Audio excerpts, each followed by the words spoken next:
It's about right and wrong. It's about us versus them. This is blood politics. All right, what's up, gang? What's happening? Let's hop right into it. We got a lot to try to pack into an hour today. Very much appreciate you guys for joining me. Welcome back to the show. You guys that are here know what to do once you pop in. Make sure you hit that like button, subscribe to the channel.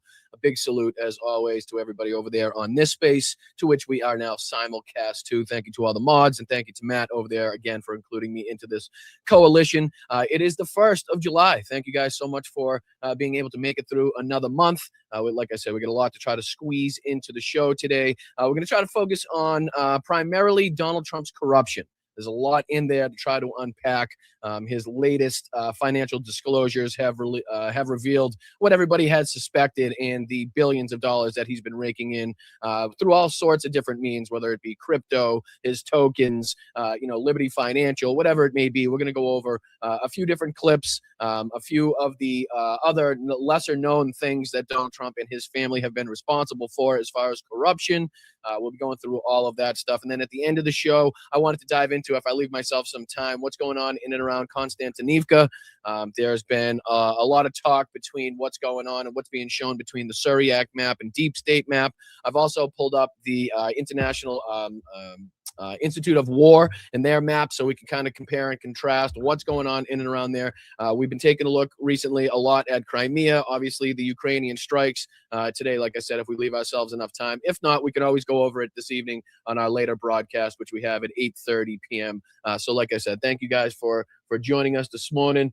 Thank you guys for hitting that like button. Thank you so much for subscribing to the channel. We are on our way to 25,000 subscribers. I know it's crazy. I know it's been a long haul, and I feel really badly about the people that are in this chat that have been supporting this show since the beginning. I feel like I promised you that we would grow this channel maybe a little quicker than we have been able to. But like I said, that's the aim. That's the goal. Like I said, I feel sorry for and very grateful for as well the people that have been continuously supporting this community, whether it through super chats, super stickers in the in the YouTube chat, or utilizing the Venmo that's up in the corner.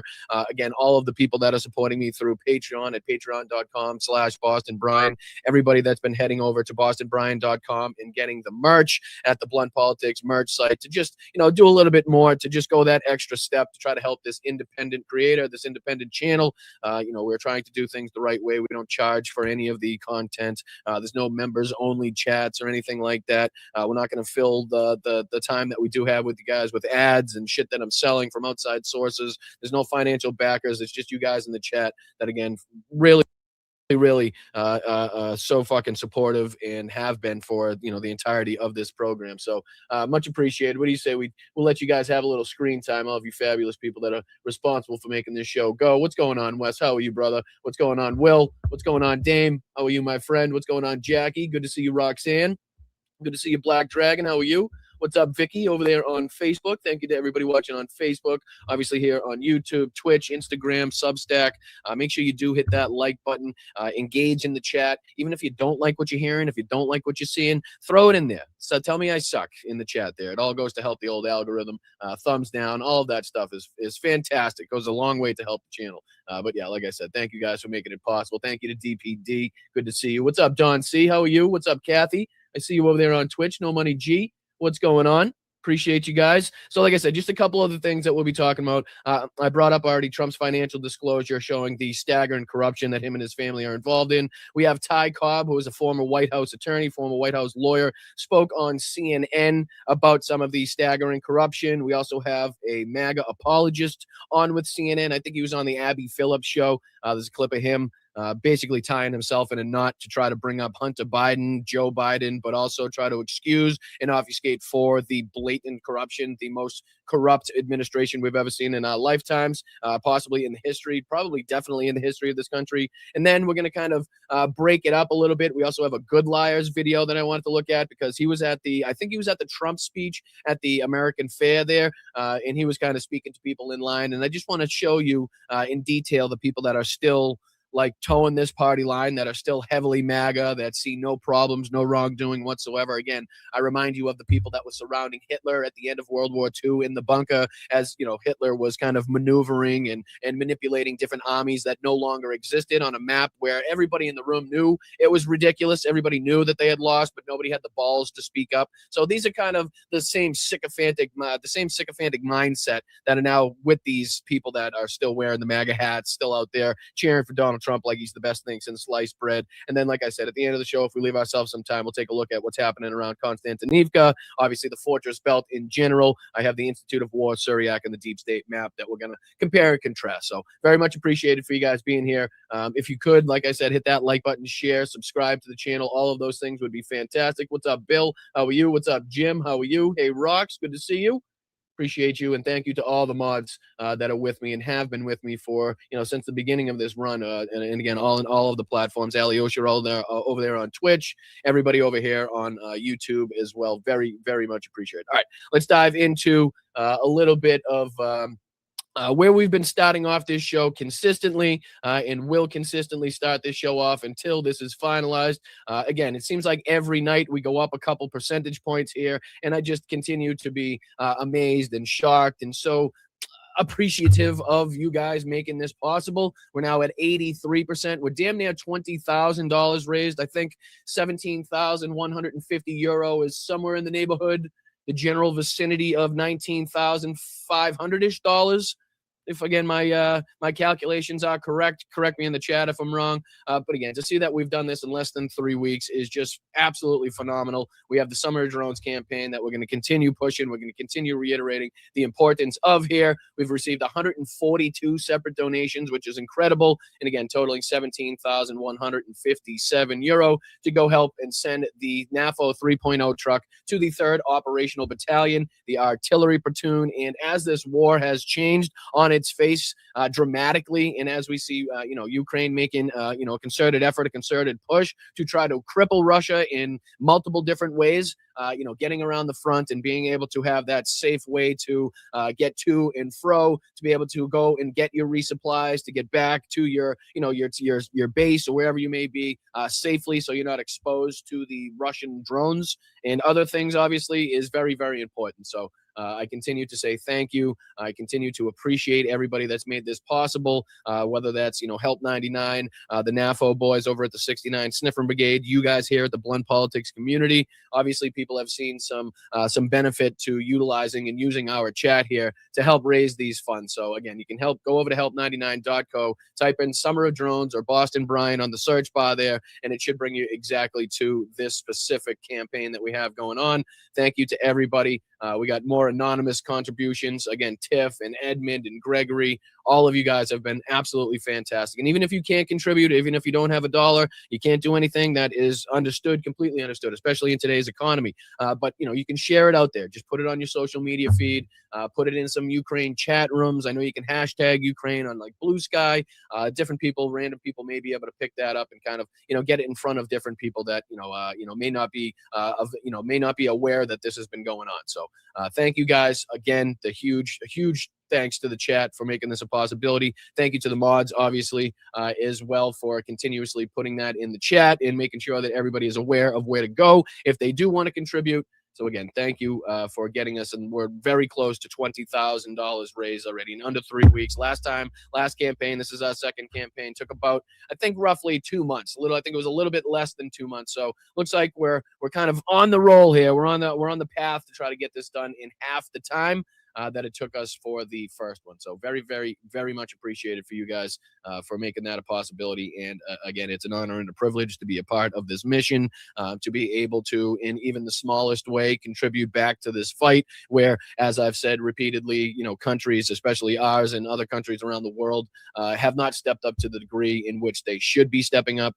have not recognized the importance, have not recognized the danger posed, apparently, and the necessity to do everything humanly possible to win this war and not to just prolong it, right? You want to win the war. You fight a war to win the war, not to just continue fighting that thing. So, all right. Appreciate you guys. Make sure you guys are heading over there if you can. And let's get that thing wrapped up. Let's get that finished. We only have a couple percentage points to go with that. But all right, let's show this. Let's get into, obviously, the crux, the meat of today's show, which is going to be the ongoing corruption. Again, a lot of people speaking about this because of Donald Trump's financial disclosure, and we're just going to go through it all, even the things that are not talked about in this financial disclosure or a lot of these articles, just to kind of refresh everybody, because there's so much out there, guys. There is so much out there that you could call out that Donald Trump has tried to perpetrate as far as companies he owns, as far as, funneling different government contracts to his sons, or the whole thing is crazy, and it's happening in broad daylight.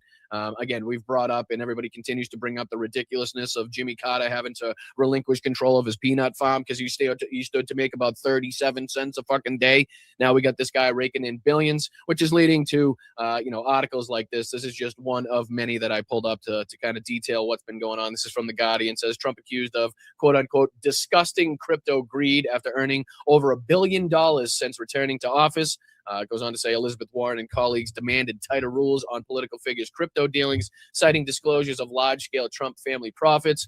And we don't have to read through this whole article. I'm just kind of, like I said, just showing you a little bit of what's going on, and then we could detail even more of the corruption. And there's a couple of clips from like CNN and others speaking about this that we get into. But this goes on to say Donald Trump, and I'll make this a little bigger on the screen. Maybe it'll be a little easier to read.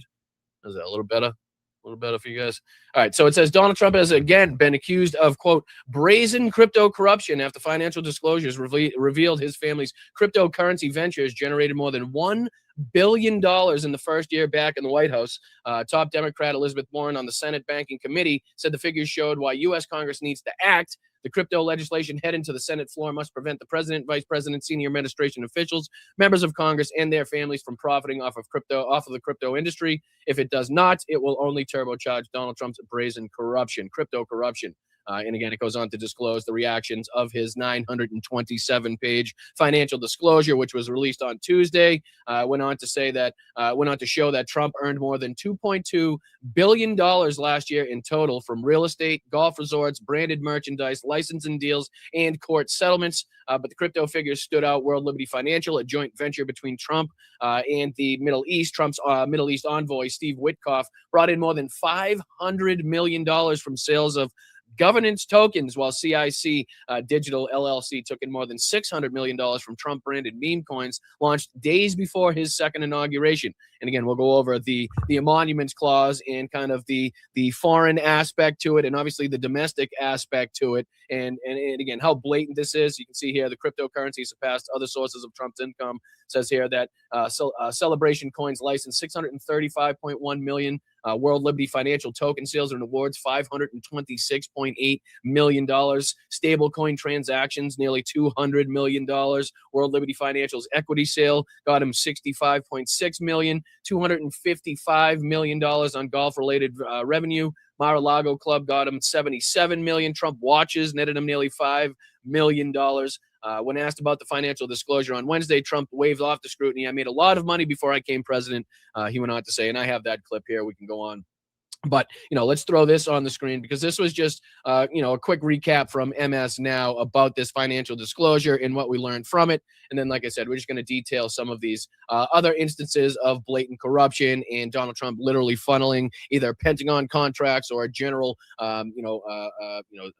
governmental contracts to his sons or his family. Talking about the Vulcan Element $620 million contract that went to Don Jr. Obviously, the Powers drone deal where Don Jr. and Eric both had positions on the board of Power. So not to get ahead of ourselves and get into that. Let's see if we can jump into real quick this MS Now clip, just kind of detailing a little bit about this financial disclosure real quick. Newly released financial disclosure forms show President Trump made more than $1.4 billion in cryptocurrency-related income last year as president. According to the 927-page disclosure, President Trump... Right. And that's going to be a feature on the show today, Wildcard. That'll be a feature on one of the clips on today's show. Let me see if I can... I think it's going to be this one here, basically on with Abby Phillips, where the guy tries to not only bring up again Joe Biden and Hunter Biden in the paintings and all the bullshit, but goes on to excuse what we're seeing happen right in front of our face. So I appreciate you, Wildcard. Thank you. And we will get into that exact, that exact thing, that exact act of hypocrisy as well. Thank you, Thanos.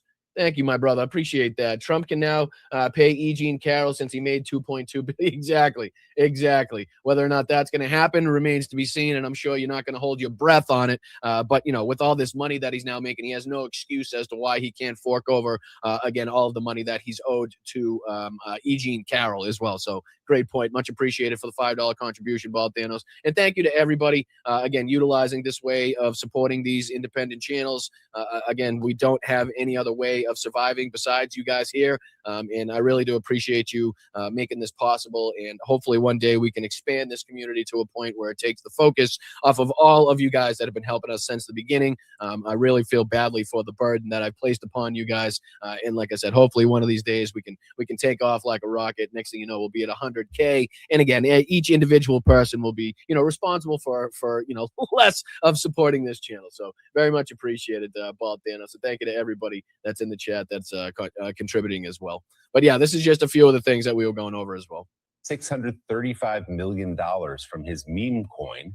He also pulled in more than $500 million from token sales and $65 million from selling equity stake related to World Financial Liberty, a crypto company he co-founded with his sons. Trump also continued to make money from his real estate holdings, including $121 million from Trump National Doral, $77 million from Mar-a-Lago, and $39 million from Trump Tower Chicago. And look at the bottom. Look how much, if this doesn't piss you off right here. As president, just from legal settlements alone with companies like ABC, CBS, Meta, and YouTube, the guy's managed to rake in $80 million, right? $80 million as president, just with legal settlements of him going out there on True Social, threatening lawsuits, then enacting these ridiculous friggin' lawsuits, and these media companies just basically bowing down and getting down on both knees, kissing Donald Trump on both cheeks, saying, how much do you need, sir, instead of fighting it and actually taking this guy to task where he's going to lose these fucking lawsuits, right? And again, there's others that are involved in that as well. Those are just a few of the examples. But, if that doesn't piss you off, all of this doesn't fucking piss you off, I don't know what will. Really, as at a time where so many in this country are struggling, when we're talking about, trying to get back to where it's affordable to buy a house at a young age, and Donald Trump, as president, is talking about how he wants to jack, the prices of houses up and not, lower these prices so everybody could, have a little bit of a better chance of owning a home, affording a home at a younger age, at any age in general at this point in time would be fantastic. But, as people are out in the streets, as we have, veterans all over this country that aren't getting the care that they deserve, all of the things that we could talk about, all of the starving children, all of the people that have been stripped of their health care, him and his cronies here, the 1%, are dancing the fucking jig in the background because of all the billions they've been able to rake in. And it's not just Trump, right? We're talking about Howard Lutnick, his sons, anybody affiliated with this administration right now is now doing everything they possibly can to profit off of the administration. And they're doing one fucking hell of a job. I got to say, they're doing one hell of a job. So let's go through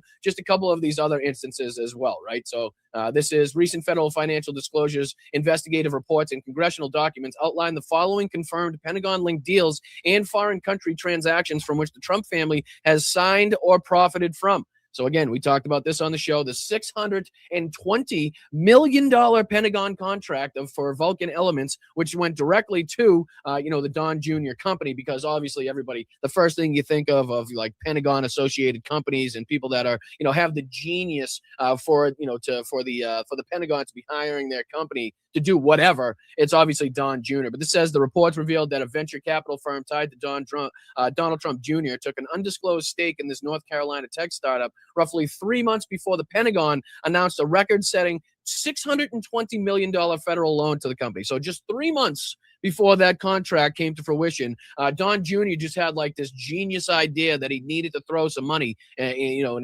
engage himself in a stake in this company. Then all of a sudden, 3 months later, he's getting a nearly $1 billion contract from the Pentagon, and it has nothing to do with his father being president, clearly. And then you can talk about the Powers drone deal, where Donald Trump Jr. and Eric both took positions on the board of Powers, a drone manufacturer founded by U.S. Special Operations veteran via a reverse corporate merger. The company has since actively vied for and secured federal defense-related applications. So again, I believe it was somewhere in the neighborhood of $30 million or something like that, as reported in one of the instances there. So again, these people, Don Jr. and Eric, just happen to find themselves on these boards just before, the Pentagon contracts and the federal contracts started coming that company's way. So, and then you got the federal mining partnerships, $8.9 billion portfolio. Investigative filing, the New York Times showed that Donald Trump Jr. and Eric Trump's boutique investment firm, Dominari Securities, excuse me if I'm mispronouncing that one, maintains financial ties to at least 14 companies actively working with the federal government on critical mineral and mining initiatives.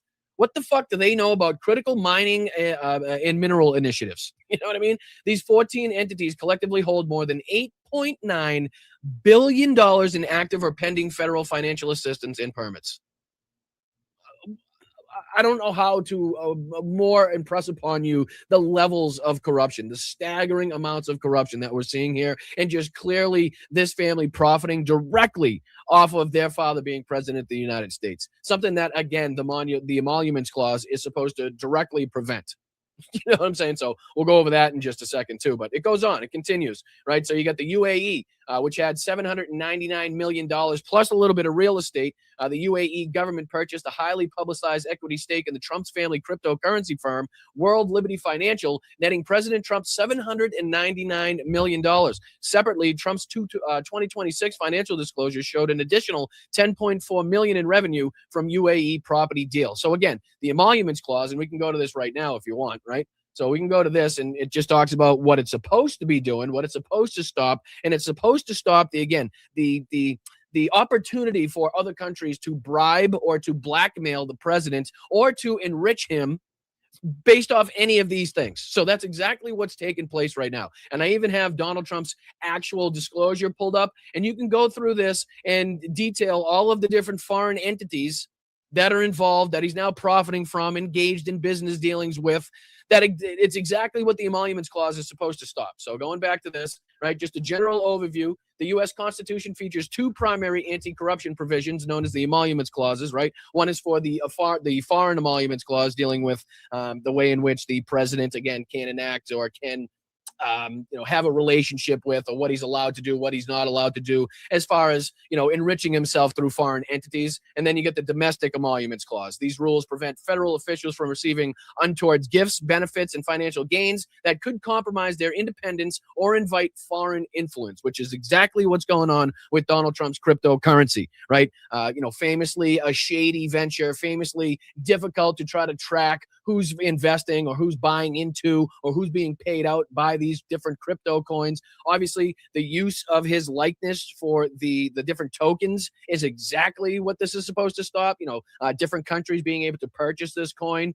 Based on that, Donald Trump giving them some sort of beneficial deal, giving them some sort of federal contracts. I mean, this is exactly what this is supposed to stop, right? So you can go on and it details a little bit more about this. It says Article 1, Section 9, Clause 8. It says any person holding in office or profit or trust under the United States, including appointed and elected federal officials such as the president, members of Congress, and military officers, prohibits these officials from accepting any present emolument, which is again any payments, profits, anything like that, office or title of any kind whatsoever from any king, prince, or foreign state without the express consent of Congress, which is exactly what's going on when you get the UAE, Qatar, and different entities there, either investing in Donald Trump's companies, buying his crypto coins, giving him $400 million jets. It's to prevent foreign governments from using gifts, pensions, or financial favors to subtly bribe or influence American officials or diplomats. Well, I guess he's got one there because they're not doing subtly, right? You know what I mean? This says, and it actually stipulates subtly. So maybe if you don't do it subtly, it's not a problem. I think that's maybe the crutch that Donald Trump's going to lean back on. And then you get the domestic clause, which is Article 2, Section 1. Goes on to stay here, strictly the president of the United States, and then it guarantees the president a set compensation for their services and decrees that this salary can neither be increased nor diminished by Congress during the specific term for which the president was elected. So the presidential salary, obviously, prohibits the president from receiving any emolument from the United States, the federal government, or any individual U.S. state during their tenure. So they can't be bought off by, obviously, the federal government, and obviously they can't receive payments from any individual state trying to get one thing or another for their state.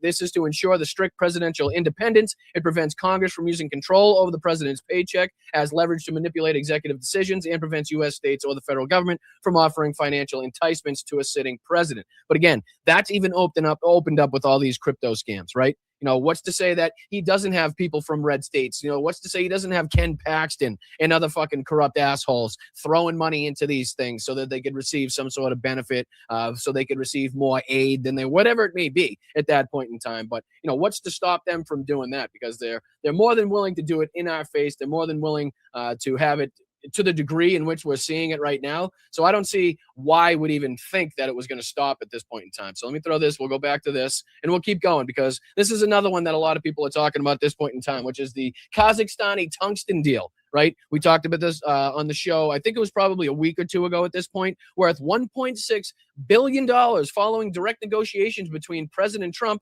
and Kazakh leadership. The administration approved up to $1.6 billion in preliminary federal financing for Kaz Resources to mine strategic tungsten. Within weeks, Dominari Securities, owned by Don Jr. and Eric, secured a 20% stake in a corporate entity directly tied to the project. Right? So then it goes on here. And I think I even have another one of these pulled up as far as that one was concerned for the Kazakh deal. I'll see that. I'll go over that in just a second. And then you got Saudi Arabia for $9 million. The Trump organization received $9 million in branding and development revenue from a luxury real estate project backed by a developer close to the Saudi royal family. Oman, $35 million in a portfolio. Ongoing real estate branding and licensing ventures in the Middle East, heavily anchored by a luxury resort in development in Oman, generated a minimum of $35 million for the Trump family estate over the last year.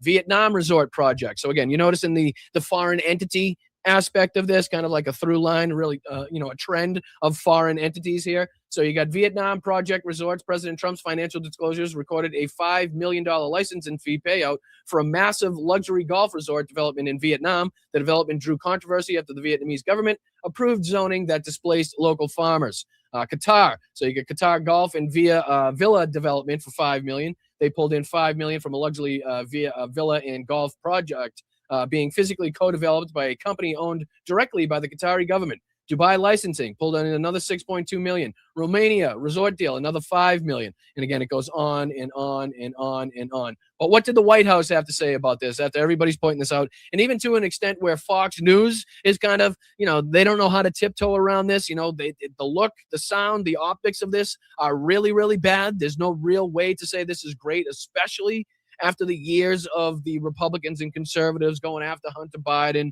talking about Joe Biden and the big guy and Hunter Biden's fucking jobs that he had, like all of those things that they were calling out, and the $5 million here. Like, okay, well, if you're pissed off about that and you really had a problem, even if we do stipulate all of the bullshit that you were saying, even if we do grant you all of that nonsense, basically you're caught in your own hypocrisy. Because you're unwilling to call out the billions, but you were really, really upset at something that you had no proof over by saying, this or that was happening behind the scenes with Joe Biden and his son Hunter, right? So again, the hypocrisy never ceases to amaze me. But this was a clip from Fox News here. It says White House spokesperson Anna Kelly says Americans wanted a businessman, which is their excuse here. That's what the guy on CNN has an excuse as well. Well, everybody knows he's a businessman, so of course he's going to profit off the press. No, that's not how that works, dickhead. You know that. All right, let's just go and play this real quick clip from Fox News and the White House spokesperson trying to cover up for this, trying to justify this, trying to obfuscate for where even Fox News, and you can tell just by the tone of the Fox News reporter here, they know this is fucking really bad, okay? The president was asked repeatedly about the money that he's made, his net worth going higher while in office, and here's how he responded at Andrews Air Force Base. Get involved in my personal, we have funds that run my money. But you are benefiting. Well, I've made a lot of money before I became president. Yeah, but that's not what we're talking about, and you know that. You absolutely know that. So does everybody else. We're not talking about all of the companies you managed to bankrupt before you became president. We're talking about the money that you've been directly profiting, the billions of dollars you've been able to directly profit and suck off the American people and suck out of different foreign entities as president of the United States. That's what we're talking about. And the fact that, just so happens that all of the companies that you have investments in just so happen to make their way into all of these policies and all of these trade deals that you make. So it's funny that you say you have no idea what's going on with your trades and it's all done by outside sources and shit. Meanwhile, a large percentage of them seem to be doing fucking really well and heavily favored in a lot of the policies and deals that you've been making. I invest my money, and I don't talk to them. I don't even speak to them. So I have many people, I don't know what they call it, closed accounts or something. You put your money in, and that's it. I don't talk to them. They're big institutions, and they run it. But yeah, I've had a great career. In business, I've had a great career. Okay. You had a shit career, dickhead. Everybody knows you had a shit career. Everybody knows you don't know what you're talking about. Everybody knows everything you touch turns to shit. Everybody knows the long list of companies that you've bankrupted. Like all of those things, everybody knows. It's widely known. It's not a secret. So to sit here and be like, well, I did so well as a businessman beforehand, and it's not just because I raped, pillaged, and plundered every person that I possibly could to put a buck in my bank account, and didn't pay people in a lot of instances to keep the money in his bank account. But again, let's see what the White House spokesperson had to say about this. So that was his response, and I want to give you the opportunity to expand on that. There was this story this week, too, about his sons making money off a deal in Kazakhstan. What's the White House's position on all these questions? Well, I think the president said it best. And let's remember, Bill, why Americans elected this president to office, because he was an outsider who was tremendously successful in business, built the New York City skyline. And that bullshit. I can't stand that stupid line. Built the New York City skyline. My ass. The guy slapped his name on a couple fucking buildings, doesn't get to then, say that he built the New York City skyline. Like, get the fuck out of here with that bullshit. Okay. And again, the long list of businesses that this guy's been fucking, digging ditches for and throwing them right into them graves, right? It's like 14 pages long at this point. It should be casinos, as was brought up. Like, how do you bankrupt a casino at that point? The house always wins. I don't know.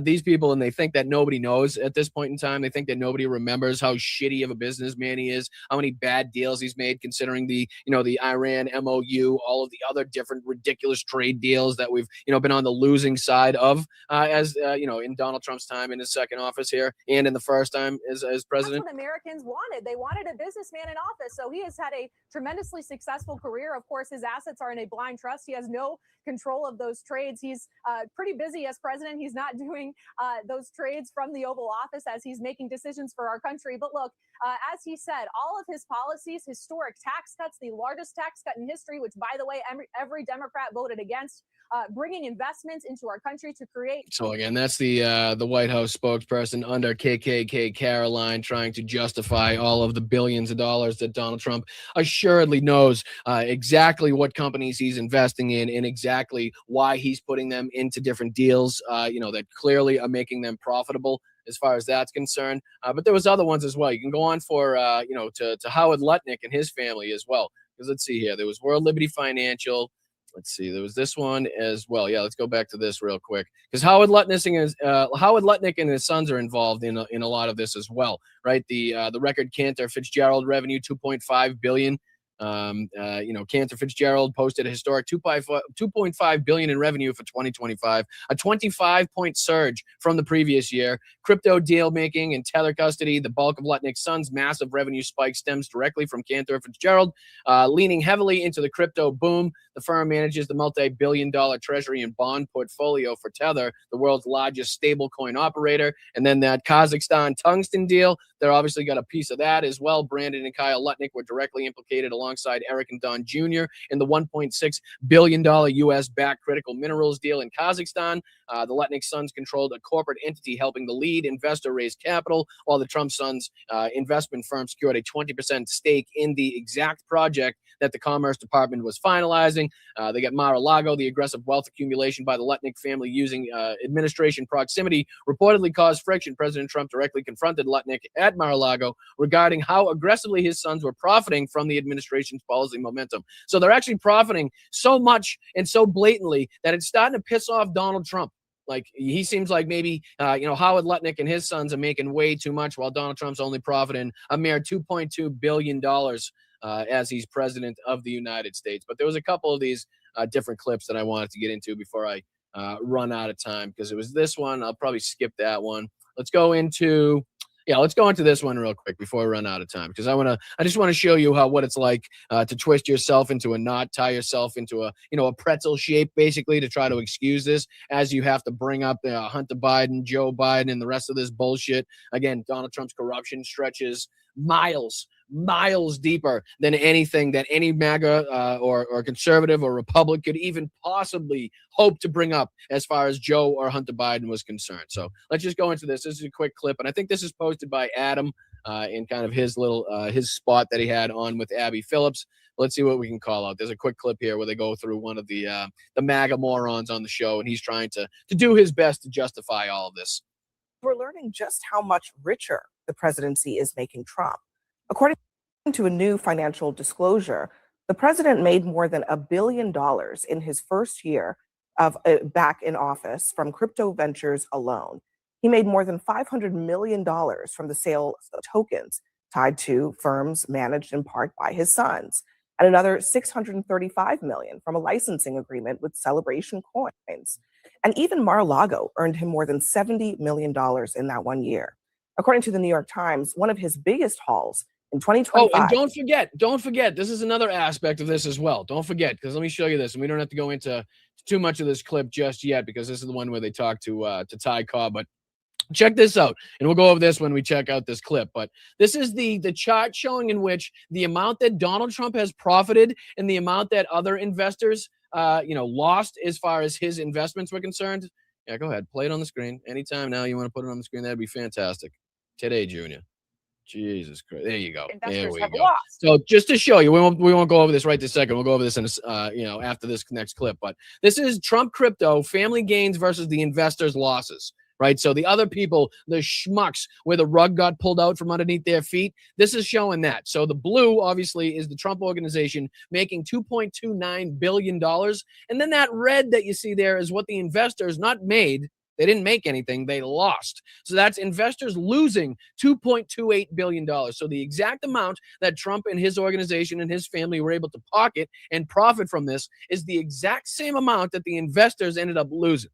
Right. So when you say, like, it's the people that got into these things, that developed these things in the first place, that actually make the money, and any of these stupid schmucks that when it's announced and when it's released, get in there and buy coins, you're almost certainly going to lose your shirt.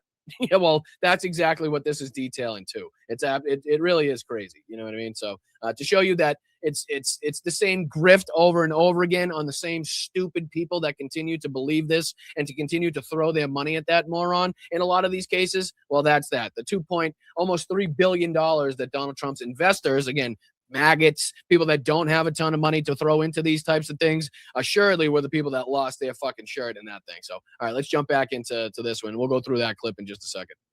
Came when an investment firm tied to the United Arab Emirates bought nearly half of the Trump family's main crypto company, World Liberty Financial, a transaction that blurs the lines between foreign policy and. So just for the sake of time, I'm going to skip ahead to where she actually starts questioning this guy, which is probably right around here. For a sitting president. I wonder how you justify that after all the years of Republicans making a huge issue out of Hunter Biden, making perhaps let's be generous, $4 or $5 million. Well, it's not the dollar amount per se, it's the potential quid pro quo. It's also a chain of emails that were found on his laptop, essentially saying put 10% aside for the. Whoa, back up, because I don't know why is everybody letting him get that far. The quid pro quo is these foreign entities investing in Donald Trump's companies or buying some of his crypto in order to get backroom deals, in order to get favorable terms as far as policy is concerned, as far as government funding is concerned, whatever it may be. That is the quid pro and the quo right there.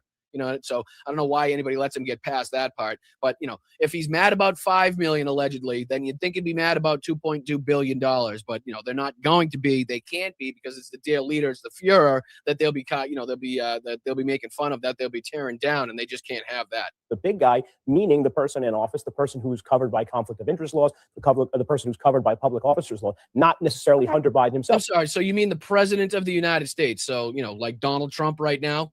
That's what we're talking about. You know, the guy that's covered by all of those things that you just went on to list. You know what I'm saying? There's Right. a differential. So- There's a difference there. So that's let's say that that's all true. So are you concerned about Donald Trump? Literally on paper, he disclosed it, making over $1 billion just from crypto alone, including a transaction that involves a foreign nation that he is literally right now, as we speak, involved in very delicate negotiations on behalf of the United States when it comes to the war. That's And going again, on. it's not just one. There was multiple of them that I saw at least, because this is his actual financial disclosure. Let me see if I can make this a little bigger on your screen so it's not so small. Was it a little better?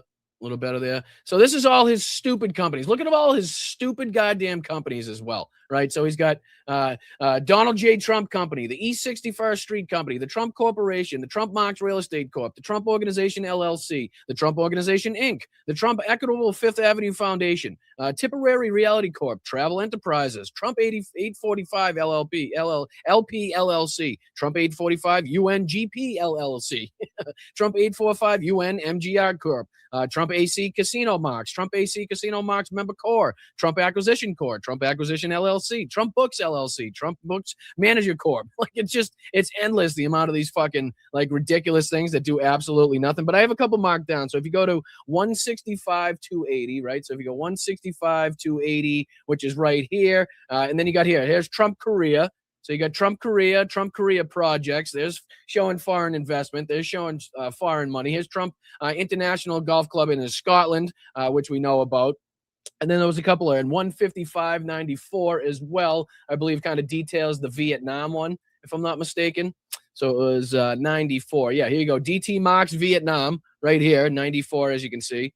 And this was $5 million.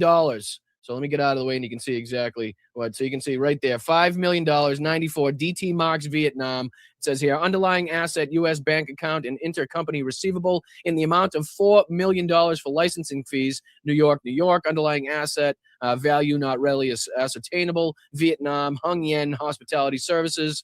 1 million to 5 million for a licensing fee. Then it says here on the corner, member 79% Trump family members, limited partner 20% DT Marks Vietnam, member core, managing member 1%. So I guess the percentage in which those are split. But right above that is Marks Vancouver, right? So that's Canada, I know, but still we're talking about foreign. Here's Tower Gurgaon. Not sure where that is, but that sounds like it might be a foreign investment, right? But you can go through all these. There's DT Tower Calcutta, managing member core. In 105. But I mean, all of this shit that you have to go through, and there's people sifting through this right now. I'm sure there's a lot of things that they're going to find, a lot of Easter eggs that they're going to be able to find. But, you know, it's just a never ending list of just ridiculous companies that absolutely do nothing. But, you know, that Donald Trump can utilize for tax purposes or to, to funnel money through or to just profit from mightily as he's president here. And there's a ton of these, too. There's a ton of these to go through. Like I said, it's about 970-something pages, I thought they said. Here's Lamington Farm Club, made somehow $33 million. Golf-related revenue, LFB Acquisition LLC, 100%. That's Bedminster. Oh, that's his Bedminster, New Jersey club. Lawrence Towers Apartments, nothing. Lamington Family Holdings, that was nothing. None or less than $201. Here's $28 million from Jupiter Golf Club. $445,000 from Hudson Waterfront Associates 3 LP. Sea Line 129, underlying asset 30%, limited partnership interest in HWA 1293, third party 70%, Donald Trump revocable trust, date April 7th, 2014, 30%. I mean, some of these, is $287,000 of insurance proceeds. Rent received from short-term rentals, $236,000. $5 million from DT Marks, like I said, in Vietnam. Has another $1 million from DT Marks in Oman. $15 million from DT Marks KSA. What the hell is that? Bank Corp. That's another licensing fee. $1.658 million from DT Marks in this Gorgon or whatever the fuck that says. $5 million from DT Marks in Dubai. Another $5 million from DT Marks Dubai DG LLC. Another $2.3 million from DT Endeavor. $1.78 million from DT Dubai Golf. And it's just endless here. 2.5 million Trump sneakers and fragrances, 2.8 million Trump watches, 1.3 million from the Greenwood Bible, $3 million from Save America, 250,000 from Letters to Trump, 155,000 from a MAGA Journey. What the fuck is that? A book or something? 100,000 he made off of the license agreement with the NFTs. 1 million he made off of the NFTs. It looks like license. That's another licensing agreement. Bedminster, we're getting into over 5 million from 40 Wall Street LLC. I mean, it's just like I said, it's just a never-ending list of fucking scams, schemes, tax ventures, tax dodging, ways to tax dodge, and obviously these different things that he's now profiting from. Is another 7 million THC sales and marketing. What's he selling? Weed, for fuck's sake? 13 million euro from an Ireland Enterprises, TIGL Ireland Enterprises. So again, just detailing all of the foreign investments or foreign money that is filtering through all of these different companies that he has. There's another Ireland. There's 19 million from TNGC, Charlotte LLC, 7 million from Dutchess County, 9 million from Trump National Golf Club, 5.7 million from Tag Air, 17 million from the Trump Corporation.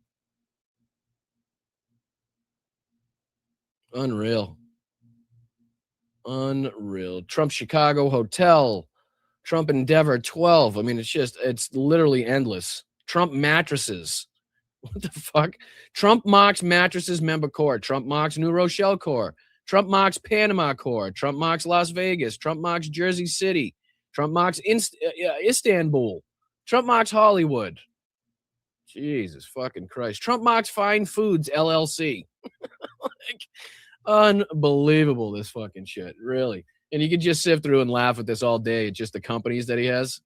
Is Panama, Trump Tower Commercial, Trump Toronto, Trump Scottsboro, Trump Scotland, Trump Village, Trump Virginia, West Palm Operations, Woolman Rink Operations, World Liberty Financial is 57,355,532 from World Liberty Financial.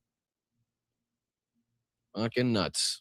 All right, so like I said, we're running out of time here, and I could sift through that all day and look at the craziness. But, that's not all of it either. That's not all of it, because we've gone through a few of these different situations, and some of them aren't being covered. Some of them are lesser known. Here's another one talking about how Donald Trump Jr. reportedly met with an Indian billionaire, Adani, before the DOJ dropped fraud charges against him. So we've talked about, and there was another one here, this one that I have pulled up, Ambani as well, the Indian billionaire who was basically getting targeted by Trump's tariffs until he started playing ball and then decided to invest $100 million into one of Donald Trump's ventures. And then all of a sudden, poof, his company was no longer being targeted. And then not only was his company no longer being targeted, but he was actually receiving some beneficial treatment. He was actually kind of profiting now from some of these relationships that he's managed to make with Don Jr. and the rest of these people. So we'll get into that one, but there was this as well. Like I said, Donald Trump Jr., the president's eldest son, let me throw this back on the screen, held a private meeting with Indian billionaire Gautam Adani while visiting the country last November, as the billionaire faced federal fraud and bribery charges in the U.S., then dropped by the Trump administration last month. According to Bloomberg, the previously undisclosed meeting took place in Ahmedabad in the western Indian state of Gujarat, although the details of what were discussed are unknown. And I'm curious what kind of Adani and his company have vehemently denied federal charges, which were dropped last month, following reports that the billionaire's lawyers offered to invest $10 billion into the United States. And again, probably more specifically, something along the lines of crypto with Donald Trump. Citing an unarmed person close to the president's son, the report said Andani's younger son, Jeet Andani, who was involved in a push to end federal case, met with Donald Trump Jr. in Mar-a-Lago last year. The unnamed source claimed the DOJ case was not discussed in either of the two meetings. I'm sure it wasn't. It was just how much he could his net worth is $88.6 billion. His fortune has risen by nearly $8 billion since the DOJ dropped the case against him last month, which is showing you that. And then again, like I said, we brought this one up with Ambani, where an Indian billionaire was targeted by Trump. Basically, his tariffs was targeting the guy's company. And then he poured money into a startup secretly backed by Don Jr., and then all forgive it. right? Everything was all set. Don't worry about that. It says an obscure Texas firm secretly connected to the president's son said it received at least $100 million from Mukesh Ambani's Reliance Industries. At the same time, the Ambani family secured major policy wins from the Trump administration. So like I said, it's not just that, you invest in us and we'll make sure that these targeted tariffs or the tariffs that we're targeting your company specifically go away. Not only that, but we'll make sure that you can secure major policy victories and enrich yourself even further. So, just kick us over that $100 million and then we can start our relationship. It says here in late November in Yamnagar, India, the scions of the two most powerful families in the world stood face to face. One on one side, the 30-year-old Anant Ambani, son of the richest man in Asia. One was the son of Donald Trump Jr. Obviously, the Trump administration had been on the offensive against the sprawling Ambani energy empire, placing it at the center of the escalating tariff campaign against India. But after Trump Jr. touched down, the two men toured the Ambani's private zoo, and at night they performed the Gujarati folk dance, grinning as they moved together to the music. And then it goes on to talk about the $100 million that was invested here. Let me see. It says over the past year and a half, Trump Jr. has amassed a fortune from stakes in companies ranging from crypto startups to drone businesses to a firearm retailer. Some firms tied to the president's son have received contracts or other support from the federal government, part of what critics describe as a run of Trump's family's self-dealing. In December, Forbes estimated that Trump Jr.'s net worth rocketed from $50 million to $300 million since Donald Trump's election. So since his father got back into office, his net worth has gone up $250 million. And this was some time ago, so I'm sure it's even gone up further than that. Let's see if it details the $100 million investment here. Real quick, 2025, 20 there. But I'm just curious which company he invested it in. Says there's no connection between Reliance investments and any of the measures. The Ambanis quietly finalized their deal with America First Refining, U.S.-Indian relations appearing to warm. In February, the Trump administration struck a deal with India, dramatically lowering tariffs, and also reported gave Reliance a license to buy Venezuelan oil. When the Iran war broke out and rocked the global energy markets, the U.S. gave India sanctions waiver to buy Russian crude oil. The waiver was later expanded to all countries. So again, you can just see kind of here the favorable treatment. Here's Donald Trump Jr. with Ambani's son. Hi guys, Donald Trump Jr. And I got to just say, what an incredible experience I saw here. The vision, the conservation benefit of taking all these animals, rescuing them, and giving them this life. This is better than I live. It's just so spectacular to see the animals here in the habitat that you create, mimic their natural habitat. No, I don't want to listen to that anymore. But this goes on to say, amid the tension, Trump visited Anant Ambani in a November trip to India. At the end of the trip, Trump Jr.'s personal lawyer commented at a business conference in Miami. I had a nice closing this morning with Don Trump Jr., who's flying back from India today. The following week, Donald Trump's Texas startup, then called Element Fuels, filed paperwork to create America First Refining LLC. In an email, the attorney John Wilding told ProPublica that there was no transaction in India or with an Indian company that I was ever involved with. But again, you can see here, as it says in the title there in the headline, son received at least $100 million from Mukesh Ambani's Reliance Industries, which is exactly why all of a sudden those tariffs decided to go bye-bye. And then, they were able to profit from that as well. But we only have a couple minutes left. I'm probably going to have to save some of the Ukraine stuff and the maps that I wanted to go over for this evening because it's going to take a little bit. I wanted to go over, like I said, the Syriac map, the Deep State map. I got that pulled up. Here's the Syriac map, and then I got the Institute of War as well has their map that I wanted to go over. So we'll save that for this evening, and we'll kind of finish it up on this Good Liars video, which is just kind of showing you the psychos and sycophants that are left still wearing Donald Trump merch, and the people that are going to go down with the Titanic. Okay, these are the people that are, like I said, sitting next to Hitler as he took his own life in the bunker, as he was just previously moving around armies that no longer existed, but nobody had the heart to tell him. These are those people. So I just want to skim through a little bit of this, and we can laugh at some of the ridiculous characters that think they're still patriots, I guess. So, like I said, this was the Good Liars, and they were at, I believe this is Trump's speech at the Great American Fair, if I'm not mistaken. It says the rally to end all rallies. So, like I said, I just want to skim through a little bit of this and see what we can laugh at. Then I get you guys out of here until we talk a little bit later this evening at 8:30 for our latest episode of Blunt Politics. So hit that like button, subscribe to the channel. Thank you to everybody in the chat there that's been either nice enough to gift a membership, sign up for a membership yourself, send in a super sticker or a super chat. Again, $1 or $2 is all we ask for. If you have $1 or $2, that won't take away from any other aspect of your daily life. If it's not going to take food off your table, if it's not going to make it so your kids can't eat, you can send it right into the Venmo. It's the easiest and quickest way to help independent creators like myself, help channels just like this. Again, as we're trying to make a push to 25,000 subscribers, it's only with your help that we're going to be able to do so. So thank you for your generosity. Thank you for your support. And like I said, thank you so much for your contributions, whether it be on Venmo. You can sign up for YouTube memberships just underneath me in this general vicinity. You can send in super chats, or you can head over to patreon.com/BostonBrian. So very much appreciated. Let's just catch a couple minutes of this, these idiots. The rally to end all rallies. I'll speed it up a little bit. It's going to be the last one. It could be. This is the last one. You think Donald Trump might not? So what do you mean until we're free? Because we've been under a corporation government, and we're going back to the republic. So the gold. Tell me more about that. The gold fringe is coming off the flag. Look at the lady's husband. The lady's husband's he's heard so much of this shit. She's fucking walking around the house doing like, what's the shit? What's it called? Where they put like different numbers attached to the letters and shit, and they come up with different words and they try to feed it into like the calculator. I know what you guys know. I know you know what I'm talking about. I know you know what I'm talking about in the chat. Hit me in the chat. What are we talking about? It's like Janami, what's it called? Something like that, where they kind of feed in the stupid, nonsensical bull. No, not that one. No, not boob, Richie. That's no, not numerology. They call it something else. Gematria or something like that.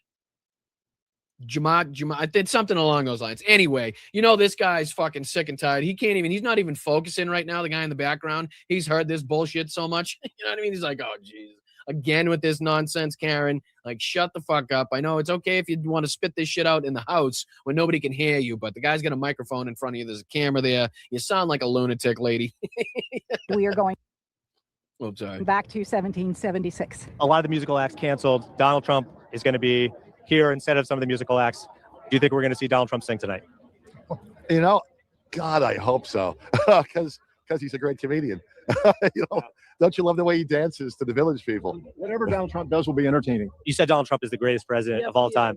What makes him the greatest president of all time? Better than Lincoln, better than our first founding fathers, George Washington. Everything, because he's the most hardworking president. He should actually be in the Guinness World Record of the hardest working president there is. He's accomplished more than anyone.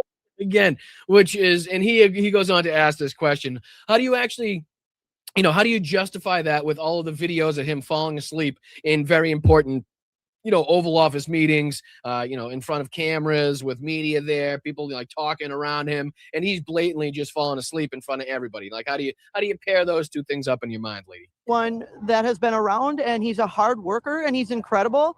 And, he's like the energy bunny. It's hard to keep up with him. He's amazing. Well, that would be the Energizer bunny, first off. It's not an energy bunny. And second of all, do you hear the words coming out of your mouth? Do you understand you're talking about an 80-year-old decrepit orange? You know what I mean? Like, at what point do you realize the bullshit coming out of your mouth is not, drawn out in reality, where he continues to fart and shit himself to sleep in front of everybody, for everybody to see? Now, I'm sure you've seen the videos of him kind of nodding off in cabinet meetings and in the Oval Office, saying he's the energy bunny. Yeah. Is he just running out of juice and falling asleep in these meetings? Why do you think he's falling asleep? I don't think he's falling asleep. And you know what? Maybe he's not really falling asleep, but he's probably sick and tired of hearing the word that's in there in the lowlifes that are in there that don't want to accomplish anything but sit on their freaking ass and cause problems. So what does that mean? I can be sold? You already are on the U.S. stock market. They traded your Social Security number, your bond, and made money off of you. I don't know how it works.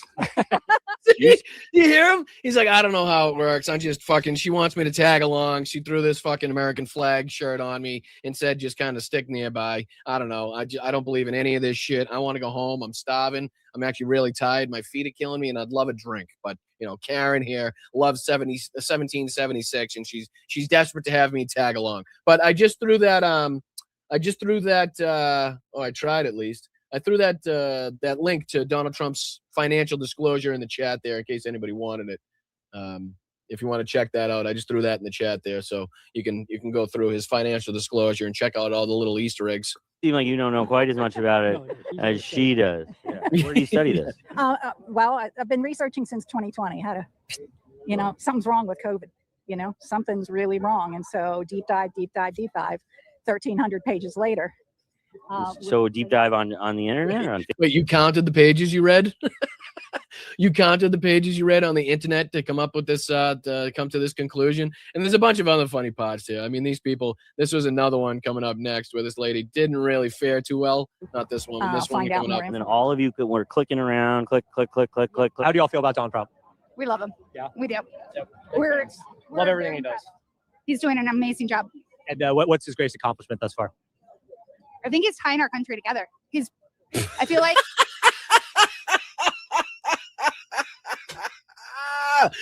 Imagine having that be the response. And that's clearly the only question you have to ask people. Like, what's his greatest accomplishment? You think he's the greatest president of all time, greatest since sliced bread? Like, what's the best accomplishment? And they have absolutely nothing. The thing that they actually have so much nothing that what they pull out of their ass is that he's brought the country together. One of the most, if not the most divisive characters, definitely one of the most divisive presidents we've ever had in the fucking history of this country. And they're talking about him pulling the country together, right? The reflecting pools, fucking fenced off, right? We got people going at each other's throats back and forth, canceled. The state fair is getting canceled because it's a disaster. But, he's bringing people together, obviously. that might not be the most popular opinion, but I think that no. It has nothing to do with popularity. It's just insane. It's asinine. It's incorrect. It's ludicrous.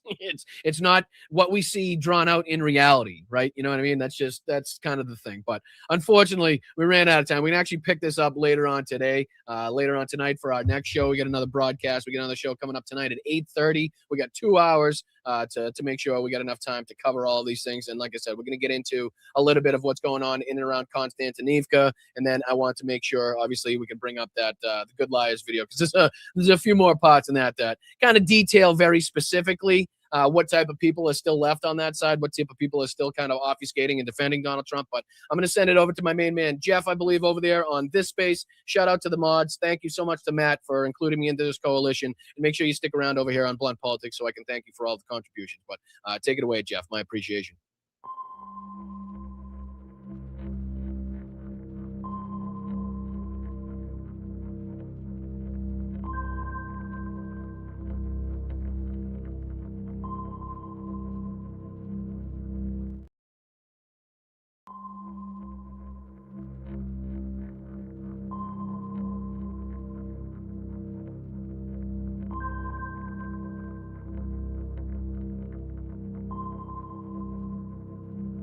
You're not going to be a dictator, are you? I said, no, other than day one. Donald Trump has successfully moved the Overton window in a way that is as dangerous for the future of democracy in this country as anything else. This is what Vout and Project 2025 wanted.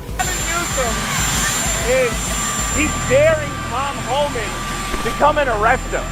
Should he do it? I would do it if I were Tom. I think it's great. They control the Congress, they control the White House, and they control the courts. And so, of course, they're massively overreaching. And yes, they are getting away with it right now. This is clearly a man who cannot tolerate criticism of him or what he does, which is exactly what authoritarianism is all about. The New York Times is just as fake as CNN and MSDNC. They really are the enemy of the people. What he is saying, rather bluntly, if you stand up to Donald Trump, he will punish you. Protesters in Philadelphia, state capitals in California, Minnesota, Michigan, Texas, Wisconsin, Indiana, and others showed up to oppose Trump, Musk, and Project 2025. US and President Trump has overseen America's largest military parade in decades as nationwide protests take place against his leadership. Demonstrations are happening right across the United States today to oppose the Trump administration. Two visions of America. On a day the country's deepening divide was there for all the world to see.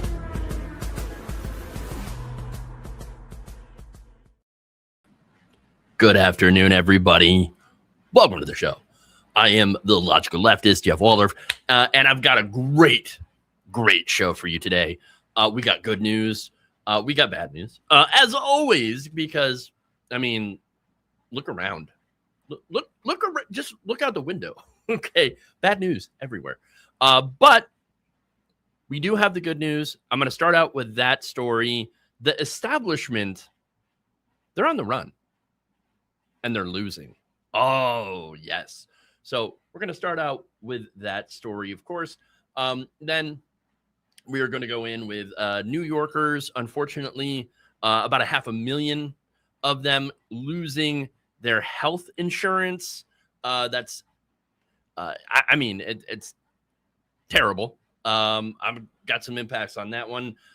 Then there was a deep dive into a nursing home company. Okay, owns it's the largest nursing home company in the entire country, and what they're doing for profit will absolutely boil your blood. Okay, I've got that story. It's horrific. Then, of course, we've got the immigration stuff, couple of immigration stories, including the end of temporary protected status for Haitians and Syrians, as well as how many jobs has mass deportation cost us so far. So a lot of interesting stuff here. So if you haven't already, please like and share this stream. Sign up to, support this space as well as my show if you can. Only if you can. We've got links to our Patreon, links to my show, to my YouTube channel where I post videos every day. So it's going to be it's going to be a great show. So with that said, everybody, let's get logical. All right. We will start out with our first story. Here's how much it costs to try to save a 30-year incumbent in a safe blue district. About $2 million. That's the number AIPAC and a cluster of big tech-funded groups poured into Colorado's 1st congressional district to protect Diana DeGette, a Democrat who has held that Denver seat since the mid-90s. $2 million routed through a chain of PACs built so that you wouldn't see where it came from until after you've already voted. But on June 30th, Denver voters walked into the booth and they fired DeGette anyway. Then they handed the nomination over to Malat Quiros, a Democratic socialist. First-time candidate, somebody the establishment didn't actually take seriously until it was far too late to matter. The Associated Press called it that night. I want to show you a little bit of video here from her victory speech. Take a look.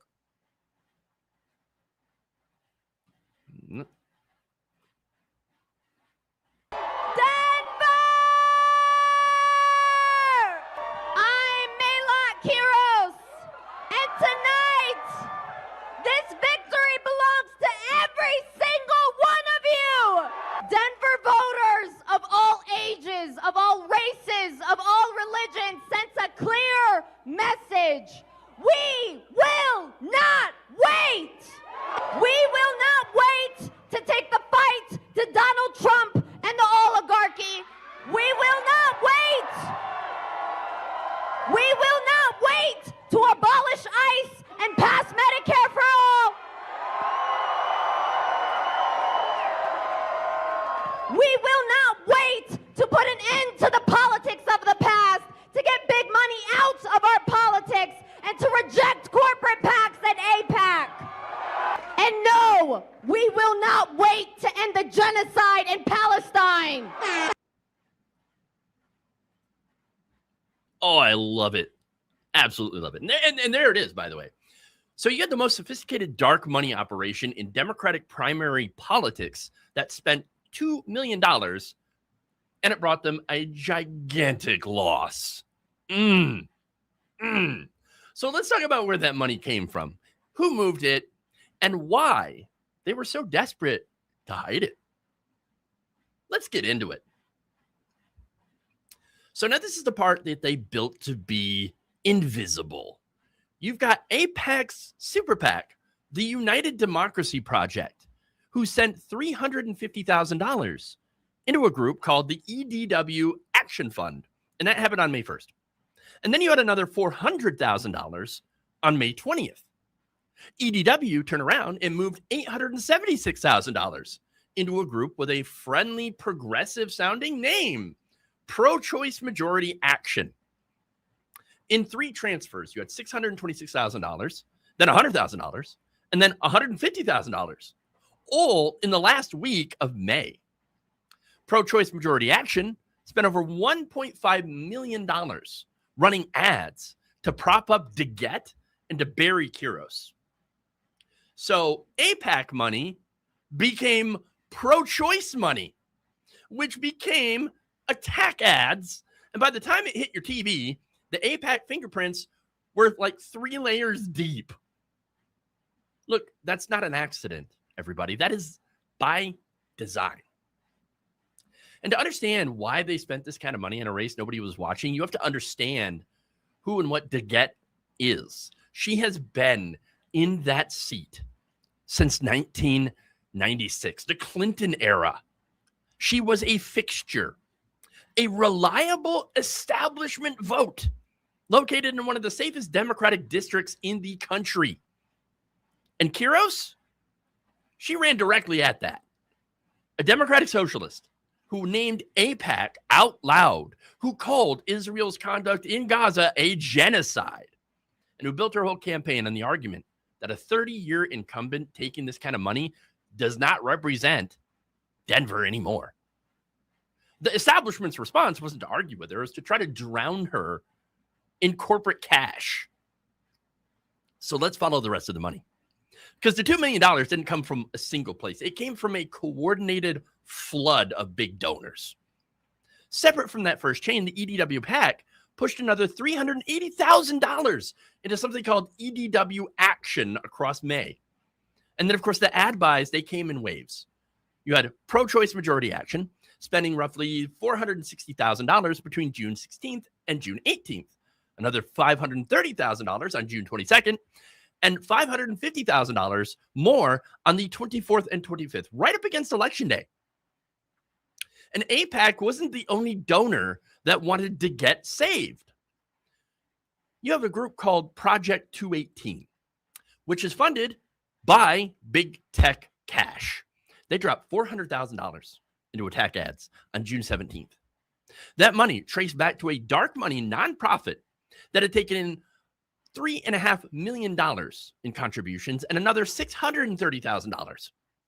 So you got pro-Israel money and Silicon Valley money arriving through different doors at the same time to try to save the same incumbent.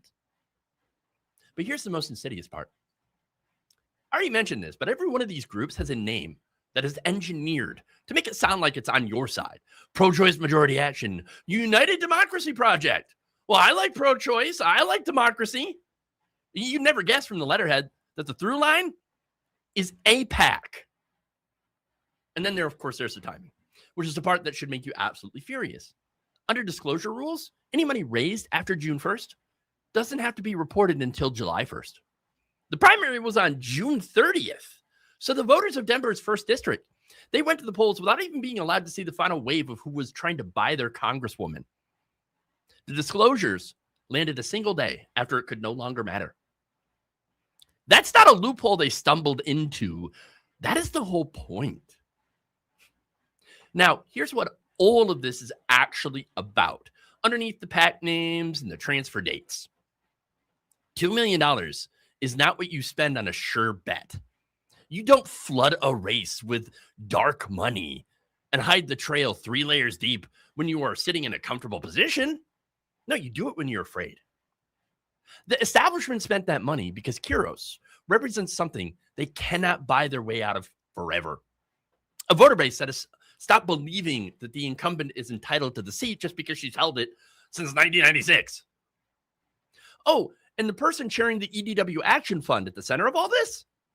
Representative Lois Frankel, who had quit the Congressional Progressive Caucus in November of 2023 after it criticized Israel. She also voted to censure Rashida Tlaib. So this progressive money running through a so-called pro-choice PAC was steered by a member who walked out of the Progressive Caucus. So now let's talk about what that $2 million actually bought. It bought a lesson that every establishment Democrat watching this race is going to pretend they didn't learn. Because Denver's 1st District isn't a right-wing outlier. It's one of the bluest seats in America. And the machine brought everything to bear against Quiros. APACs laundered millions, big tech's dark money, a disclosure calendar rigged to keep voters in the dark until the day after. And they still lost to a first-time Democratic socialist who told them exactly what she thought of them and their donors. This is the same current that ran through Mamdani in New York. The Democratic base is getting tired of the establishment, and I'm tired of them too. They fight harder against the left than they do against actual fascists. They compromise endlessly with the far right, but never with the progressive left. And you wonder why the Democratic Party is at its lowest popularity ever. And the donors, they know the voters are tired of corporate money. That's why they hide it. Remember the timeline. $350,000 on May 1st, another $400,000 on the 20th, over $1.5 million in ad buys through the month of June, and $400,000 more from big tech. $2 million roughly spent. And it moved through enough shell packs to make it nearly invisible. All in an attempt to save a single incumbent from a lefty challenger in a safe Democratic seat.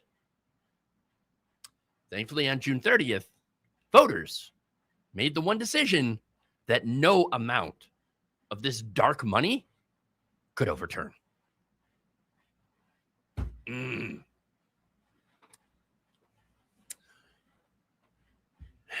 Those disclosure dates are super convenient. Absolutely. Yeah. Absolutely. All right. Oh, I swear that's my favorite story of the day. So, I got to start off with something a little uplifting before I drag you back down. And so, here we go. Let's go to talking about mass deportations and jobs.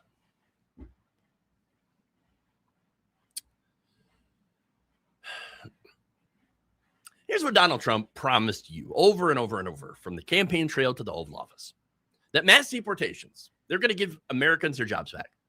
He said if we could only round up the illegals, free up all those jobs that they were supposedly stealing from hardworking Americans, the jobs he kept calling black jobs and Hispanic jobs, that those jobs would open right back up. And for you, for the real Americans, deport the illegals and you'll win. You'll get tired of winning. More jobs, higher wages, less crime, the winning. It's everywhere. Sounds great, right? Well, here's where the reality comes crashing in. The Brookings Institute ran the numbers on what over a year of Trump's deportation policies have done to the American economy, and it's not good. They isolated the cities that ICE had hit the hardest and tracked what happened to the people who stayed. And what they found is not what the right wing promised you. In fact, it is the exact opposite. So let's talk about what mass deportation actually bought the American worker. Because somebody paid for it. It just wasn't who they said it would be. Let's get into it. 668,000 jobs. That's how many jobs the U.S. economy lost because of ICE operations. It's according to the working study that was released earlier this month. And this is the part that should end the argument for good. They estimate that somewhere between 51,000 and 297,000 of those lost jobs belong to American-born workers, the exact people Donald Trump claimed that he would protect. The researchers even put it on a per-arrest basis. For every single person ICE had arrested, an average of 30 jobs disappeared from that local economy. One arrest equals 30 jobs. That's the trade-off.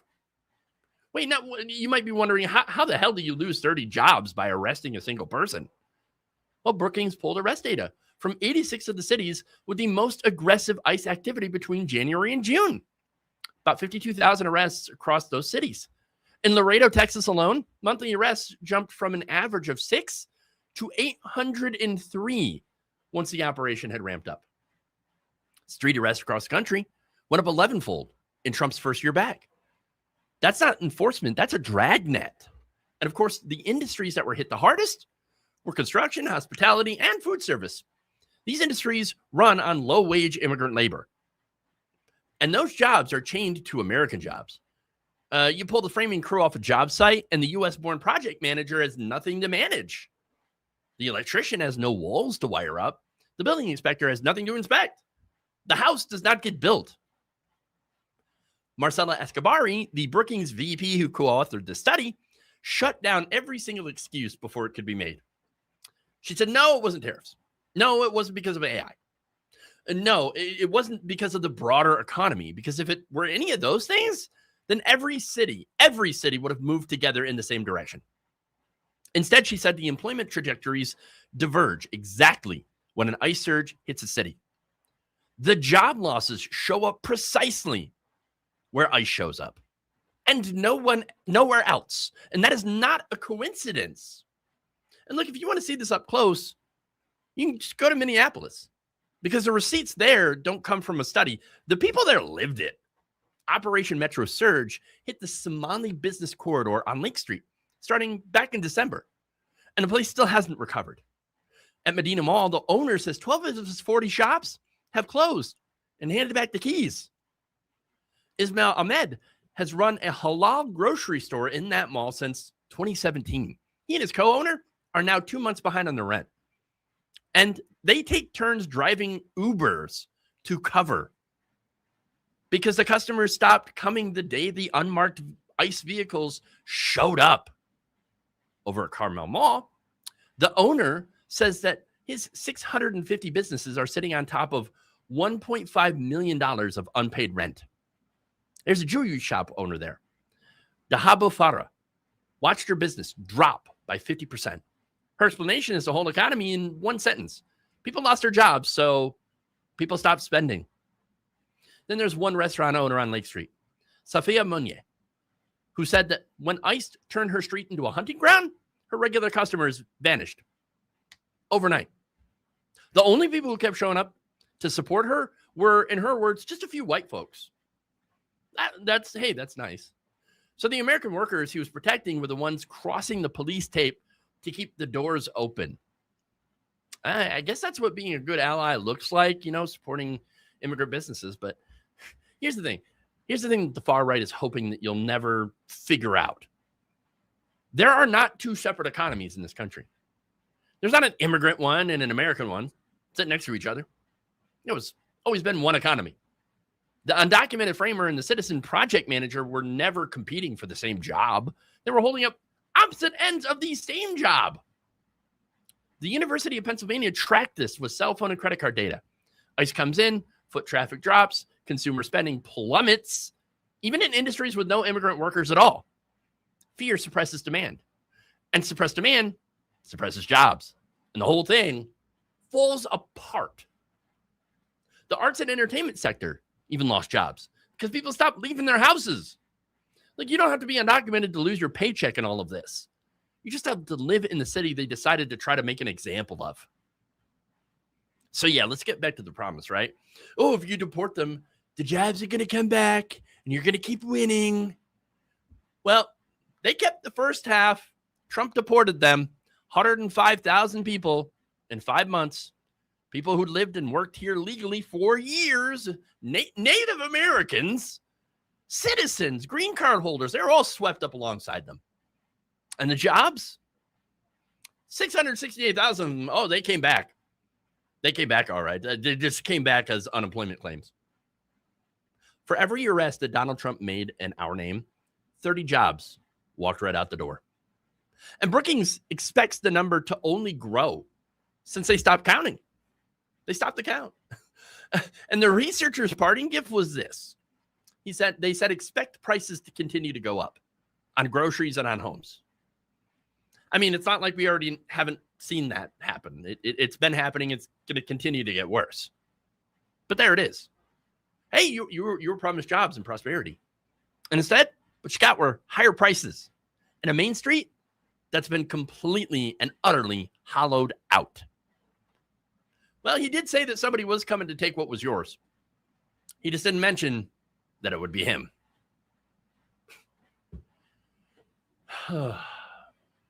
Okay. So the thing we said would happen, happened. I'm shocked. Shocked. Shocked, I say.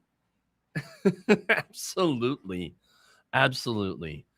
I mean, fear suppresses demand, well put. It's true. I mean, we've seen this in every city that ICE has been hitting. Yeah. People won't leave their houses. They can't leave their houses. Even those who are legally allowed to work here. And that's the result. That's the result of the right wing and their incessant fear mongering.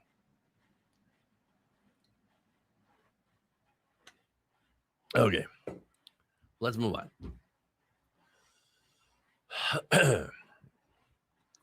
SCOTUS has been on a roll of doing horrible things. Now, here's something you might not have thought about. And that's who's going to take care of you when you're sick or when you're old.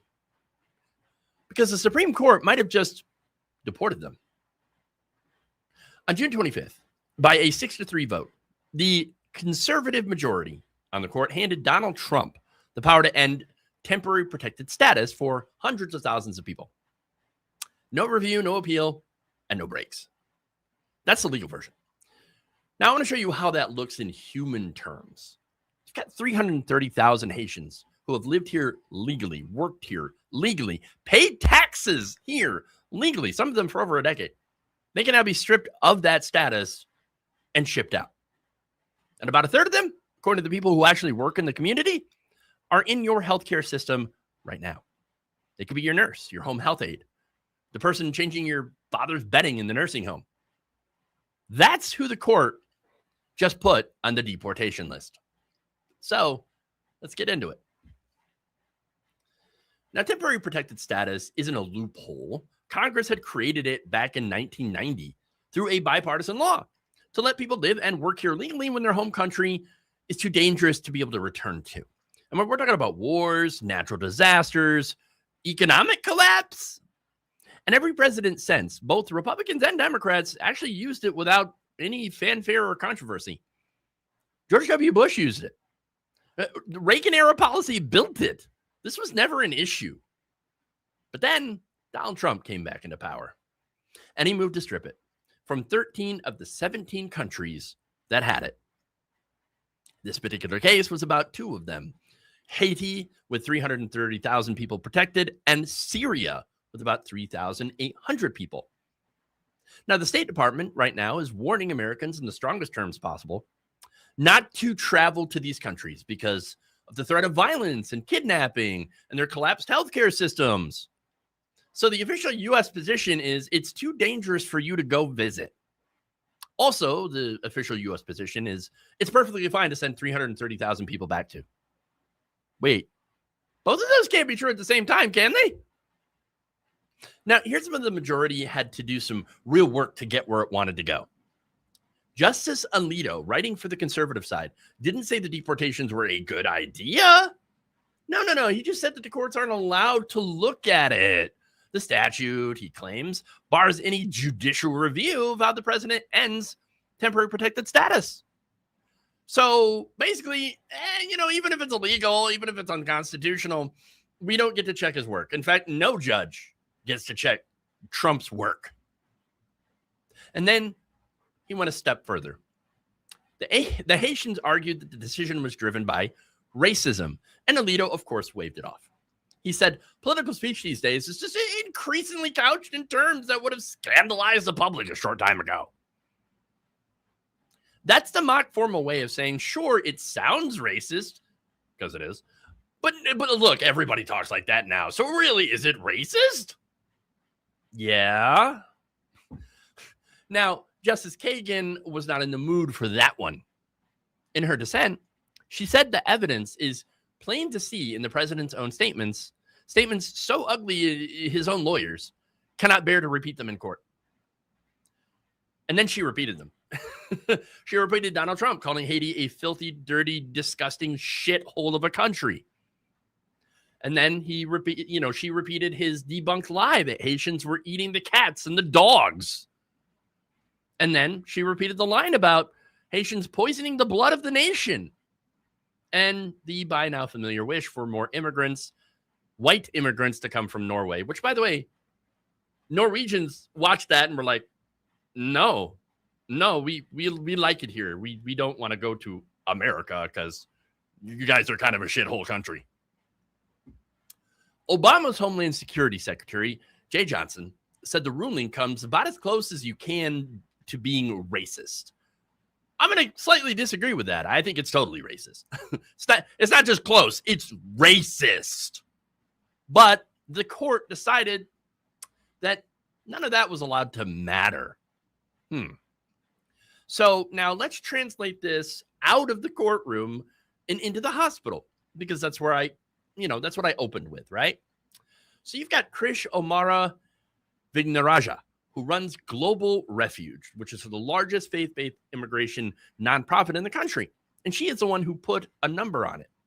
Of those 330,000 Haitians, roughly a third work in our healthcare system as caregivers, doctors, and aides.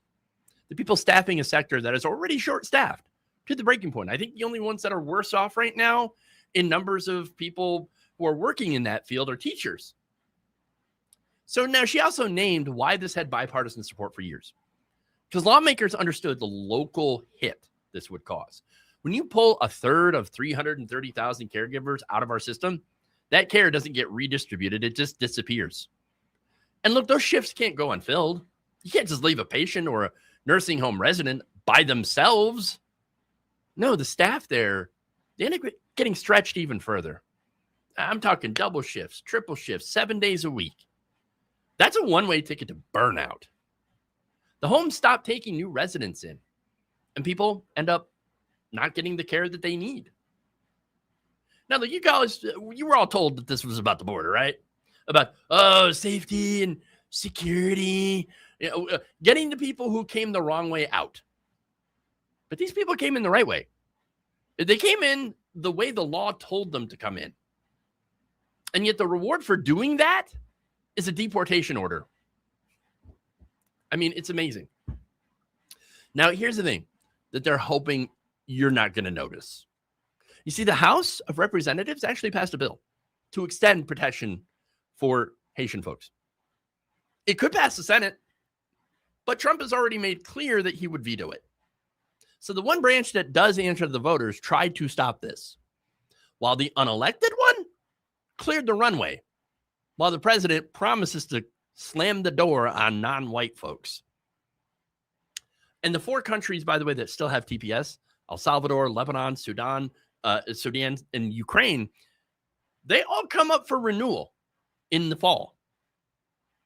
So, when you find yourself maybe wondering why there's nobody to see at the doctor's office or no one to serve you at the restaurant, clean your sheets at the hotels, well, then remember the number attached to this. 330,000.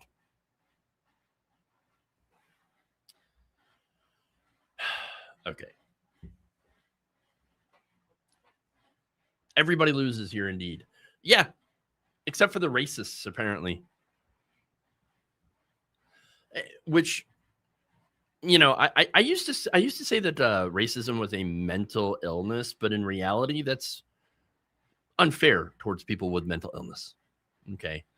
Racism is absolutely not a mental illness, although it seems to, it's incredible ignorance. It's just incredible ignorance. And unfortunately, you've got the racists that are running this country right now. Okay.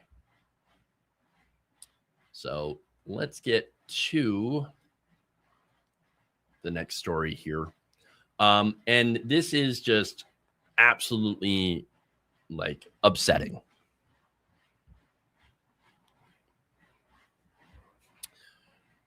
Shara Weir spent the last moments of her life banging on a wall. Now, she was on a ventilator inside of a nursing home.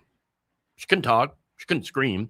So she banging on the table, on the walls, hoping anybody would hear her and come help. Now, a nurse should have been there, but according to her roommate, nobody was. And eventually, Cheryl stopped banging. Her family's lawsuit blames her death on the very company that ran that nursing facility. It's a company called the Ensign Group, which is the largest nursing home operator in America. Now, here's the part that turns what's a tragedy into something so much worse. Because what happened to Cheryl Weir was not a mistake. It wasn't a result of a bad night or a nurse who called in sick. No, it was a business model. According to a 5-month investigation by Hunter Brook Media, the company, in the company's own data, it lays out how a $10 billion empire figured out that the less care that it delivers, the more money it makes. So I want to talk about the math here that ensured that a nurse wasn't in that room when she was needed. Let's get into it. Now I want to give you the number that breaks this whole case wide open. Using a formula from the 2025 peer-reviewed study, Hunter Brook calculated a 5 million hour gap between the nursing care Ensign's patients needed and the care they'd actually received. So they actually looked at a 5-month window in 2024. Now, in that window, closing the gap, actually staffing those facilities the way that they're supposed to, the way that the law requires, that actually would have cost Ensign about $161 million for that period, which translates into about roughly $386 million a year. But wait, the company's entire net income that year was reported at just $298 million. Huh. So let's get this straight. So the money they saved by not staffing their nursing homes was actually larger than everything they had booked in profit. Meaning the care that they didn't provide wasn't a cost of doing business. It was the business. One attorney who litigates these cases, Ernest Tosh, looked at the gap between the care owed and the care delivered and said that it looked like fraud. Quote, the difference between those two numbers is fraud. Now, wait a minute. How does a company build a $10 billion empire this way? Well, Ensign has a growth strategy, and it's pretty elegant in a way that a long con is elegant. What they do is they buy up struggling nursing homes, and then they cut the staff at those homes. It's like Bain Capital, but for healthcare. Then they bank the savings, and then they announce that the quality of care has somehow improved. Hunter Brook tracked 161 facilities before and after Ensign had bought them, and then measured them against roughly 15,000 other nursing homes to control for industry trends. Their findings? After Ensign acquires a facility, nursing hours actually fall and the quality of care gets worse. And it's not because the nurses are bad at their job, it's because there's not enough of them. And that makes all the sense in the world. And yet the company's own marketing calls itself the standard by which all others in the industry are measured. Ladies and gentlemen, that is a flat out lie. So now here's how the two sets of books happen to work. On the metrics Ensign reports about itself, star ratings, the industry leading outcomes, it all looks fantastic. Wow. A sell-side analyst literally called those star ratings part of the company's, quote, secret sauce. But then on the measures that are independently verifiable, the ones Ensign is not allowed to grade itself on, they unsurprisingly perform worse than average. Wow. What about the law? 4 states where Ensign operates set hard floors on the number of staff that should be on the floor at any time. And those states happen to be California, Washington, Tennessee, and Kansas. But the Hunter Brook investigation found that Ensign facilities, they fell below those legal floors on more than 18,000 days between 2020 and 2025. That's 18,000 days cumulatively under the minimum the law requires. Oh, and by the way, while it was understaffing the people changing the bedding, the company was routing hundreds of millions of dollars to its own executives and to affiliated companies that it also controls. This is a practice known as tunneling, which explains why they didn't make that much money. Here's how it works. Ensign's facilities pay separate companies that Ensign also owns or controls for functions like real estate, insurance, and administrative services. Now, obviously, many of these things are necessary to operate the business, and each facility would have to pay somebody to do them. However, experts told Hunterbrook that nursing home operators regularly charge themselves excessive above-market rates when their own facilities are involved. And there it is. There it is. They had the money. It just wasn't going to where it was supposed to. But here's the part that should make you even more furious. We are also paying for this. You see, the bulk of Ensign's revenue actually comes from government programs, Medicare and Medicaid. That's our money. And those programs don't pay a flat rate. They pay based on something called acuity. That is a measure of how sick the residents are. The sicker the patient, the more the government pays because, well, the sicker the patient, the more staff and resources it takes to care for them. That makes sense. But Ensign figured that out. And so what they did is they focused on getting higher acuity residents, sicker people. And because they took the sickest people, they ended up getting the biggest payments from the government. But while they were doing that, they staffed many of the facilities that those patients were getting into below the level that that payment was actually calculated to cover. And then they pocketed the difference. And that right there, that's the fraud. Ladies and gentlemen, we have found the fraud, and it wasn't in poor people getting assistance. It was in big corporations screwing over the taxpayer while letting actual human beings die. Now, hold on here. You might be wondering, what, isn't there like a backstop to try to stop this thing from happening? This is horrible. Well, federal regulators had actually moved to try to set a national minimum staffing standard for nursing homes, a floor, if you will, so that the company couldn't strip a facility down to the studs and then cash government checks. CMS's proposed guidelines would have mandated a minimum of 3.48 nursing hours per resident per day. That's a level that was estimated to save about 13,000 lives per year. But you know where this is going. The industry? Oh, they didn't like it. And they sent their lobbyists to Washington, D.C. And now that rule's gone. That's right, it's gone. 2025. This company that didn't have enough money to properly staff their facilities, they were able to make a rather sizable donation to politicians. And you know which ones. Let me pull that up.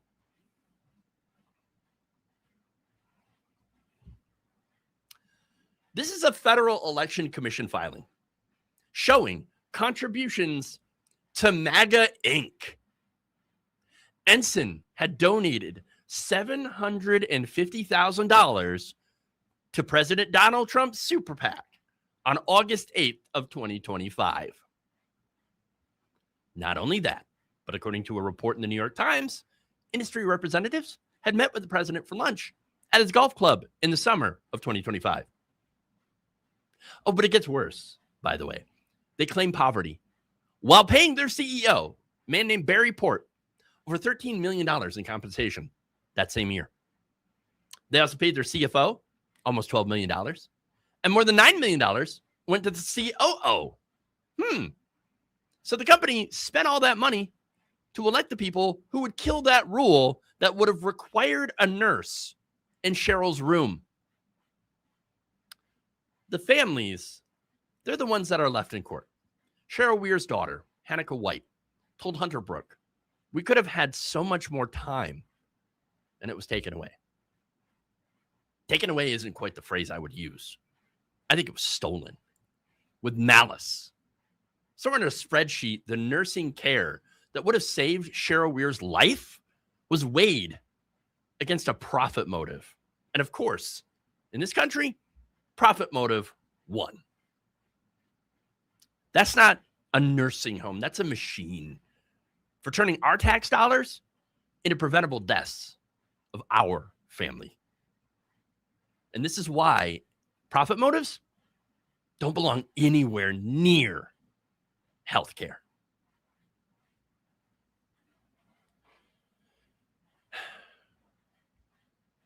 Okay.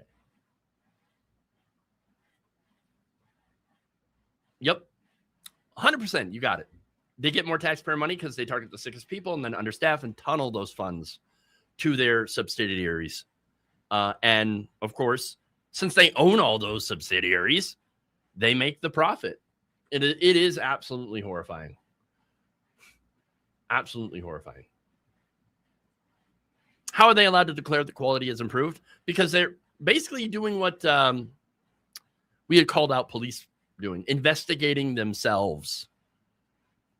And that's it. And again, getting back to the lobbying figures, that's how they're able to do that. They just shovel a bunch of money towards politicians to allow them to get away with whatever the hell they want to get away with. But yes, it's an absolute scam. I told you it was going to be infuriating. Okay. One more story for you, and it's, again, not a good one, unfortunately. If you live in New York and you make a little too much to be poor, but nowhere near enough to be comfortable, this story is about you. Because as of today, July 1st, 2026, roughly 450,000 New Yorkers are losing their health insurance. They're not losing their fancy plan. They're losing their only plan. These are the people that are earning between $31,920 and $39,900 a year. So we're talking home health aides, retail workers, maybe the person who made your coffee this morning. Now, for years, they actually had something called the Essential Plan, which was free or pretty close to it. But today, the state is legally required to start taking that plan away. No one in Washington held a press conference about this. There wasn't a vote this week, no dramatic bill signing. In fact, the people losing the coverage today mostly found out from a letters that actually went back in April. Now, the bill that did this, it does have a name. They called it the One Big Beautiful Bill. Let's get into it. So the Essential Plan, it actually covers about 1.7 million New Yorkers, people who earn under 250% of the federal poverty line. And it's actually been one of the most successful health programs in the state. Yes, you actually had low-income people that were actually insured and actually able to see their doctors. But unfortunately, today, that income ceiling drops and reverts from 250% back down to 200%. And everybody caught in that little donut hole, around 500,000 people, they fall right into that hole. They didn't get poorer, and they didn't get richer. The line just moved. And they were standing on the wrong side of it. So now where did this come from? Well, the state of New York didn't just wake up one morning and decide to do this to its own people. No, the Essential Plan, it runs on federal money, funding that's tied to the Affordable Care Act. And for years, that funding let the state cover people a little further up the income ladder. The ones who make too much for Medicaid but can't come close to affording private insurance premiums. Folks on the Essential Plan often paid as little as nothing, $0 in premiums. But then, of course, came the bill that Donald Trump signed nearly a year ago. The bill restricted the federal subsidies that made the Essential Plan work, and then specifically went after the coverage for lawfully present immigrants, who make up almost half of the program. And so the state was left with a choice. Either eat hundreds of millions of dollars in lost federal funding, or you have to shrink the program, and the state ended up shrinking the program. Now, nationally, the same bill, and I've talked about this a lot, cut about $911 billion from Medicaid over the next 10 years. New York's Essential Plan cliff is just a piece that happens to land today. Now, Governor Kathy Hochul had called it the Big Ugly Bill and put out the state's own numbers and the damage. But here's the thing. This wasn't sold as a cut to people's health care. No, it was buried inside a giant budget package as a change to immigrant eligibility and subsidy formulas. And they did it that way because that's both technical and boring. They used the kind of language that's designed not to be read, to have your eyes kind of glaze over. It wasn't hidden. It was just dull enough that nobody had bothered to look. But let me tell you, it is real, and it has real impacts, real effects on real human beings.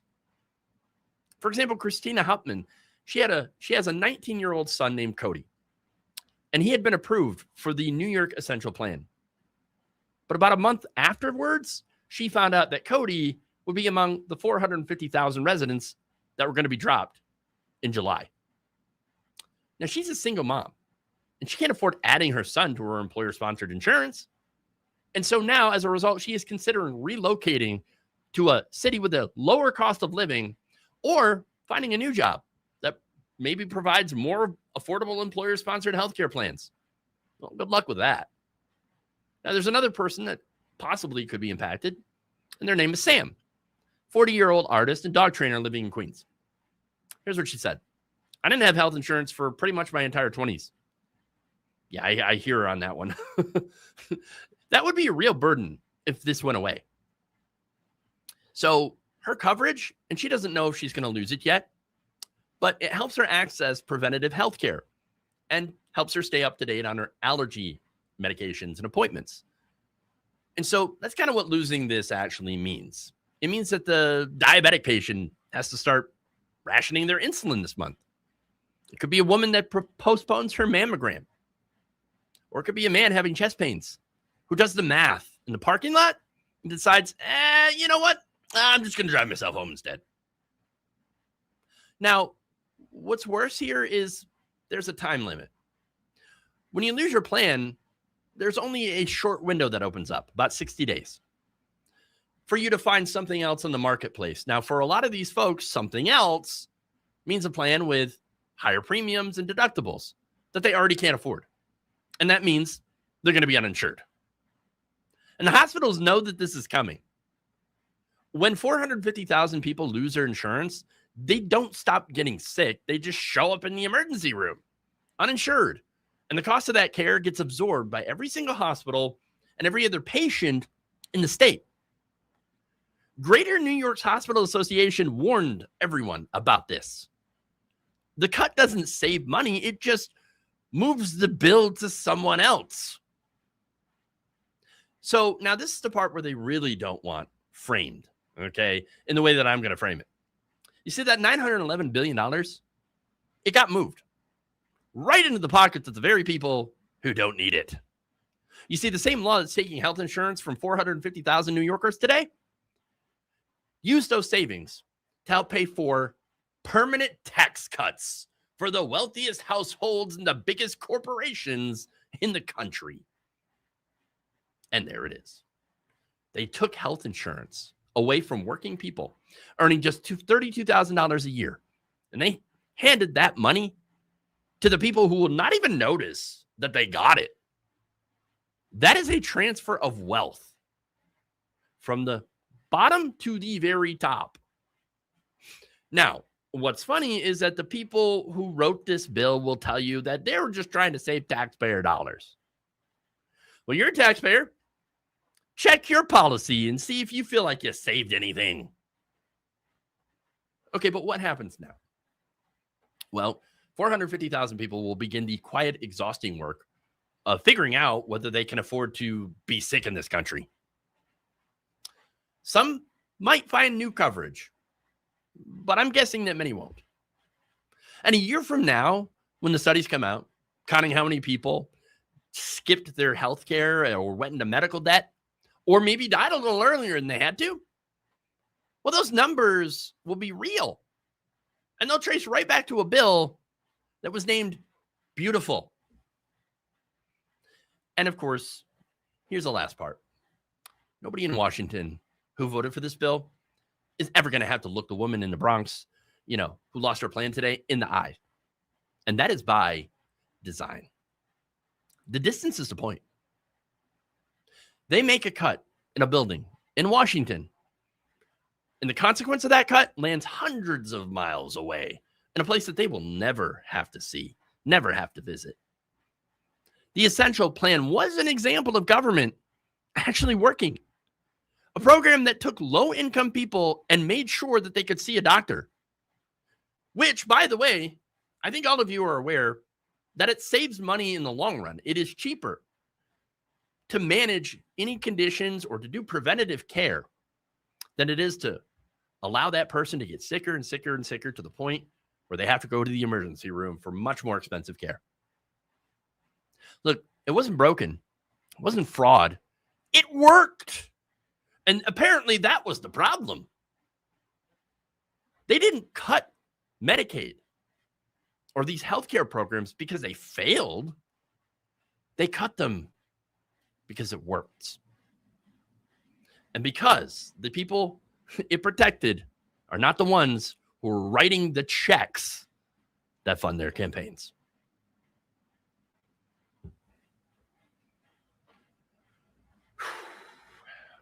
And there you go.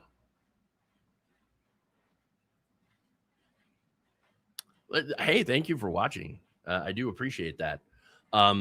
Yeah, you know, you got to break things down because it is intentionally made much more difficult for people to understand these things. And there are focus groups. There are just strategies out there to make these things far more difficult in a way to hide the ball from the rest of us so that we don't understand what they're doing to screw us over. All we know is that we're getting screwed over by somebody. And it's and the thing that they always go back to is, it must be the government's fault. No, it ain't. No, it ain't. Blaming the neediest among us for the failures of corporate greed and unchecked corporate power fits right into the playbook. Scapegoat the marginalized. 100%.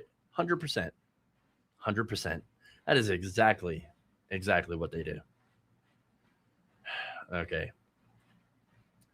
Yeah, no, you're right. Everywhere has been understaffed since COVID.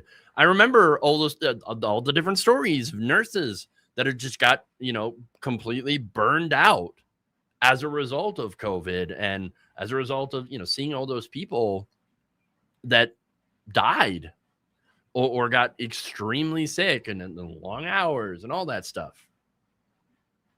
So yeah, it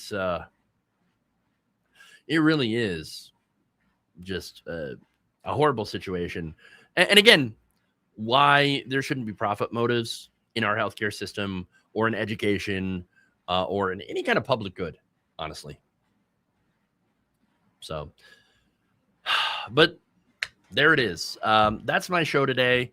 I guess I'm going to end a little bit early. I'm not entirely sure what is who is going to follow me today.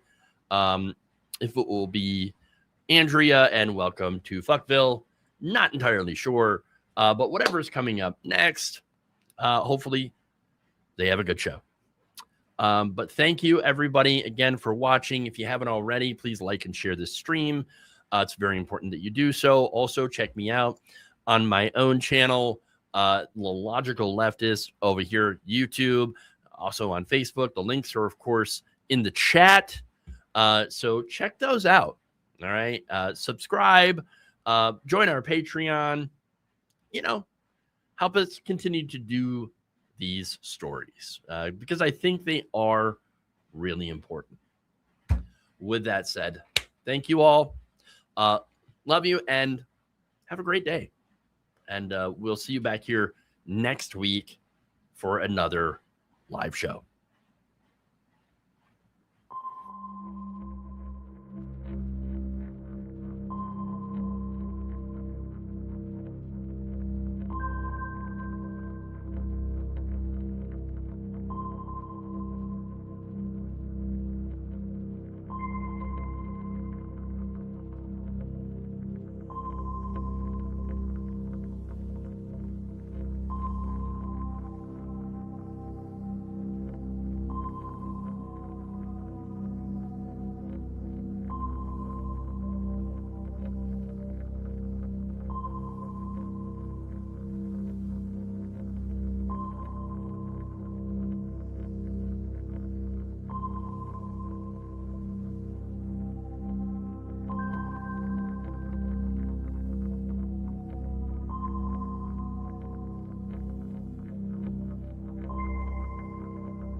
Are we live? Max, are we live?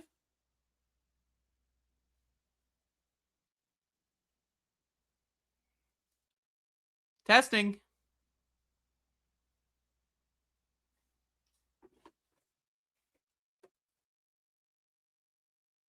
The producer is ruining my show. Note that the producer just destroyed my entire bit. I'm going to have to start over. Roll me again. Start me over. You ruined my flow.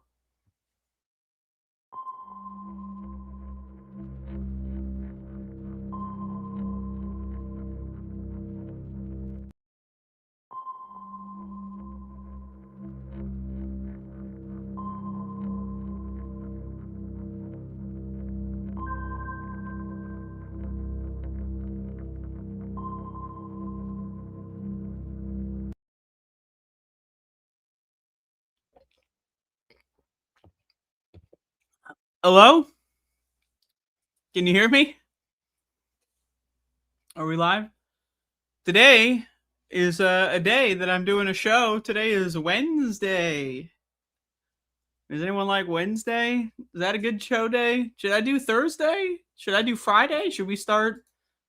What should we do? What's the best day to watch my show? Does anyone watch my show?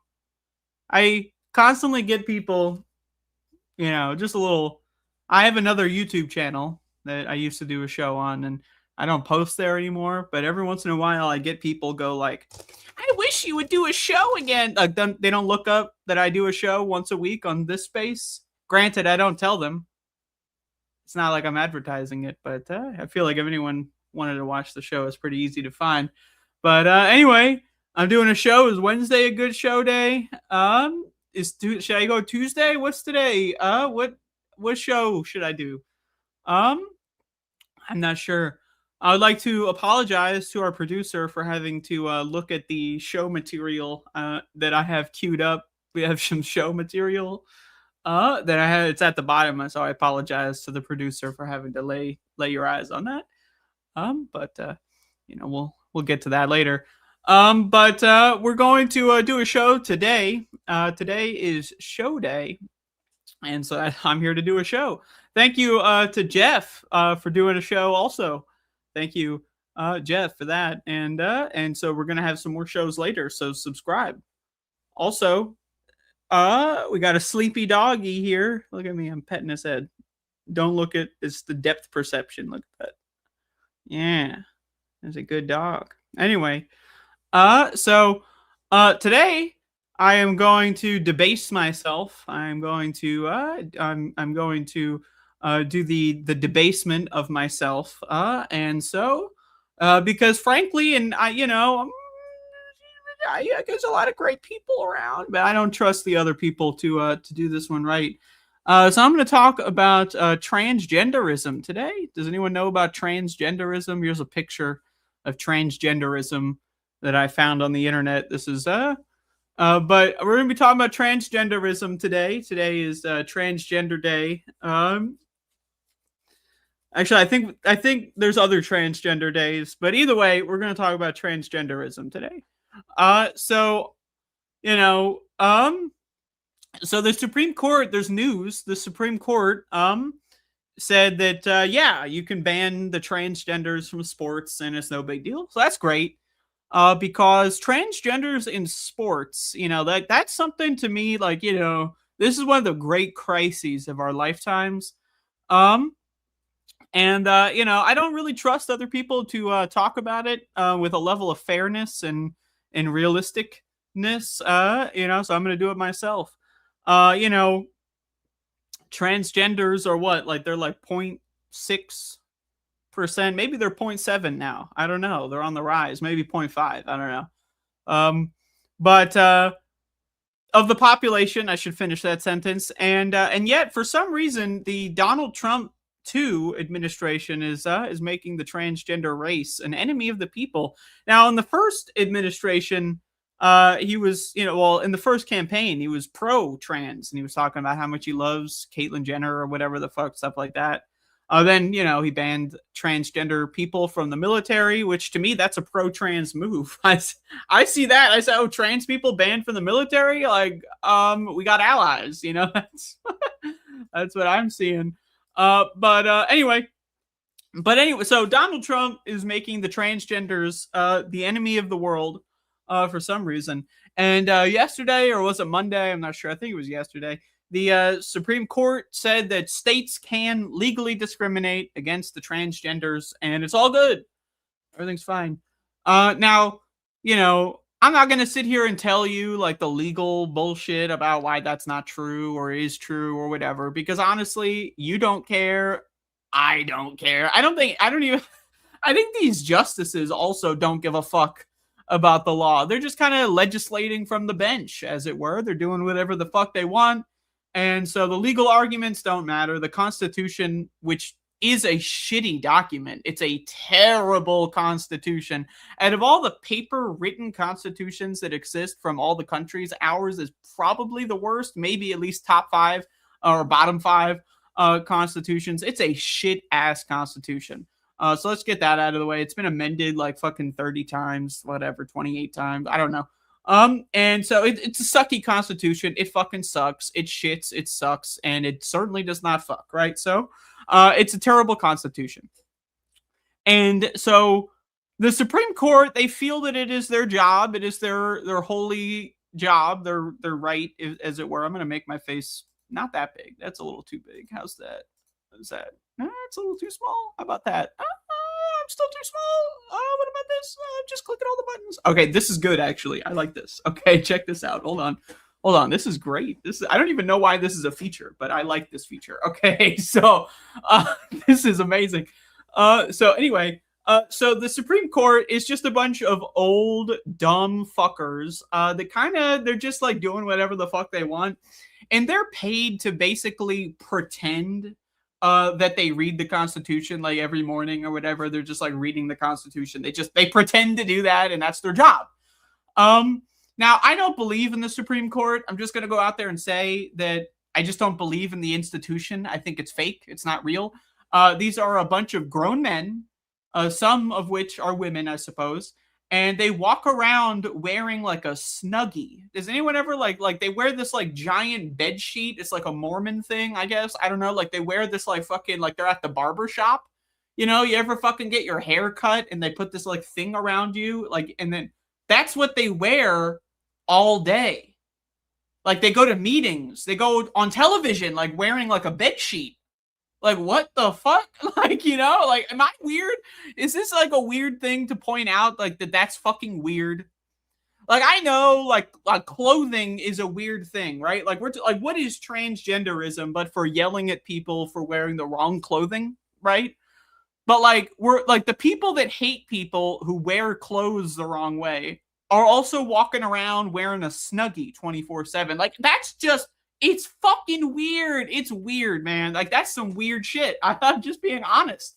Like, if I went outside and walked to, like, fucking grocery stores and, like, I'll be honest, it kind of looks like it's, like, an Iran thing. Like, it looks like it's some Muslim shit. They're, like, draped in this black sheet or whatever the fuck. You're not allowed to wear your own clothes? Gotta hide my body, right? But with this giant black sheet. It's fucking embarrassing. It's a shithole country.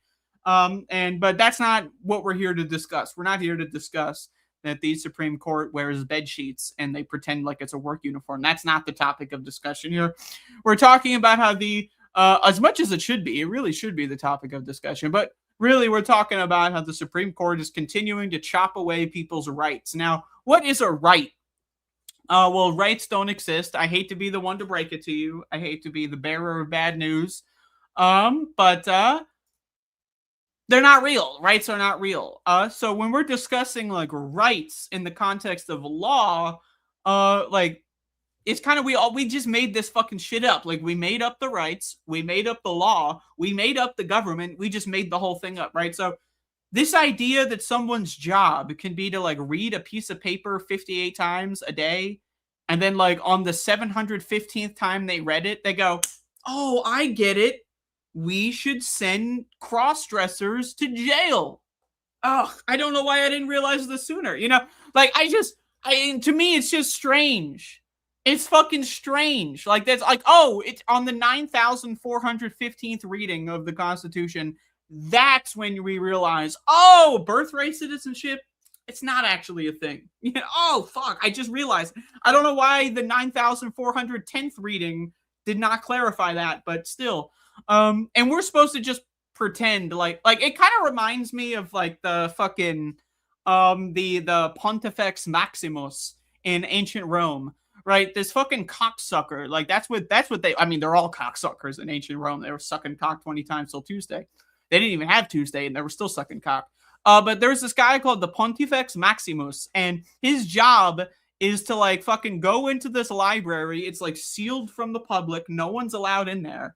We don't even know what was in there really. It's just a bunch of books about the gods, you know, like fucking whatever. So he goes in there, he reads the books, he flips through the fucking page. Well, they don't have codices yet, I guess, but you know, he's fucking unfurling the papyri. And so he's fucking reading this shit and he's like, oh, right. So it turns out, you know, fucking Janus and Venus, they were fighting on fucking last month. And as a result, it was raining. You remember when it was raining? And so now we have to throw all the Christians in the pit and then we have to burn them at the stake.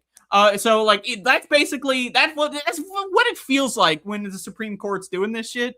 You know, it's like, and we're not allowed to read the books in ancient Rome, but we are allowed to read the Constitution here. And the Constitution really doesn't talk about transgenderism. It doesn't really talk.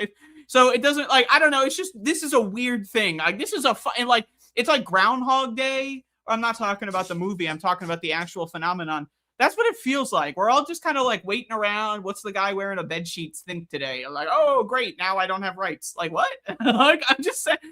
Like, so rights are not real. We just made them up. And then, like, then we made up the bed sheet. And then we made up the role that someone puts on a bed sheet. And now that makes them powerful.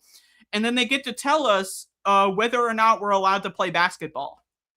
Oh, on Tuesday, you're allowed to play basketball. On Wednesday, sorry, no basketball today. It's just, this is weird. And then what is basketball? What are these fucking sports, too? You ever think about this shit? This whole thing is just so fucking stupid. It's just so fucking stupid. Okay, I haven't even gotten into sports. So we made up sports, right? We create this ball. And then we inflate it, not too much, but just the right amount of inflation in the ball, right? That you can bounce the ball, okay? But, like, if you were born as a man, which who the fuck is born as a man, by the way? You ever think about that? You ever hear that? Born as a man. I was born as a baby. I don't know about you. But, like, so you're born as a man, you can play basketball. Then you're like, oh, I'm going to fucking be a woman now. Great, cool. Now you can't play basketball? Like, what is, I'm just like, I'm befuddled by this. Like, it is befuddling. So but like, if you're born a woman, you can play basketball over there. But then if you want to be a man now, you can't play basketball anymore. The whole thing is fucking weird. And then, so let's talk about what is basketball. So we inflate this ball a certain amount. It's a magical number of inflation that we put into this ball so that you can bounce it around.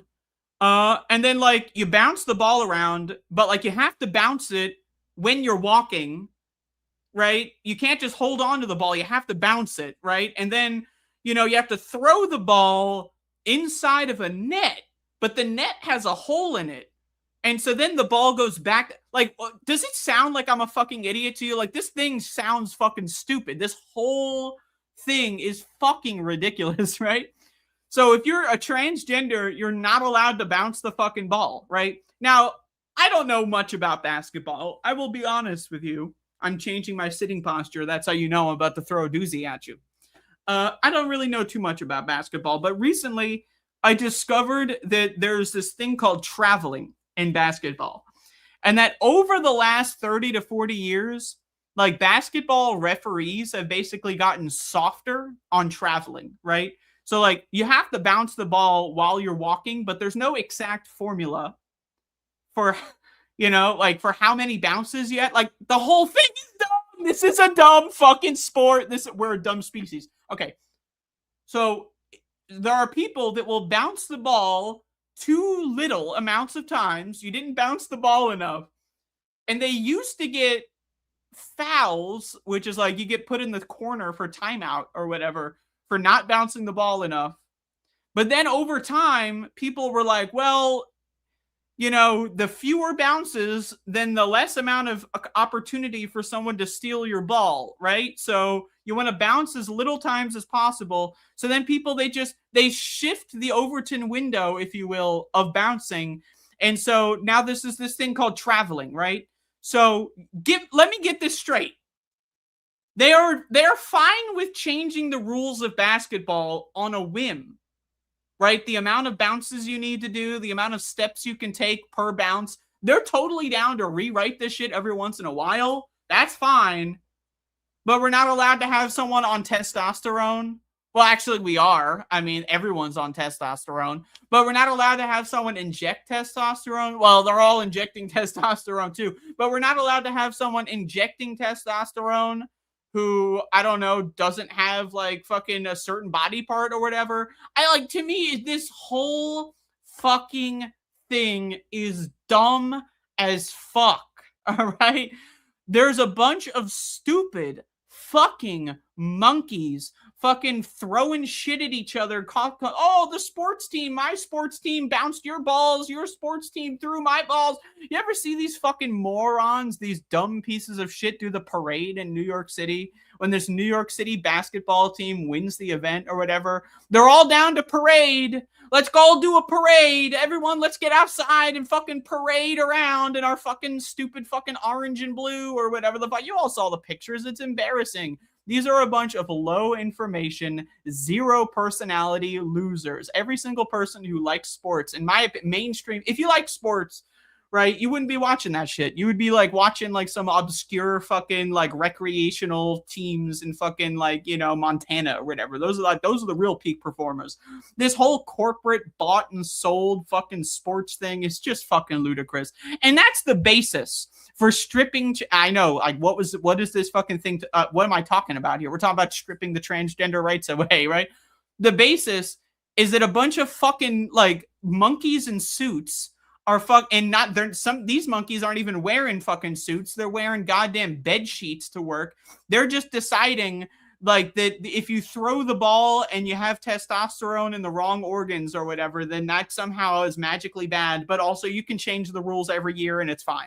So you can change the rules every year and that's totally fine, except for this one specific rule change that has nothing to do with the rules of the game itself. It's who's allowed to play the game. Isn't that fucking weird? Right? Isn't this whole thing fucking weird? So transgender people are not allowed to go to the fucking doctor and get health care because a 7-year-old wants to wear a skirt in fucking Idaho and also wants to play fucking t-ball. You know, the one where they put the ball on a stick so that there's no pitcher or whatever. So a 7-year-old wants to wear a skirt and play t-ball. And so then that's why, you know, I'm not allowed to get healthcare. What the fuck? Like, I'm just like, have we lost the fucking plot here? Like this, I'm a transgender person and I don't give a fuck about any of this. I'll be honest with you. Okay. I don't know a single transgender person that gives a fuck about sports at all. At fucking all. Sports is like some low IQ, dunderhead Neanderthal DNA fucking majoritarian fucking situation, right? These are some dumb shit for brains motherfuckers that watch sports, okay?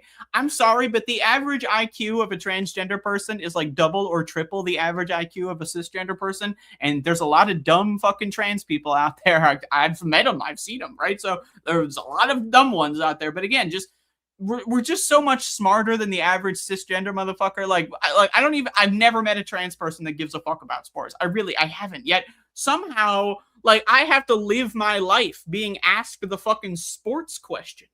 You know, I get people sending me messages. How do you feel about transgender? Like, I fucking told someone, I'm trans, and they fucking start talking about sports. Like, bitch, I didn't say I like basketball, motherfucker. What are you talking about? Like, I don't understand. I don't fucking get this. This is all like, I cannot follow the plot here. Like, if we're watching a movie, I'm going to be sitting next to you going like, wait, I thought that guy was a good guy. Wait, I thought they were on.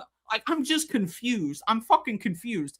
Like, so there's like one 7-year-old in fucking Ohio that wants to fucking wear a fucking t-shirt that says I'm a girl and play kickball at the same time. And that is such an affront to humanity that we have to have these fucking grown men and women, I guess, wear bed sheets, walking around with a fucking wood mallet, going like, aha, I declare this, and this is mine. Like, they weren't elected. No one cast a vote for any of them. Aha, yes, you cannot go to the doctor's office. Aha, I'm wearing a bed sheet. Like, what the fuck? What the fuck? This is some really stupid shit. And yet we all just, yeah, I guess you can't get an abortion now because the guy in the bed sheet told you to. The guy, okay, so a guy wearing a robe waves a magic fucking stick around. It's like a mallet. And then now you're not allowed to get an abortion. Like, I'm just like, what the fuck? Like, this is stupid. This is dumb stuff. This is really, really, really dumb stuff. So I just want to say, like, I don't believe in the Supreme Court. And I'm not trying to say, like, I'm not even presenting a policy argument for abolishing the Supreme Court. I may agree with that. But like, I personally don't believe in the Supreme Court. Like, they're not magic. Like, a guy in a fucking wizard robe wearing a magic fucking wand around saying, oh, I do declare you're no longer allowed to get an abortion. Boom! Like, what the fuck? I don't believe in that, right? So, if I want to get an abortion, guess what? I'm going to get an abortion because, oh, the magic fucking wizard man didn't allow me. I don't give a fuck, right? So, again, this whole system is fucking dumb. This is a stupid fucking system, okay? So, the idea that we're even having an argument about transgenderism in sports is fucking ludicrous because, like, the whole thing is dumb. Sports are dumb, right? The Supreme Court is fucking dumb, right? The concept of the Republic is fucking dumb. Grown men and women waving a magic mallet around wearing a bedsheet. Woohoo! Yeah! Oh, boom, boom, and now you're allowed to do this. That's fucking dumb. This whole thing is fucking stupid. And then I haven't even gotten to like the crescendo of this moment here where we talk about gender. Yeah, okay. I know, I get it. That again, transgenders are about 0.7% if on a good day, you know, we're probably going down, if anything, right? Probably 0.5%, right, of the population. So I know that not many transgenderisms are watching my show. However, the whole thing about gender is stupid, okay? Gender is fucking dumb. This is some stupid fucking shit. Okay, so you were born with a certain body part, and that means you have to wear this certain piece of material on your body for 70 plus years.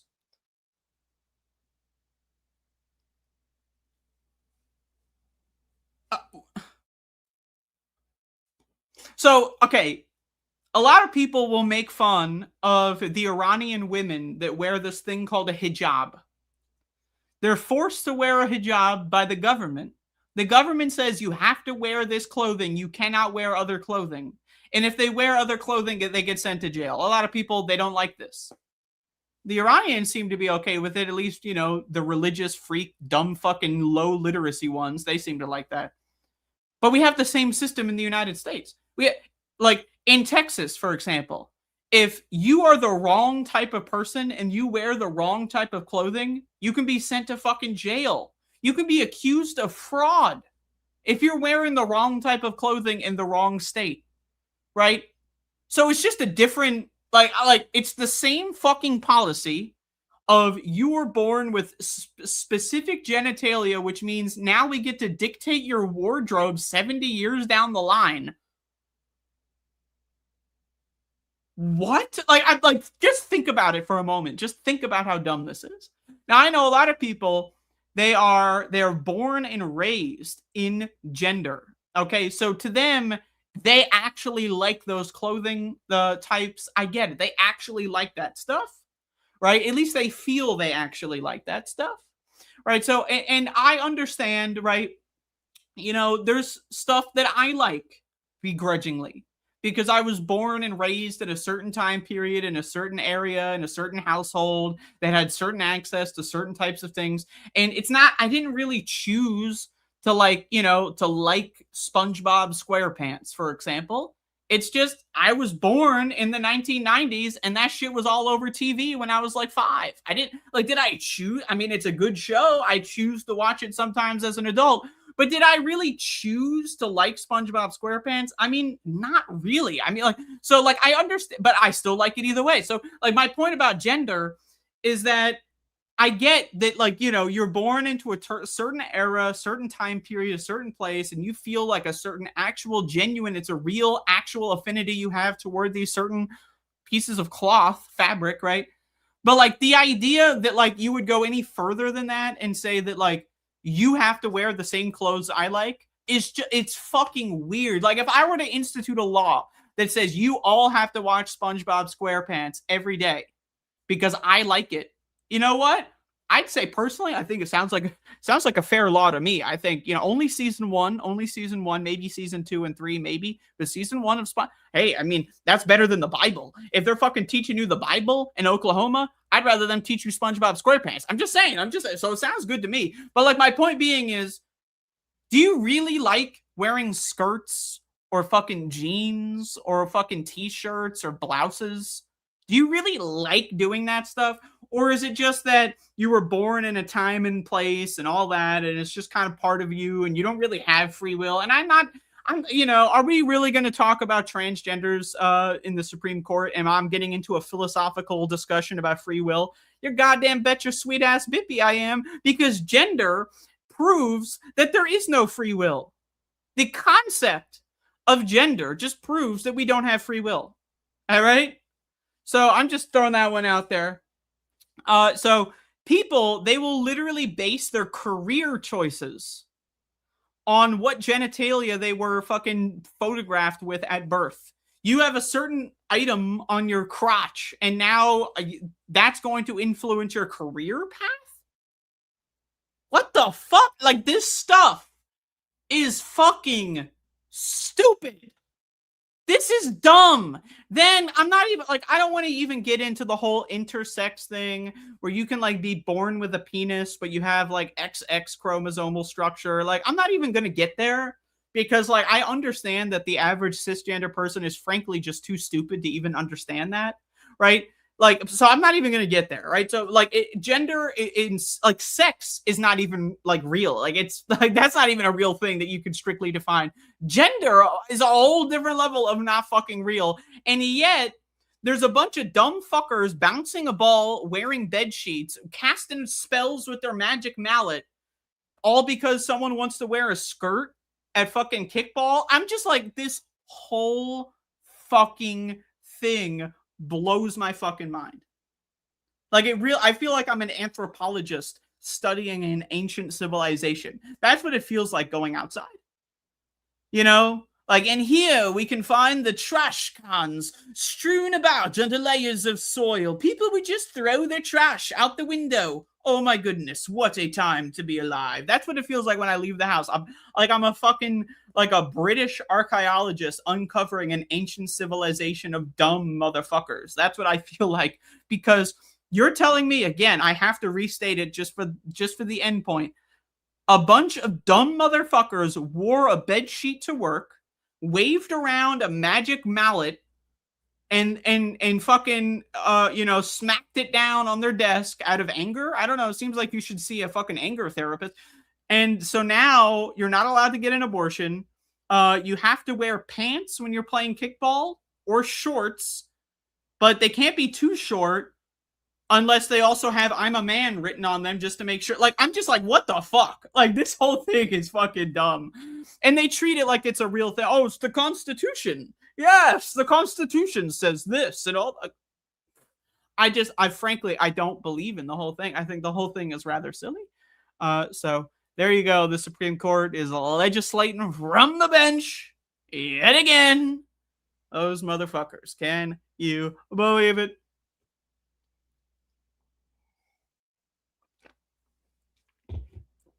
All right. Holy shit.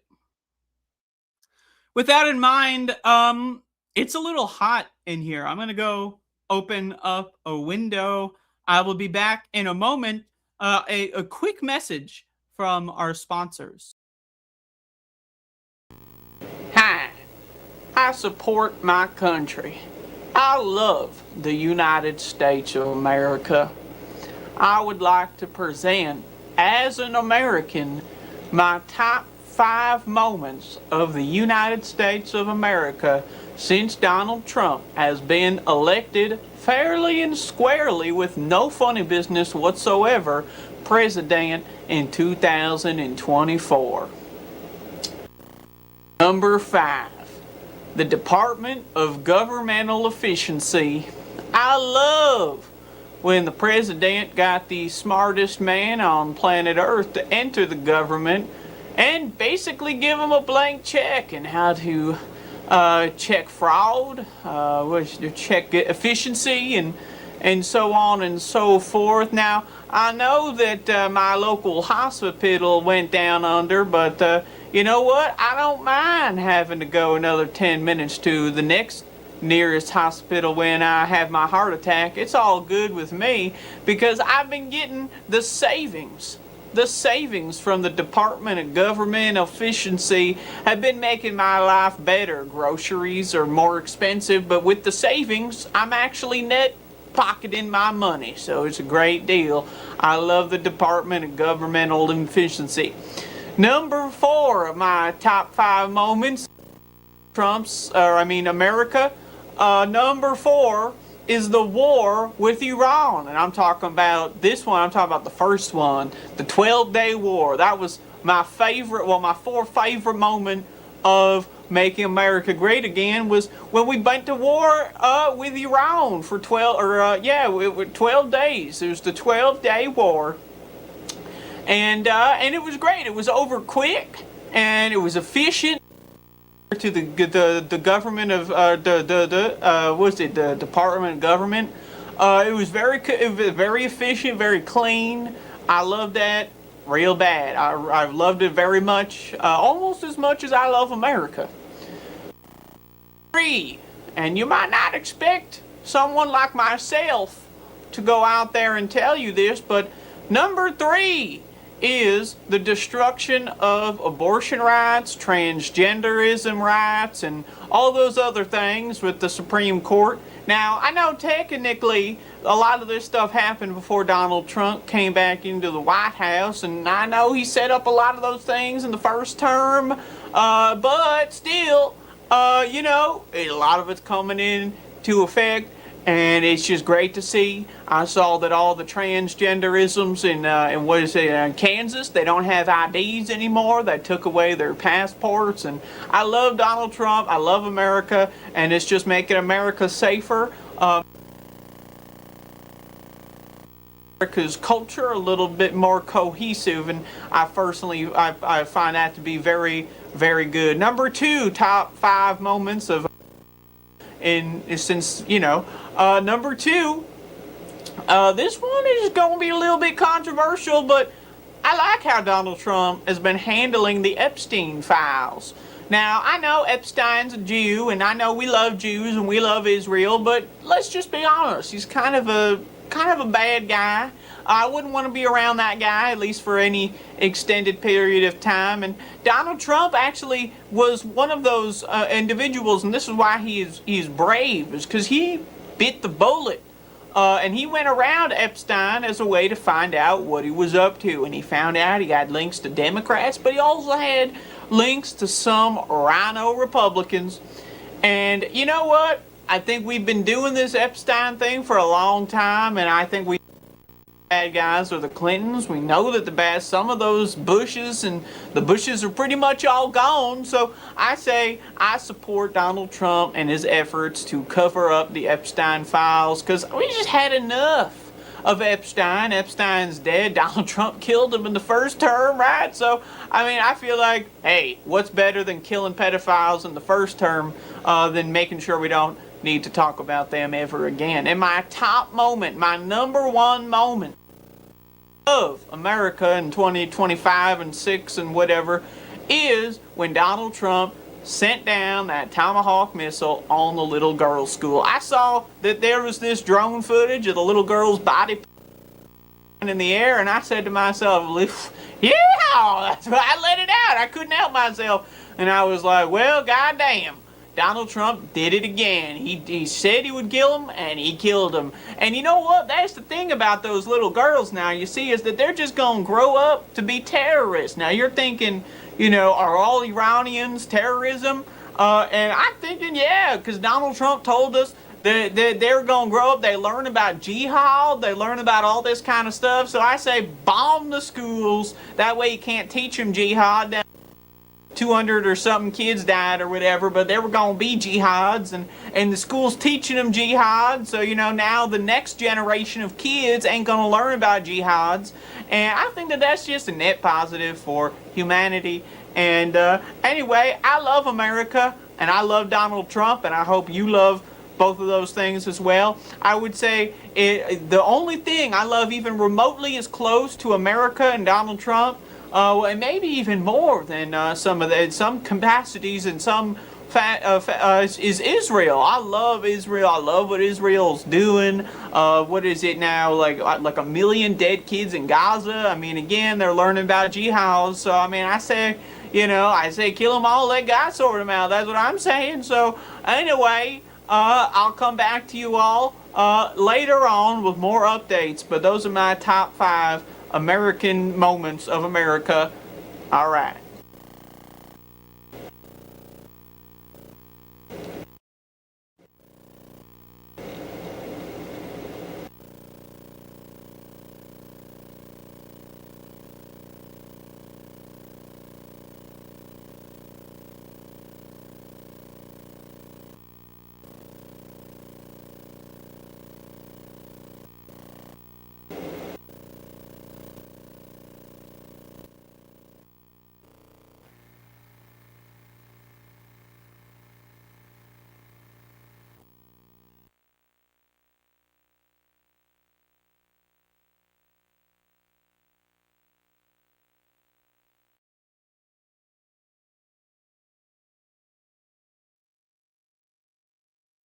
Hello.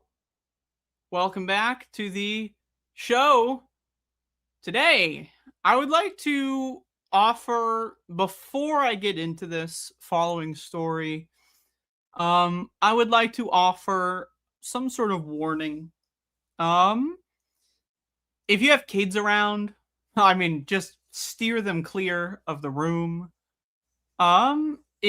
If you have people that have like hypochondria, maybe like they just, just steer them clear, because we're going to be talking about Donald Trump's health today.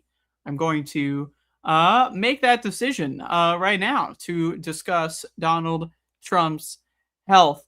So now we have to start every segment about Donald Trump by reminding everyone that he's a child rapist. We have an actual pedophile monster child rapist running our government, and we're all paying taxes. We're all going to work on time. We're all fucking doing all this fucking shit. Like, we should all feel ashamed of ourselves.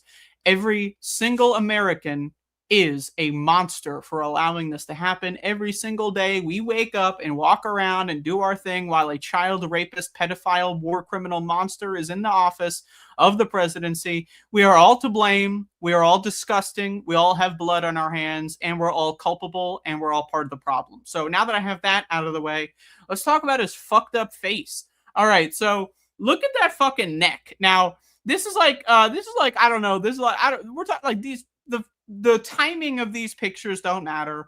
I'm talking about his health over the course of I'm not here to say like, look, Donald Trump's got a new bruise. Like, I'm months old stuff here, whatever. We're talking about the general concept here. And you know what? I want to start this segment by playing a clip. I actually have a clip of, in fact, I'm going to play the clip. Also share audio. Oh, I'm going to share audio. Wow. Sharing some audio here, okay. I want to play a clip of Dr. Oz. Now, do you remember Dr. Oz? I do. I remember Dr. Oz. I saw this clip not too long ago, and this one stuck with me, okay? I just watch this. Ozzy from the Daily Mail. This is the fourth checkup that the president has had. He's supposed to have one a year. He's had several CT heart scans. What are the doctors looking for? Yeah, so I actually have talked to the president about what he's sent to all of you. And I think it's just a routine, regular exam. You remember I had the president on my show 10 years ago, and he also presented records. And at the time, I was stunned at how well he was doing, because so many of these numbers naturally over time will start going in the wrong direction. But if you look at these records, they're spectacular. You know, his cholesterol, his blood pressure, all the numbers are starting in excellent parameters. His ability, and listen, I work with him frequently. Many of you get to see him almost every day. That amount of energy and that amount of mental acuity does not exist in a vacuum. You have to have a vessel to carry it. And the president has unique ability to just keep going at all hours of the day with remarkable strength. Okay. First of all, we got a lot here to digest, and we're not done. Now, this is like a month ago, all right? But, like, the idea that this fucking guy, Mr. Oz, said, you have to have a vessel to carry the mental acuity.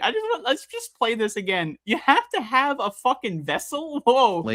Many of you get to see him almost every day. That amount of energy and that amount of mental acuity does not exist in a vacuum. You have to have a vessel to carry it. And the president has unique ability to just keep going at all hours of the day with remote. This motherfucker. Okay, first of all, this guy is sounding like fucking Orochimaru. Like, what? A vessel to carry the mental acuity? Now, you would think he's talking about, like, I don't know, like some guy who's not Donald Trump, but like, we have to keep in mind, we're talking about Donald motherfucking Trump. Mental acuity, dude, like, what the fuck, man? Like, we're talking about this fucking guy. Hold on, let me switch. We're talking about this fucking guy. Like, mental fucking acuity with a vessel? Like, what the fuck?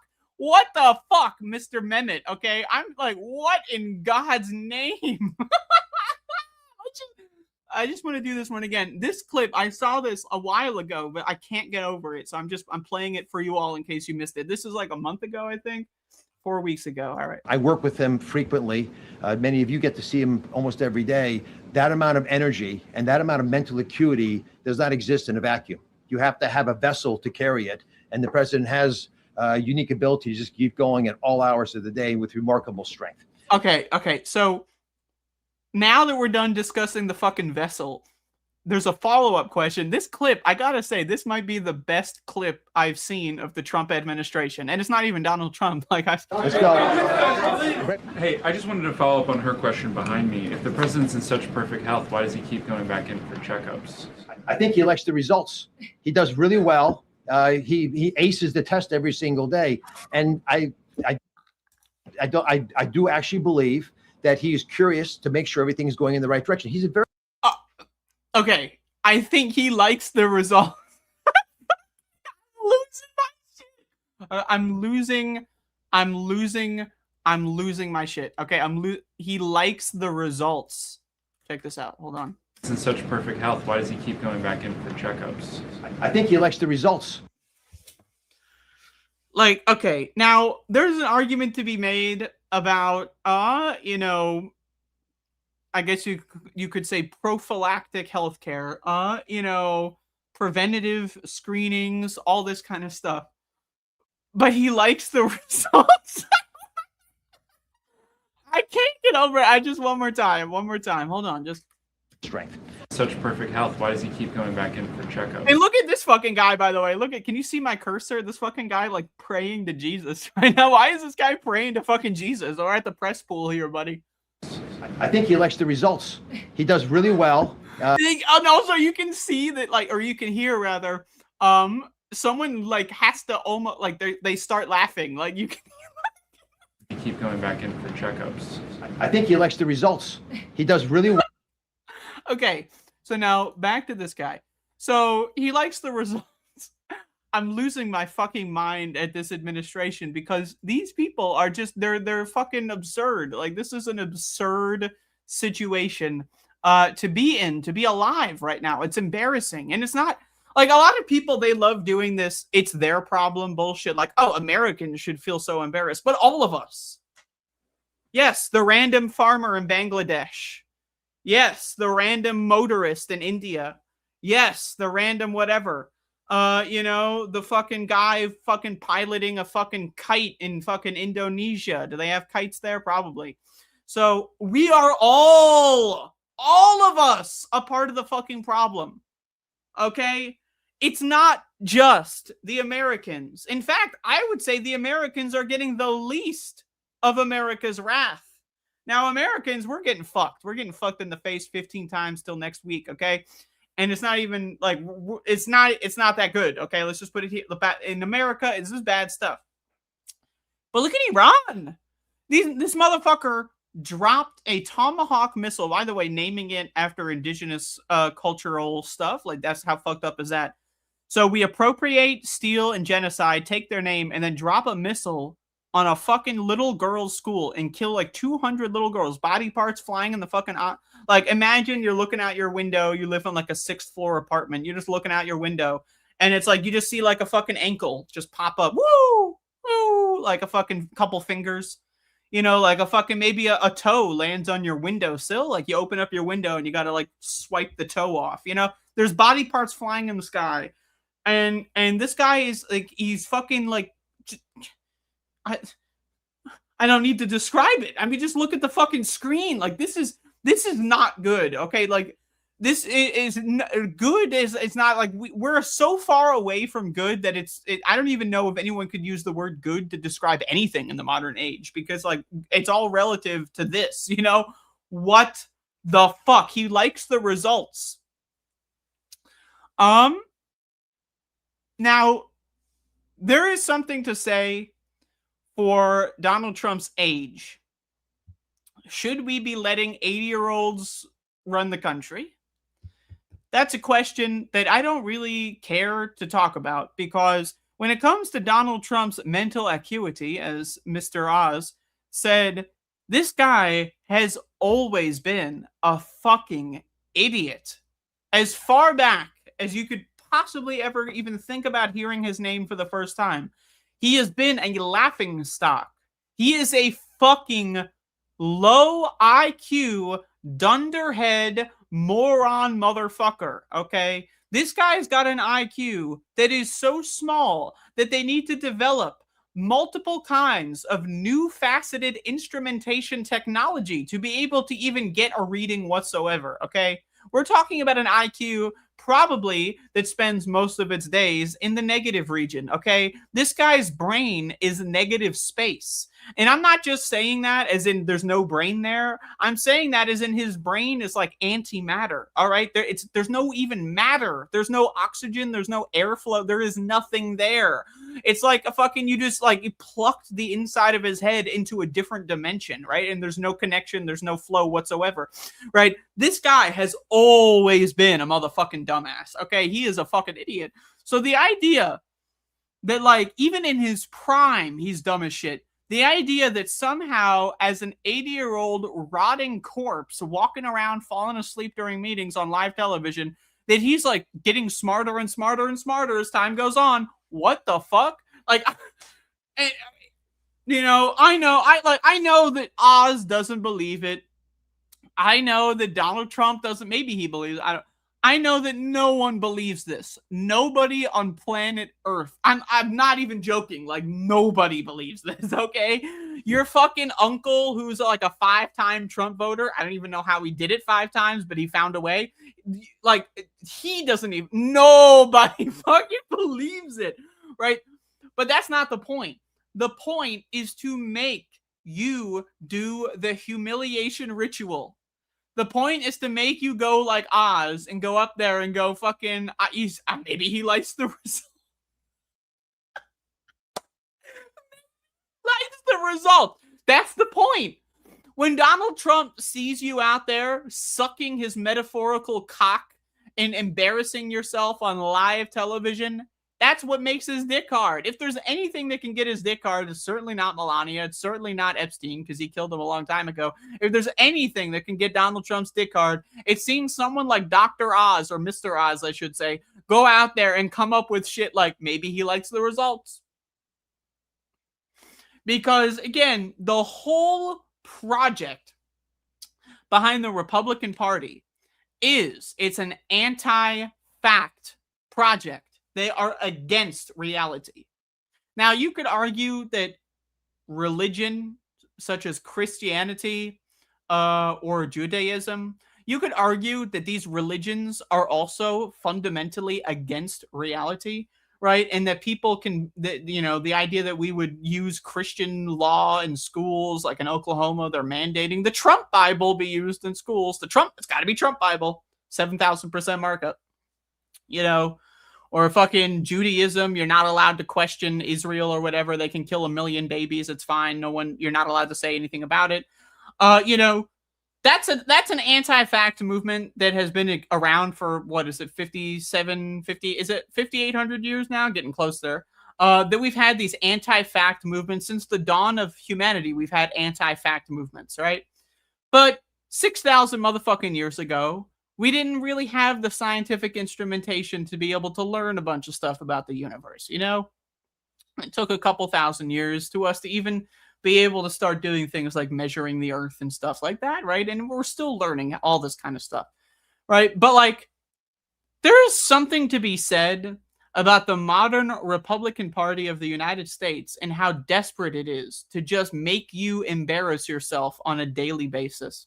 If you're a Christian, are you forced to go out there and defend that you believe in a magical sky fairy that watches your kids jerk off or whatever? Are you forced to question that? Are you interrogated about that on a daily basis? Probably not, right? You just kind of, someone says, hey, do you believe in God? And you say, oh yeah, God bless. Or, there's not that many humiliation rituals involved with modern religion in America. I mean, going to church is a little bit humiliating, this kind of stuff. But when it comes to conservatives in the United States, it's like a fetish. It's like a fucking, eat, sleep, breathe, suck Trump's metaphorical air penis. You know how fucking you're jamming out to fucking rock music and yeah, man, you're playing the electric guitar with your hands? That's them, right? They're playing air guitar, but with Donald Trump's floppy fucking mushroom dick. Okay, that's what they're doing. They're playing air cock, all right? That's what they do on a daily basis. I gotta say, watching a Muslim walk around with a rug and then just in the middle of a conversation, pause, I gotta go lay on the ground and kiss the floor for 5 minutes. That shit is embarrassing. That is a humiliation ritual the likes of which I've never even seen before. That shit is pathetic. It makes you look like a fucking idiot, right? I'm sorry. It's just you're kissing the fucking floor. It's just disgusting. These people are gross, right? But again, that is not, it pales in comparison to a modern fucking Republican. These people are fucking embarrassing, right? They're wearing the fucking hats. They got the fucking Trump phone now. They got the fucking, they got the Trump pants. They got the Trump glasses. They got the Trump shirts. They got everything. Trump. And every day someone's going to look at them and say something and they're going to have to do some air cocking. Yeah. Woo! So it's just, this fucking shit, it's ludicrous. It is embarrassing. And again, Democrats. I know we shit on Democrats all the time. We hate the Democrats. I hate the Democrats. I ask you this. What is worse? The guy with a machine gun pointed at your face who says, suck my dick or I'll kill you? Or the person with a fucking, let's imagine that they have a bulletproof vest or whatever around their whole body. The machine gun is not a weapon to them, right? Let's just imagine, okay? They're totally safe from machine gun fire, all right? And they're like, well, actually, the dick is really tasty. Give it a shot. That's the Democratic Party. What the fuck? Right? What the fuck? They're not questioning the man with the machine gun at all, right? They're just saying, well, have you considered maybe, that his diet has been really good lately? He's been eating a lot of pineapple. Give it a shot. Jesus fucking Christ. These motherfuckers, it's a humiliation ritual fetish. It's a literally every day. It's like the Muslims with kissing the fucking floor. That people will literally walk on the fucking floor, and then Muslims are like, yes, let me kiss your dirty fucking feet. It's grotesque. It's fucking nasty. And don't even get me started with the Jews with the wall. You see these Jews or whatever lick the fucking wall like it's a fucking guy, like that fucking guy from A Christmas Story. What the fuck is going on with these people? All of that pales in fucking comparison to anyone out there who's going to tell you with a straight fucking face that this motherfucker is the healthiest man alive. He's got mental acuity that's out the wim-wham, so much so that it's leaking out of his vessel. His fucking vessel. His vessel is leaking because of his mental acuity, according to Mr. Mehmet Oz. Like, I'm really, what the fuck? What the fuck? Okay? What the fuck? And I seriously hate living here. I hate and when I say here, I don't mean America. I mean planet fucking Earth. I mean anywhere near my fellow sapiens, if you can even call them that, if they even qualify as such. What the fuck, man? And again, I know that nobody believes it. At least the Muslim kissing people's dirty fucking feet believes in it, man. Jesus fucking Christ.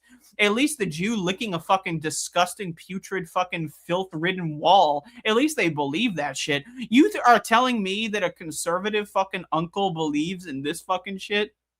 That this guy is healthy? No, he doesn't, but he says it anyway. And that's more telling than the God stuff. If you actually believe in Jesus, is it really much of a humiliation ritual to say, I love the Lord? Like, you're already a fucking moron. You're already a stupid fucking gremlin, right? Like, it's not, you know, but if you know for a fact that this guy is, like, his skin is literally rotting off of his flesh like you left a chicken wing in a fucking boiling pot for way too long, right? Like, that is what this guy looks like. And motherfuckers will be like, he's the healthiest man alive. His mental acuity is sharp. His vessel looks great too. Like, what the fuck, man? I hate living here. I hate everything about it. Everything fucking sucks. You suck. I suck, right? We all fucking suck. But at least we're not sucking Donald Trump's air penis at the very fucking least. So I'm going to get this fucking shit off the screen now. It's kind of grotesque. It's a little disgusting. And I don't want to look at it anymore, quite frankly. And so I'm not going to. But anyway, that's my show for today. Hopefully you enjoyed my program. Maybe you didn't. I don't know. Maybe you thought my program was unenjoyable, offensive, revolting, and all around unappealing. That's totally possible. And you know what? Quite frankly, I'd be willing to agree with you. I think I probably could have done better. I think that this show is a solid A-. I think a little, maybe a B+, maybe if I'm being honest, but I'm trying to, hold on to a little, self-respect I have. I'm going to go with an A-.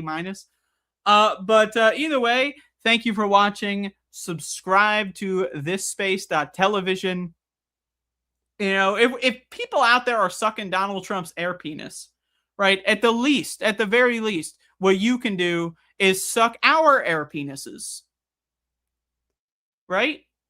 And by that, I mean, tell everyone about this space. Tell them about it. Say, hey, there's a bunch of very mediocre YouTubers that are doing decent but not great shows. And we're all trying our best to just not kill ourselves and to give you the news. And frankly, what else is there to ask for? What more can you ask for, right? So go tell everyone about this space.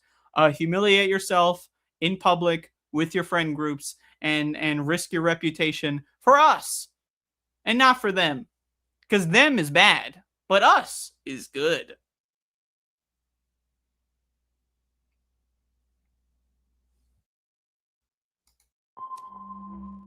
I just want to say thank you, producer, for that. I was looking at the chat, but I think Jeff's got the best show. If we're allowed to say it, Jeff's got the best show. All right, you can cut me now. And Left of the Box coming up next.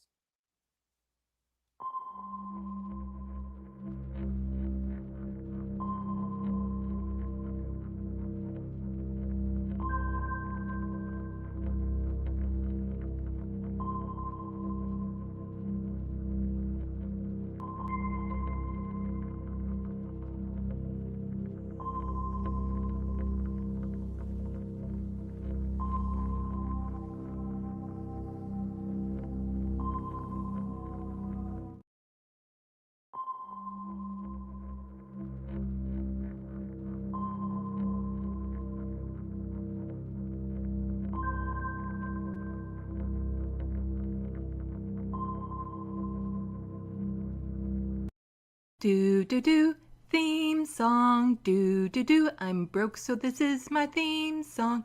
Do do do, just imagine this is an awesome theme song. Do do, theme song. Left of the box. This space. Ooh.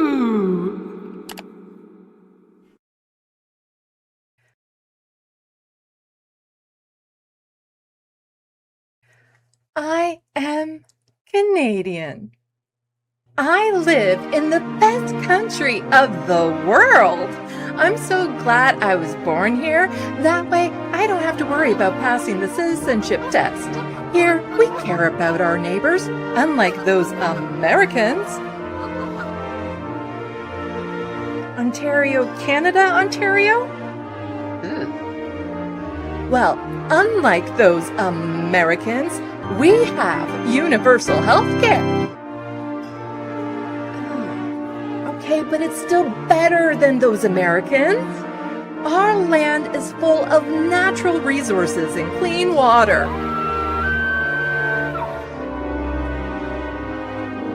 Okay, but we are known throughout the world as peacekeepers. Well, shit. Ugh. But this is Canada, and we're better than the United States because, poutine?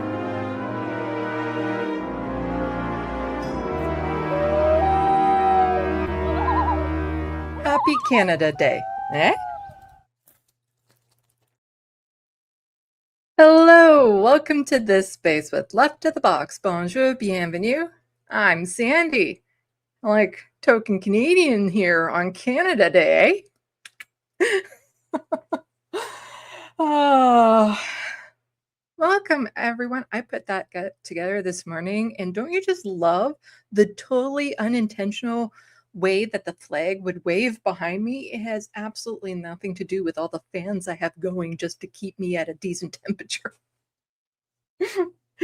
Welcome everyone. Yeah, I've been and then I'm thinking I need to do like a Canada Day message for my channel, so I'll be using that. And then I wrote up, well, I did a quick video, and then I realized I needed to script it.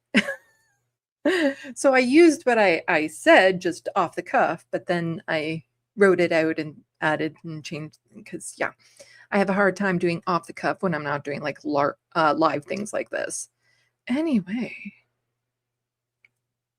yeah, it is Canada Day. Let's see, I do have some stuff ready for everyone. And it's supposed to be like a little bit of a lighter episode today, because, you know, today is our 158th birthday, if I'm doing math right. No, 59th. Fuck, I can't do math. 159. We're 159 today. Don't look a day over 130. Sure. Meanwhile, yeah, Yankees are about to have 250. Ooh. But I figured, you know, we can go over the prime ministers of Canada. Mark Carney has a message for Canadians. And then maybe learn a little bit more about this country. You know, there's a lot of light things we could do. And, you know, time permits. Maybe do some heritage moments. Maybe do the best Canadian commercial ever. You Canadians, you know what I'm talking about, right? Right? Something to do with a house. And something to do with a hippo. You know what I'm talking about. I've shown it on here before, though. But yeah, why don't I get this all loaded up?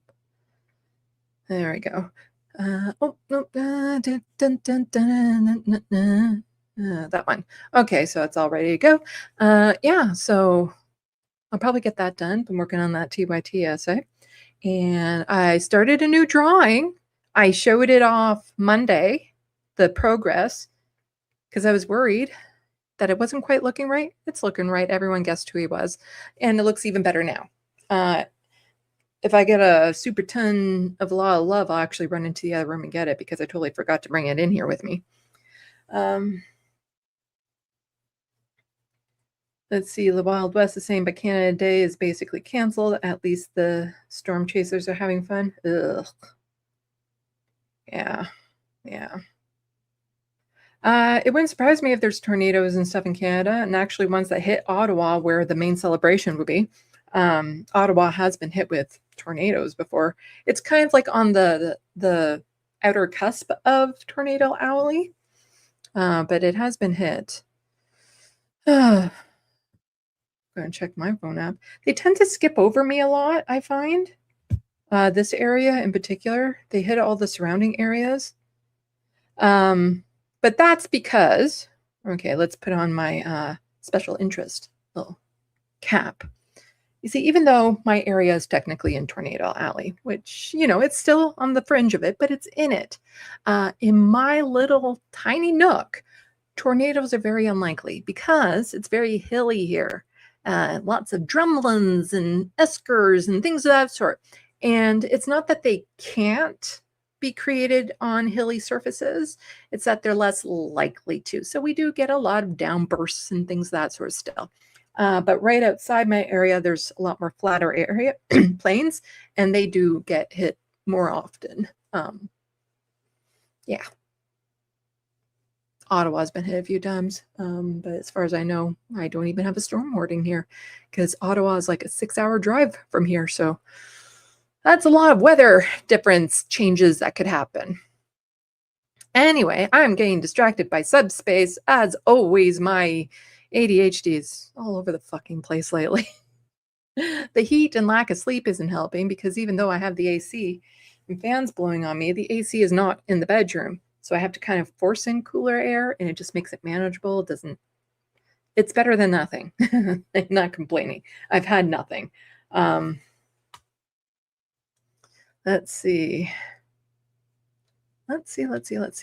Yeah. Anyway, why don't we get into it? So, Canadian prime ministers, a list of them. We've had a bunch, over 30. That's what I say when it's like, okay, so I don't know the exact number off the top of my head because we aren't so obsessed with it like Americans are. We don't go by our prime ministers by the number. And plus, it's not like it'd be an exact 1-to-1 ratio type thing to Americans because even though we do technically have elections every 4 years or so, less if the government doesn't make it that far, our prime ministers can keep on running as long as they hold the favor of the public. There's no term limits for our prime ministers. Whatever you do, don't tell Donald Trump that. He might switch to a parliamentary system, which you might think is good, unless it's similar to our parliamentary system, in which case it's just a two-party system. Anyway, so here we have the Prime Minister of Canada is the official who serves as the primary minister of the Crown, chair of the cabinet, and thus head of the government of Canada. And so we do not elect him directly. And I say him because all but one have been a him. We elect a party, and the head of that party, the leader of that party, becomes prime minister. So I did not vote for Mark Carney because I'm not in his riding. That's kind of how it goes. So officially, the prime minister is appointed by the Governor General of Canada, but by Constitutional Convention, the prime minister must have the confidence of the elected House of Commons. Normally, this is the leader of the party caucus with the greatest number of seats in the House. However, in a minority parliament, the leader of the opposition party may be asked to form government if the incumbent government resigns and the Governor General is persuaded that they have the confidence of the House. Blah, blah, blah, blah, blah. Yes, we've had one lady prime minister, but she was not elected, as the Wild West says. Yeah, she was not elected. I know. Yeah, Americans be like, what? No, she was appointed. Because the prime minister at the time was a real dickwad, and he was so bad, he was going to lose the confidence of his own party. And so he gracefully stepped down before they had that confidence vote. And so in that case, what they do is in the caucus, they have a little election of themselves and they say, who would we like to lead? And they say, let's pick a woman because she's guaranteed to fail, you know, the whole glass cliff thing. So that's what they did. So not even the members, I believe, of their party even picked her. It was just kind of like a quick appointment, knowing very well that an election was about to be called and she wouldn't make it because the conservatives were going down. So our first one was John A. MacDonald back in July of 1867 when the BNA was signed. That's the British North American Act. That's when Canada became Canada, but not really Canada. We'll get into it in a moment. Just Confederation, you know, it's all over the place. So this is part 1 of 2 MacDonald, because you see here next was Alexander Mackenzie, but then it was John A. MacDonald again coming back in for the win. So they were prime ministers of a very small Canada at the time. And then we have John Abbott, and then we have John Sparrow, David Thompson. As you can see, another white man. Oh, here's a white man, Mackenzie Bowell, and all of them are white supremacists. John A. Mackenzie, the first prime minister, definitely. He built this country on white supremacy, literally. Like it was built into our foundation. He was responsible for residential schools, and there's that phrase out there, which is really gross, of like beating the not pleasant word out of the child, referring to indigenous children. Why do I keep on? Okay, yeah. No, private chat keeps on saying that there's a message, but then when I click there, there's no new message, but I'm glad that you liked my Canada intro, Nicholas. Let's see, who's next? Wilfrid Laurier. I went to, no, not that one. I went to Sir Sandford Fleming College. Wilfrid Laurier is the name of the university. A lot of our universities and institutions are named after these douche canoes. That was back in 1911 when he was prime minister, turn of that century. Robert Borden. Let's see. Which one had the longest term? Not any of these guys. Robert Borden. Then Arthur and William. Then Arthur again. Wow, he looks a lot like Pierre Trudeau. William, RB. William again. Oh, he was in 3 times. I think he was the longest serving, but not consecutive.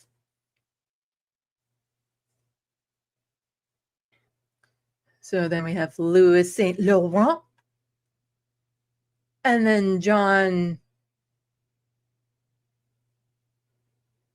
Diefenbaker. You see, most Canadians don't know any of these. They know Sir John A. MacDonald, sure. But other than that, they probably wouldn't be able to name any. I wouldn't be able to. There's Pierre Trudeau, Justin Trudeau's daddy. And when he was prime minister, guess what? There were still like 60 residential schools in operation. So can anyone be surprised that Justin Trudeau would do nothing about it? Like nothing. Then we had Joe Clark, Pierre Trudeau again, John Turner, and then there's that Brian Mulroney. So he's the one that had to step down in disgrace because he really did suck. Like he really sucked. Like he set us on that. Well, it started before him a little bit, but he's the one that like, what's that word when you supercharge? Probably supercharge the neoliberalism and austerity and stripping away our health care and all that sort of stuff and slashing of social services and whatnot. Yeah. And then that led to our only lady prime minister, Kim Campbell. And I saw on YouTube once, I think it was on YouTube where I saw it, she was being all hip and savvy back in the day. And back in the day, you see, we didn't have the internet, not in her time anyway. when she was prime minister. But in Toronto, there was this thing called Speaker's Corner, where apparently you could go in and pay like a loony to just say something, like whatever, like 30 seconds long. You could be like, hi, happy birthday to me, or sing a song or something of that sort. It was like TikTok before the internet. And she actually went on there and said something, and a local TV station shared it because it was attached to a local TV station. The TV station owned Speaker's Corner. And so she was getting all hip with that and went on to it and whatnot. But yeah, she was not, as you can see here, she was appointment. She was not actually elected. Then we get Jean Chrétien, also continued with that austerity and social spending cuts and all that sort of stuff. He put the Liberal in Neo. Yeah, it was really bad. Really, really bad. Although a lot of people liked him, apparently, because during his time, was it? Let's see, when was he? Yes, there was the Quebec referendum and 9/11. And so when the states were going to invade Iraq, he said, no, we ain't going. Au revoir, we're not going. You do you, but we'll stay here. Then it was Paul Martin. Oh, wow, I thought he was a conservative. Might as well have been, probably. Then it's the Stephen Harper, or as many know him, the evil Lego man, because that's kind of what he looks like. Then it was the Justin Trudeau for he was in there for like 3 terms. Yeah. 1, 2, 3 terms. So, yeah, keep on getting elected. And then we have the Mark Carney, who is our 24th, right there, 24 prime minister. A little bit more about it here. Let's see. I think, oops, I need to switch the share to this tab instead. And this is from the some government site anyway. Now, why did I have this one highlighted too? I think I had this one highlighted for some reason because it gave like slightly different information.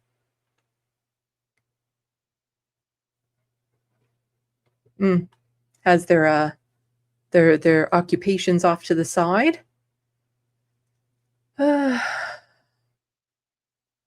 trying to think if there was anything actually of note here. But I forget who was the longest serving consecutively. I think we went over who was the unconsecutive. But it's only, as you might be able to see here, it's only ever been liberal or conservative in power to hold the House. Maybe progressive conservative or conservative. The NDP has held the official opposition. And the Black Québécois also has held the official opposition at times. I believe they both stepped in when like the conservatives were really, really fucked. And they got the official opposition spots. So I know, super interesting. Got some connects in there. Let's see. Age when sworn in office, term. Which one? It should. Wow, that's being very specific that Mark Carney was 59 years, 11 months, and 20 days old when he was sworn in. I'm trying to find like who had the most amount. Does this tell me longest running? Let's do Control F here.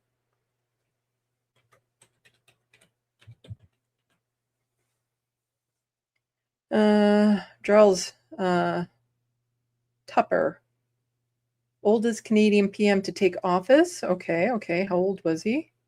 Okay, you're not going to give me his age, but this one will. Charles Tupper. He was, if I'm scrolling, he was 74.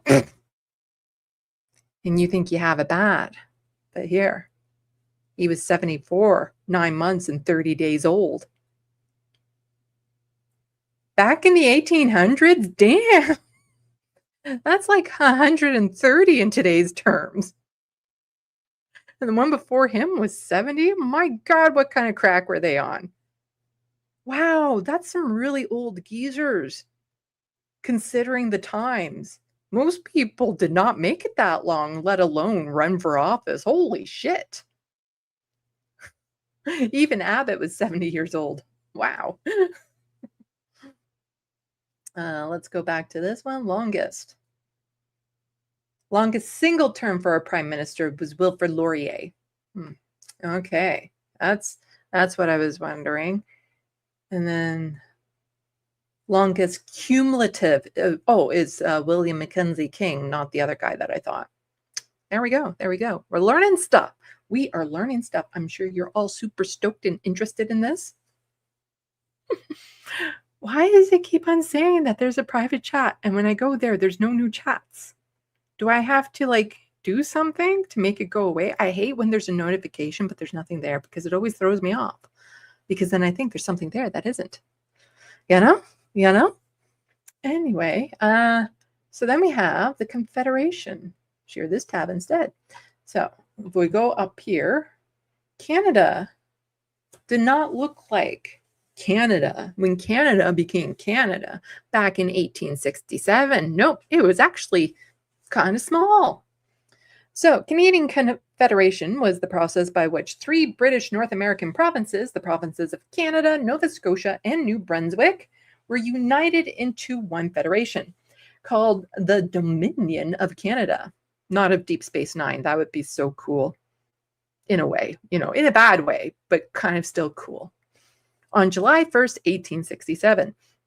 This process occurred with the rising tide of Canadian nationalism that was then beginning to swell with these provinces and others. It reached fruition through the British North American Act, today known as the Constitution Act of 1867, which had been based on resolutions agreed to by colonial delegates in the 1864 Quebec Conference, later finalized in 1866 London Conference. Oh, and we reached a patriation. That's a word. Only in 1981, 82, where basically we had our own superior court and stuff of that sort, where we kind of nope, not you British, it's us. We're still a constitutional monarchy. Technically, the head of our state is the king. But you know what I mean. But now we have our own Supreme Court. We don't have to go to England for that sort of thing. Upon Confederation, Canada consisted of 4 provinces: Ontario, Quebec, which had been split out from the province of Canada, and the provinces of Nova Scotia and New Brunswick. The province of Prince Edward Island, which had hosted the first meeting to consider Confederation, the Charlottetown Conference, did not join Confederation until 1873. Over the years since Confederation, Canada has seen numerous territorial changes and expansions, resulting in the current collection of 10 provinces and 3 territories. Political impasse of the province of Canada. Okay, yeah, blah, blah, blah. Confederation. What else was I going to read in this? Fathers of Confederation. The Americans, you have 4. We have 36. Just saying. We're bigger. In a lot of ways, actually. Yeah. The original fathers of the Confederation are those delegates who attended any of the conferences held at Charlottetown in Quebec in 1864 or in London, United Kingdom in 1866, leading to Confederation. There were 36 original fathers of Confederation. Hewitt Bernard, who was the recording secretary at the Charlotte Conference, is considered by some to be among them. The individuals who brought the other provinces into Confederation after 1867 are also referred to as Fathers of Confederation. In this way, Amour de Camus, that's a sweet name, who was instrumental in both bringing democracy to British Columbia and bringing the province into Confederation, is considered to be the father of Confederation, as well as Joey Smallwood, not nice, referred to himself as the last father of Confederation because he helped lead Newfoundland into the Union in 1949. Yeah, it wasn't until 1949 before all provinces were joined. Now, that's not the last time joining, sort of. We'll get into it. Let's see. This should talk about patriation. Oh, wow. There's a lot of history in Canada, ain't there?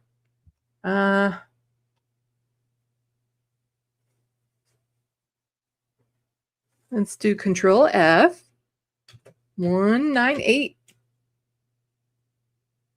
When? Sure.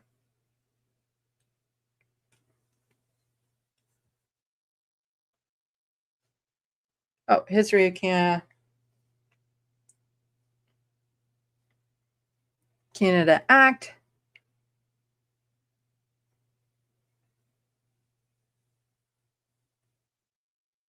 You know what I mean. You know what I mean. Let's get back to where I was.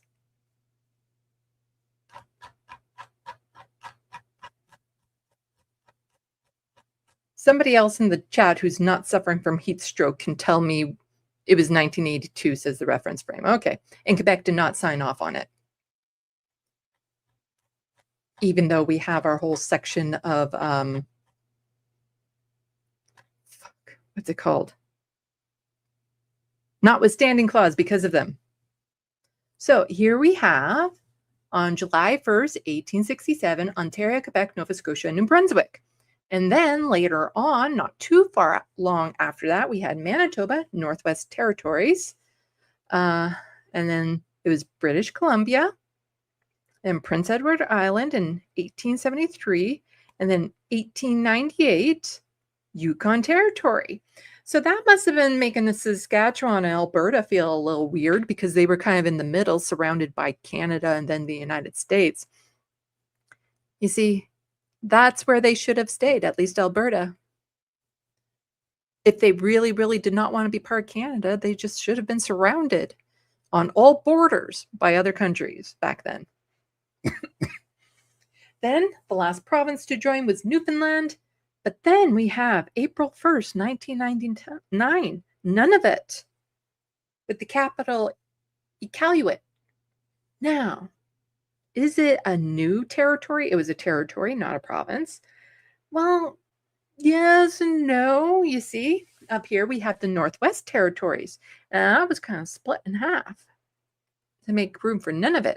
So it's not like it was new area being added to Canada. It was area being rebranded, renamed, because it was split, so it was made into its own territory. And that's what we had there. Oh, Confederation timeline. I bet you this would tell.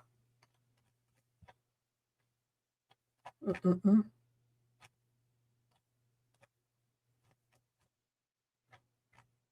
that going backwards? No. Yes. Maybe. Oh, it's talking about the provinces or something. I don't know.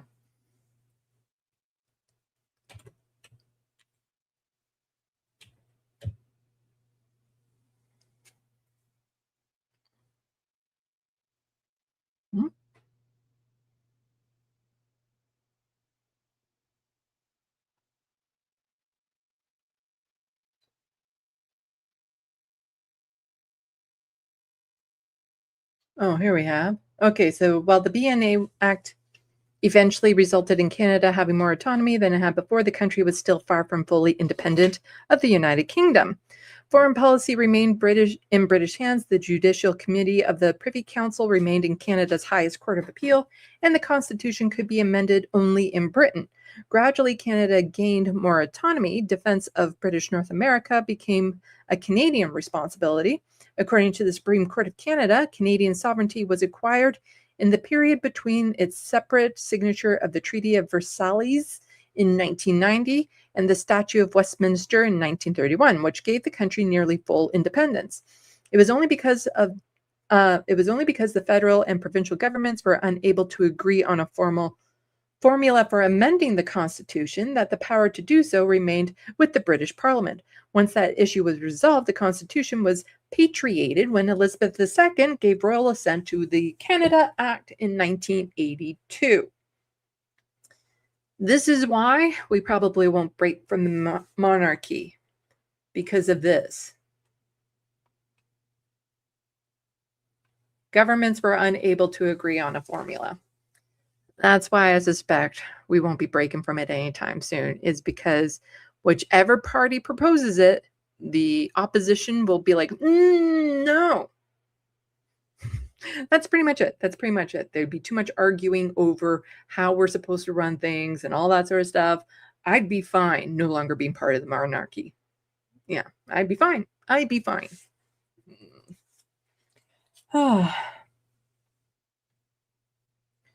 the Constitution of Canada made up a number of codified acts and uncodified conventions. One of the principal documents of the Constitution Act 1982, which renamed the British North American Act to the Constitution Act. The Act also detailed how powers distributed both provincially and federal jurisdictions. Two of the most important sections are 91 and 92. Sections 91 give Parliament jurisdiction over banking interests, blah, blah. Who cares?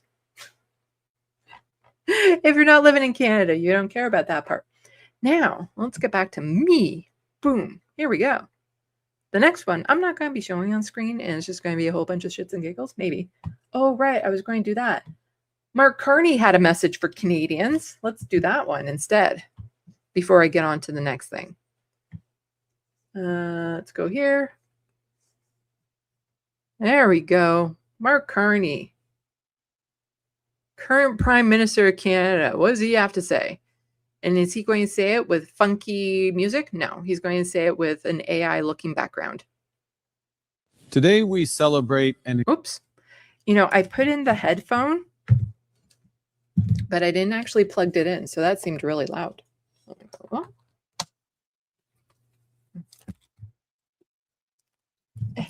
There we go. Incredible country that spans 3 oceans, 6 time zones, and 10 million square kilometers of breathtaking landscapes. See, we're bigger. A nation of monumental scale and diversity, built and bound by a great conviction that we are strongest when we're united. A conviction that was declared in 1867 when 4 colonies became 1 country. You know what I'm going to do? I'm going to do this. I'm going to increase the speed because he's talking very slowly. Country, betting that together they could build something greater than the sum of their parts. A conviction that was laid down in steel in 1885 when we built a national railway linking east to west. See, if you took out his kind of jetted around hand motions right now, you'd think he was speaking normal speed. A conviction that crossed the continent when the Trans-Canada Highway opened in 1962, connecting communities from St. John's to Victoria. Canadians have never just imagined a stronger, more united country. We have picked up our tools and built one.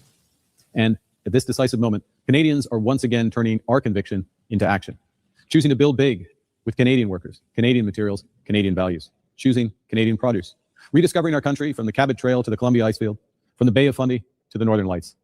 Small acts of solidarity, repeated millions of times, proving that together we can give our... I know, the Wild West. I said the same thing. It does look very AI generated. ...ourselves far more than anyone can take away. Look, there will always be forces that want to divide us, but they forget a founding insight of our country, that unity is not uniformity, that our differences are strengths to be nurtured, not risks to be managed, that our values serve as our unshakable foundation that no one can take away. Inclusivity, sustainability, solidarity. Today, none of which he practices. We celebrate each other. Well, unless he's including conservatives, then he's all about that. Diversity in thought means, you know, including right-wing conservatives into his caucus. And of kind, compassionate, and hardworking people, as remarkable and diverse as the landscapes we all call home. A people who are determined to build. In a country as vast as ours, our strength comes from what brings us together. When we show kindness, kindness grows. When we seek unity, unity grows. When we are Canadian, Canada grows. That's our conviction, and it has never been stronger. It's pretty bad right now, actually. Okay. Remove. Put me there. There we go. Okay. So next,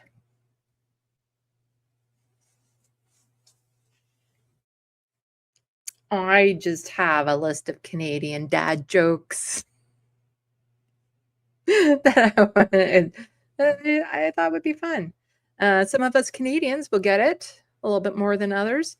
You see, I have some Canadian jokes too that I have sprinkled throughout my videos over the years. One of my favorites is that, and this is a joke I came up with, there are pros and cons to living next door to the United States. The con is it's very easy for Americans to travel up here. The pro is it's very easy for Canadians to travel down there. I did that in the wrong order. Shit. I was supposed to say the pro is it's very easy for us Canadians to travel down there. The con is it's very easy for Americans to travel up here. That's my joke. I'm sticking with it. But here are some other Canadian favorite jokes. Let's see. We have, what is Canadians' favorite letter? A.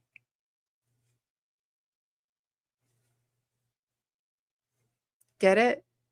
Only we spell it EH. It's not the letter A. It's EH. Why did the weightlifter move to Prince Edward Island? To get the best muscles. PEI is known for seafood and potatoes.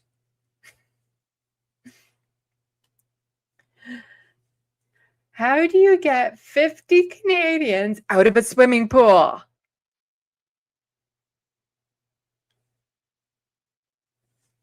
You say, please get out of the swimming pool.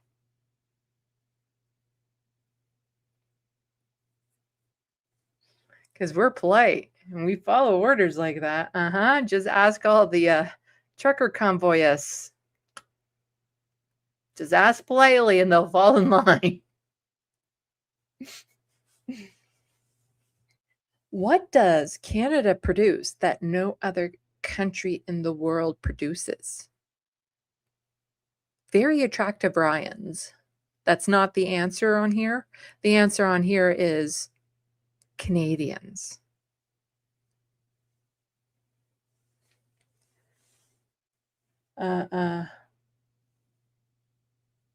What did the snow say to the Rocky Mountains? We've got you covered for now. You know, climate change and all that. I've been to the Rocky Mountains once. I went to Banff on a road trip. And my two favorite places in Canada are the mountains and Algonquin Park. That I have at least been to because I'm sure there's other lovely places in Canada, but those are the two places that I've been to that I love the most. And when I was a kid, you know, I didn't really want to live anywhere else. I kind of liked, you know, I was all full of Canadian pride and whatnot, indoctrinated into the Maple Wash version. The only other place I wanted to live was, or could imagine living was Russia. Not because of anything political. I was too young to understand it. All I knew it was cold, and I fucking love that accent. Whew. You want to get me to swoon? You speak with a thick Russian accent, and I will be all over that. And then I learned about politics. I'm like, fuck all of it. But yeah, the mountains were just absolutely incredible. I loved it up there so much. But Algonquin Park, the reason why I love that, okay, nerd alert. I went there when I was a teenager in the summer for space camp. Yep, they have these really massively large radio dishes and stuff of that sort. And there's something, so even on my road trip, it wasn't this good when I was out in the middle of the prairies and stuff. But there was something about the combination of the forest and the lakes and stuff that really absorbed a lot of light from the surrounding areas. Plus, we were far away from, you know, big cities and stuff like that. So on space camp, the first night there, they kind of keep us indoors the first night, you know, playing games and stuff like that. We don't really go outside or pay attention to why or why not. You know, it wasn't a thing. And then it was a time for a team building exercise where, you know, everyone gets blindfolded and you have to hold on to the shoulders of the person in front of you. And they lead us all around and they let us outside and they let us into a field and stuff like that. And then they say, okay, now take off your blindfolds. And we take off our blindfolds and we look up. And I'm like, There's a glowing cloud from that end of the horizon to that end of the horizon. And then you realize, wow, you're looking at the Milky Way. Like I had not seen stars like that anywhere else, where it was just so many that it looked like a glowing cloud from horizon to horizon. It was just absolutely astonishing. Anyway, back to the jokes. I'm going to skip over some really, really stupid ones. How do you get a Canadian to apologize? Step on their foot. Sorry.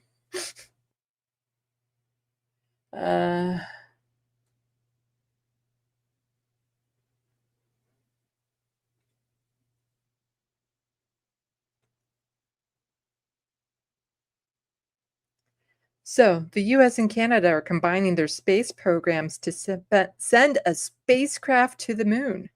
They're calling it the Apollo G. You get it? Apollo G? Get it? Get it? Apollo and the letter G makes Apollo G. Am I missing a good dark joke in here?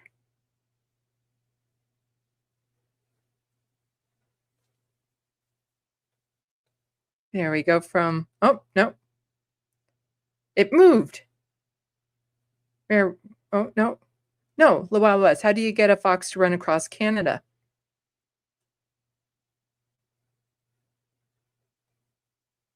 Terry Fox. Is that the actual answer or is it just a dark answer?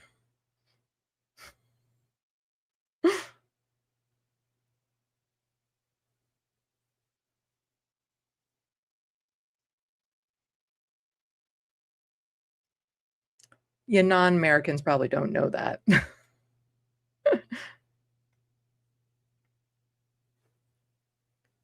But it doesn't, how? It says how though? How do you get a fox to run across Canada?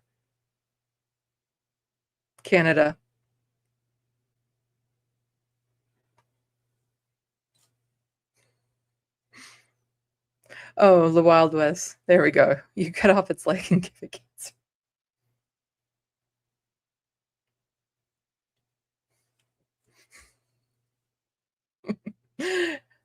Back to the politically correct Canadian jokes. What are the 2 seasons of Canada? Winter and July. That's not the right answer. It's construction and non-construction. It's climate change and days that are nostalgic for when we were children days.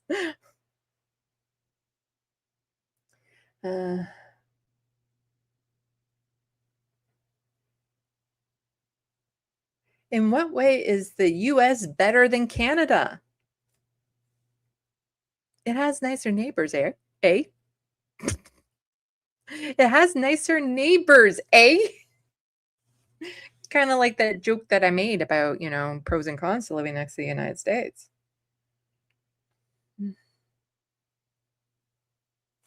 How did the beaver bid farewell to the maple leaf tree?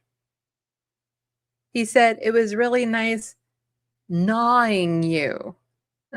Not knowing, but gnawing. And for some stupid reason, that word begins with a G. Let's see.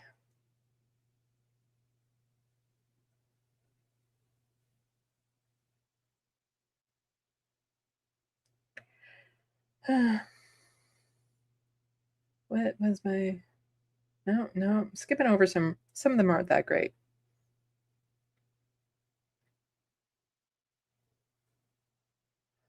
Why was my Canadian friend who was in the timber business so muscular and strong? He was lumberjacked. Lumberjacked? Get it? Actually, they just have lumberjacked, but I'm like, no, you gotta make it lumbarjacked. You know, just change a sound in it, and then it's like a muscle joke on top of a muscle joke.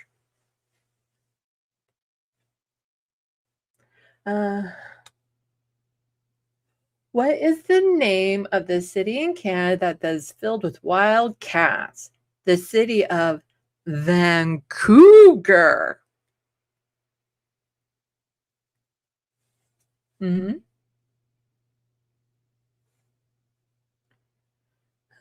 Let's see. When someone commits first-degree murder in Canada, it becomes a 34-degree murder in the U.S. You get it? You get it. Uh-huh. There's some conversion number. That's a conversion joke of the temperature kind. Mm-hmm.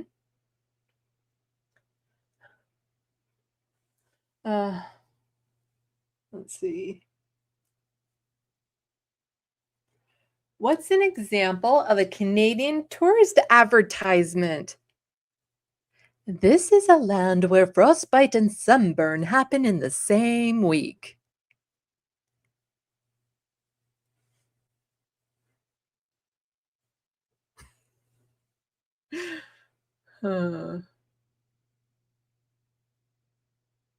How does a Canadian confess their love? By saying, I love you more than poutine itself. I could eat you more than a poutine. How about that?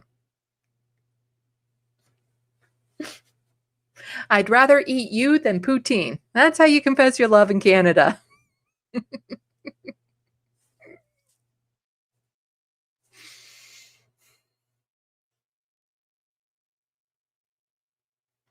Yeah, that's bad. Why isn't Canada real? It's all maple leaf.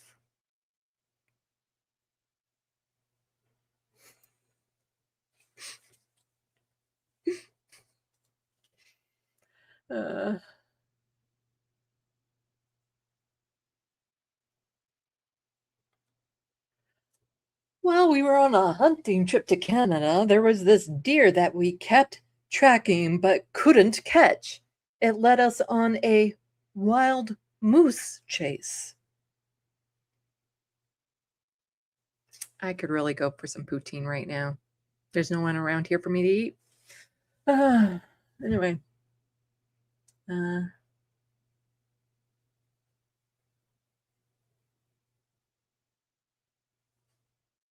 You see, this one's just, it's too much of a mouthful, you know, unlike my poutine and the person I'm going to eat. It says, what do all the people in the capital of Canada eat for breakfast? Ottawa waffles. Ottawa waffles? Ottawa waffles? Yeah. What happens if you lose your wallet in Canada? You'll get it delivered to your house. With a note saying, sorry, you dropped it.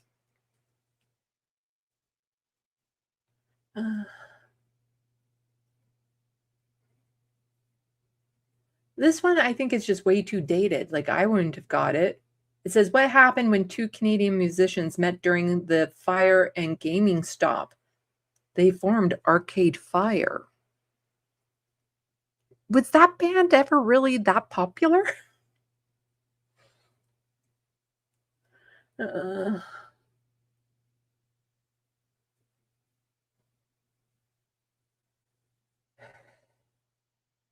Let's see. What song do Pumped Up Canadians sing? Who let the sled dogs out? Who let the sled dogs out? Woof, woof, woof. That does not work.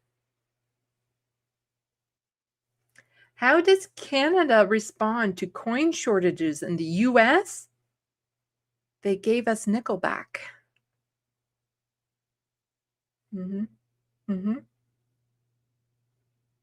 How do Canadians take care of their hair? With mousse. That is nightmare fuel. The thought of a moose licking my head and what that would do to my hair. Whew, no, thank you.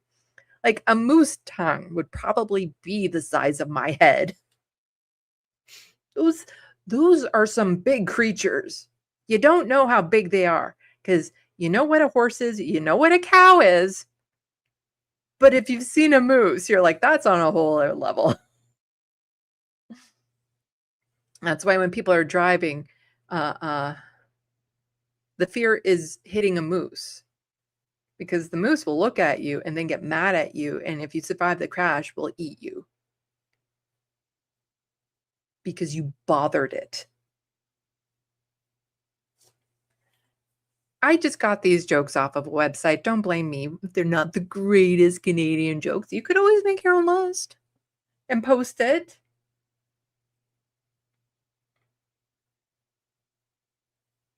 Why didn't the tourists want to visit the lake from the Canadian side of the border? It was giving them an eerie feeling.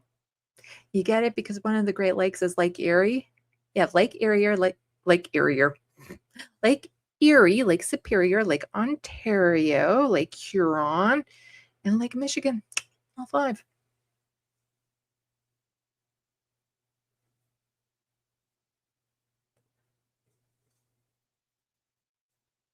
Why didn't the American make a joke about the Canadian border? They realized it would cross a line. Real John Latham, in Canada, moose hit you. Reverend Shame, moose kill people every year, but they don't eat them. No. I don't know. People don't know about how moose hunts humans like humans hunt animals here. This one is just dumb. I finally decided to open a business in Canada. My business advisor told me, don't get cod feet. Some of these are just bad. They're bad. Why was the tourist terrified doing the trip to Canada? There was so much tundra and lightning. You see, you would have to know what tundra is to get that joke. And one day there won't be much of it because it's all melting. It's melting because you have the tundra up. It's mostly in the northern area. And that was the area where there'd be like permafrost. What that means is that the ground would not thaw throughout the entire year. It would stay kind of frozen all year round. And you see that's starting to melt, and that's letting go of some massive carbon bombs. How is that to end this on such a negative? But real John Lithman kind of likes that.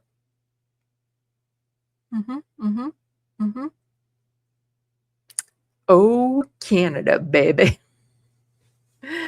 Anyway, so yeah, after this, I'm going to be sitting right here still and recording a video. Hopefully it'll be out not too late. It's a short video, which I'm going to be attaching to my Canada song that I had put together.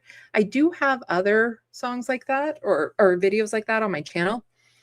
One where I was talking to myself, which I thought I pulled off masterfully, that you can go check out. There's a playlist. There's only 3 videos on the playlist of Maple Wash. I had planned to do like a series of them, but you know, life. Yeah, I'll be recording that, splicing it all together, uploading it later tonight. And it's more of like an advertisement for my channel, so it's not going to be my standard intro and stuff on it. Because I realized that while I'm working on live streams in the TYT essay, my channel is not doing so great. I've lost a few subscribers recently, and I'd like to get that number back up a little bit. So I have to do like other video releases. Oh, yeah. So there's that. It's just, yeah, it's hard. It's hard playing with the algorithms. It is. But yeah, you know. And then I do plan this week, as I plan every week, to at least post another video on my art channel. Ooh, I'll just run and get it. I still have a few minutes.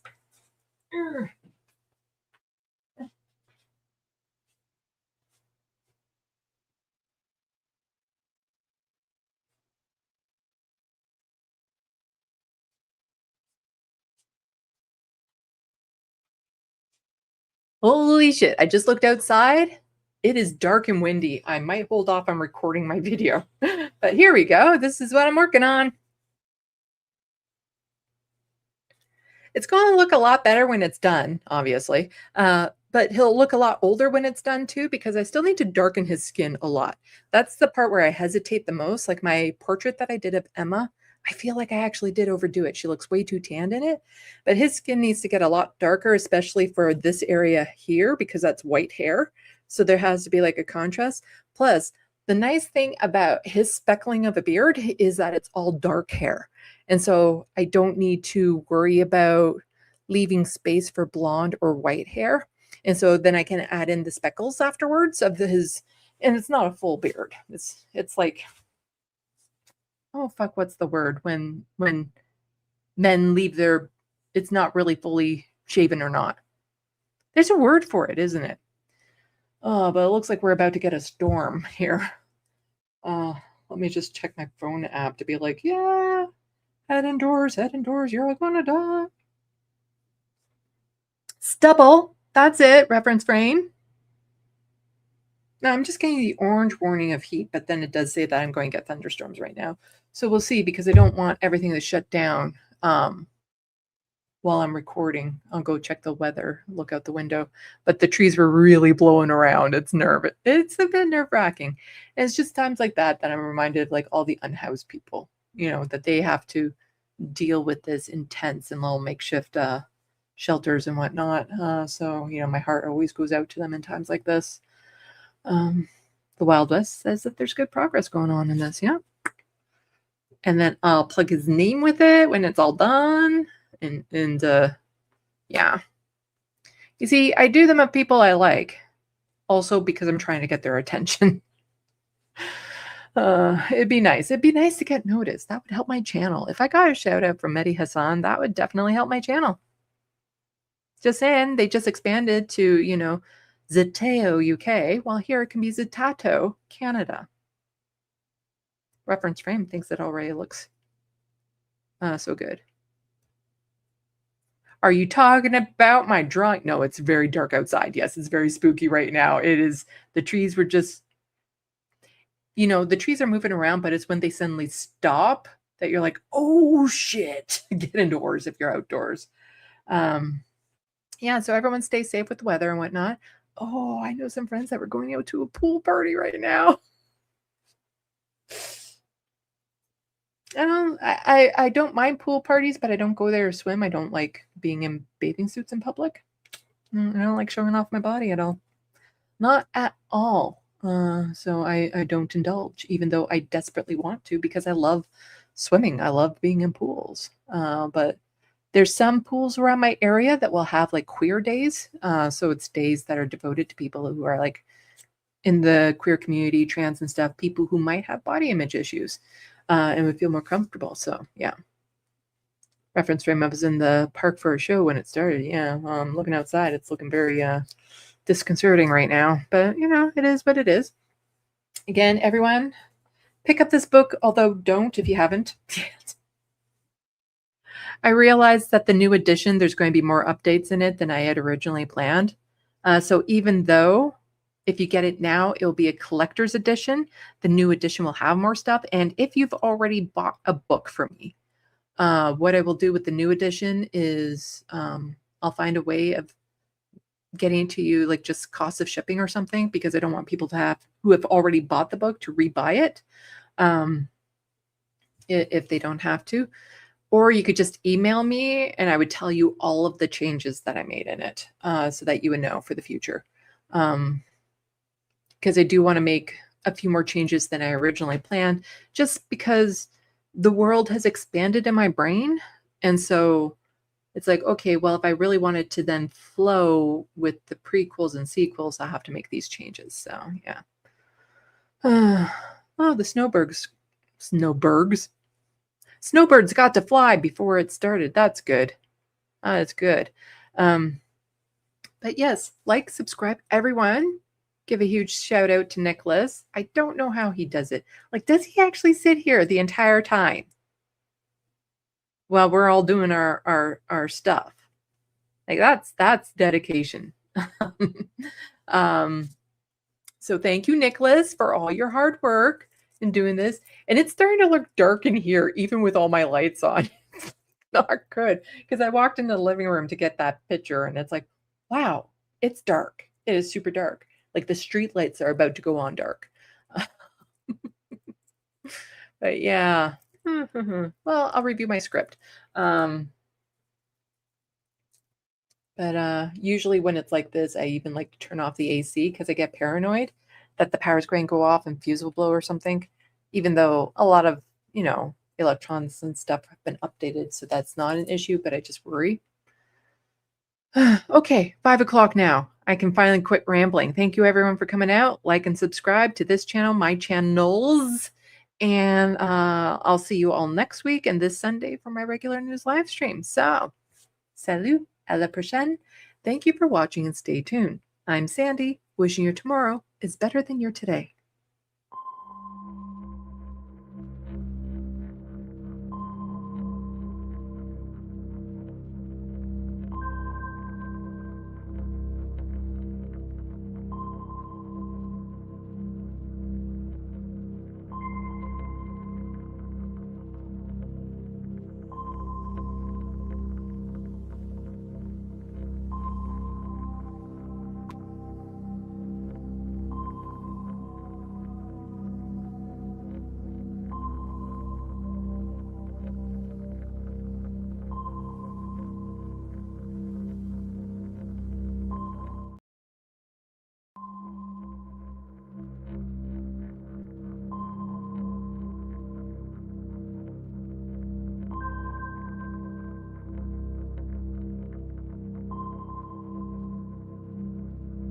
Cancel culture is about canceling.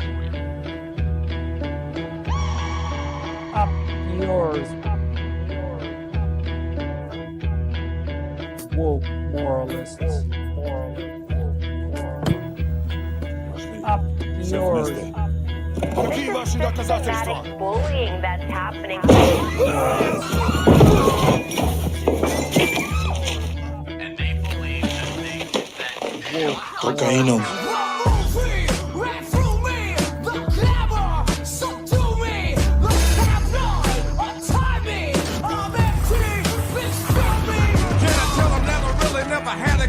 But it's the wax that the Terminator X spun. Now they got me in a cell cause my records ain't sell. Cause a brother like me said, well, it's one like this, immaculate conception. I transform like this, perform like this, which yells you a new weapon. I don't contemplate, I meditate, then off your head. This that puts against the bed. This that I got realness, I just push, cause this in my DNA. I got millions, I got riches building in my DNA. I got gunk, I got evil that rot inside my DNA. I got off, I got trouble, some heart inside my DNA. They seem animalistic is what I mean. No, they're worse than animals. The woke mob, they ruin everything. They stopped Ben Shapiro from going to events and speaking. They stopped Ann Coulter from doing it. I will never surrender even a single inch of ground to a pitchfork mob. You never cave to the mob. We will never bow to the mob. Ever. No matter what. Do you see the final expression of cancel culture in terrorist groups like We'll see. Count. They want you to fly. Hello. Hey, how's it going? Oh, I don't like the Started format. early. Yeah. Ooh, that was a. Technically, on we're time. on time. I love how I started it right at 5:30, and Bay Photo's like, "Whoa, they're early." Yeah. I came in as the intro was starting. I was like, "What already?" I'm like, "All right." You're like, "There's an intro."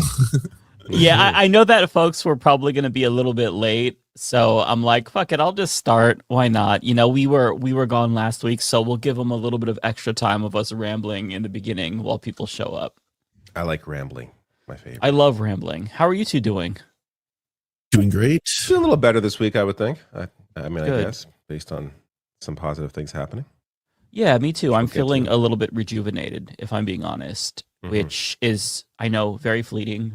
I will be miserable and depressed next week and cynical again, but I am feeling just a little better. I'm smelling the roses today. It's also about like choosing what to pay attention to and whatnot. Like, you know, there's always horrible shit happening. Oh, there's a lot of bad stuff happening, but I am. But you have to tuning that take out. positive moments when they happen. Yeah. Allow Yeah, yourself. you're both talking about the new Xbox, I assume, right? You mean the increase in price? Yeah, of course. Yeah. Thank you, Trump. Yeah. That's I it's saw- so insane. They raised the price of that late last year, and they're doing Yeah. it again. Like They're doing it again. 8 months later. Like it's so ridiculous. And nobody's still And going to it's buy an already Xbox. not selling. It's already the worst selling console by far. No one's buying it, and they're putting like now they're doing exclusives again. Like no Gears of War anywhere else except for I guess no other console really.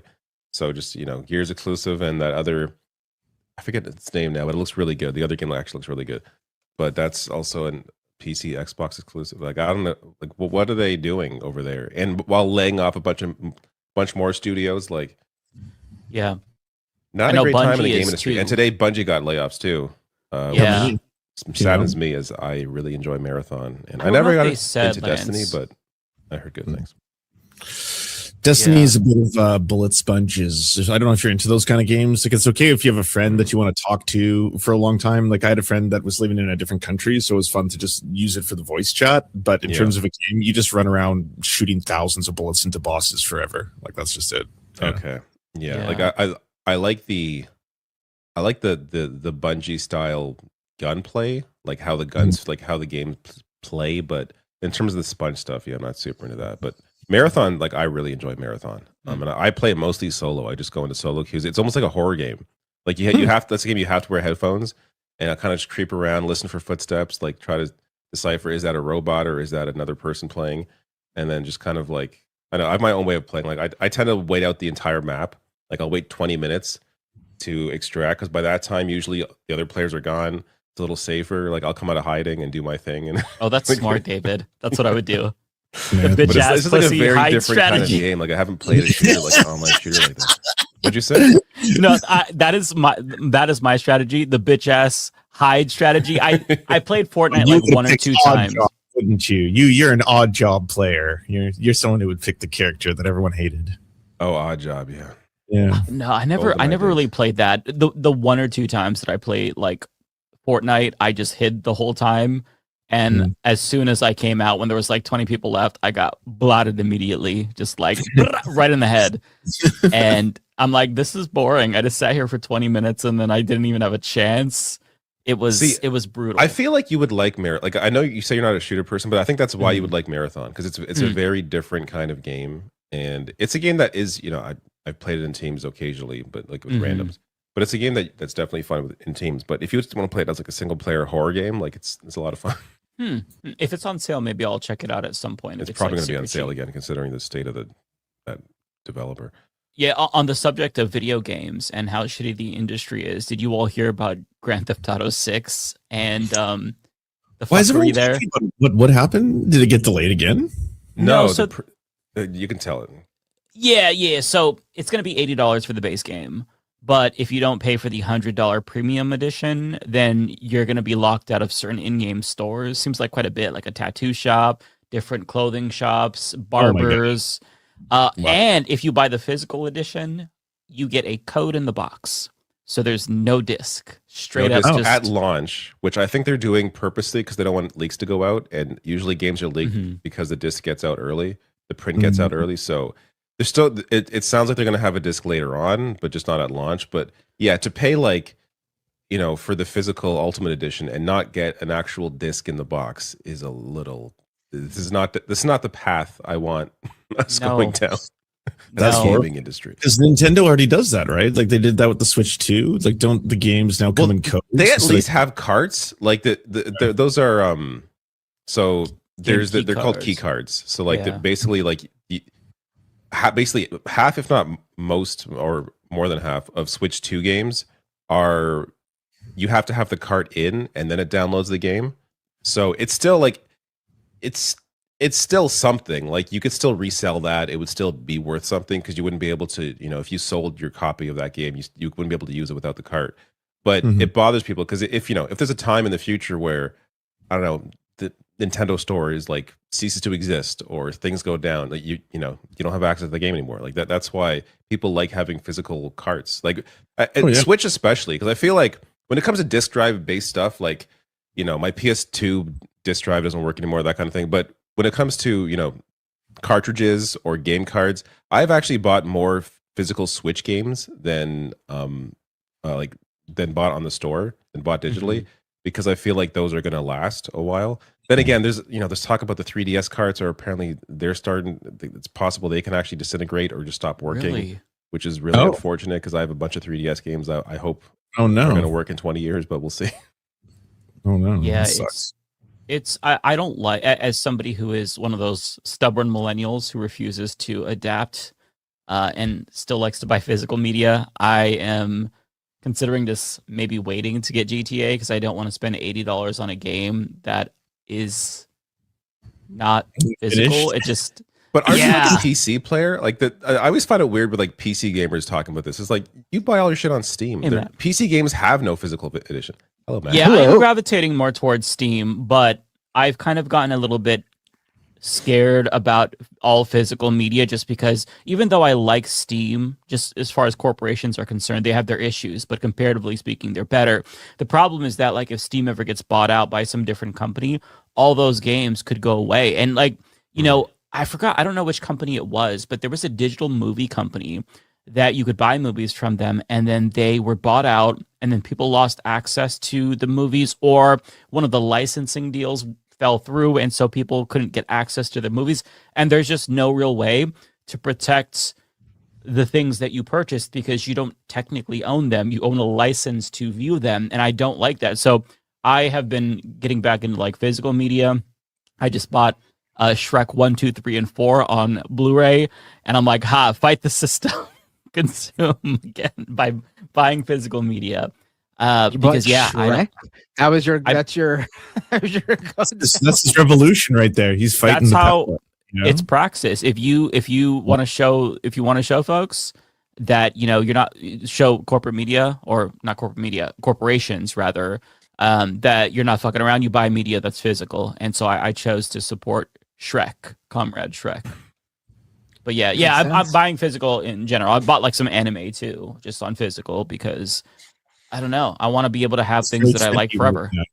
I saw this also making everything super expensive. Like if you go to buy things now, like on eBay, there's certain games and cartridges and vinyls that are just like going into the hundreds, if not thousands of dollars. Like good time to be a seller.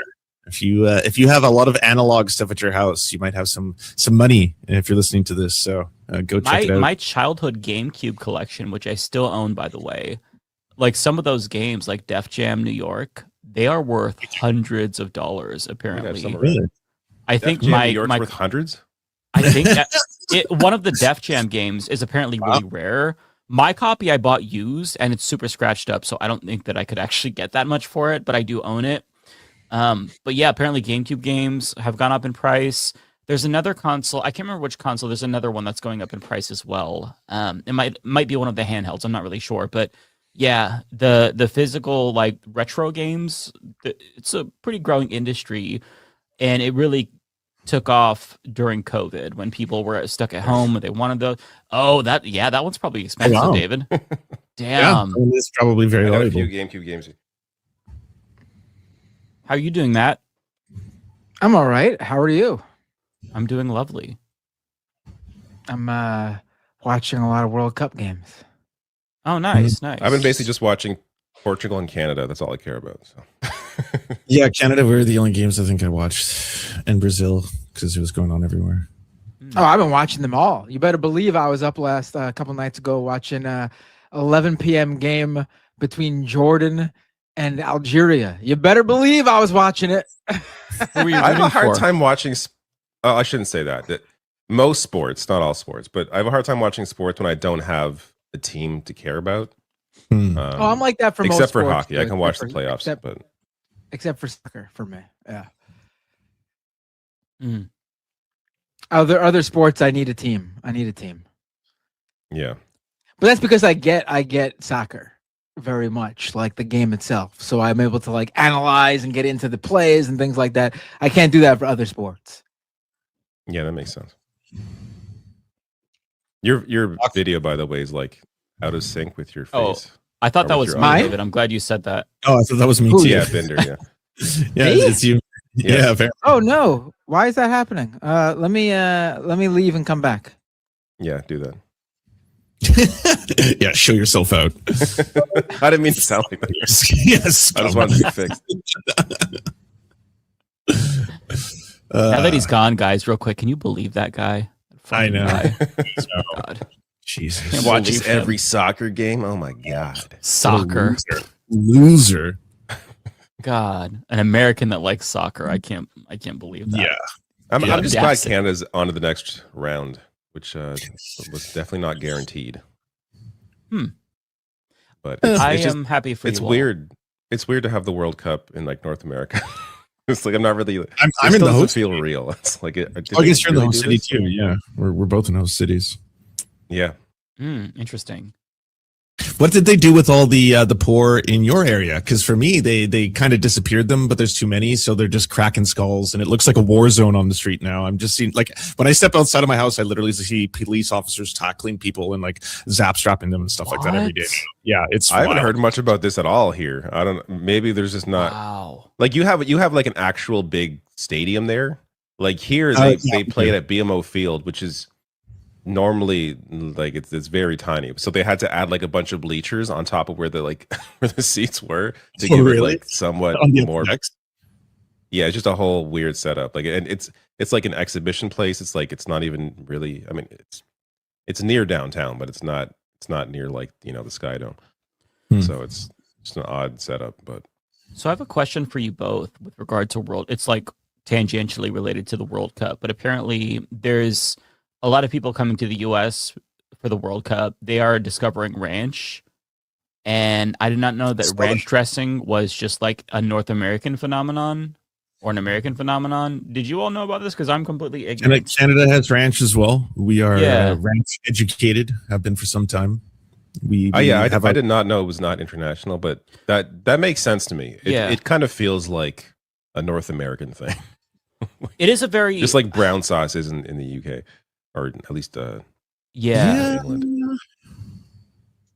Is peanut butter? I mean, peanut butter is big in Canada, right? Like it is in America. It is, yes. Yeah. So I know. I was shocked when I learned that Europeans are not big fans of peanut butter. I was actually offended by that. Really? Yeah.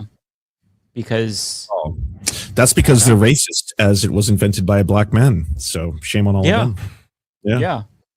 Their loss. Because that means more peanut butter for us. As climate, change makes it more difficult to get the Tim things Hawking we love. says Australia also has ranch. Okay. Oh, it does. Okay. Interesting. I'm not really a ranch person. Like if I get something with wings, it's going to be blue cheese. It's not going to be ranch. But I don't know. So if there's anybody from Southeast Asia in the chat, it seems like there was a lot of social media posts from people in Southeast Asia who came here that was like, oh yeah, ranches. This is crazy. This is really good. So I don't know if it's just certain regions of the world. I mean, if it was the first time, I'd try and ranch for the first time. I'd probably be like meat. It tastes like dill cream, something. Yeah. I'm not a ranch hater. Yeah, it's fine. I agree. It's not like I'm pro legalizing ranch. Definitely. Yeah. Have you all tried Vegemite? Not as big a fan of Vegemite as I feel like I did 20 years ago. I don't think I've ever tried it, but it looks disgusting. No offense to Australians. It's an acquired taste. Yeah. Okay. Vegemite and Marmite are both.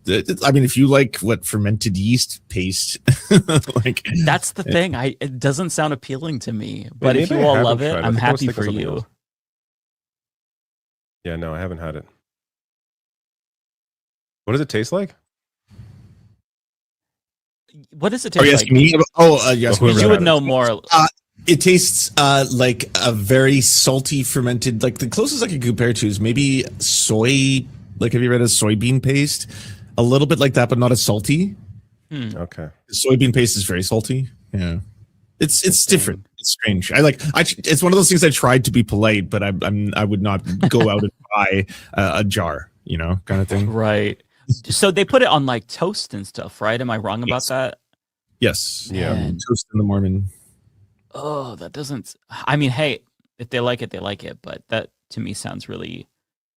I don't know. Ever have a ski? I think it's called skier or skier. It's like they have it in Iceland. It's like it's almost like a yogurt, but it's really gross. Really? Did that fix things? Am I all synced up? You're synced up. Yes. A little blurry on the mic, but you're synced. Yeah. A little blurry on the mic. What do you mean? Oh, you sound good now. I think you were just too close. It sounded distorted. And you're coming in clear now too. So I think that fixed it, whatever you did. All right, cool. A big fuck piece for him. Yeah. All right, so I have 1,000 different things to show you all. Play celebration music first. Let's get in the mood. Play what? Who's got the celebration music? Who's got the sound pad? One of you does, right? Let me pull it up. We actually have an in studio sound selection. Let me go ahead and let's test this out. What do we have? All right.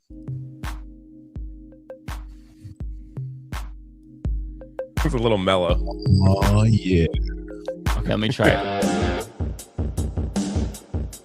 All right, brother. Selection.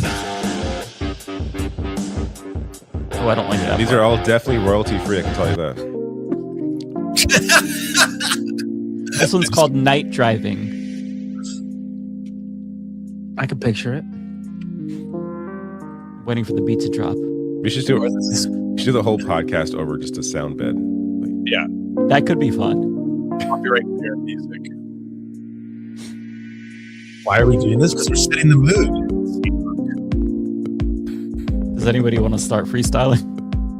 Which white boy wants to be brave enough to freestyle? Oh, yeah, right. No. Definitely not. Okay, this one's called Dance Pop. Oh.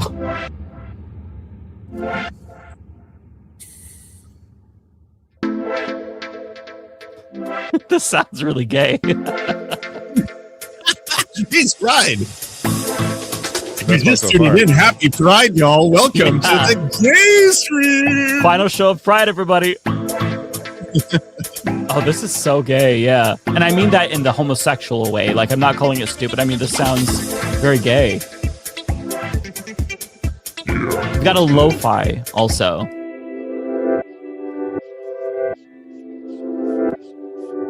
Music. Oh, we can upload our own music. Okay.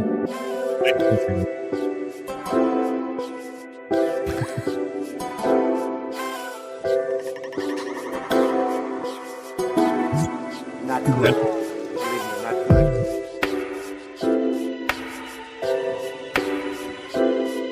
Viewership is going to drop off a cliff if we keep this going, but I'm having so much fun. People are like, what is this fuck? Like, well, they tune in and they're like, oh, I wonder what they're talking about today. And we're just like, listening to fucking shitty ass royalty-free music. Public domain royalty-free music. How about this? If you all don't like that, I've got something that you're all going to love. Give me a second. I'm going to bring it in. Dang. Where'd you find this? Oh, you're not ready for this.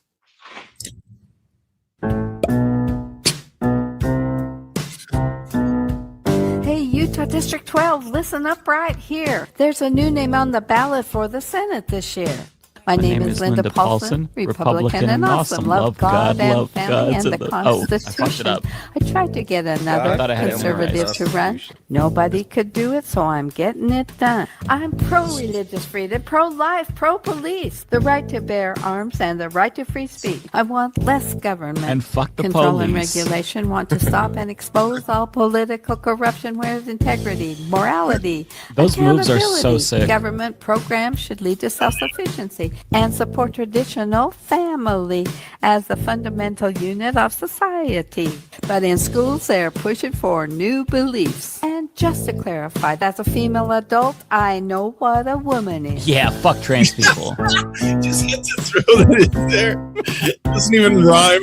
I love this country. It's a blessing to be free, but freedom comes with responsibility. The Constitution needs to be protected, not changed or disregarded, but resurrected. If you share my values, if you like what I stand for, then give me your vote on the 8th of November. District 12 needs a choice. Let me be your voice, Linda Paulson. Linda Paulson for Senate. Oh, thank God there's not a third line. That was written by ChatGPT. Now right? the viewership definitely has dropped off. That was just... Well, listen, I'm bringing up Linda Paulson not for no reason, as a lot of the viewers know. Hang on, let me pause this. Not again. As many of the viewers know, I'm a huge right-wing rap aficionado because I am severely mentally ill, and I just found a really cool new artist that is. I'm not going to say that he's as good as Linda Paulson because that's such a high bar, but the artist that I found is genuinely talented in a way that I haven't seen in years. So I'm going to play this for you. His name is, his rap name is Constantino. And he actually is a Republican politician who just won a primary in New York. And he is a very heavily celebrated artist. This song from him has 497 views. And it's about Donald Trump. And I just want to play this for you all and let you all enjoy it. I will say nothing else. I'll let you listen.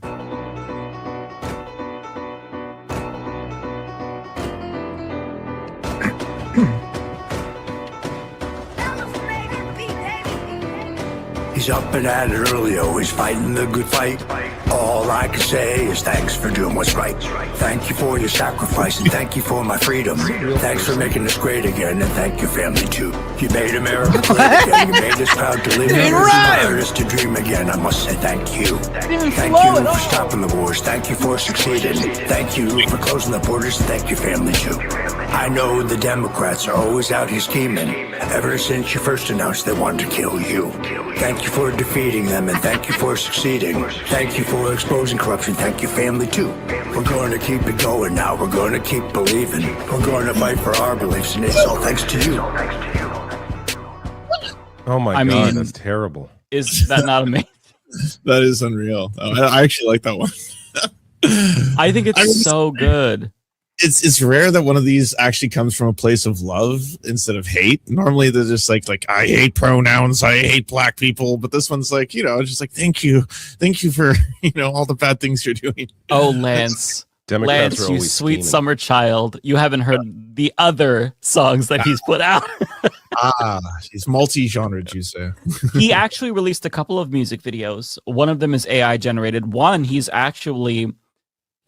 see him, and I'll play that one for you so you get a sense. It's an anti-Mom Donnie beef track. So I think he is trying to diss track. Yes. Sorry, it's been a couple of years since I've heard a good diss track. So, Ariana's here for this. Perfect. Hey, Ariana, how's it going? Hi, how are you?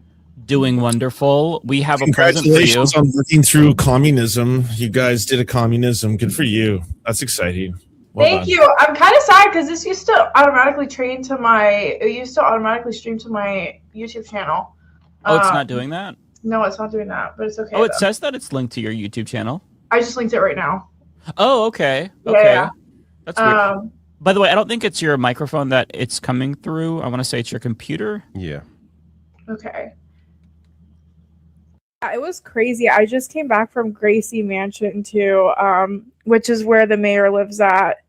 I don't know if you guys know the drama behind that. Well, it's not drama. Let me not be exasperative, but basically the mayor wasn't keen on moving to the mansion. Like he was like, I don't really want to kind of thing, but he ended up moving. And today was the first day I saw it, and I was like, ooh, I understand why he. Is it ugly? There. It's colonial. It's extremely colonial. Like a straight plantation kind of thing. It gives that vibe, to be honest with you. Really? Oh God. I think plantation, not necessarily, but so I basically looked up the history, but it was basically like, I don't know how to explain it. It was built in the 1800s, first of all. And it's been standing since the 1800s. It was first built in 1755, and then it was kind of like torn down during one of the Revolutionary Wars, and then they built it back up late 1700s, and then it's been up since. Oh, but that's it's like so colonial. Wow. I just know Robin does not like it. Like I just know Robin does not like that place. There's no way. I came across an article from the Daily News. New York City Mayor Eric Adams says Gracie Mansion is haunted. It looks haunted. That's literally the feeling it gave. Like it's the feeling it gave. It was giving haunted. I'm not even joking. It was giving haunted. New York. Where is this in New York? This looks like it's Upper East Side. Out in the country. It's Upper East Side. But it was giving haunted. It's it was really giving ugly haunted. looking. I'm not gonna lie. Like Could film some good movies in there. Maybe like something about Lala Marie or something. I don't know. I mean, this looks so. Oh yeah. There's something off-putting about this. Yeah. Oh, it's right by the water. That's where Satan comes from. Very colonial 1700s. I just murdered a bunch of indigenous people to build this vibe. So I was like, oh, I really don't fuck with this place. Yeah, that's disturbing. Still an honor to be there. I asked them, I was like, please, anytime you guys have an event at Gracie Mansion, let me know, because I really wanted to see it. But I was like, oh, it's not. I was like, I understand. Ariana, you should try to hide somewhere in the mansion and then scare Mom Donnie. Like once all the press clears out, just wait till night. I would literally be sent to Rikers. Like, there's no way. I would be sent to Rikers. Anyway, sorry, I didn't mean to blow your guys' you came at the perfect time because we are. So I've got all of the boys on the panel really hooked on this new rapper, and I wanted to play one of his tracks for you because this actually concerns Mom Donnie. He made a song about Mom Donnie. It's technically a diss track, but it's very good nonetheless. So I'm going to press play. Okay, I need to see this. I'm sure it's fantastic. Citizens. One is named Zoran Mandami. First off, fuck you, bitch. I see through your game. You ain't from here, you're from Uganda where your friends feel gay. Still a citizen there. Used to visit the play. Got an evil ass father with his fucked up ways. Wifey chill with terrorists, daddy like suicide bomb. Telling kids to wear vests, screaming intifada. Zoran a trained actor, he don't fool so many men. But I see through you, and I know just how this ends. It don't end happy, it don't end felice. It ends with you failing to achieve. Real quick, I just have to point out, I'm so glad I changed this because I had the white version of these little plastic panels on the old Humanist Report studio. I'm sorry. Yeah. How did you find this? How does one come across this? Yeah, that's what I'm wondering too. Oh, well, he just won a primary in New York's 20th district. So this guy? Yeah. He might be a representative. Yeah. Are you joking? Oh, this is the guy who runs Sticker. This is the guy who runs Sticker Mule. Yeah. He's the CEO. Yeah. What's Sticker Mule? Sticker Mule, the company that you could buy stickers from and everything. Sticker Mule. Oh, okay. Never heard of it. You've never heard of it? It's like the biggest. I will not be sticker company. I never used it. What the fuck is his name? Anthony Castano. Wait, let me. Also, it's funny that he says Constantino. It's funny that we're watching this where he says you're gonna fail. Literally, as it was just announced like moments ago that the New York City Rent Board had just approved Mom Donnie's rent freeze for stabilized apartments. Like within 6 months, he's already delivered on one of his main, well, more than one now, but probably the main promise. He's just delivered. Did you just say Anthony Castano? Constantino? How do you spell it? Let me put it on. So, can you see this? The Constantino. Okay. Did he run I'm assuming he ran Republican. He sure did. Yeah. And apparently the seat might be in play because he's the nominee. Trump endorsed him. Trump backed Sticker Magnet wins the House primary. Yeah, buddy, he did it. What a title.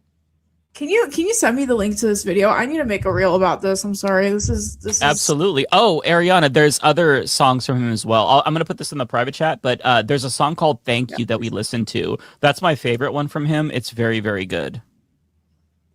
There's another song, by the way, from Constantino. Let me share this tab instead. So this one is not as good because it's AI generated, and I don't like that. I mean, his rapping is real, presumably, but the video itself is AI generated. But this one is just called Trump.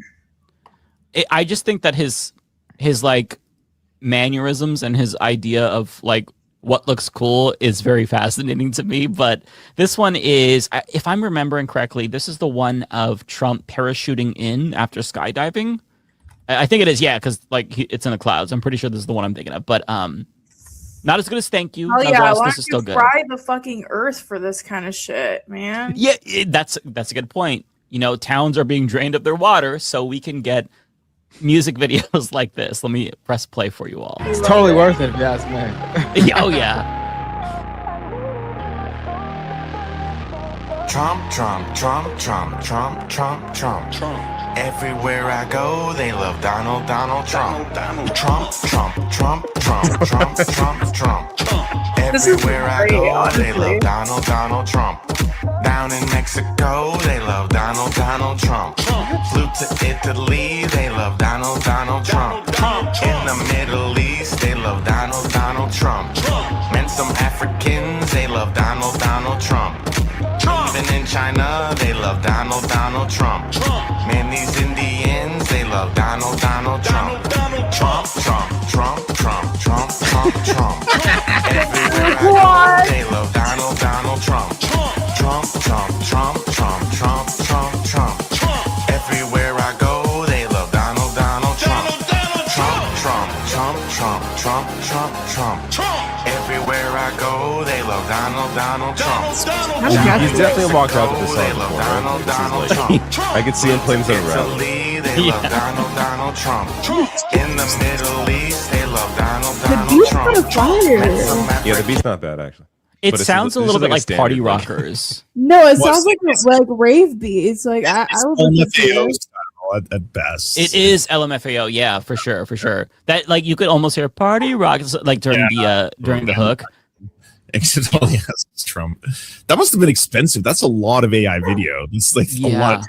I mean, this is a 2-minute 43-second music video. So I mean, just think of all the water that it took. Oh, Naruto. Hang on, I didn't get this far.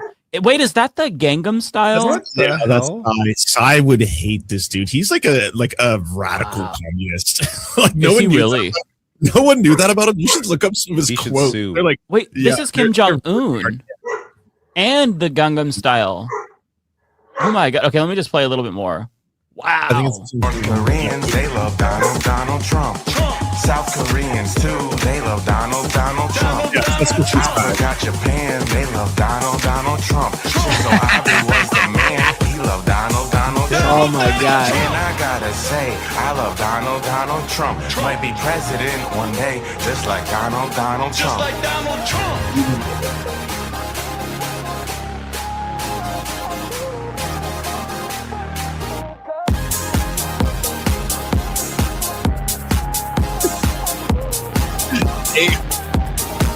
Happened. So I mean, listen, this is a banger. They have to completely manufacture a world through AI because the real life one is not this. People do not love Donald Trump. You mean to tell me they don't love Donald Trump in Iran? No. Despite the slogan being repeated over and over again, they do not. I don't think I could refer to him anymore without going Donald Trump. Donald Trump. I have to say it multiple. I go, I love Donald Trump. It's catchy, right? Donald Trump. It is the little catchy. So do you think that he's better than Linda Paulson? I don't think he's better than Linda Paulson personally.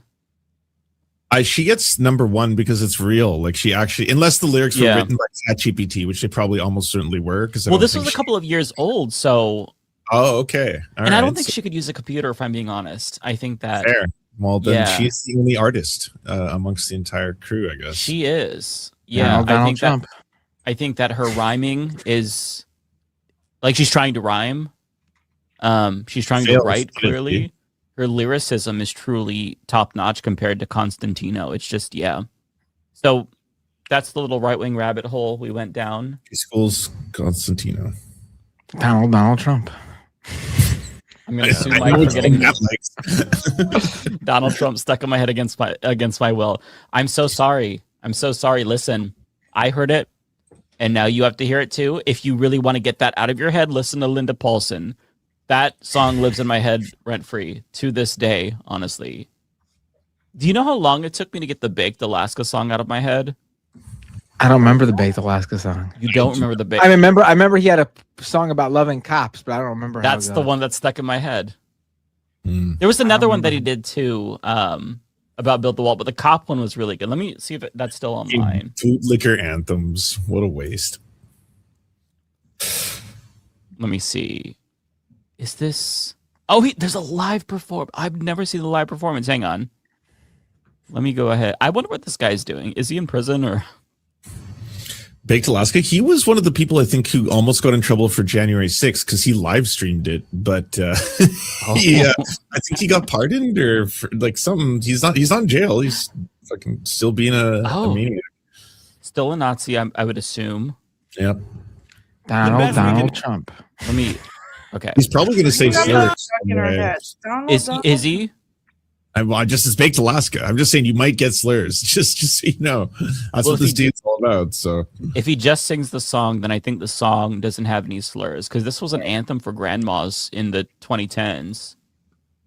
Cops, a law enforcement.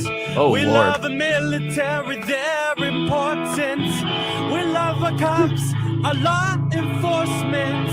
We love the military, they're important. And when I'm in the jam, I know that I can call up the man, with the plan. Is that guy when trying to I'm ad on the lib? run, when I'm on the run, all I gotta do is dial He is ad-libbing. 911. We love our cops, our law enforcement. We love our military, they're important. We love our cops. Do any of these our people law have talent? enforcement. Any of them? We love our Any right-wing military, artists? they're important. There has to be somebody. Hang on, I'm just so pretty. Let me tear up a little bit. Just why did we do that for so long? That's way too much. I love how content. you all let me get away with so I've had much. my I'll play fill it for for the like next 2 6 months. minutes and nobody will question it. What are we doing? You always come up with the most obscure shit too. Or I'm like, where did this even come from? Bravo. I Mike. mean, I cannot remember how I discovered Baked Alaska's music, but he is probably one of, if not the most talented Nazi in the world to this day. Wow. Very talented Nazi. Yeah.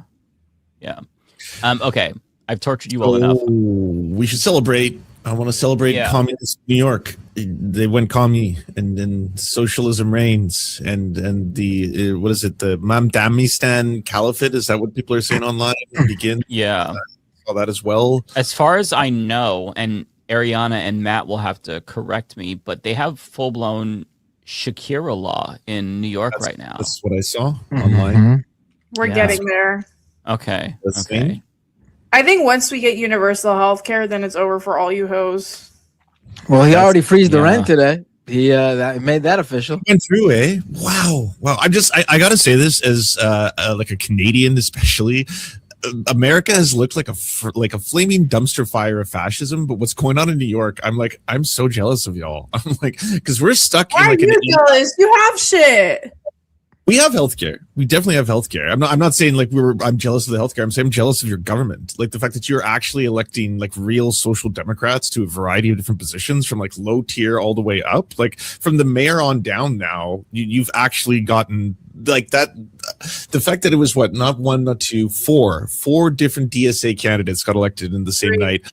3? Was the fourth not part of the DSA? 3 for congressional, and then there was 9 out of 10 for like state, like NYC wide, like state assembly and stuff. But the congressional were 3. That's there was like a whole. There's like 16 different DSA candidates that were elected across the state. Yeah. Which is but congressional was 3, I believe. I'm pretty sure it was 3. In NYC, it was 3 for sure. Maybe statewide it was more, but in New York City, it was 3. So I have a lot of different videos and tweets. I even have an article of the absolute shitstorm that ensued after the 3 communist fascists won. And I'm living for it. Their tears are delicious. I hope they all have mental breakdowns, and I hope that they want to harm themselves because it brings me joy. So the first one that I think everybody saw. That's only Mike. I do not co-sign that. Please don't deport me. And he means through laughter. You say sometimes where I'm like, I hope Trump is not watching because I don't co-sign on. Well, listen. In the event anybody is silent. In the event anybody is watching, You're for those who don't know, you're still here. I'm not. I'm listening. a comedian. What Okay, did you say? I didn't hear anything. Didn't hear it. I said you're still complicit because you're still here. Violence is an endorsement. What are you going to tell Trump? Well, I was Violence is quiet. violence. Okay, Violence. I'm a comedian, so nothing I say should be taken seriously. All right, it's when I say something, it's a joke. If I say I hope that person dies, I'm literally joking. Deep down, I love them and I hope they live forever. Okay, this is the first one that I saw that really got to me, and I know David did a video about this too. I don't know what the fuck's going on. Mom, Daddy. All right, this is a Fox News alert. Incumbent Congressman Dan Goldman, who was just banned from a New York City coffee shop because of his support for Israel. He has now lost his primary to a radical socialist backed by Mamdani. It appears that, a pretty scary transformation. His voice cracks at just the perfect time. Party, Mamdani. It's like saying his name. Mamdani. Just pronouncing it alone, it's too sharp for your tongue. It's like traumatic. He really can't funny. say it. Also, what happened to his face? He looks different. Am I the only He one? clearly had his wisdom teeth removed, right? He looks inflated. He got stung by a bee. Like, what happened here? That's the first thing I thought. Okay, I'm glad it wasn't just... multiple bees. Yeah. Yeah, he looks like he's really fucked up. Like, when you see those pictures of guys who go to Turkey to get like the hair transplants and then their whole head is swollen, he has like the bottom half of his face swollen. Yeah. Where he had surgery or something, or he's taking medicine that's fucking him up. Cause he looks. Oh wait, he addressed it. I guess enough people were calling him out. What did he say? Thanks to everyone who has checked in. I've already addressed this several times on my radio show, but of course no one listens. So, but while training, I developed a painful pinched nerve in my neck. My doctor put me on prednisone to reduce the inflammation. Wait, to reduce the inflammation? and while it's helping, it has led to laryngitis and some puffiness, which is normal for this medication. Also, what training? That is normal for training pregnancy. for what? Yeah, I was gonna say. Fucking trash. I hate prednisone. Well, I was doing my usual 93. lifting of 300 pounds over my head. Like, what the fuck are you talking about? Man, I was disappointed because I thought he got into the looks maxing, and he's like, "I'm just trying to mog the other Fox News hosts." Okay, this is. He was probably hammering his face. That's what he was doing, and this is the result. He should. He might knock some sense into himself. That's true. Not that I endorse self-harm, because people don't know I'm a comedian. Okay, you literally do, but whatever. You're just gooning, Mike. you. Just gooning all over the place. I'm just trying to be careful for you all, okay? If Sean Hannity were to ever, if I saw it, listen, and I'm saying this earnestly, if I saw a headline that Sean Hannity had harmed himself, that would affect me greatly.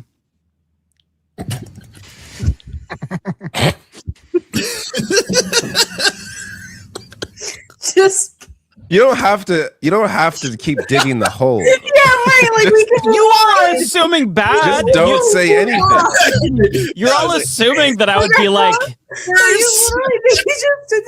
Don't you live in America? That's a fascist state. Aren't you afraid? David, I'm on 18 different lists already. If they're gonna come for me, they're coming for me already. There's nothing I could do to change my fate. It's sealed, so I might as well enjoy it. God, Jesus didn't die for nothing, folks. We gotta sin. Okay. Yeah, thank you. Okay, listen, I did not say how it would affect me. Obviously, I'd be so tore up by it. I'd be gagged by it, honestly. Okay. Yeah, to David's point, we could have just moved on like 5 minutes ago. It's like, and for some reason, we all just stay here silent and let you keep digging. Like, I just zone out. You have to stop me, okay? Twitter. I can't Like, stop. Hold on. We need a stream like enforcer. I need someone to like. Yeah, we need like a moderator here. Like, all right, three of us can keep up. There's 5 minute timeout. Okay, listen. I have midway through. I have an idea. So David or Matt, you have control, or Ariana should too. You have control to the media panel. Click on media assets and play me off. It's just the subtle cue. You could play the dance pop song. You could play the lo-fi song, and that'll be my indication that I should stop talking. Okay. All right, I think Lance should take that up whenever I don't have controls. Off the stream. A gong works too. Yeah, just a subtle I cue. feel like a gong is very fitting. Yeah. Okay, so this is the opposite side of the spectrum. This is Sarah Behar. Sarah Behar? What is her? No, that's Joy Behar. Sarah this is Sarah Hayes. Hayes. Thank you. Sorry, So as an avid View watcher, that was hilarious.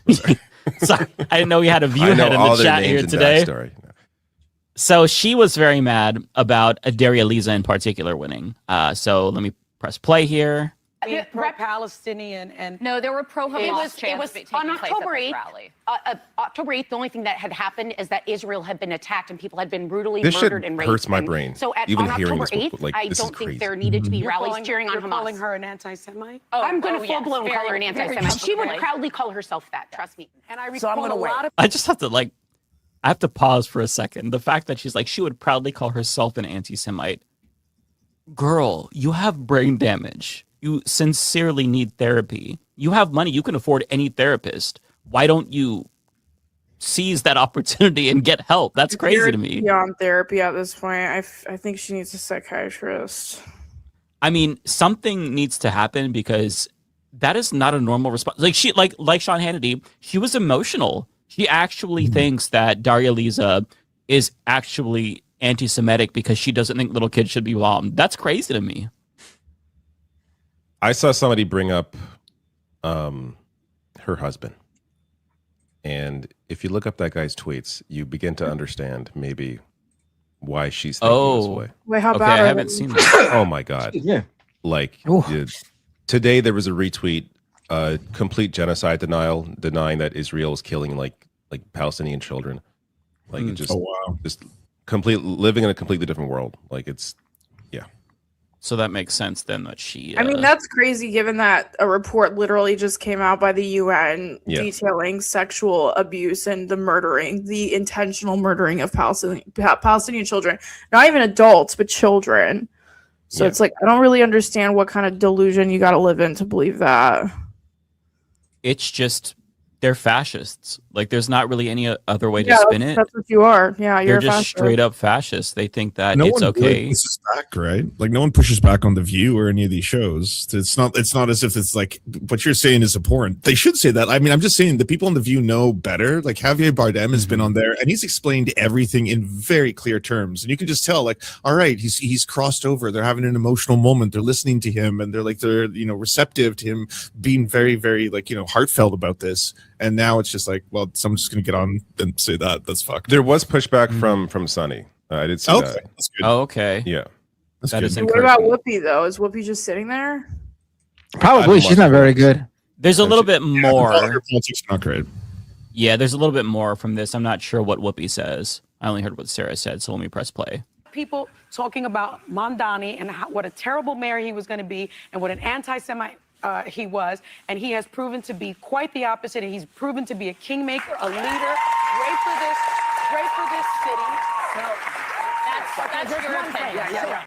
That's your opinion. Okay, I'm glad that Sunny Hostin is there to say that because, yeah, it's just, I mean, I don't know what to say anymore. Like, I mean, this there's is also ridiculous. This is why, like, this is why I don't understand why Whoopi, I don't understand why all these people have a platform. This is what really irks me. I feel like there are so many content creators that could host a show like that are genuinely of the majority opinion that could really do so much better. But for some reason, we keep landing on these old boomer fucks that have like the worst takes on planet Earth. It's all about who's doing the hiring, right? Like these people they're representative of the executive class. Like that's what ends up happening. So you have these dipshits hosting the show. You get one person who's like fairly solid in Sunny Hostin, but the rest of them are.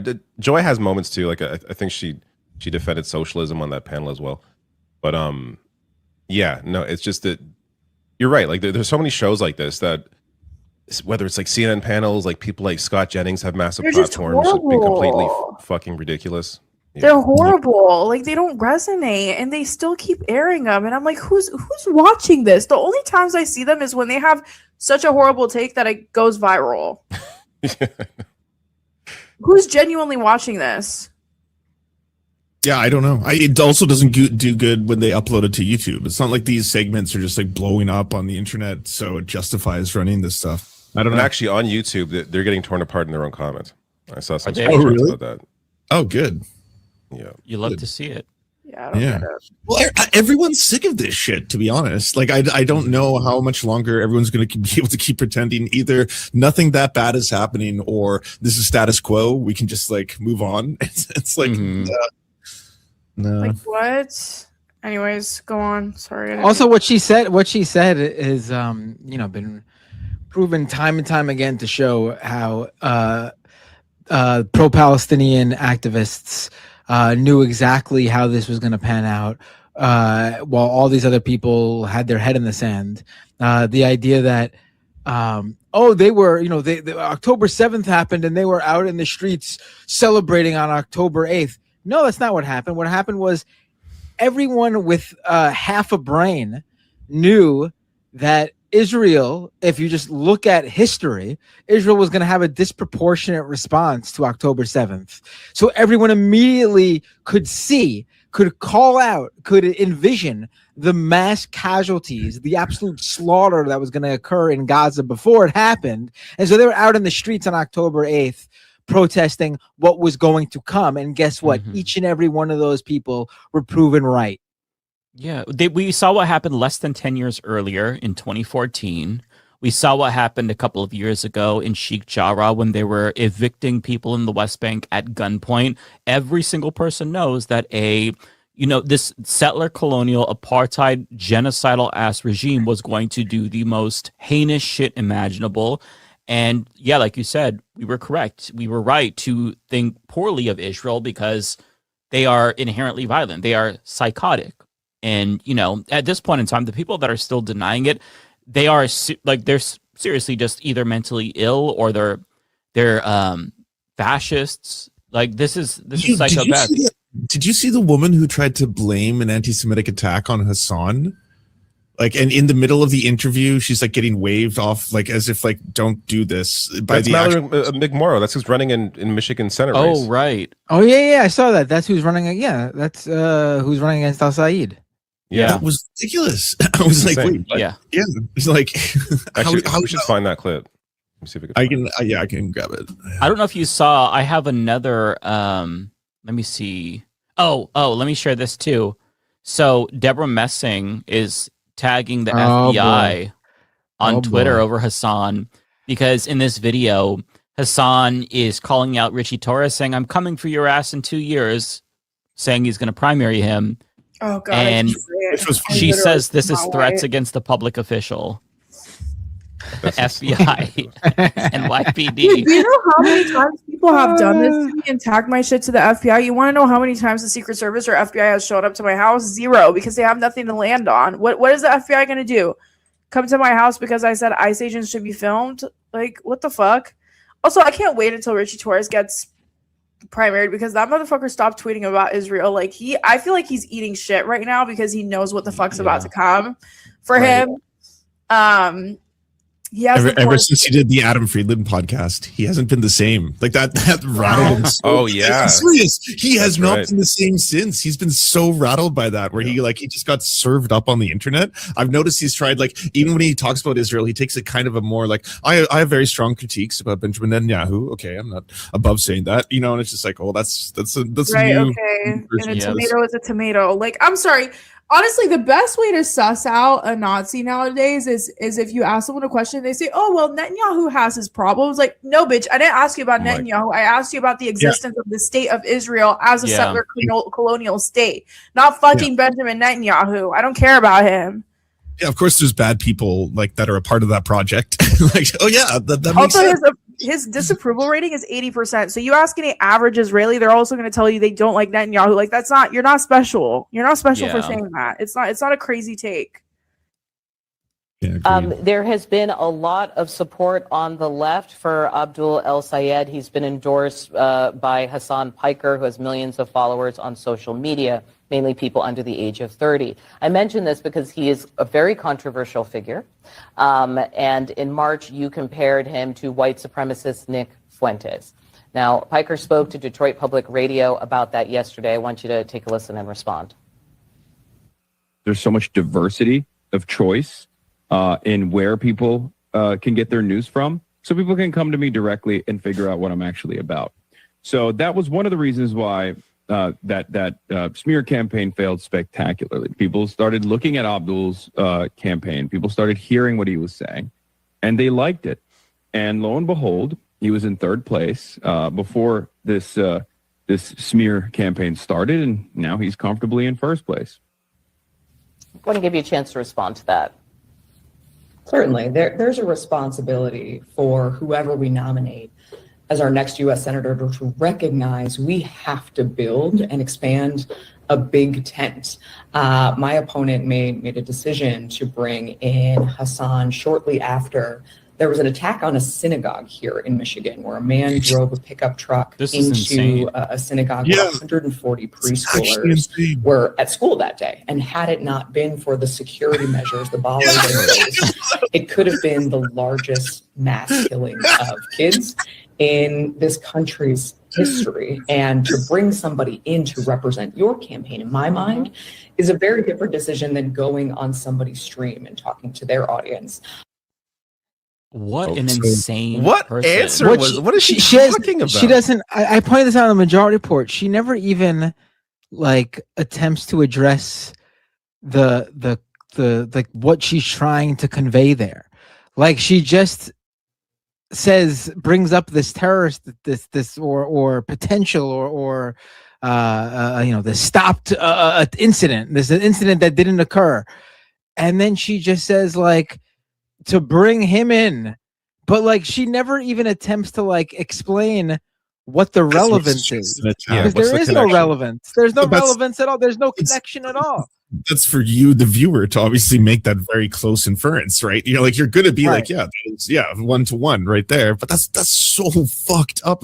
That could get people to enact violence upon someone else, right? Especially because he's been labeled falsely as a terrorist, as a Muslim extremist, and all this kind of stuff online. Who America deserved 9/11, that kind of stuff. She's a lawmaker, or sorry, she wants to be a lawmaker, but you're still applying for that job. That's a fucked up thing to do. I think she's a state lawmaker. Yeah, she's a state senator. Yeah, actually. Sorry.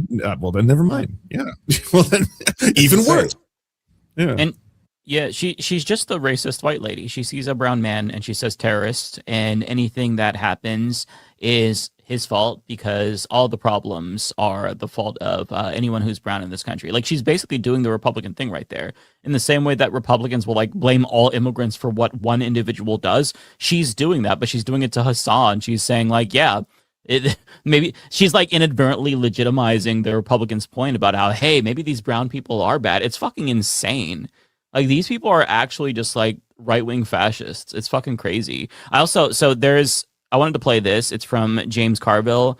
For those who don't know, this is actually a real person. It's not AI generated. He's not an anthropomorphic fucking naked mole rat. He is an actual person with influence, and anytime he farts or makes a video, it's all does over. He have influence though? That's what I don't know. Yeah, I mean the influence part, I'm not so sure. He had influence. He has waning influence. In the early '90s with Bill Clinton, and then yeah, I mean he can gain headlines. You'll see Mediaite and Raw Story covering. Who did he back in the 2020 election again? Or the presidential Bernie. election? No, it was he literally was working for someone. No, someone really funny. Was it Delaney? No, it was really funny. Hold on. He backed Colorado Senator Michael Bennett. Oh my God. Wow. The most forgettable person in the race. He was on TV, legitimately, building him up as if this was the guy to watch out for. This was his guy. That's hilarious. This was the guy that was gonna take it all.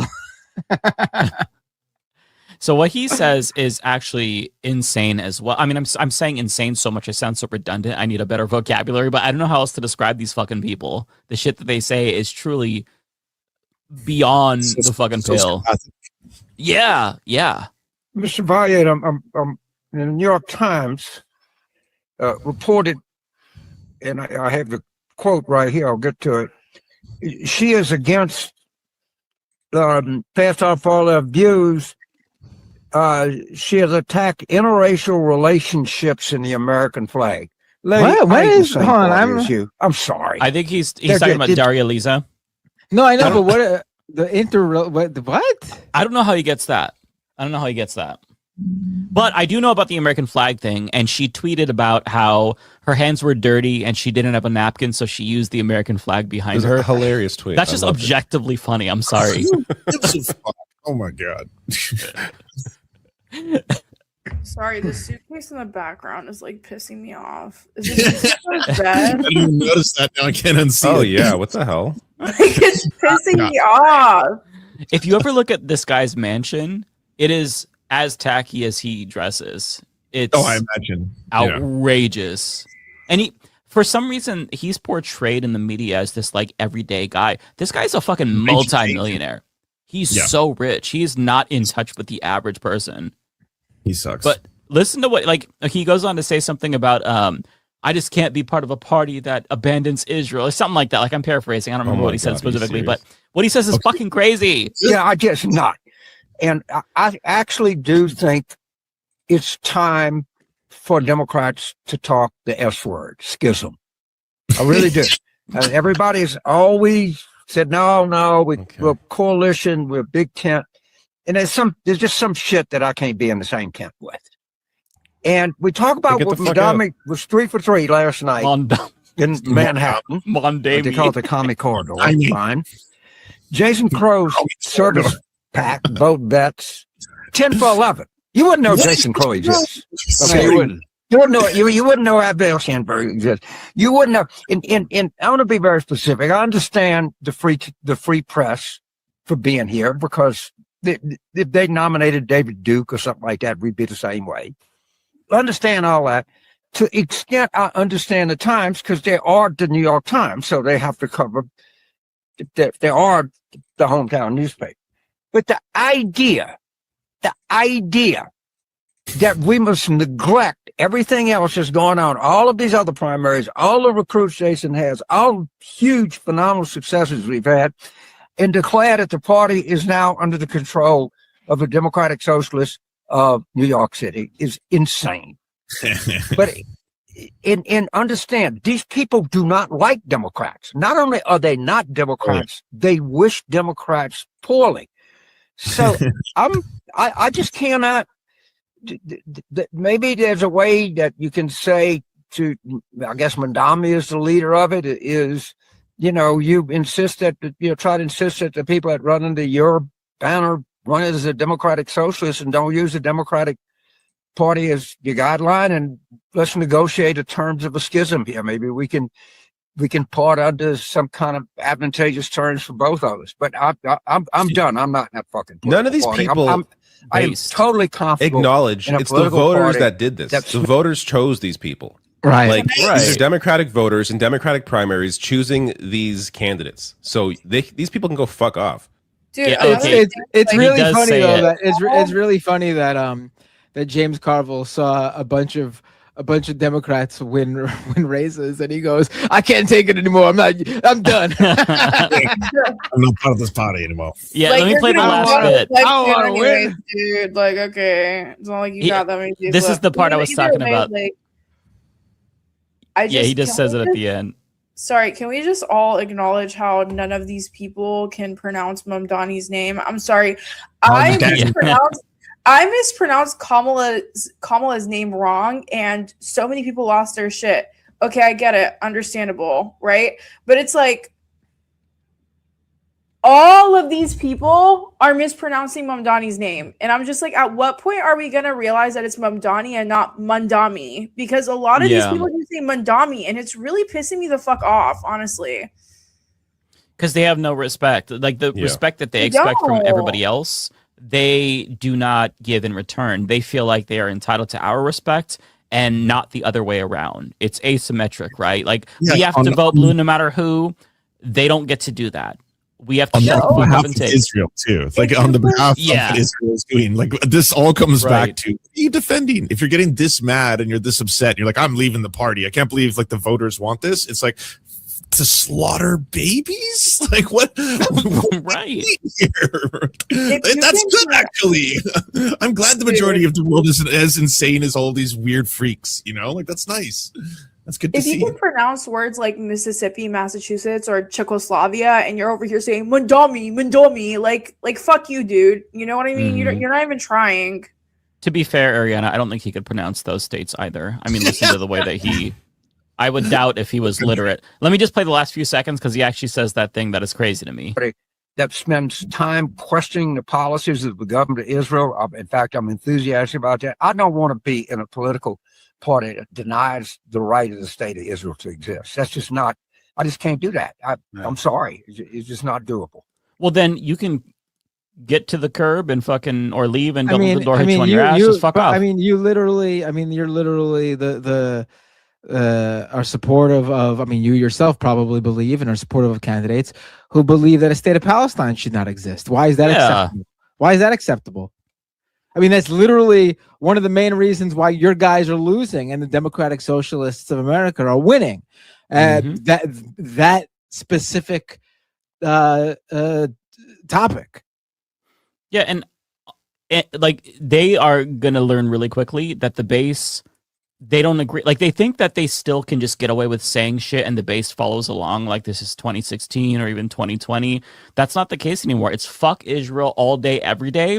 And if your candidate does not express that sentiment in some way, shape, or form, they're going to lose because the overwhelming majority of the Democratic Party's base believes that Israel is committing a genocide, and a majority of Jewish Democrats believe that Israel is committing a genocide. So you can't just say, oh, you're anti-Semitic. You can't just say, oh, well, Democrats support Israel. Otherwise, you can't be part of the party. It's our party now, bitch. It's our party now, and you all have to get the fucking line, okay? Vote blue no matter who, bitch. You get to vote blue no matter who now, because the same people who told us to suck it up in 2020 and 2016 and 2024, you have to take your own fucking advice now. And they don't want to do that, because when they said that, they meant, no. We mean you have to fall in line. You have to vote blue no matter who. You could never vote third party, but now it's like, wait, maybe we could work out some deal where we split up and they vote third party. No. Suck my dick. It's our party now. Now we're staying, motherfucker. We're going to be a tick on your ass forever. It's our party. Vote blue no matter who, baby. Oh, I love it. Rah, Democrats, bitch. Yeah, how many times do these people need to see, like, their candidates lose? Like, you lost to Trump twice, you fucking clowns. Right. And you think you should still control the party? Like, fuck right off. It's like, voters are done with these weak-ass, lazy candidates who just take APAC money, take corporate money, don't give a shit. Losers. Sorry, can we just talk about Jack Schlossberg? Because he was destroyed. So fucking happy. You Nepo baby, uncle, brain warm, carcass, dead animal carcass, roadkill eating piece of shit. Jack Schlossberg. Dead grandpa, pussy motherfucker. Your grandpa's dead. All right, can we play the song? Sorry, play the song. I'm sorry. Mike always has to make, like, what? My grandpa's dead too. He could use that against me if he doesn't like it. Because this motherfucker went off again. I love how we all collectively just paused. So we were like, here we go again. I was trying to back you up, Ariana. Okay, I was backing you up. I love it. I'm just kidding. Jack Schlossberg's bitch ass was okay. So let me tell you guys what happened. So Alex, that NY12 district is fucked. Okay, it's a heavily Zionist, heavily Jewish district. Okay, so there was not a single pro-Palestine candidate. There was one named Nina Schwab. Her takes were good, like she was free Palestine and all of that. But I don't think she has what it takes to be a politician. This might be a hot take in this group, but in my opinion, you can still have all of the right opinions and not be fit to be a politician. And for me, it takes a lot in order to endorse a candidate. I don't want good policies. I need to see you speak. I need to see you with conviction and confidence. I need to see you run a campaign that looks like you actually mean it. If you just say free Palestine, I'm running for NY12 and you're not putting in the legwork, I'm not going to support you, because I need you to do the work behind it as well. Just because you have good things to say doesn't mean you should become a congressional politician, right? You can run for something local. Anyways, that's not even the point. So there's one woman named Nina Schwab. She was pulling out 4% because, in my opinion, her campaign was very half-assed. I think her heart was in the right place, maybe just not cut out to be a congresswoman. Anyways, Alex Boris, there was Alex Boris, another person, and then Jack Schlossberg. Jack Schlossberg started losing his mind because a bunch of creators started doing, including myself, we took partnerships that are anti-AI because AI was spending a lot of money in that NY12 race, right? Like Palantir and the founders of ChatGPT and all of that, they were pouring in millions. So we did videos that were like, hey, this is fucked up. AI Pack is spending all this money. Dude, instead of Jack Schlossberg like building bridges and bringing creators together. So for example, Zoran Mamdani, he threw joint creator events with Daria Lisa Lander and Claire Valdez. And he literally, for hours, they were in a conference room creating content with creators, all of the creators that were originally on Zoran's list who helped him get elected, who helped boost him during his original run, right? So they were doing all this. Instead of Jack doing something like that and coalescing people, creators, he started going on this rampage. And he started commissioning, I don't know if he was paying for it or not, but like, he just started reposting a bunch of shit about me, about how I talked about Zionism because I got paid and I didn't disclose Jack it. Schlossberg did this? Yes. He was reposting people. Wow. There were these two girls that were creating content. She literally screenshotted my video that where he says, I'm not going to say free Palestine. I'm not going to say blah, blah. I'm not going to say I support Palestine. And she was basically like, oh, this woman got paid and she didn't disclose it. And he reposted it. He was like collab posting it. And I was like, first of all, you ugly fucking piece of shit. My family just got bombed by Israel. You literally have an uncle that likes to eat dead roadkill that's literally in federal office. You've never worked a day in your life. You are worth millions. You have a fucking trust fund. You are not taking any PAC money and you still want to support Israel because you have no fucking backbone, you weak piece of shit. And instead of coalescing creators, you support content. And he literally did this with every single creator that talks about his Zionism. He alleged that we all got paid to talk about it, which like literally was not true. None of us got paid to talk about his Zionism. You don't get paid to talk about Palestine, babe. Like I hate to break it to you. That's not how the world works. It's the other way around. Mm-hmm. And so I'm just so happy when I saw that he got wrecked in that fucking race. I'm so happy. I woke up and I was like, I know he's in a corner crashing out. I just know he's crashing the fuck out.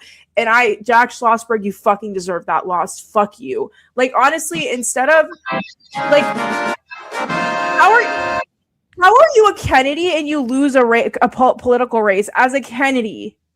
Third place too, right? Like not even second place. Third place, dude. Not even behind. Second. Oh, I love that. You got 11% of the vote. That's 11 amazing. as a Kennedy. You're a Kennedy.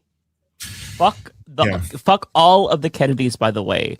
Fuck Schlossberg. Fuck the redheaded one who was drooling during the State of the Union response. Fuck the brainworm one. Fuck the dead ones. Fuck all of these families who are like dynasties. Except for the one they unfairly locked away because they were trying to hide her and then lobotomize her. Yeah, she's innocent. She's the only Kennedy that's like the victim because everyone else, I agree. Every single other one of them. Yeah. She literally had some sort of learning disability, and instead of nurturing her and taking care of her because they had the money for it, they ended up putting her in an insane asylum in the 50s. And they literally put her in the bin and they were like, she's not one of us. And they just completely like, she died in the institution that they put her in. Because they're all sociopaths. Because she wasn't like up to the Kennedy standard. Like, I fear you guys deserve the Kennedy curse at this point. Fuck you. Honestly, I'm so happy that Jack Schlossberg lost. I just like, and you know what? I think it's truly indicative. Let me just make this last point. I think it is truly indicative of where the progressive wing of the Democrat Party is going when someone like Daria Lisa was elected and Jack Schlossberg, a Kennedy, lost, right? I think that is so indicative of where our country is going because the legacy names, the legacy money, the legacy that people have been running on to gain these federal positions, it does not mean fucking shit because you're not resonating anymore. You are not resonating with the average person. Therefore, you're going to be a fucking loser as you deserve. As you deserve. You deserve to be a loser, Jack. You're a Nepo baby. Why would I think you're gonna fight for me when you're a fucking Kennedy? If anything, I think that stuff like actually actively hurts them now. Like we're in a time where people see you're a Nepo baby, you're part of some like legacy name. They're like, I don't trust you at all. Like you don't have any idea what it's like to be a normal person. Yeah. So any of these people are going to be hurt now, but if they even try to have some kind of life in politics. I do have. Sorry, go ahead. Sorry, you're not taking any APAC money, and you still couldn't say. Oh, also, okay, crazy thing. So that whole video with Crackhead Barney came out, which was honestly that was when his race was fucking over. And everyone in the comments was like APAC Jack, APAC Jack, APAC Jack. So instead of addressing that, he came out a couple days later chanting with his little fangirls, "No Pac Jack, no Pac Jack, no Pac Jack," and it's like, okay. Rather than answering the question, you just changed the slogan. That's when I knew he was cooked. I was like, oh, you're pulling a Kamala Harris. You're about to be so charred. And that's exactly what he got charred. You know, one thing that I'm noticing is for all the bemoaning of Democrats that we do for how incompetent they are against Republicans, it really is to our benefit these days because we can wipe them out easily. They don't know how to adapt. They don't know how to reset their NPC talking points. It's just, oh, anti-Semitism, you're anti-Semitic, or you're racist because you're running against somebody who's a person of color, even if the person who's challenging them is a person of color. They don't know how to adapt, and it's very clearly not working, but they're still unable to change strategies. And for the first time ever, Democratic Party weakness is actually working out in our favor.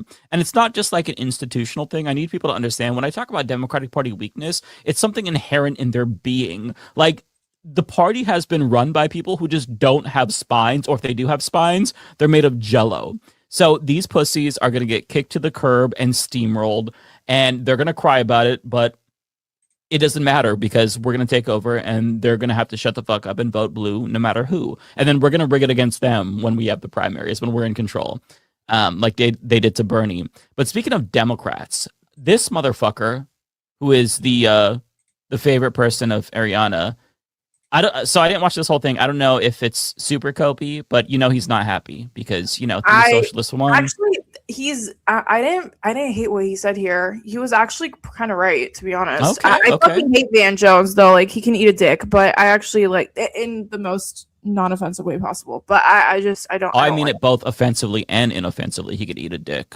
Okay, yeah, there you go. All right, the gay person co-signed. I'm just saying, like, I didn't want to be offensive, but I hate it. Well, yeah, no, I totally agree with that. So here's the smarmy prick, Van Jones. Well, New York City matters because the two most exciting left-wing candidates are here, AOC and Mamdani, but also this is the stronghold for the establishment, Schumer and Hakeem Jeffrey. This is a battle between the establishment and this insurgency, and the roof is collapsing on the Democratic Party establishment tonight. If Mamdani gets a hat trick, 3 out of 3, this is a new era for the Democratic Party, and you can't write off New York City because this is the place where both it's the power center for the establishment and the insurgency, and they're going head to head tonight. And right now, this is no longer a movement. This is a movement and a machine at the same time. And there's just no way to sugarcoat this. If Mamdani pulls off a hat trick, is a new era in Democratic Party politics. Well, and if you're a moderate Democrat who's on the election, who's on the ballot this November, Van, I mean, they're all going to get asked about the positions that we're hearing from these other fellow Democrats. Well, look, I think, from our frontline Democrats will be able to make their case for themselves. I think they'll be able to do okay. We got a lot of national security Democrats in other parts of the country, but this is a big Democrats. deal tonight. Weird way. And I think that look, I don't know what you want me to say here. This is a straight up battle between the establishment and the insurgency, and the establishment is getting its butt kicked tonight in New York City. No, say it correctly. They're getting their cheeks clapped. Okay, you have to use our rhetoric now because we're in charge. Okay. It wasn't the worst Van Jones take on earth, though. Like, he's had way worse takes. I agree. That was I was not expecting bad. something worse. Yeah. I'm telling you, that one wasn't like, oh my God, what the fuck is this? Oh my God, it's crazy. What the fuck? Yo, how did you do research for this? I don't know how you find the most obscure things on like the leftist corner of the internet. I wouldn't call Fox News obscure necessarily. One last thing before we move on to this. Van Jones, the reason why I think he made a more astute, inoffensive point is because he knows we're all watching and we are Van Jones. So he knows the second he like gives a little hint of emotion or just a whiff of anger about the results, we're going to really milk that shit. He's become a lolcow and he knows this. And so he's trying to be cautious, and that's good. We want all of them to be afraid of us. Every single one of these disgusting cretins who support genocide should be afraid of us because it's our party now, and they have to abide if they want to stay in it. Okay, I have not watched this yet, so I don't know what he's going to say, but I can guarantee every single thing that comes out of his cocksucker is going to be insane. And the rest is stolen. Now, it's not just foreigners voting commie. These liberal women, you know, they get the college degrees in like sociology. They move into Manhattan and they can't get a job. Shocking. So they can't afford rent. So a bunch of single women with no jobs and degrees have to shack up in the same apartment in the Bronx. And they've been taught in school America's evil, so they get angry. And they vote communist to get revenge. They call these women downwardly mobile, and they're going to take the whole city down with them. But we're not going to let them do it. And the rest is stolen. Oh, actually, they're taking over the city. The single cat ladies, as they like to call them, they're taking over the city, and we're going to help them. The cat dads and the cat dogs, or the dog dads, whatever the fuck, all the people with pets who you like to degrade. Even the people with kids, we're coming after you because we're all commies. We're all commies now.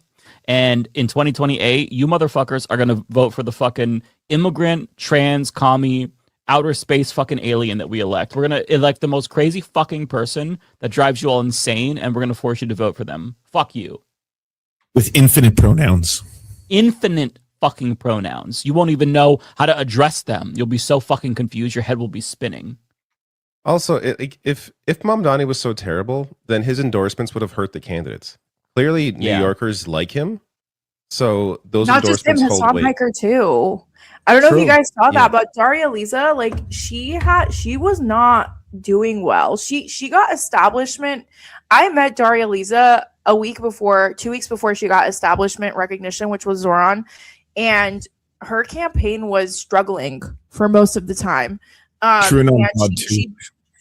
She joined the race late. She was obviously much more socialist and abolitionist than all the other candidates.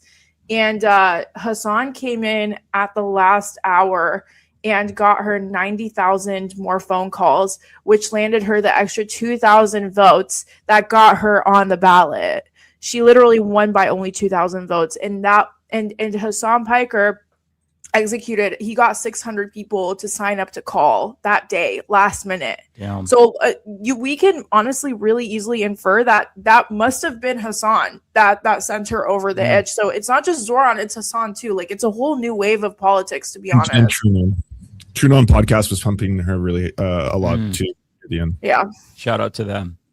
See, and I didn't do shit for this round because I was so cynical after bringing on candidates that were losing in 2016 and 2018 and 2020. And, you know, I was in my coat mode. I'm like, man, it's just so wonderful that we have options that are progressive. We've never had this before. And then at a certain point, I was like, fuck it. It's not going to amount to anything. And then when I give up basically on electoral politics, they start winning. So it's like, I chose the correct time to give up. I see. Maybe you were hurting them the whole time. Like, finally, they're not talking to Mike. Now they're winning. Maybe. Okay, so this clip, it took place before the election, but what they say here, I'm sure most of you already saw this. This woman, she says stuff that is out of pocket, but it's when Harris Faulkner comes in, she hits us with something out of left field that made my fucking head pop off my shoulders. Congress and all of these progressive candidates, you're right, Harris, they outnumber the regular Democrats because that is the Democrat now. In fact, maybe we should stop saying the qualifier Democratic. They are just socialists, and that means Democrat. Well, and I think sliding into communism, forgive me one second, David, because I want to hit on what you said. This sounds like the moment just before Hitler moved in. Because Jews were told, so first they were to wear the star, first they were to give over parts of their body. It was like a mob taking over, and it seemed to be very slow. And then the next thing you know, they're being marched out of their homes and put in holding camps at first, and then and then it got worse and worse and worse. Okay, I have to stop. I have to cut her off. You guys are the Nazis. You are the ones setting up concentration camps around the entire country. You voted for Donald Trump, who basically ran a campaign where he was like, I am Hitler. And now they're saying, oh my God, they're fascists. They're Nazis. It's crazy to me that they're like, it could start. You never know. It feels like it's vibes, right? It feels like the start. Oh, it's like you're actually doing it though. There's no way she believes this. There's no way that she believes this. As the party on the right goes to the far right, like the Republican Party compared to any other European party, maybe that's changing because they're all becoming more far right, but like the Republican Party is off the fucking spectrum, politically speaking, and they have the audacity to chastise us for our extremism when every other fucking country in developed countries, they mostly have socialist parties. It's not like controversial. There's communist parties in Europe. It's not controversial. The fact that there's some democratic socialists who are basically social democrats that are finally winning, and that's like the biggest scandal ever when they just let Nazis take over the country is fucking insane to me. Like I refuse to believe that she actually thinks this. There's no way. Also, everything that Mamdani has put in has been it's not radical communism or socialism. It's like lovely measures that is the bare minimum what politicians should be doing. You should be holding, slumlords accountable. You should be taxing massive corporations that defraud you. That's what a functional government should do. And it's being passed off as so that's radical communism, right? In their eyes, it is, right? Basic governance is communism to them because when he says, hey, we're going to clean the subways, it's like, no. You're supposed to have a corporation do that and make millions of dollars off of doing that. Like these things that you are doing, they could be done by corporations, and those corporations could be profiting off of it. How dare you do something for the people, just like no strings attached? That's the problem, because these people, like, they function on neoliberalism, and every single thing that is a service to them is a commodified venture. So it's like, oh my God, what? He's freezing the rent. How will landlords make money? They don't give a shit about regular people. They're all rich. Like all these pundits, that's one thing we have to remember. All of these people who are clutching their pearls over socialists, they are all multi-millionaires. So the fact that they're sitting here pretending like, oh my God, this is beyond the pale. I just can't accept socialism. Yeah, because capitalism is working out great for them. So why would they ever question the status quo when they've made it in the status quo? For every other person in this country, it's not that great. It's pretty bad right now, actually. So, just keep that in mind if you feel like they're gaslighting you, because these people are just living in a bubble, and most Americans do not agree with them. They're just like a vocal minority because they have platforms. That's basically it. So I do want to read an article, actually, because there is a little bit of inklings from the Democratic Party. And I have some tweets also. There's some more good reactions, but I just want to read some of this because it's great. So House Democrats' anxiety rises after wins by Mamdani-backed candidates. Are we going to let them take over the party? The answer is you don't have a fucking choice. So top Democrats insist that they're unfazed by the party's forming a Azor Mamdani wing after the New York City's mayor's stunningly successful primary night.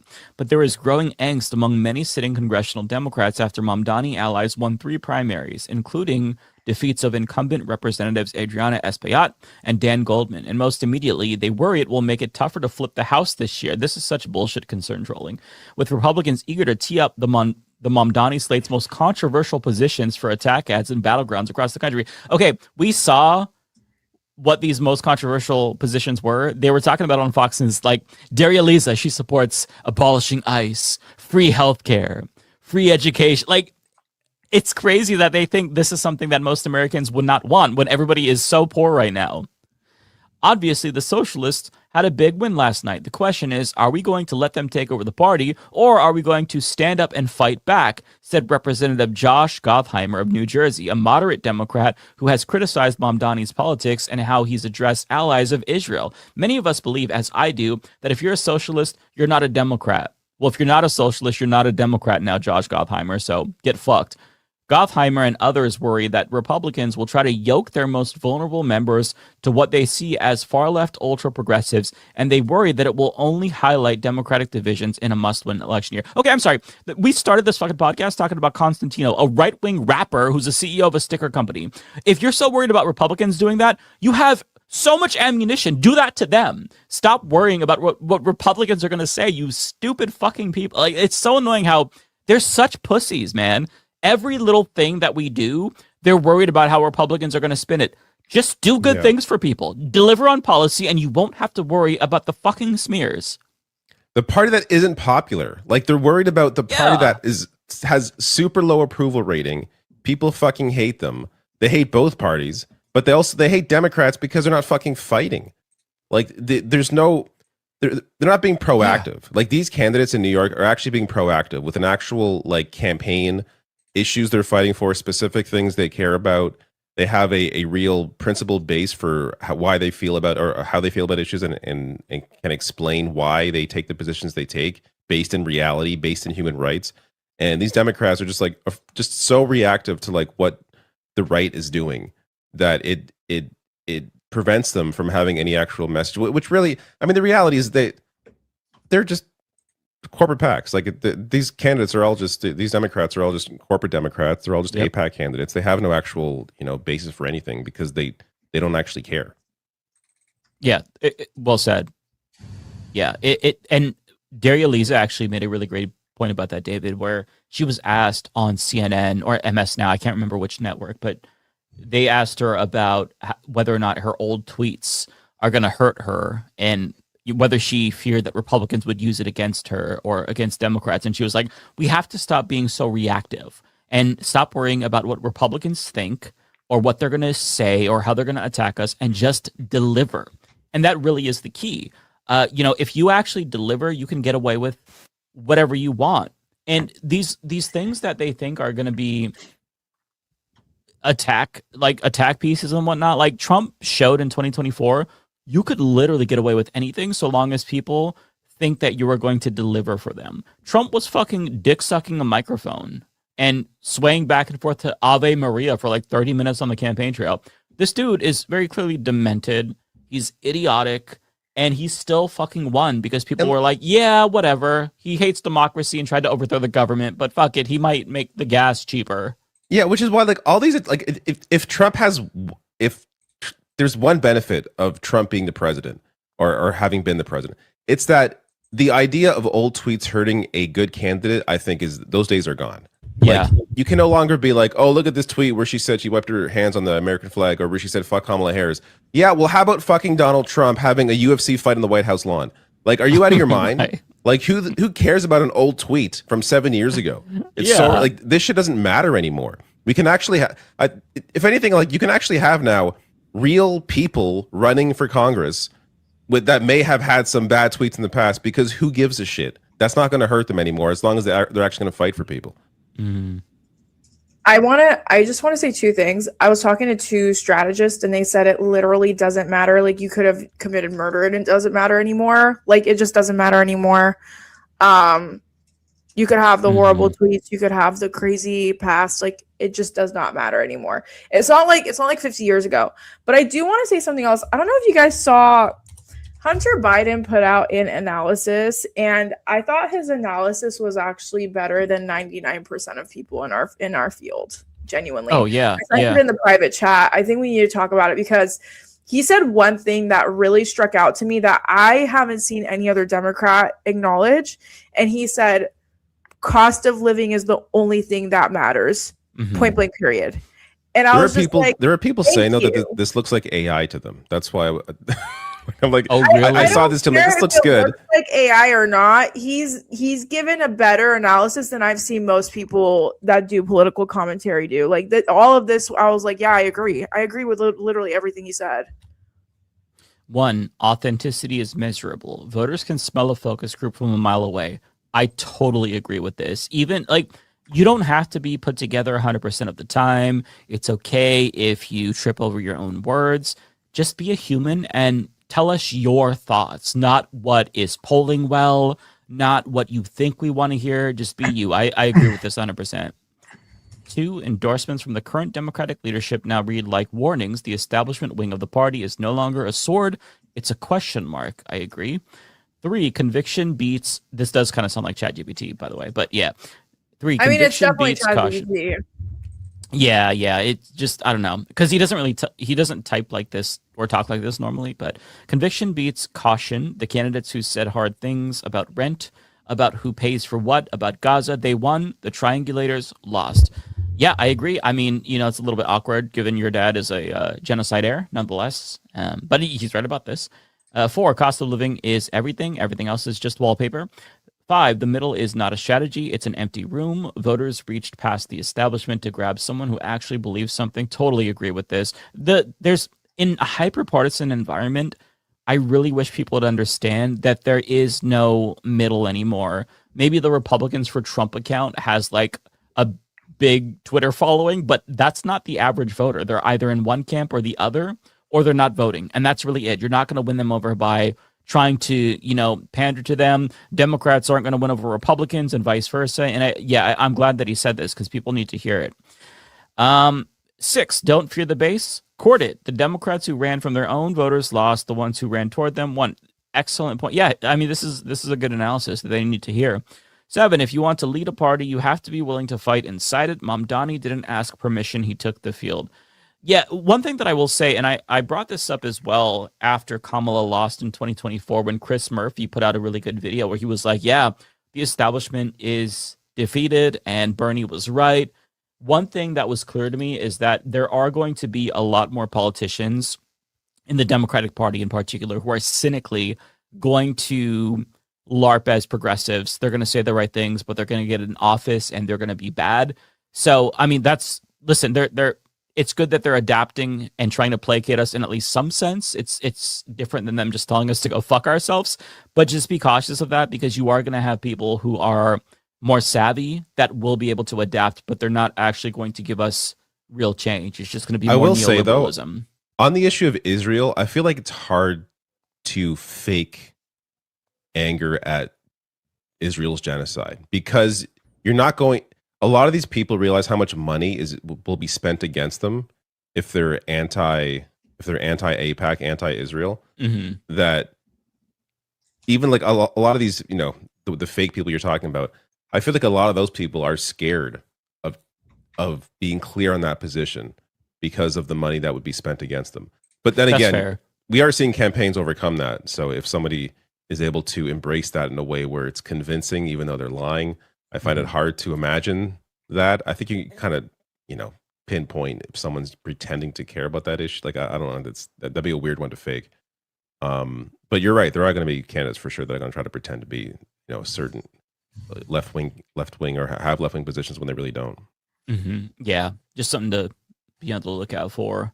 There's also one thing to fear as well. Like, I don't want to make people paranoid and like doubt their comrades, but I think you're going to see a lot more candidates who just run as placeholders to split votes, just run as progressive vaguely, run in some races, like just the candidate who's just a straight up op as a left-wing candidate who says all the right things just to take away a small enough percentage to stop somebody who's really progressive from winning. So that's why I think that we've got to really be a little bit more observant, look at who is getting endorsed. Yeah, DSA, endorsements matter in that case for sure. Yeah, because they're going to vet these candidates. DSA is not going to just endorse any dickhead. Yeah. So you need to really be cautious here. And if somebody is, if they're reluctant to drop out at the start before you see any polls, if you see somebody who's like, no, I'm gonna stay in forever, that needs to be also part of like what we ask them. Like, would you drop out if there was another leftist running if they were polling ahead of you? So that way,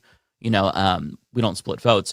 That is something that we have to be concerned about because they're not like the establishment isn't just going to be like, oh, well, shit, it looks like socialists are more popular. They're going to find ways to rat fucking rig it against us. So you do really need to be cautious because they they're not just going to roll over and die. I can assure you. Yes, the Tea Party took over the Republican Party really effectively, but I think that the Democratic Party is a little bit more.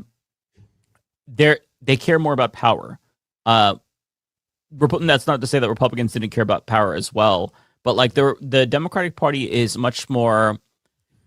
I don't know what the right word is, but it's not like Nancy Pelosi was ruthless, right? So we have an advantage with someone like Hakeem Jeffries and Chuck Schumer because they're so feckless, but still the powers that be within the Democratic Party, the consultants, the people who, are in the DNC, I think they are a little bit more savvy and they know how to concoct schemes to stop the left from ascending. So just like be mindful of that. It's also money, right? Like the Tea Party comparison, I don't love because the Tea Party was backed by the Kochs. Like when you have the Koch brothers behind you, it's not the same as like actual working class movements. Grassroots, actual grassroots movements here. That's true. Propping up and like winning, and again taking years. Like I thought, I was hoping this stuff would happen like 10 years ago with Bernie Sanders in 2016. Like it's taken like a decade to really finally have the momentum in a place where people are winning at a real pace. And not just, and this is really only here in and New there. York City. Like, and it took 10 years to David's point. I agree. I mean, it started with AOC. And, another thing that I'm scared of is I'm scared that, Claire Valdez and Daria Liza and Lander, they're all going to go into, Congress and they're going to be the 1%, and what happened to AOC will happen to them. I'm not an AOC hater. I still think she's much better than 99% of people in Congress. That's why I've never made hate videos about her. There's much worse people that I'd rather spend my time on. But we're still it's still an uphill battle. I don't really know any other time in history where we could really like compare this to be honest. Maybe the labor union movement that afforded us the 5-day, but even that was more of like a riot, like multiple riots where people lost their lives. I don't know. I don't know if there's anything I could compare this to. Yeah, I mean, I think it's hard to make comparisons until we actually see like the result. Like if this continues, if there's see how the primary or see how the Democratic primary goes in for the election in 2028, like how that all plays out. But if this keeps going the way it is, I have a feeling that many of the shit libs that were centrist, and even the creators, even the Brian Tyler Cohens of the world, right, who have made tons of money on being a shit lib blue MAGA piece of shit, right? I feel like even they are going to start changing course if this keeps going this way. How are they covering this stuff? Yeah, that's where it's headed. I don't know, actually. I don't watch Brian Tyler Cohen. I'd rather eat glass personally, but I don't watch a lot of those shows either, but I have seen like Pod Save America has been making a big effort since basically the colossal loss in the last election to find out like to them, I think they actually want to know some of the math behind what's going on. Not that they like are. I think they actually want to win. Yes, that's like right. So I think they've changed. They have changed for sure. This is where the public's at. Are we not going to meet them halfway? And then the reality for the Democratic establishment is like, no, the corporate power is what's more important, and has a lot of different mechanisms that are tied into this. So, although the guy John Favreau, there's two Johns. The one with the brown hair. Be cautious of that dude because he is on the board of a group. It's an interest group specifically to lobby against Medicare for all, and they cooked up a bunch of talking points for like a watered down, not even a public option actually. If I'm remembering correctly, it was just things that politicians could say when they're asked about Medicare for all, specific talking points that were actually used by Kamala Harris, by the way. I have no idea if there's a connection there, but like she was using the things that they had in their talking point list. So just be cautious because that dude might actually not be serious. I think I'm not co-signing anything they're saying. I'm just saying if you're like analyzing media from a perspective of how they've changed their tone on this specific issue, they clearly are trying to be like, what's wrong here? Why are these, like why is the Democratic base so out of touch with the politicians and the things that they're saying? Like this contrast is like clearly different than a lot of other issues, right? Yeah, totally agree with that point for sure. You can't ignore it. Yeah. Okay, so this is one thing that was also talked about a lot. Jamie Harrison, this is the former DNC chair. He, just for those who don't know, he lost an election and then was promoted to DNC chair afterwards. He was defeated by closeted homosexual Lindsey Graham, and then he got promoted. That's what happens, or that's what did happen in the Democratic Party. You lose an election, you get promoted. You fail up easily. But he is taking the triple wins very, very hard. He writes, I say this with no ill will or animosity. That's a lie. If you hate the Democratic Party, then please don't run for our nomination. Yet, in the event you were to run third party with the same policies, he would lose his fucking shit. And the Democratic Party goes out of their way to kill third parties, stifle these campaigns, sue to get them off the ballots, make sure there's no chance of them appearing on a debate. So it's like, okay, well, do you want that or not? If you want that, if the Democratic Party truly wants us to fuck off and form a different party, then we need ranked choice voting in every single state. We need to actually have electoral reform, but they don't want that because they know that they would lose power. So what they're saying here is complete fucking bullshit. It's contradictory. They don't actually believe it. They just want us to acquiesce. They don't want to be the ones to acquiesce. They're used to us falling in line and just going along with whatever they want, and they don't like the idea that they're the ones who have to kowtow to us. But he says, don't use our resources, don't rely on our volunteers, don't use our infrastructure, don't ask Democrats to invest their time, money, and energy in your campaign. Okay, well then, Jamie Harrison, how about this? Don't fucking text me your dumbass candidates asking for $5, asking to fight Donald Trump. Every fucking day I get like 18 different text messages. It was really bad under him when he was DNC chair. Lose my fucking number. Don't ask me for money. Don't send flyers. Like, what are you talking? Like, there's two parties in this country, okay? So you're either in one camp or you're not, effectively, if you want to have any power. So you don't get to just say this, oh, well, if you don't like the party, fuck you. It's like, this sounds like the Republicans who are like, oh, you don't like America? Love it or leave it. Like, that's what he's doing, but it's the Democrat style. Love it or leave it. No, fuck you. How about you leave it if you don't like what we do, because we're going to take over the party. Focus on building the party you actually support. That's what we're doing. Political parties aren't perfect, but they're built by millions of people who knock doors, make calls, organize meetings. And who do you think does this for candidates in your party? And fight for the values they believe in. If you don't believe in the party, then don't ask its members to carry you across the finish line. Okay, bitch, lose my motherfucking number then. I don't need the text every 5 minutes. Yeah, like, what is this about? Like, the voters chose these candidates. Like, you look at any poll on any issue, the voters side with where these candidates are on those issues. Like, you are the one here as the loser who lost to Trump. Like, this is the reason why this guy's no longer the DNC chair. He's a fucking loser. Like, complaining about where the party is, that the party's finally recognizing, like, at least some members are finally recognizing voters. Like, it's just so insane. Like, I don't, how do people get off doing this? After you failed twice with Donald Trump, like, you've proven to people, proven to your own members, you cannot win an election. It's time to let go, like, move on. But fundraise. That's it. In their mind, losing an election means, oh, this means I get a different job. I get a pay raise. Like, that's how they've been conditioned. That's how right? it's been like, so far. Yeah. Yeah. I lost.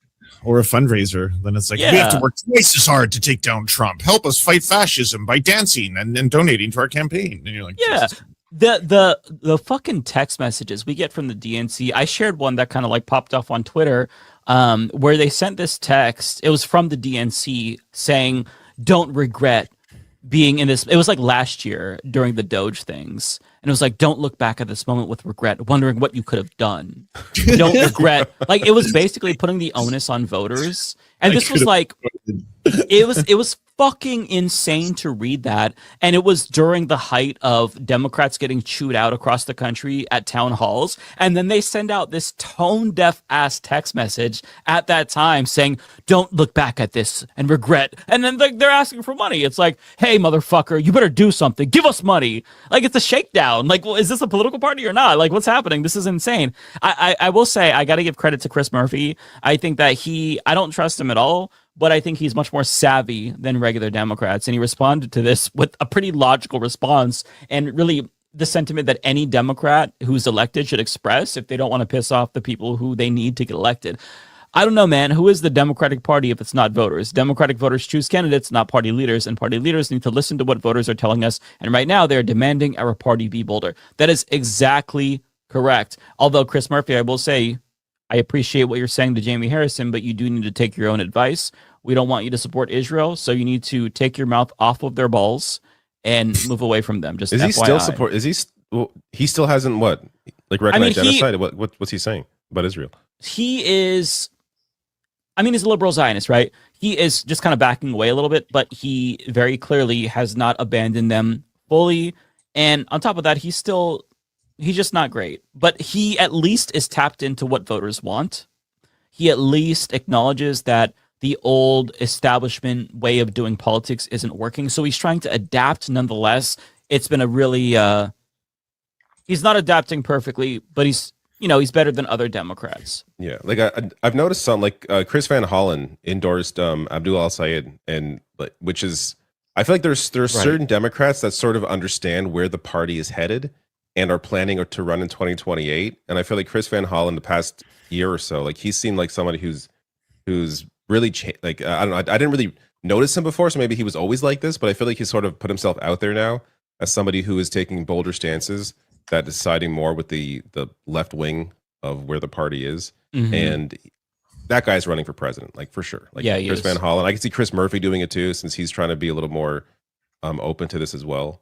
Yeah. It says Chris Murphy has voted consistently to provide Israel with military aid, including over $18 billion following the October 7th attacks. Okay, so he's not going to win the primary. Yeah, and he's more of if you look at mainstream media headlines, you'll see how he's critical of Israel, but he's one of these Netanyahu reductionists where it's like Netanyahu's the problem. Like, the type. Yeah. He's a two-state solution guy, which, like, at this point, it's kind of like I still see a lot of liberals trying to fall back on that as like, this has always been a safe space. Why are you questioning me beyond this? And I'm trying to point out now that, like, one side is doing a genocide. So there's like the two-state solution when one side is like not looking to be a two-stated, like there's nowhere to work with the other side that's trying to exterminate the entire people of that country. Like, how are you supposed to do a two-state solution when they've erased Palestine? They've leveled Gaza. They're erasing the West Bank. Like, what you're going to you mean to tell me that you support a solution where 700,000 Israeli settlers in the West Bank are going to be evicted? You support that? You think that's feasible? You think they're just going to politely be like, oh, okay, sure, we'll go ahead and leave after we stole their fucking land? You think there's going to be a right to return? It's just laughable. It is. I also feel like laughable. it's kind of ridiculous for any candidate to talk about any kind of end result solution at this point, when you have to first deal with the war criminals. Like, do you support putting Netanyahu in prison for the rest of his life? Like, people need to be held accountable for the genocide they committed? Like, that's where the conversation needs to be right now. In terms of like what happens, in 10, 20, 30, 40 years, like that's a conversation down the line. I think the focus right now should be dealing with the results of a genocide that was committed and the people that enabled it and supported it. Oh, across the board, including Joe Biden. Yeah, Joe Biden, Donald Trump. There needs to be accountability across the board. Tony Blinken, Mark Carney, Justin Trudeau, Keir Starmer.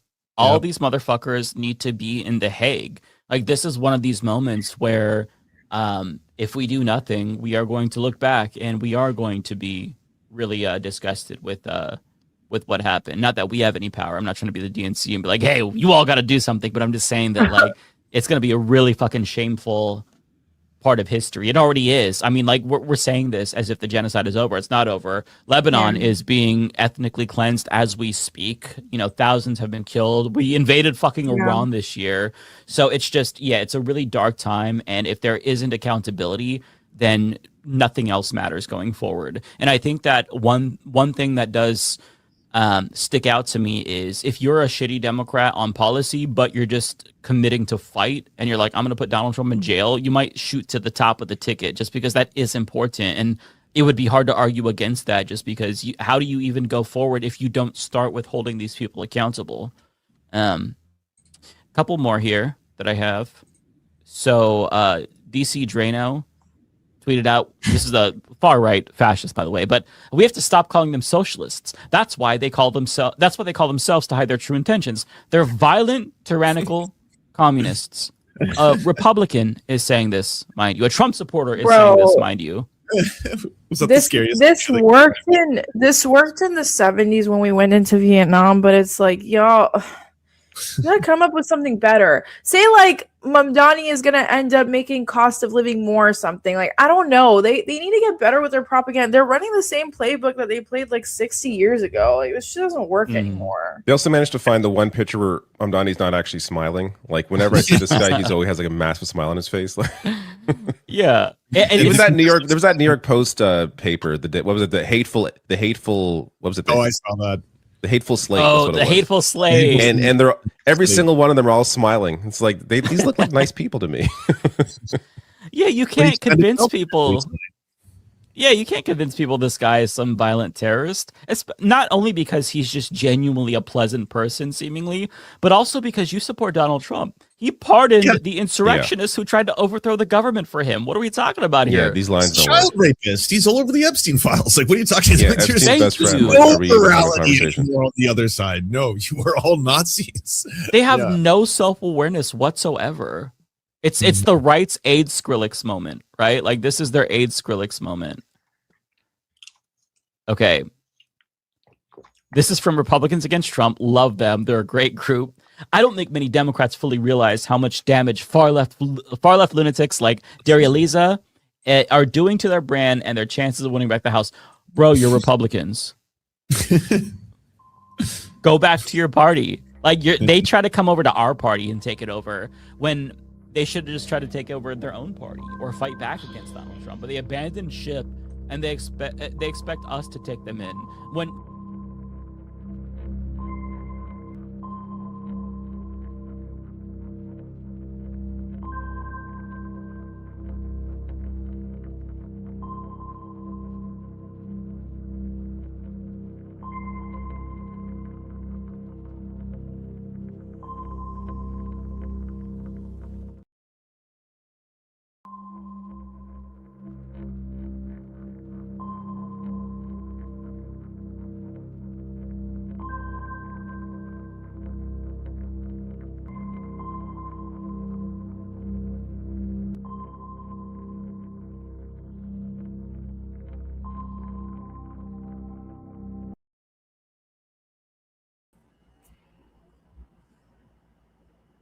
Hello, folks, and welcome to Devil's Advocate Productions on this space. I'm Alex. I'm the Devil's Advocate. I talk about movies, music, TV, video games, and politics over here on this space. And today is a very special day. I know I say that every day, but today it really is a special day because I have a guest on with me today that I have been recently aware of and been very excited to speak to and get some inside information on politics in New York City. This is Danielle Welch, who is, hello, can we see you? Can we hear you? Is it working? I see the screen on stage, but I cannot hear. She might be frozen. That's okay. We'll try once again. But I have a guest on who ran in the in the 3rd congressional district here in New York City. Look, it's leftist production, folks. What are you gonna do? It's but we're not Hassan Piker over here, and even Hassan Piker runs out of batteries for his cameras. But we have Danielle Welch here. Hello, Danielle. How are you? Can you hear me? Can you hear me? I can't hear you.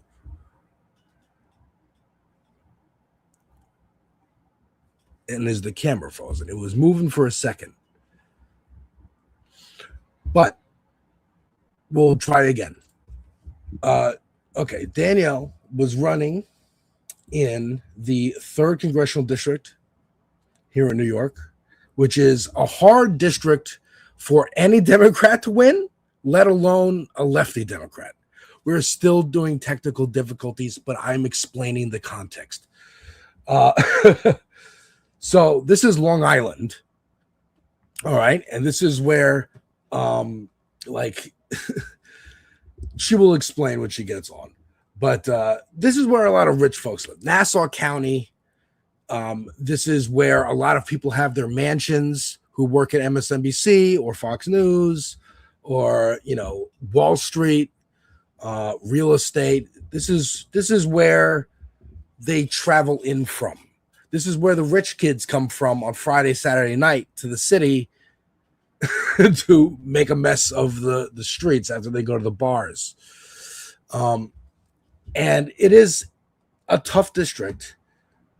And who won this district? It was none other than Tom Suozzi, who I have here, speaking on Fox News. And let me just play you a little bit of what he had to say the other day. This was Wednesday after the Tuesday night when progressives did really, really well in New York City throughout. We're going to try this again. Hello? Can you hear me? Can you hear me? I can hear you. Can you see me? I can hear you. Can you hear me? Can you hear me? I'm having extreme tech issues and cannot hear anything. You cannot hear anything. Okay. Because of course it wouldn't be. It's all right. It's all right. It's leftist issues. It happens to all of us. The show that we're just on, Leftist Mafia.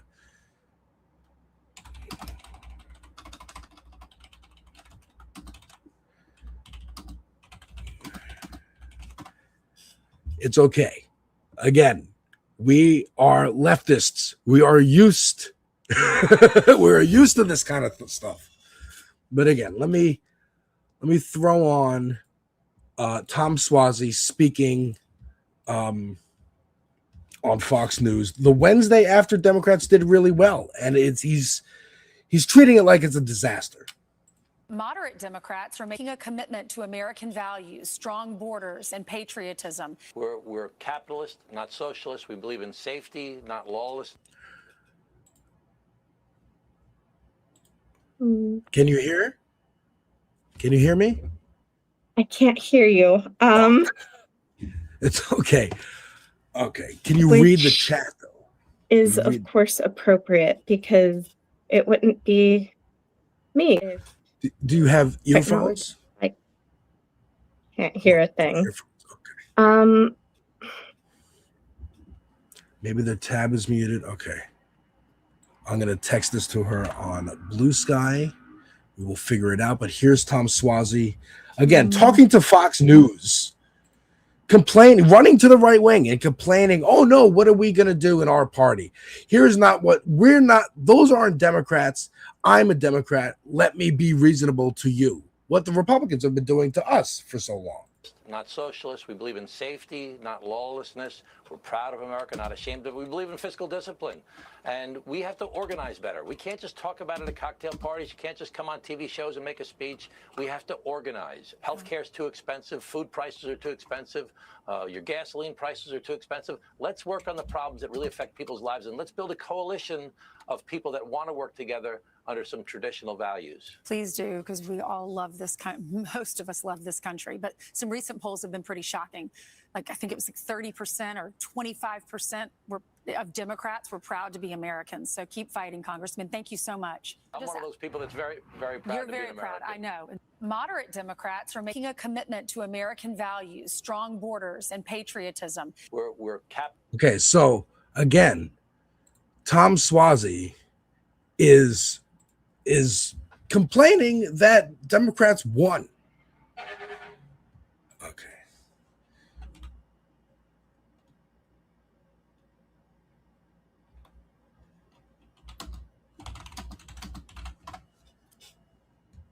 All right.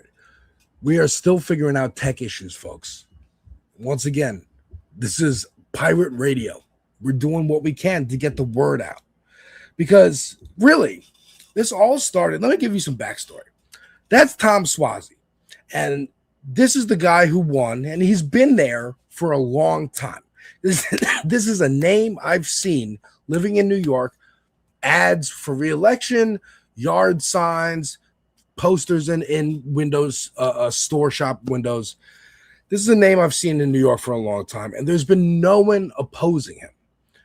There's been no one going up against him. And much like this guy, who I want to highlight for a second, where is he? Well, Mike Lawler. Mike Lawler is who I wanted to mention here. Mike Lawler, who looks like he's got a spray paint on beard, like Matt Walsh. Mike Lawler's a Republican, okay? And he was running in the 17th district, which is upstate, okay? Look, I'm from the city. I call anything north of the Bronx upstate. You know, all this, Richie Torres, George Latimer here in the 16th. This is the 17th, all right? And he's challenged by a Democrat, right? But the Democrats were running a primary to see who was going to go up against him. And in that primary, it was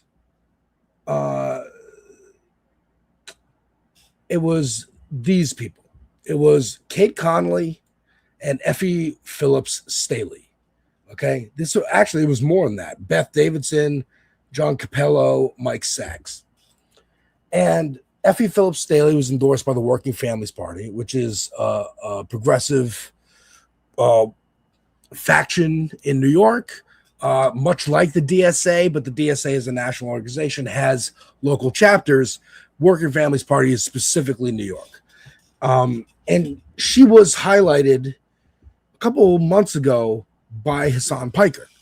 She went on Hassan's show, his stream, and because of that, a bunch of the other Democratic leaders in this county, in the several counties, like Rochester and like White Plains, you know, Yonkers, whatnot, all these upstate people got mad and wrote a letter condemning her for going on with Hassan Piker. Okay. This is who it was, Effie Phillips Staley. And so that got me looking closer and going, hey, who else is running? What other like establishment people?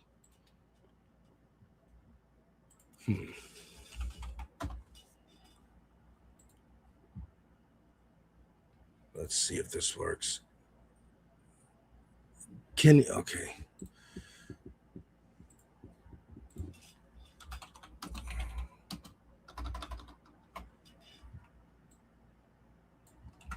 Let's see here.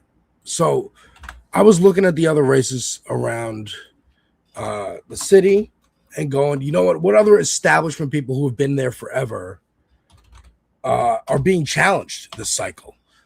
And I discovered Suozzi was being challenged. So this isn't exactly the same situation, right? So these Democrats ran against each other to see who was going to run against Mike Lawler. Now, who won? It's Kate Conley.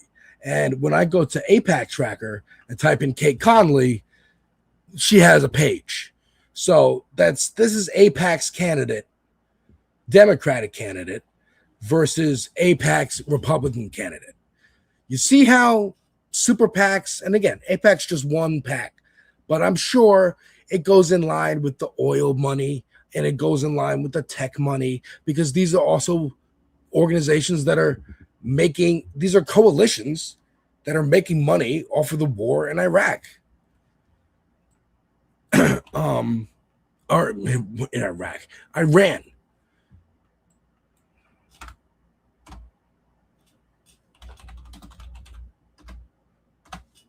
So they're going to win either way.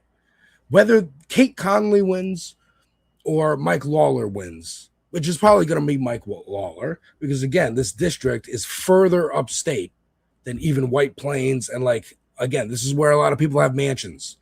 You know, this is where Danielle ran. This is where Tom Swazi's district is. Look, the districts are always cut insanely, by the way. Look at this one. This is Dan Goldman, currently replaced by Brad Lander. This is the bottom of Manhattan and a big chunk of Brooklyn. No worries, Danielle. No worries. We're still trying to get her on. Again, leftist technology, folks.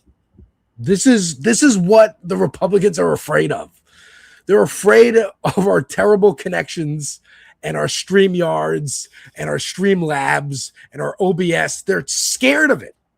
They're so scared of it. Okay?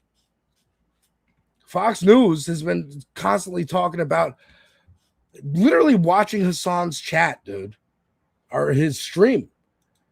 And he's got the candidate for governor on coming soon. He's for Wisconsin.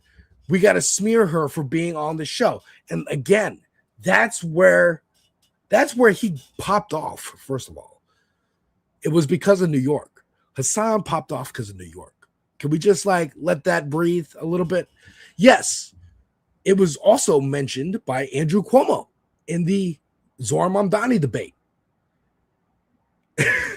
So that's when the first spike happened of Google searches of Hassan Biker. Who is this person that he has an association with that said America deserved 9/11?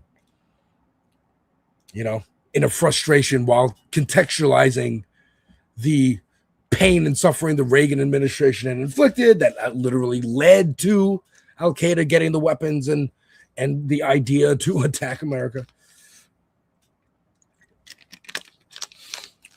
But so that plus the Effie Phillips Staley appearance, really that was really the thing that got his name constantly being circulated. It's why he's constantly wearing a suit now. Is because of Effie Phillips Staley. And I found it interesting that he didn't really stick with her. And I'm wondering if she decided she wanted to pull back and not, it was like, I'm actually going to try and run still this race without being associated with you because I'm worried. But, you know, I don't know. But that's not who we're here to talk about right now. We're going to see if this will work one more time. Popping it up on stage. Can you hear me? We can hear you. No, you can't hear me. Okay. Nothing. I can't hear anything. Okay. I'm so sorry. The laptop that I've worked on literally all day just won't turn on, and my phone hates me, apparently.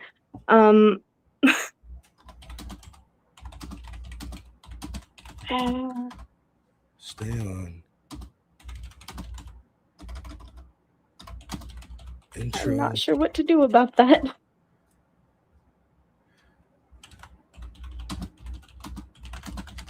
Oh. Oh. Hang on. So. Can I hear you without? No. That didn't help either. I'm telling her. So, okay. Behind the scenes, I'm telling her to use the chat to communicate. And I'm just going to say, hey, introduce yourself. And then we're just going to use the chat for her and I to talk because you guys can hear her. And I know you guys can hear her.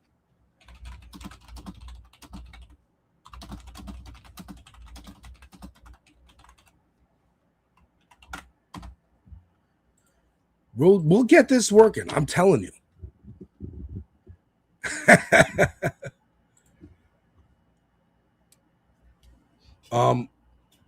So again, I was wondering why Hassan decided not to continue talking about Effie Phillips Daly. I'm wondering if he just decided somewhere internally or had a conversation with somebody, hey, just focus on the candidates endorsed by DSA because that'll increase membership.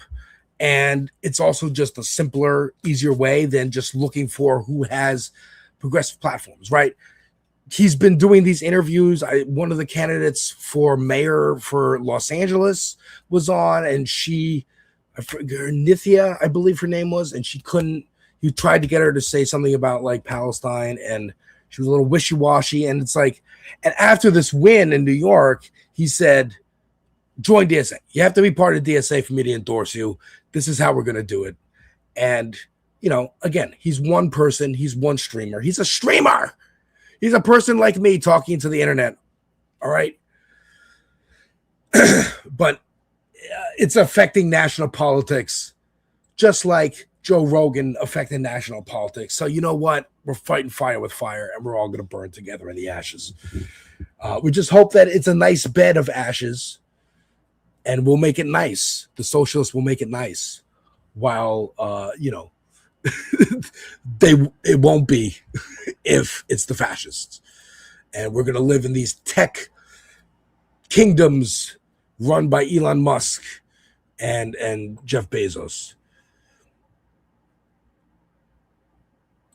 Unmute mic. Okay. We're still figuring it out.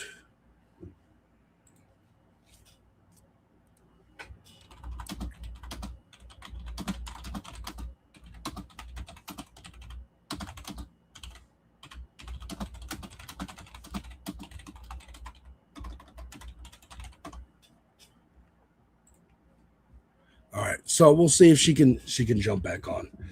But again, this is the whole thing. So Mike Lawler's situation is slightly different. Okay, he's the Republican, and we wanted Effie Phillips Daly, a progressive, to win the primary to go up against the Republican to show that will turn a red district. We're seeing that. We're going to see if that works in Texas with Tallarico. But Tallarico is not affiliated with DSA. You know, we'll see how that one shakes out. But last night in Colorado, we got some good news. And I want to play some of that. Because, again, they're freaking out. They're freaking out. This is, what is her name? Quiros, Melat Quiros in Colorado, also DSA, or at least DSA endorsed. I'm Melat Quiros. All right, so let's.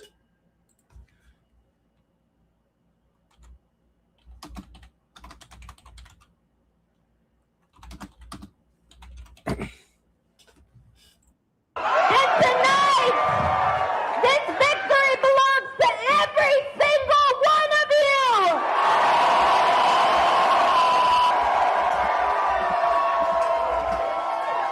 Denver voters of all ages, of all races, of all religions sent a clear message. We will not wait.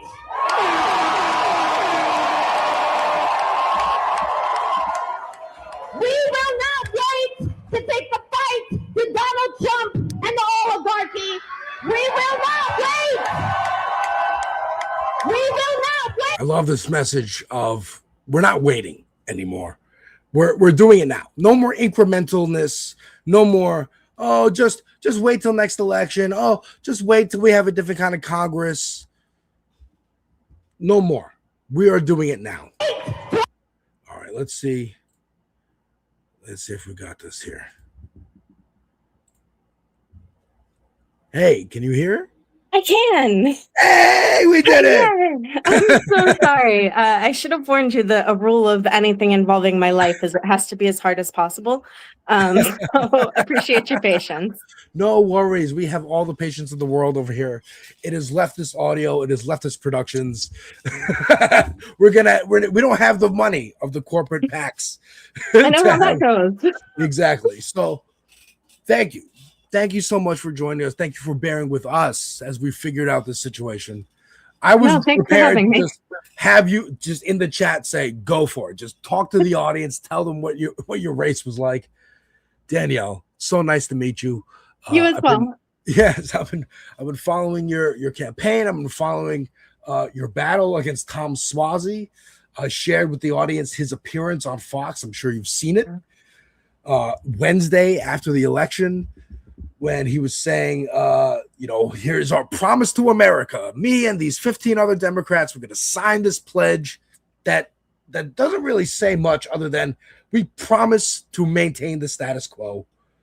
We promise to not do anything. And I think actually you put it best. And I'm going to play this clip for both of us to react to. Oh, there we go. Okay. I promise we're good. We're good. Why don't you do right like some other men do? Wondered how long it would take Tom Swazi to disappoint us after the election. We have the answer. Less than 1 week after the primary, Tom Swazi is not endorsing the Democratic challengers for either of the Long Island seats currently held by Republicans. Starting to feel like he doesn't care that much about flipping the House. Or us. Why don't you do right? Now that's great.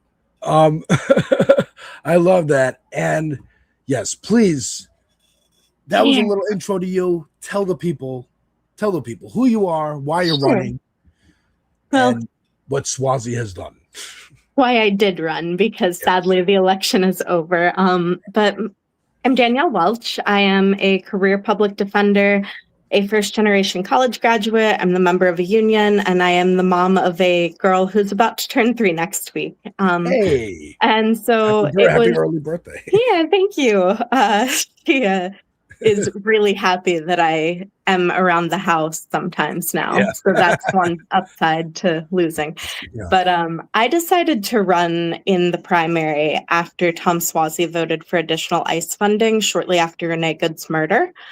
He was one of only 7 Democrats to do so. And although I'm normally a big fan of apologies when you do things wrong, his apology said, in sum and substance, like, I didn't realize the importance of what I was voting for, or something to that effect. And that's just troubling to hear from your representative, because at least half of your job is voting for things, and you should know what you're voting for. But right after that happened, there was a ton of backlash, both within the district and I think throughout the country, in response to these 7 Democrats who voted in support of this package. And I kept seeing people saying, I can't wait until you lose your seat. We're going to vote you out.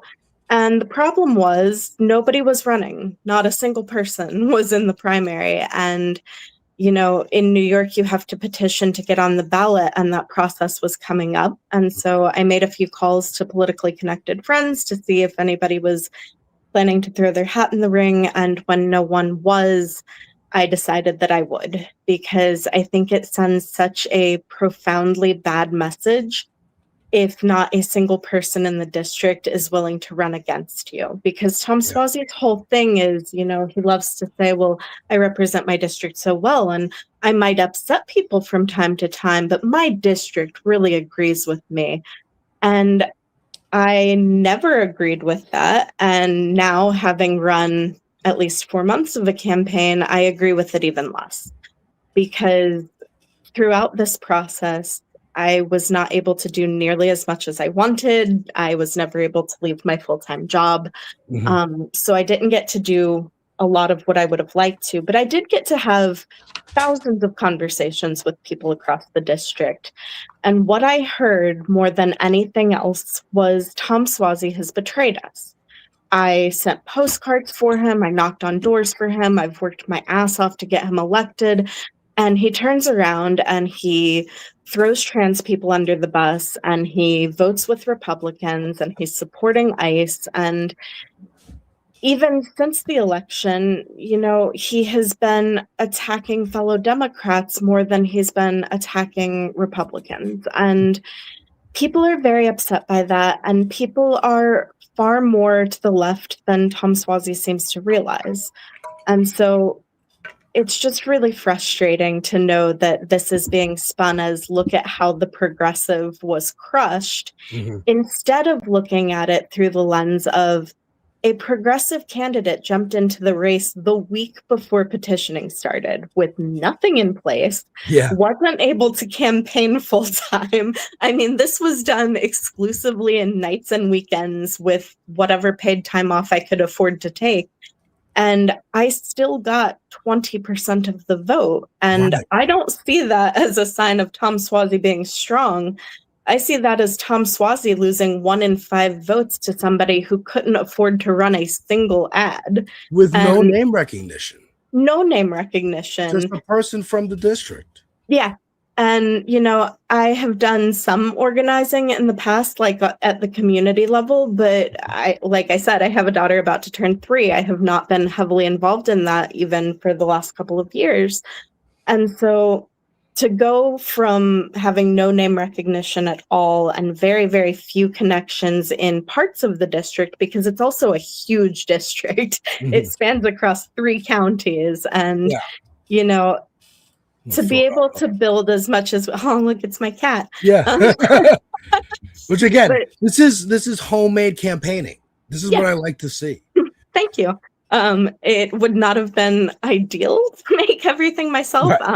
But I paid a human artist for my logo. And other than that, everything I've ever posted, I made. So I've gotten really good at Canva. Yeah, so it was a really interesting experience. It was really uplifting in a lot of ways that I didn't expect, because I encountered people who are doing a ton of work on the ground that isn't seen. But also, it really reaffirmed my feeling that this really doesn't need to be a swing district in the way that it has been treated as one. Democrats wildly outnumber Republicans in terms of registrations. And the reality is that a lot of Democrats sit home. And that isn't a swing district. That's a district that has a major enthusiasm problem. And I will always wonder what would have happened if any number of things had gone differently. The campaign was a little bit cursed. I've joked a few times that Tom Suozzi might have hired Etsy witches before they were banned to make sure. That's a joke. Please don't. Right. No, of course. No, but during he petitioning, wouldn't. He's a good had Christian man. He would never hire a witch. Right. He would just pray for it in church. Yeah. But we had 2 blizzards during petitioning. I had 2 flat tires. There were at least a few organizations that I thought might reasonably throw at least a little bit of support behind me despite the late start. Basically, none of them did. And so, everything that it was everything that could have gone wrong did. And so to have lived through these 4 months and seen the results that we did, which I view unequivocally as a positive outcome. Obviously, I'm not the nominee. That would have been better. It also would have been a small miracle. Even if I had started, last summer when a reasonable congressional candidate it would have still been an uphill battle. Incumbents have tons of advantages. They can send mailers that are not explicitly for campaigning, free. They have tons of money. He had more than $3 million saved before I ever entered the race. Yeah. So the advantages are just, years. He's been there for years, other than the brief period where he did a vanity primary to Kathy Hochul from the right. Sorry, my dog is upset.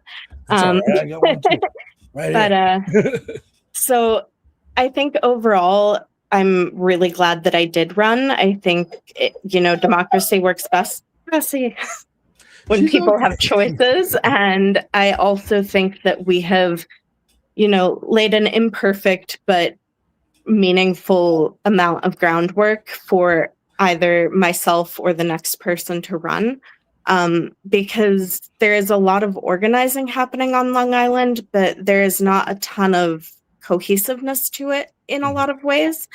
And so I really think that by doing more outreach and connecting with people, it could certainly go a lot better in 2028. whether it's me or somebody else. I think that I'd really be interested to see what an actual primary with, news coverage and debates and two candidates who actually had a budget could do. Yeah. Let me just throw up so I'm gonna pretend everything started when you hopped on and we actually made it work. So and it's bugging out, of course, right as I said that. But I'm just gonna throw up the results. Okay, you're back. We're good. But so I'm just gonna throw up. I might repeat something that I said earlier in the part of this broadcast that is gone forever now. Only the live viewers saw it. Watch this space, folks. But this is your results, and you got 19%, right? Or 20%, and he got 80%. And this is, like you said, you jumped in right when petitioning started to get on the ballot. Now, I know a little bit about petitioning. The folks who watch me over here know a little bit about petitioning, because in my district, I was petitioning for Lindsey Boylan to get on the ballot to run for city council. And she lost the special election, which would have sat her on the council while waiting for this primary to happen. And after that special election, she decided she's going to not campaign anymore. And, the winner was just going to, Carl Wilson was going to, run in this primary. I forgot. I didn't know she would still be on the ballot when I went to go vote last Tuesday, and she was still on the ballot. And I was like, hey, great. Good for you. I'm going to vote for you. She closed the gap that she lost by 11 points, having not campaigned at all since the special election in April. So there is appetite for this kind of change. And the reason I even became aware of you and your campaign was because of Effie Phillips Staley, who was running up in the 17th district, which is, I call it upstate, but I call everything north of the Bronx upstate. Correct me, please, because me and my wife have been arguing about this since we met. I mean, that's certainly my understanding. Thank you. But yes, Effie Phillips Staley was running in the 17th district up here against she was running for the primary. Yeah, but she was Lawler's district, right? Yeah, against Mike Lawler. And that made me go, Mike Lawler's one of them names that I just always see around here in New York. Ads for, he looks like he has a spray-on beard, like Matt Walsh. And who are other incumbents around in the city who I can who are the challengers? Like you. I'm like, who's challenging these people? And I couldn't remember if Swazi was a Republican or a Democrat. And that kind of tells you exactly what kind of Democrat he is. Like you said, a lot of people in your district feel like we can relax. It's blue. It's not competitive. But you're also getting the most conservative version of a Democrat. And some people want that. Some people just want the blue tie. That's all they care about.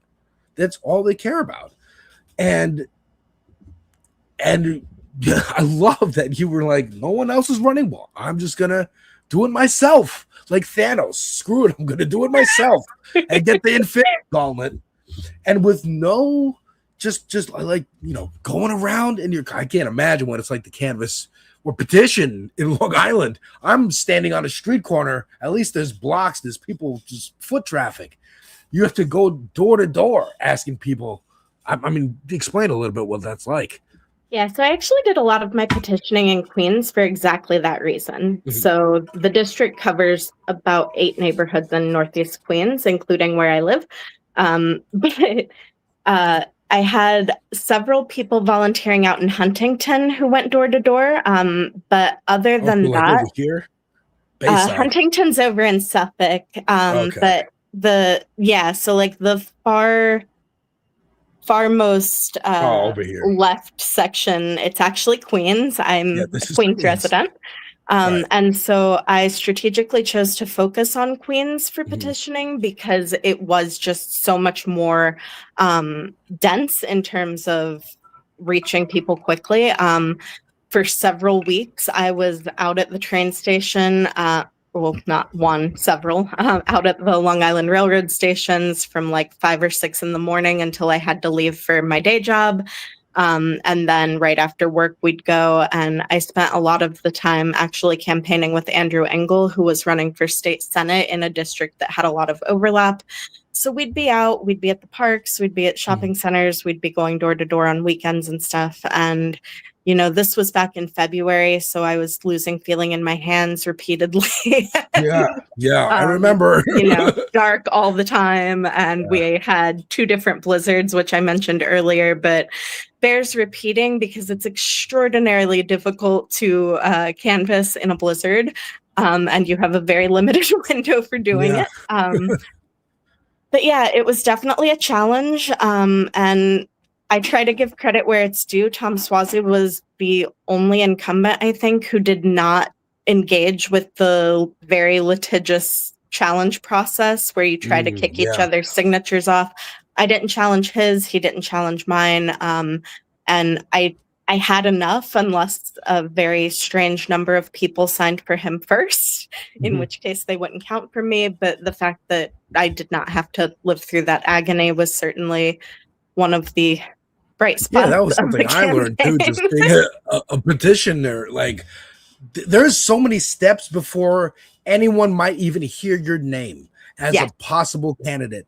Like, it is insane. But yeah, let me show you the let's react together to Tom Suozzi on Wednesday morning on Fox News, not CBS or NBC, or I mean, well, CBS, and it's kind of compromised anyway now, but choosing to go on Fox News to explain what he and 15 other Democrats did, the Promise to America pledge. Moderate Democrats are making a commitment to American values, strong borders, and patriotism. We're capitalist, not socialist. We believe in safety, not lawlessness. We're proud of America, not ashamed of it. We believe in fiscal discipline.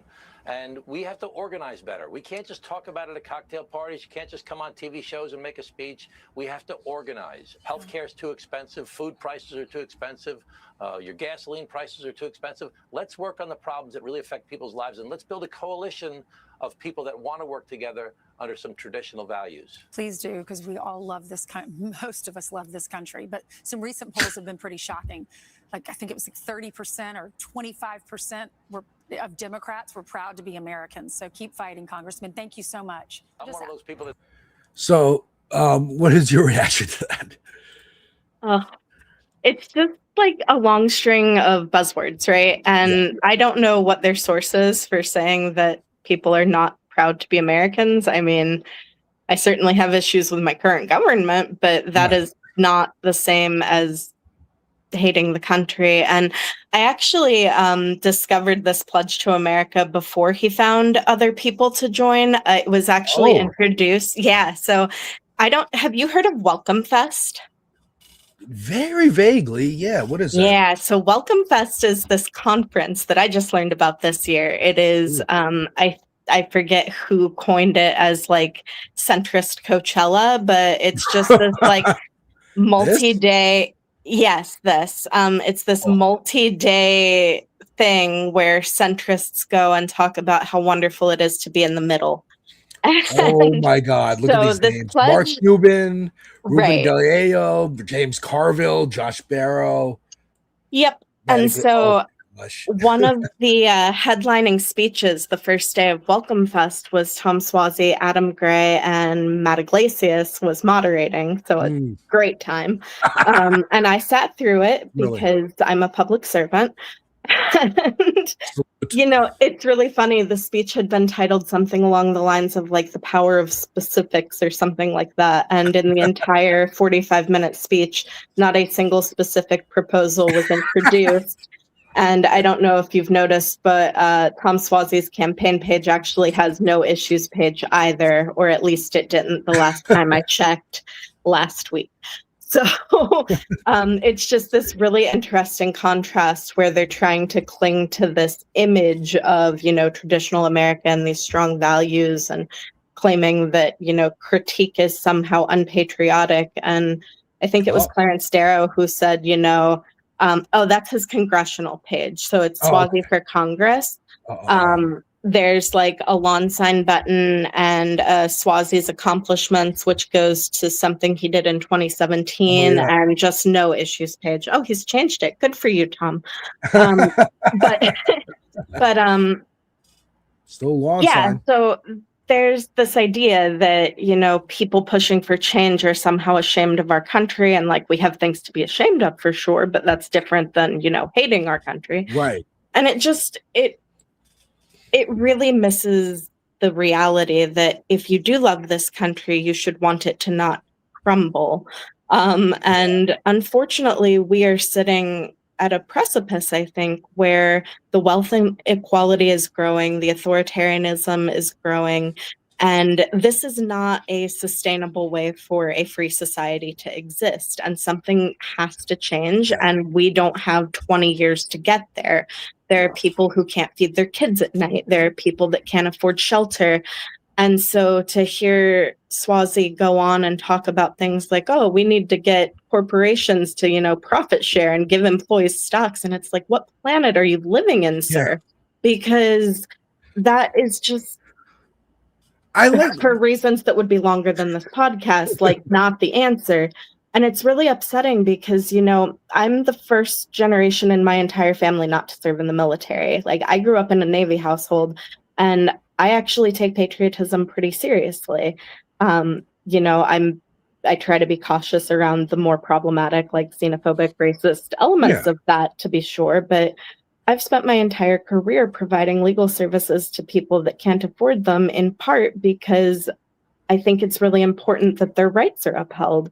And so to hear people who essentially stand for nothing at all except for whatever is in the middle at the moment say, these people who are coming in and trying to change things just hate this country is really an upsetting thing, because the people that are trying to change this country, at least on the left, not the ones who are trying to usher in the like tech bro fantasy of whatever, but like the people that are fighting to restore democracy and increase our civil liberties are the people that love this country most.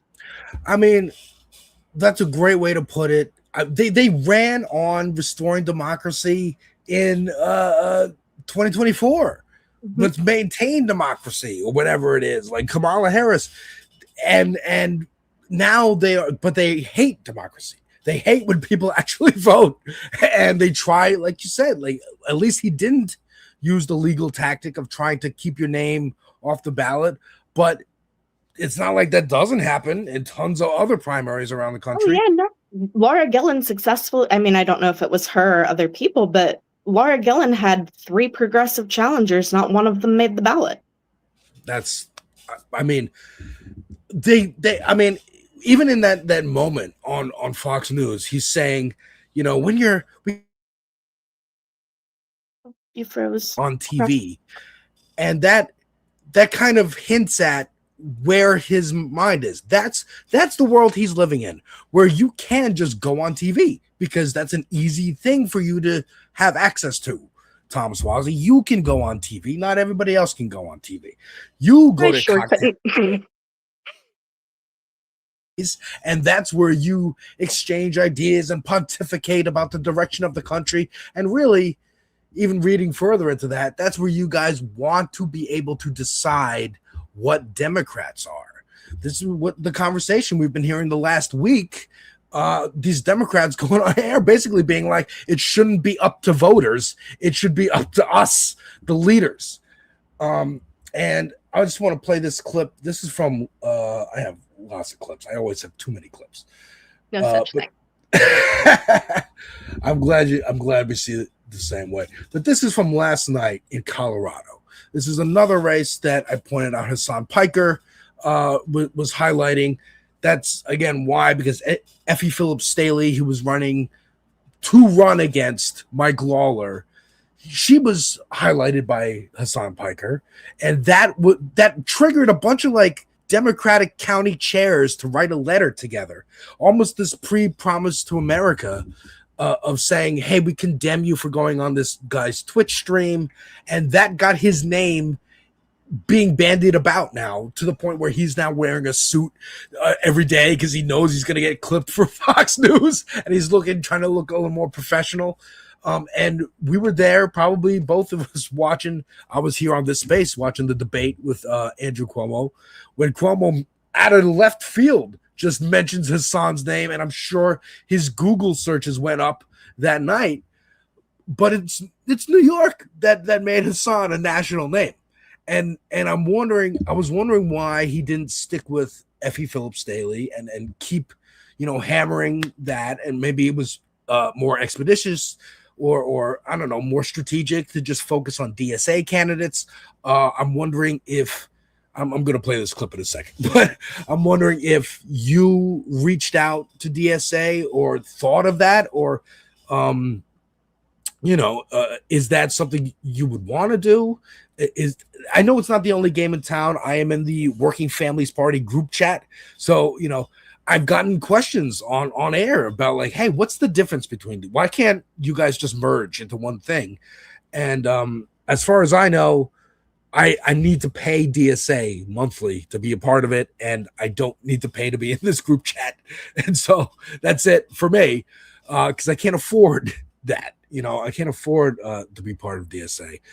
But yeah, what do you think about Sure. DSA? So I did reach out to Working Families. I did not reach out to DSA, and there were a few reasons for that. The first was, frankly, that DSA plays very differently in Nassau and Suffolk than it does in New York City. Fair. And I think that is not because the ideas are not popular.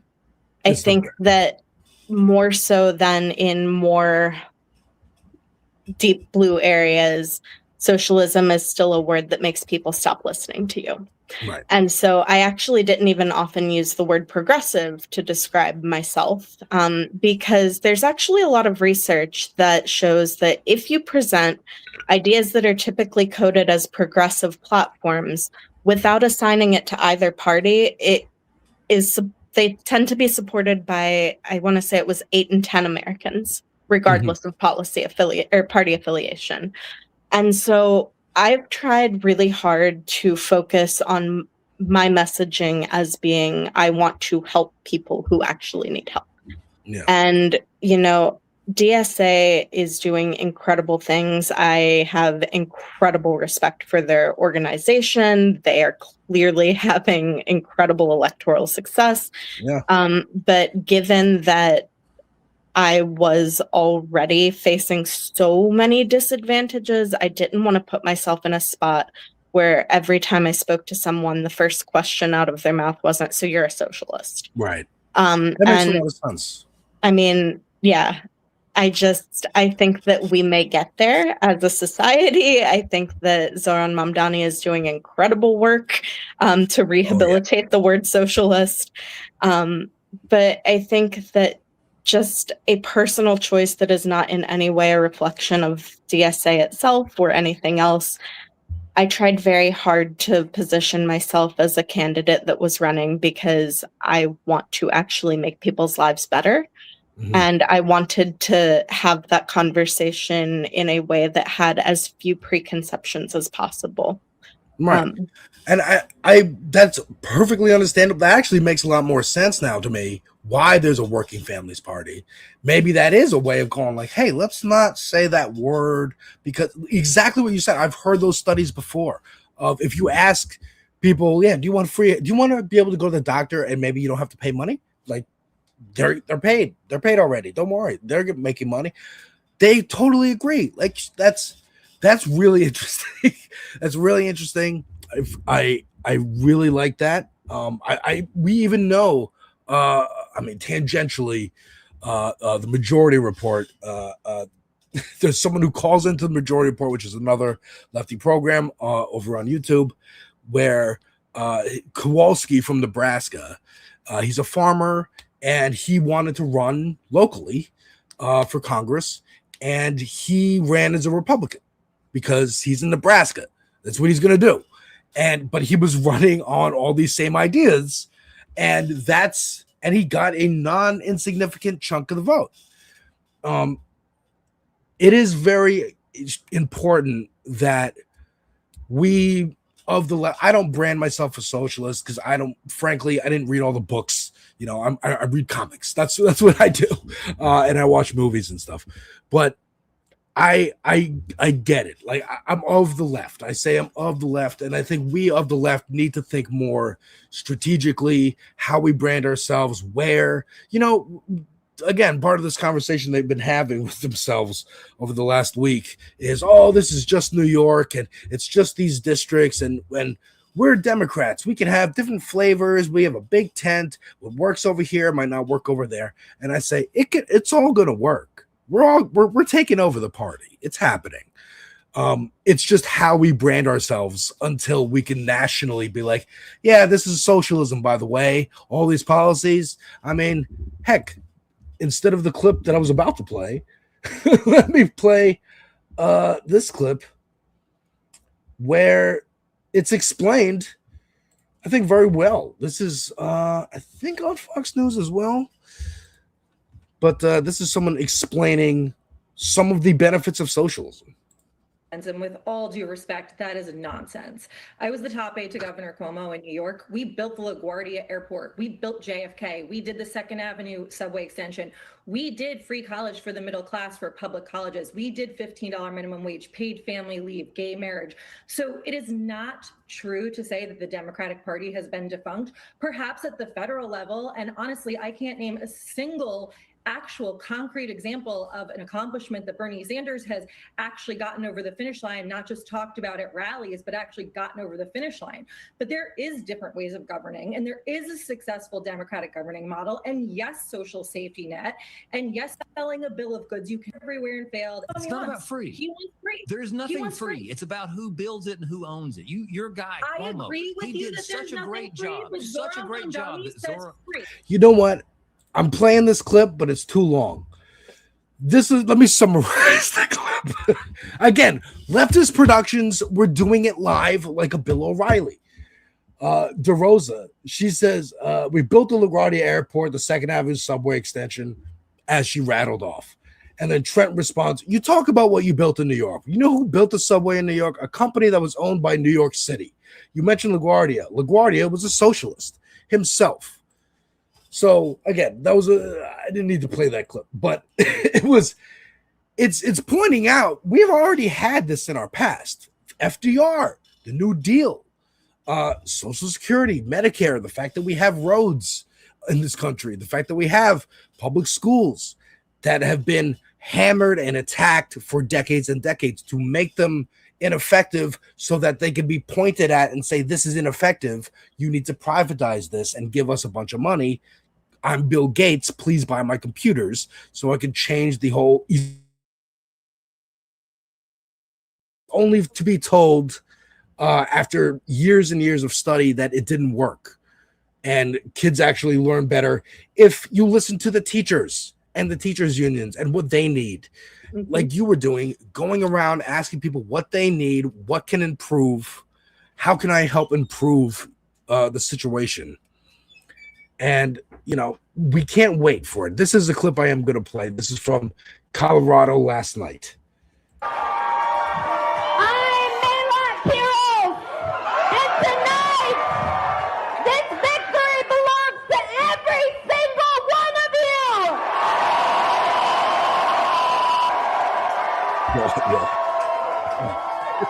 Denver voters of all ages, of all races, of all religions sent a clear message. We will not wait.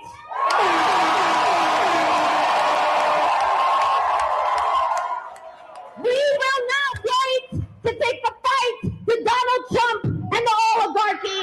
We will not wait. We will not wait to abolish ICE and pass Medicare for all.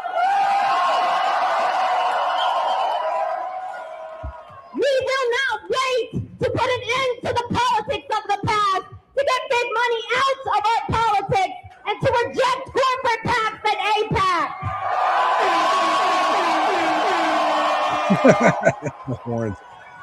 And no, we will not wait to end the genocide in Palestine. I mean, this is your sentiment too. We will not wait. Yeah. You know, I remember Zohar Mamdani's. We went to his rally in Queens the week before the election, and it was our time. It's our time now.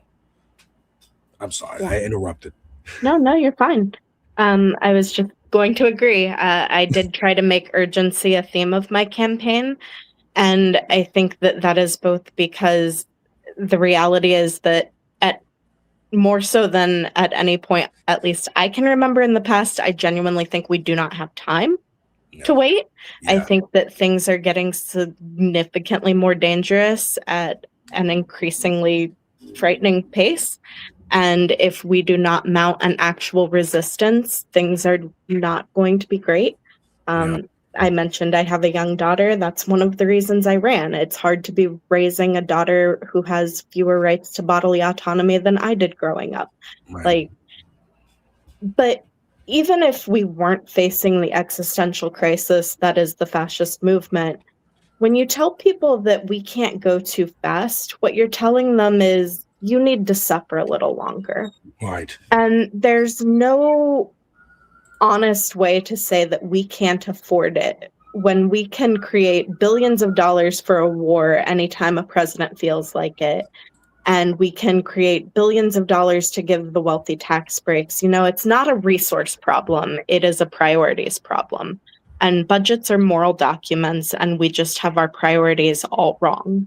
Right. And so I think it is actually an immoral thing to do when you are sitting in a country as wealthy as the United States is, to say, oh, we can't afford to make sure that there aren't children going to bed hungry in our country. You can. And phrased differently, what every incrementalist is saying is, well, we don't want to make the rich too uncomfortable, so we're going to figure out who can suffer for how long. And that is just an appalling way to treat fellow humans. Yeah. So we can go. I don't know if you can stick around for like 10 extra minutes. Yeah, sure. But yeah, we're gonna keep talking here because I'm excited. I got you here. I want to do a rapid fire. I'm trying to look. I'm low key trying to be the Hassan of the East Coast. All right. There's rumors he might move here. No, stay in at Los Angeles and fight.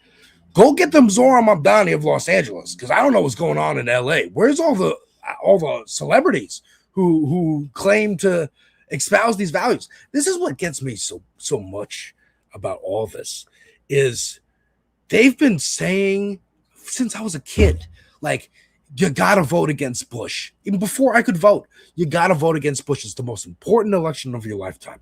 You got to vote for Al Gore 4 years before that. It's the most important election of your lifetime because we need to keep women's rights. We need to progress gay rights. We need minimum wage, all the things you just listed. This is what they've been lying to us about, that they want since I can remember. I mean, I wasn't even paying attention to the news until 2012, but even getting my what's happening in the world information from Saturday Night Live and South Park and stand-up comedy, I understood what the Democrats stood for generally. I understood what the Republicans stood for generally. They liked George Bush. They liked going to war. I remember seeing 9/11 happen, and then a couple weeks later, George Bush announcing it was these guys, it was Osama bin Laden and his group of assholes who did this. And I'm like, okay, so you're going to announce that you're going to send some army guys to go get Osama bin Laden and his group of assholes? No, we're going to start a war with the country that they're hiding in. And I'm like, but the country didn't do. As a kid, I knew it was ridiculous to go to war with the country because I equated them to like the KKK or Westboro Baptist Church or like, you know, now the Proud Boys or whatever. And I'm like, it was a group of assholes who did a terrorist attack. Why go to war with another country? And here's the Democrats saying, voting for it, except for a handful that were called crazy and unpatriotic. Like you, I embraced the patriot moniker. My co-host, who's normally on in this hour with me, Deter, who's a member of DSA in California, also embraces the patriot. I love this country. That is why I'm trying to save it. I'm trying to save it with what meager means I have. I am choosing to talk into a camera on the internet. You are choosing to actually organize and do much more than me on the ground and actually run and make change. I bought an American flag on Amazon, which is the most American way to buy an American flag. In 2020, under Trump during lockdown, because I was sick of seeing those trucks, the truck parades with the flags on the back, or the boat parades in Canada. And in Canada, they had American flag truck parades because I didn't want them to take that symbol. And I'm like, I'm going to buy one so that I have one. So if I ever make YouTube videos or stream or whatever, I'm going to have that on and make it clear. I am an American. I care about America. I love America. And what I think we on the left are doing is trying to save it while it kicks and screams against us and drag them into, I'm trying to give you health care. Why are you fighting me? Great question. Yeah. I mean, truly it is. And I mean, it's hard, right? Because there is a lot of really, really awful things in American history and frankly in the present. And despite that, it's a country that is full of a lot of people that care very deeply about each other, that care very deeply about the world around them. And unfortunately, they are being drowned out by these very loud, extremely uninformed voices, but that is not who we are as a country. And something that's truly beautiful about this country is, you know, what we aspire to. Right. Yeah. The ideals that we put down in the Declaration of Independence, in the Constitution, the things that we aspire to be are fundamentally the things that the right is turning their back on right now. You know, I remember when I was growing up, I always thought of like, oh, the Statue of Liberty, and, you know, we're this melting pot and everybody can be whoever they want here and you can work hard and make it. And that's wonderful. And people should be free to live their lives. And, you know, what we're seeing is just an utter betrayal of all of those ideals. And it's really heartbreaking to watch. And I think that it is absolutely a mistake to let them have the symbol of the flag. I've seen a lot of people taking it back. You go to any No Kings protest, any ICE protest, you're going to see people holding American flag. Now, some of them may be upside down in the distress signal, but they're going to be there. And, you know, I think it was Clarence Darrow who said that true patriotism hates injustice in its own country more than anywhere else. And I think that's the moment that we find ourselves in. And so it's been very disappointing to see some of our quote unquote leaders just utterly failing to stand up for what this country is supposed to be at a time when it is very, very explicitly under attack. Yeah. And I think you're right about the ideals. Like, people talk about the American dream, and, you know, you'll hear some lefties or more further lefties going, there never was an American dream. It was always a lie. You know, I'm a half black man, half black, half white, half Christian, half Jewish. And, you know, it's a very anti-Semitic country that we are in. The black side of my family, like, I recently found out where we come from and who owned us at one point, you know, and I still love this country because I love New York. Like, it was always very simple for me. I love TV. I love movies. It's made here. I love South Park. Ergo, I love Colorado, where those boys grew up. Those boys were much older than me. I love the TV industry that allowed that to be on TV. I love comic books. I love Superman and the artists who created it in response to fascism. Art is always political, no matter how many other nerds on the internet want to try and say, what's with all this woke in my superheroes? It's not like it's the foundation of the medium. Right. And I think that even if the American dream was a lie that they were just trying to sell us on, like snake oil salesmen, like also the foundation of our country is con men. I don't care. I don't care that it was a lie. I want to make it real. I think it could be better.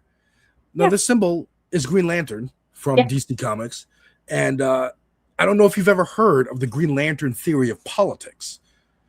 Not of politics. Yeah. So I heard this randomly, and I was like, there's a Green Lantern theory of politics? It is one where they say, that's a Green Lantern idea. You can't just wave a magic ring and make it happen. Very similar to what we've been hearing from Nancy Pelosi, Barack Obama, Tom Suozzi for years. We can't codify Roe v. Wade because that would be too distracting. While Obama's got this slim majority, but it's a majority, but it's a slim majority. We can't really do it. Biden wants to, or Bernie wants to increase the minimum wage, but we can't because the parliamentarian said that we can't do it, even though that's not a real position and you could just ignore the parliamentarian. They said we can't do it. Cheney wants to go to war. They're going to war. Trump wants to ban Muslims. They're signing an executive order to ban Muslims or increase ICE funding. But the Green Lantern theory of politics is mistaken because they're not comic book readers. It's not magic. It's willpower. Green Lantern's ring runs on willpower, and if there's a will, there is a way. And you are an example of that. So I want to thank you so much for being on the show. I'm going to end by asking you some rapid-fire questions. Again, I'm trying to be the Hassan of the East Coast. So I'm going to copy his thing and do some rapid-fire, and I think there's no better way than to let Mike Johnson read off some of the ideas that the scary DSA puts in their charter. They make it public, these things. I want to ask you if you agree with that. And then again, who cares about the word socialist? I don't care about the word socialist. We're just trying to help people. And I think these are good policies. So let's see what Mike Johnson says. The insurgent left is taking over. Now, listen, I don't know if you've seen this and if anybody shared it from the podium, and if they have, forgive me for repeating it. But the DSA, the Democrat Socialists of America, it sounds so innocuous, doesn't it? No, it doesn't. I won't say that. This is their platform. Listen, this is actually quotes from their platform that they published, I think, about a day or two ago. You can find this on the internet. Okay, here's just a sample of what they're about. They put this on paper. They're saying the quiet things out loud. Abolish the Electoral College, replace the two. Do you support abolishing the Electoral College? Absolutely. Me too. I mean, we wouldn't have gotten Trump without it. Exactly. I never understood why we had it in the first place. Come to learn, slavery. Most things come back to slavery. Yep. Or at least Reconstruction. Party system with a multi-party democracy. Replace the two-party system with a multi-party democracy. I mean, that's England. That's most countries that have a parliament, or at least more than just two parties. I think even people, sometimes he reads this fast because he knows people in the room are going to agree with some of these things. You know, it's probably the most popular things he's ever said in one short clip. But yes, big fan of replacing the two-party system. Yeah, I think we should have more than two options, please. This is America. We get 31 flavors at least. Expand the House of Representatives, implement proportional representation, and ranked choice voting in all elections. Ranked choice voting in all elections. Wouldn't that be amazing? Yeah, no, these are all things that would substantially increase the health of our democracy and give more power back to people. So far, yes to everything. Establish public ownership of the largest corporations and essential industries to ensure democratic control and accountability to the people. Do you support antitrust laws and having maybe some public ownership in some big corporations? Yeah, so it's hard to conceptualize public ownership of things like Amazon and Microsoft, not opposed to it, but things that I did include in my platform include public ownership of utilities. I would love nothing more, and not just because of my monthly bill, to see Con Ed go away. I think that another thing that I would really like to see, even if it isn't public ownership, and I'm sorry, I'm getting a little bit off topic, but I think that it would be very worthwhile to explore making union membership opt out for the largest corporations, because what we see is when people try to organize at workplaces like Starbucks and Amazon, there's always at least a handful of people who are unlawfully retaliated against. And so I think that it would make sense to look into whether we could have, like, if you employ more than X number of people, union membership is an opt-out thing for them. And so essentially, to get to the point that Mike Johnson just derisively said, I think that we absolutely need to be rebalancing the economy so that the power is at least as much with the people affected by the economy as it is with the people that are, benefiting the very most from it. Because right now it is a completely unchecked system where the overwhelming majority of us are simply being exploited. Yeah. My personal politics is things that you would need to exist in the world that we live in when you are born: food, shelter, electricity, water. You need the internet, you need phone access. That should all be free and paid for by the government. So however we get there, I'm thinking about Amazon, like you just mentioned, Microsoft. I think the government should say, Amazon, thank you very much. You did such a great job. And Jeff Bezos, you did such a great job making this shipping empire where you can go on a website, look at all these different sellers aggregated onto your website and buy something and have it shipped to you. Thank you very much. We're taking this over. This is now the USPS website, and it just works the same. All the employees are now government employees. All your warehouses are now government warehouses run by government officials with oversight and regulations, and more than a 15-minute break for your truckers to go to the bathroom. All of these things, and you can own a movie studio. Congratulations, you have a movie studio already that you made, in addition to a place where you sell toilet paper. You can't have both. You can't own a shipping company and a movie studio and movie theaters. I mean, movie studios are already trying to roll back those regulations. So yeah, I think we're on the same page here. Let's continue. Abolish ICE and grant amnesty for all. Abolish ICE? Absolutely. There we go. End sanctions on Cuba, Venezuela, and Iran. Yes. Free Palestine. Free Palestine. Yep. Quote, for a free Palestine with Jerusalem as its capital. I have no specifics on that, but I think a one-state solution where, it's just equal rights for everyone is the way to go. My position on that, to be very transparent, is that I think that all of the people living in that region have an equal right to self-determination, and I think that lasting peace has to come from what is agreed to in a non-coercive way. Yes. Military and economic aid to Israel, prosecute U.S. and Israeli leaders responsible for the genocide in Gaza. I mean, prosecute? Yes. Yeah. I think accountability is a good way to put it. Yeah, it's really funny because one of the things people love to say about me is that because I'm a public defender, I'm very pro-criminal, and that is simply not true. I just think that we need to be focusing our resources on prosecuting and holding accountable the people that, do major society crimes and are abusing their power instead of the people making desperate choices. Yeah. I totally agree with that.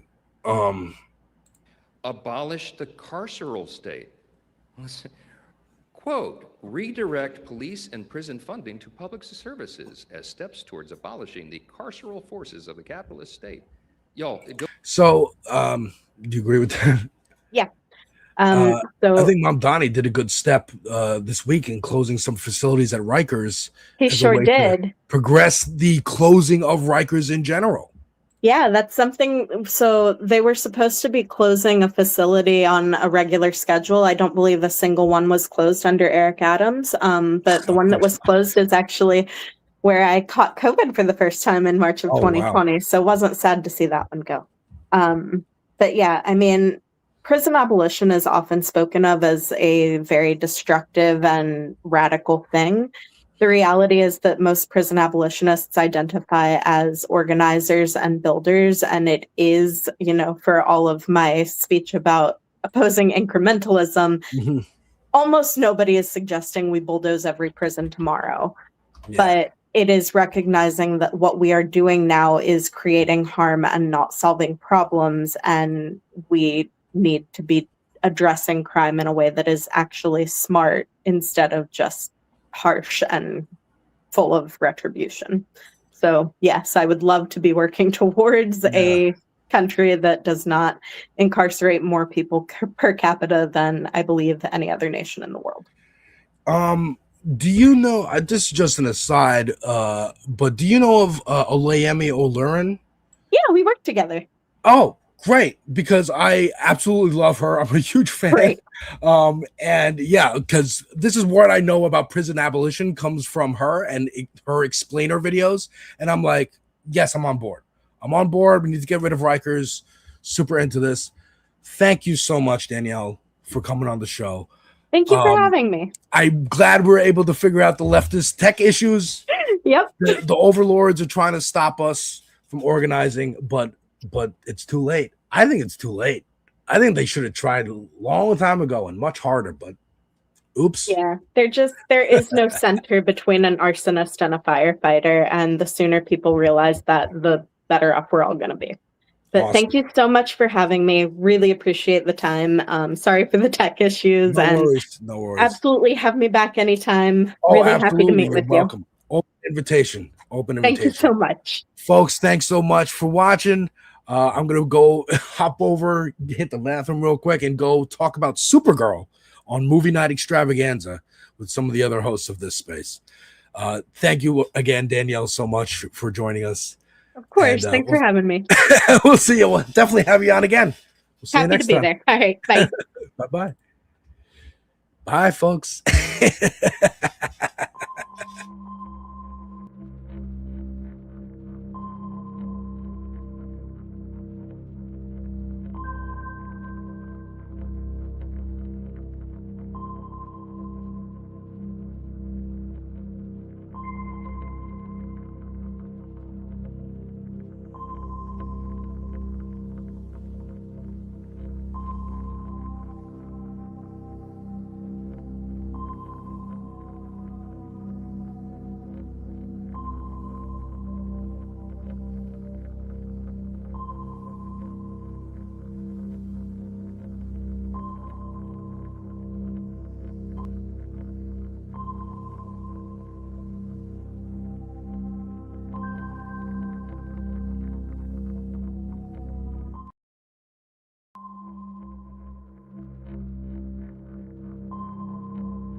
Good morning, comrades. You are listening to WHIVLP New Orleans 102.3. This is your weekly Good Morning Comrade, Jeff and Robert, joined by a very special returning champion, the one, the only, Patrick Shepard. Patrick, say hello to the audience. Hello, great to be here. Thanks for having me back on. And if you're not watching on YouTube, I gotta say I was not prepared for how hard the opening graphic would go, but it's fantastic. That's right, the magic of Canva. Canva. Yeah. Remember when people used to make Canva's like cheat Canva? codes, I swear. instead of just using AI, we all just use Canva. Yeah. I remember the good old days of 2 years ago. Yeah, Anyway. I use Canva for work, and I use Canva for my job, and my bosses think it's witchcraft. They're just like, I didn't even know you could have programs like that downloaded on the computers here, like what you're doing. And I'm like, yeah, it's crazy. Maybe I should pay me more, so you don't have to hire a graphic designer. Wow. I mean, yeah, it once I figured it out, it felt like I taught myself how to use like InDesign and those things but I'm an idiot at them. I don't know what I'm doing. But then Canva just solved all the problems. This is not a Canva advertisement, but for an organizer, and if you're bad at it, you can make something that looks kind of good. Mm-hmm. Absolutely. Yeah, and it's the best part is it's easy, and even an idiot like me can do it. So there you go. You don't need to say it. Yeah, like, oh yeah, you are an idiot. I know, but it's true. But it's just like one of those things. Like, I don't know. It's like, I don't know. We're gonna sit here talking about tech stuff, but like Jeff and I were talking about tech stuff before. It's like the march of progress, and I feel like we're in a time to where I'm sure there was a lot of like friction between using like, oh, you've got the Model T and you're not learning how to ride a horse. Like, ooh, you're somehow losing your humanity. And it's like, no, I'm just being more efficient. But then also the Model T like pollutes. So we got to figure out like how to not make it do that. It's just like this weird friction between like, like coding is the same way. It's like, oh, you're using AI to like write code. Like that's not the way to do it. It's like, but also like, not everybody's going to learn this, but somebody has to. And it's cool that you do learn how to, it's cool to have skills. Like if it's your hobby, I guess what I'm trying to say, if it's your hobby to do Photoshop, Adobe Photoshop, or to hand draw stuff out and then like literally cut it out and then take pictures of it and do stop frame animation to make your concert flyer or whatever, that's completely cool. And like people still need to be doing that, but you can't expect everyone to do that. Like other people just want to get the job done, and it's not like their passion to do graphic design or code or whatever it else is. It ain't my fault their stuff's gonna suck. Yeah. Anyway, we have Patrick here on the show. Patrick actually is a recent person that moved to New Orleans, and now he is here to talk about the rise of socialism as we're currently seeing in just coming off the election of two DSA endorsed folks, Claire Valdez and Darlisa Avila Chevalier, as well as several down ballot folks. And just wanted to start about talking about this, I guess, sort of generally, and then we can drill down, I guess, as far as scope into this moment and where it's leading and all kinds of stuff. So, Patrick, what do you see? What just tell us a little bit about your experience, I guess, in New York and with TSA a little bit more generally. Yeah, thanks, Jeff. And first of all, thank you for the wonderful welcome to this beautiful city. It's true. I did just move to New Orleans like 3 weeks ago, and it's great to be here. Although I will say I picked like the perfect time, because I moved a week before the Knicks won. Mm-hmm. And like 2 weeks before there was a socialist revolution in New York City. So all my friends in New York are like sending me memes and like dunking on me for like, oh yeah, you got FOMO now, you idiot. Look, you decided to move. So clearly you were holding New York City back. I'm kidding. Clearly, yeah. Like that was the piece that was missing. I just, I was the weight around their ankle or whatever. But I'll say just a reflection real quick about I'm moved into Algiers Point, beautiful neighborhood. Wow. Great for kids, beats the hell out of the 1 bedroom third floor walk up. I was hauling strollers up and down every day in Queens. But what is up with this funny phenomenon? And maybe y'all can shed some light on it. So, okay, New York, if you're going to see anyone, it takes a minimum 45 minutes. Mm-hmm. It takes 20 minutes to drive across the bridge to the West Bank. Everyone in the city pretends like they're going to Baton Rouge. They're going 2 towns over.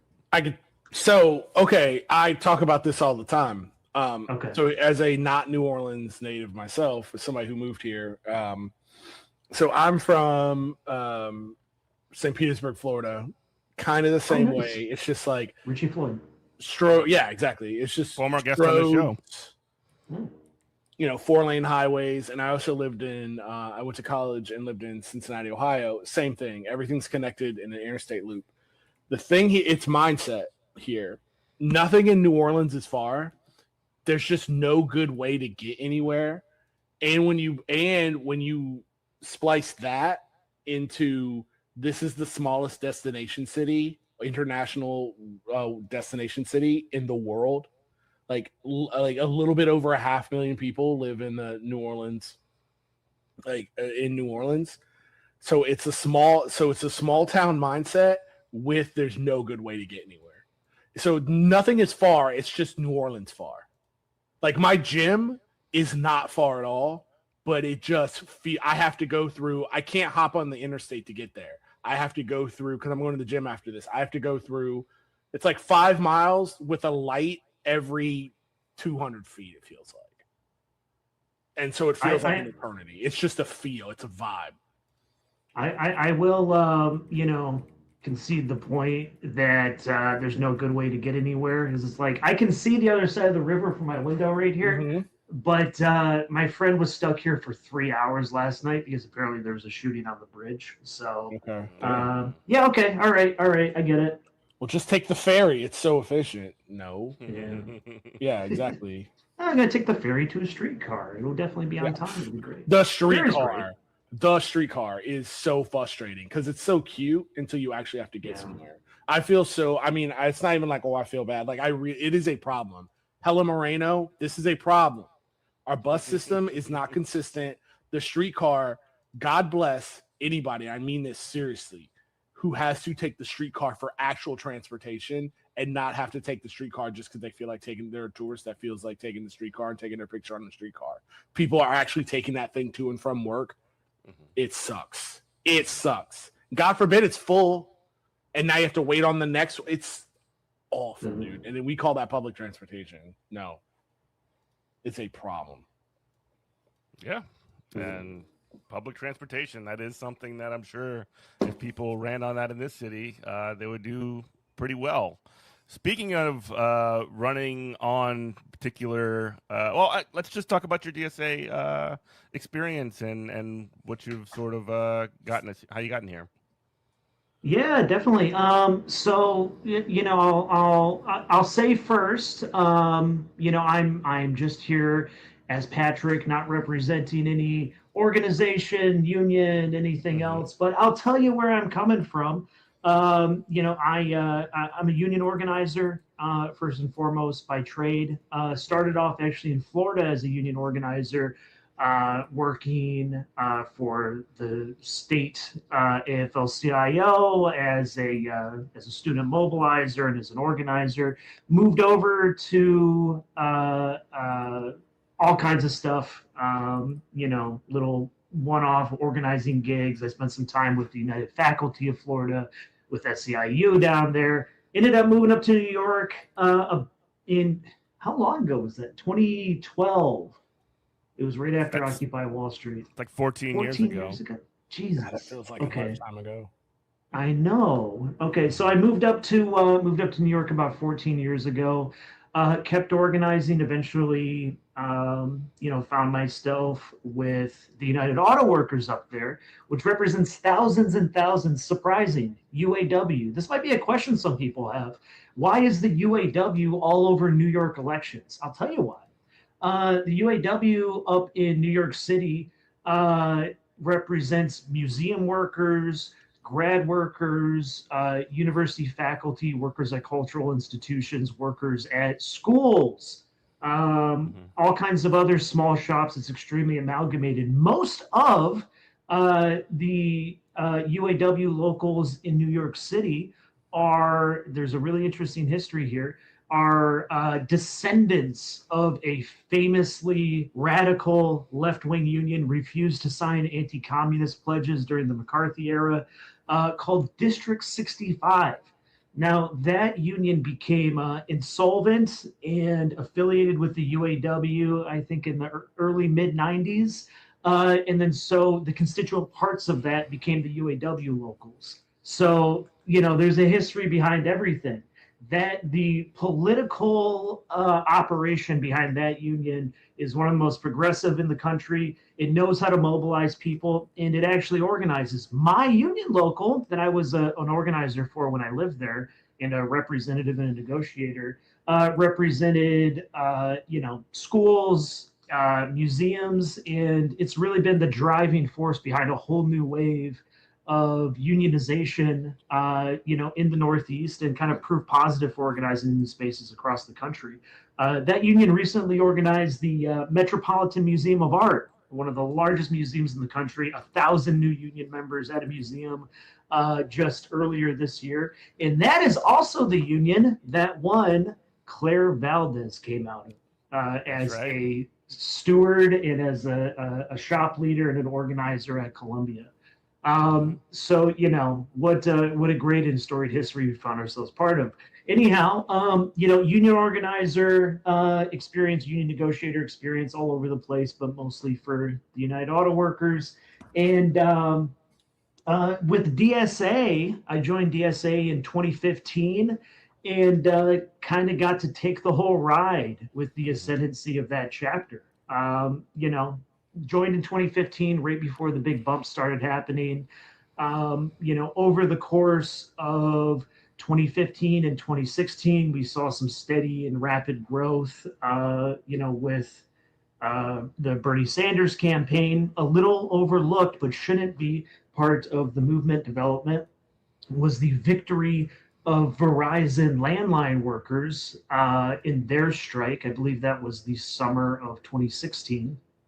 That strike was historic. It was a huge victory, and it was an opportunity for a lot of organizers and a lot of the left who kind of hadn't coalesced in a single home in the city, all kind of agreed that DSA is going to be our vehicle to fight and our vehicle for social change and political change. And then I was there for the founding of the New York City Electoral Working Group and our electoral project in early 2017 into 2018. So yeah, it's been a crazy ride, and here we are. You've been around. And one of the things that we've sort of seen, I guess, more recently is certain degrees of electoral success, not just that elections are everything, obviously. I mean, the SA does a host of things, and I do think in sort of like the popular imagination, I guess, the way that people think of DSA as an organization is like primarily electoral. But that's, in my view at least, and feel free to disagree with me, kind of a way that we consolidate a lot of the gains that we make through organizing otherwise, be it labor organizing, be it anti-war or anti-genocide organizing, and various and sundry other things that we do as an organization, and that's where we sort of, I guess, that sort of manifests when it comes to pushing forward, I guess, like policy in a sort of in the political realm. Yeah, I think I agree with that. I've come to see it maybe a little with a nuanced maybe difference there. And I think there's this thing that exists. Maybe it's like a relic of a time where the left was unable to win elections, before 2016, 2015. That I think there is this tendency around the socialist left in this country to view, there is like real activism and there's like real whatever organizing and like on the ground work, and then there's like the red work that some might call it, and then there's like another thing you do in addition to that organizing is elections, right? And then for some folks, I think the pendulum swung too far the other way. It's like the stuff that you do outside of like elections is just like a component for getting enough publicity to like win an election. Right.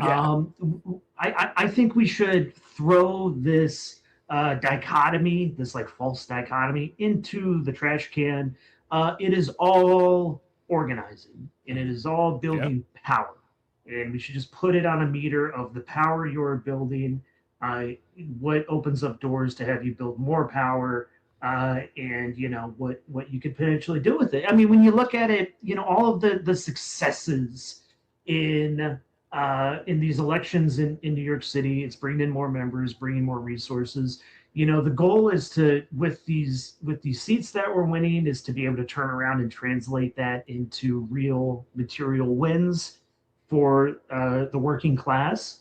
But that's going to involve. We were able to get here through like all the legitimacy that we've been able to build by being, the first ones and the loudest voices condemning the genocide, the most consistent and loudest voices for housing and transportation and against war and against racism and anti-LGBT sentiment. So you got to consistently show up in that place to have the legitimacy to run a movement candidate. Is ultimately our elections depend on thousands of people participating like directly in the project. And if they don't trust you, if they haven't seen you showing up, like that's not going to work. You can't just airdrop this model into like anyone, like the DNC does with just dropping money into a suit and say, this is the candidate now. It doesn't work like that. Are they even showing up? I just got here and I'm in charge. It's my first day and I'm in charge. That kind of stuff. I was gonna say, not even the DNC. Like, let's forget all the the spooky rumors of just like these people are just plants. But just like you can't be Ralph Nader and you can't be Jill Stein, and then every 4 years you're just like, hey, did you know the Green Party exists and you should just come vote for us because something? And it's like, no, you have to like have relationships with people. So that's what it was. Like Zoran Mandami built relationships, and then he became mayor off of those relationships, and then now he's a kingmaker. He wasn't that overnight. It's because people are like, oh, who's this lady on the ballot? I've never heard of her. Oh, that the mayor guy, the Zoran guy likes her. Great, that's what I'm voting for. That is the culmination of all that. And Zoran's such a great example because Zoran would, before he was elected, he participated in anti-war, anti-apartheid activism, and then that in that community he was very highly respected. So when he ran, those people showed up. And then what happened after he was elected? We would have like small meetings or fundraisers for anti-war events, and then we have a state assembly member just showing up and participating and lending like the gravitas and attention and power of the office to the effort. So it is really the dichotomy has to go. It's like the office, there's a bunch to be said for elections. It's the main, for most people in this country, it is like the main outlet and place where to them politics happens. So it's like you do have to contest the ground there, and it is maybe the best vehicle to allow you to knock on someone's door and have a political conversation with them. But outside of all that, we got to get rid of the dichotomy here. It's like elections are a tool, and it solidifies our power, and then we use that power to hit the ground, and then we hit the ground to win more power. You're speaking my language. Jeff and I've preached this, and I feel that very few people can understand it because I've said it in a way of just like I don't believe in electoral politics at all. I do not. But elections still happen in our shared material reality, and they take so much effort, or so little effort, and have so much consequence that I show up and vote in every dumb election that we have. Every single one. Even the one yesterday. No, yeah. Oh no, I early voted. How many elections you have in the city, by the way? Oh, buddy. Because they're always trying to slide through some foolishness. It's always like, should we melt trans people and use their blood to cool data centers that we're building in Cancer Alley? No, yes, it's always to like it's always to put that stuff in the state constitution. Yeah. Yeah. Welcome to the fun. We've been telling people about it for so long, and now you get to participate. Because I think what happens is it's not anything malicious, but I think people who are really into electoral politics and they think, and it's their thing, their vibe, and they get people so gassed up on, hey, if we just elect Barack Obama, hey, if we just elect Zoran Mandami, things like everything's going to be great. It's going to be a utopia. A million flowers are going to bloom. And then when that doesn't happen, these people are like, well, what's the point? I think elections should be I don't want to say boring. I think they should, like you said, just another tool. Like, hey, this is just a thing we're going to do on this date, and then we're going back to work. Mm-hmm. Yeah, one component. I will say, I mean, part of the Zoran phenomenon, I think, that's like making people's heads spin, especially our opposition's head spin, is he's laying bare. He's showing the lie to the idea that like the centrist Democrats, the lie that they tell that once they're in office, it's like, oh, I wish I could do this for you, but the parliamentarian or whatever. And then Zoran gets in, he's like, yeah, I just did it. I just did the thing. Look at And that. it's like, wait, you could have they could have always just done it? Like what? 100%. Well, and it's not just that. It's like one of these things where wait, hold on a second, because people are not stupid. Like people are very, very smart, and they see that the right wing, when they get power, they wield that power. They will use it to cut taxes on the wealthy and attack every single like identity group that exists. And when Democrats and liberals get into power, they just sort of are like, well, here's the process that explains why we can't do anything ever.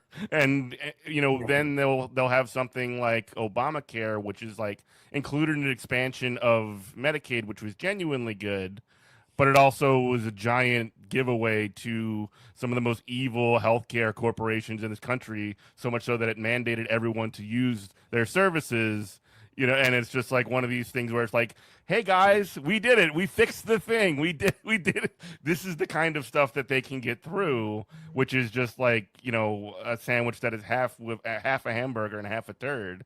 And then, the rest of it is just like, well, we can't undo any of the horrible things because of, like you just said, the parliamentarian or whatever. Just exposing the uniparty. I mean, we talk about these ideas of transformative reforms, right? Transformative reforms. And obviously it's like, I don't think it's a useful dichotomy to say, was this revolution or not? Because it's not going to like tell you anything or help you formulate a strategy to like get you closer and put more power in the hands of working class. But, we talk about this idea of transformative reforms, and you can do these reforms in such a way where you transfer power from the capitalist class, from the ruling class, into the hands of everyday people, even a small amount, through this or that reform. And Obamacare is a great example, is that genuinely was like, it made millions of people's lives better. It did. But the one piece that might have created an opening to power transfer a little bit was the public option. And that's the part that got spiked. Compare that to, the thing that we advocate for, obviously, Medicare for all, where it removes like a third of the economy from the hands of private profit. It means that, your way you stay alive, your health care, no longer is contingent on you keeping a job that you hate. It completely changes the balance of power, and it might seem like a small tweak, but moving that power into the hands of the ruling class is like what it's all about, or into the working class from the ruling class. What it's all about. You let it slip. But yeah, so the ruling class should be the working class should be the ruling class. Let's just put it like that. Yes. So anyway, so I guess in terms of, because you saw at least, in first person, obviously it's not like you've put your fingers in your ears since you've moved away from New York City, but you've sort of seen in the past, year or so, how one person like Zoran Mamdani can become, I guess to a certain extent, whether, maybe you agree with this or not, but something of the face of the sort of like democratic socialist worldview and the political face of an organization like DSA, even though that's not like you and I know that that's not necessarily like how it's a lot more democratic than that internally.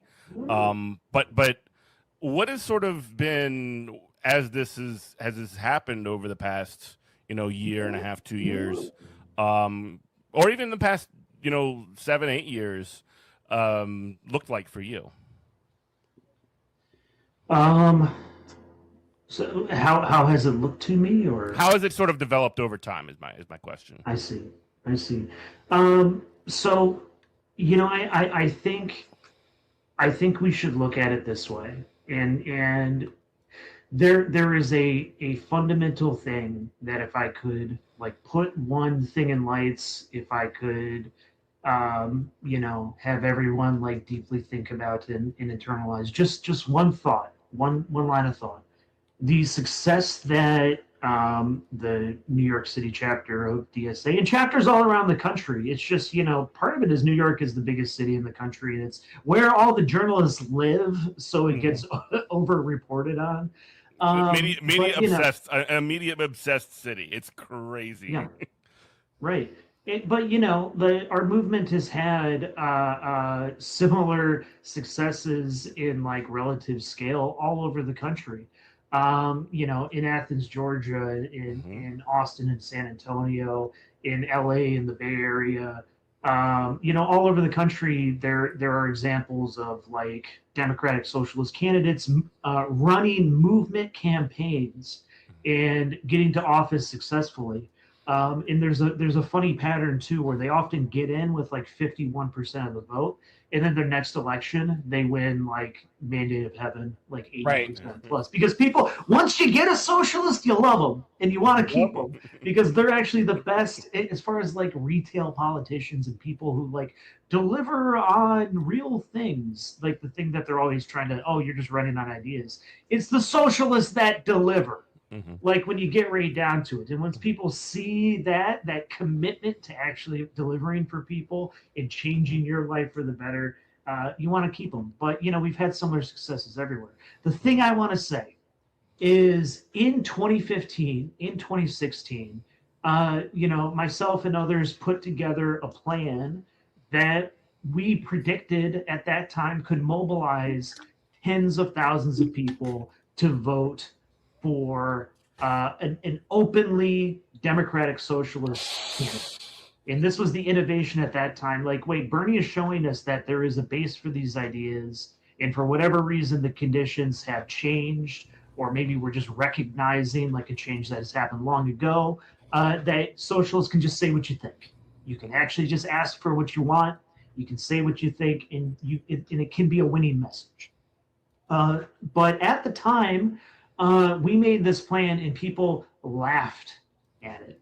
It seemed impossible 10 years ago. 10 years ago, it seemed impossible, absolutely impossible. If you would have told me how wildly successful the project would be, even as somebody who was helping to construct it back then, I would have said that you're crazy. It's impossible. But here's something that we've learned. When you run a political campaign in this manner, with small dollar donations, depending on activating a huge mass of volunteers and running on issues that are widely and deeply felt, and picking a target opposition that people have lost faith in, and honestly, these political machines that have forgotten how to do politics, that are completely hollowed out across the country. When this alchemy all comes together, the upside is more than anyone could have ever imagined. The potential energy in just about any city in the country to unleash a political force of the organized progressive left and working class in that city, we are all sitting on a powder keg. We're all sitting on a keg of dynamite. It's possible everywhere. It's possible everywhere, and you must but unleash these forces, and that's what's happened. We've pierced the membrane, and it's broken containment. Spreading like wildfire. Now. And that's the Zoran thing. Mandami. Zoran Mandami. one of the most recognizable political figures in the country. And this cat got his start as, you know, a DSA activist going to working groups. Like, this is the world we live in. Yeah, and that's the thing too, because what you hear from, you know, the DNC and liberals is that, oh, that's just New York City, and you're gonna find this out if you don't, you know, haven't already. Like winning ground as a socialist in a blue city district, whatever, like a, you know, it's harder, because just like here in New Orleans, like everybody, like you have to be a Democrat. You have to have a D by your name to win an election here in the city, but that doesn't tell you anything about what that person's values are and who they actually represent. And the same thing with New York, because now you're taking fire from your front and your back, because you can't just point at a party. You can't point at the guy who openly says, you know, I want to melt immigrants down and try to create the Philosopher's Stone. These people come at you with, oh, well, you know, we're doing the best we can.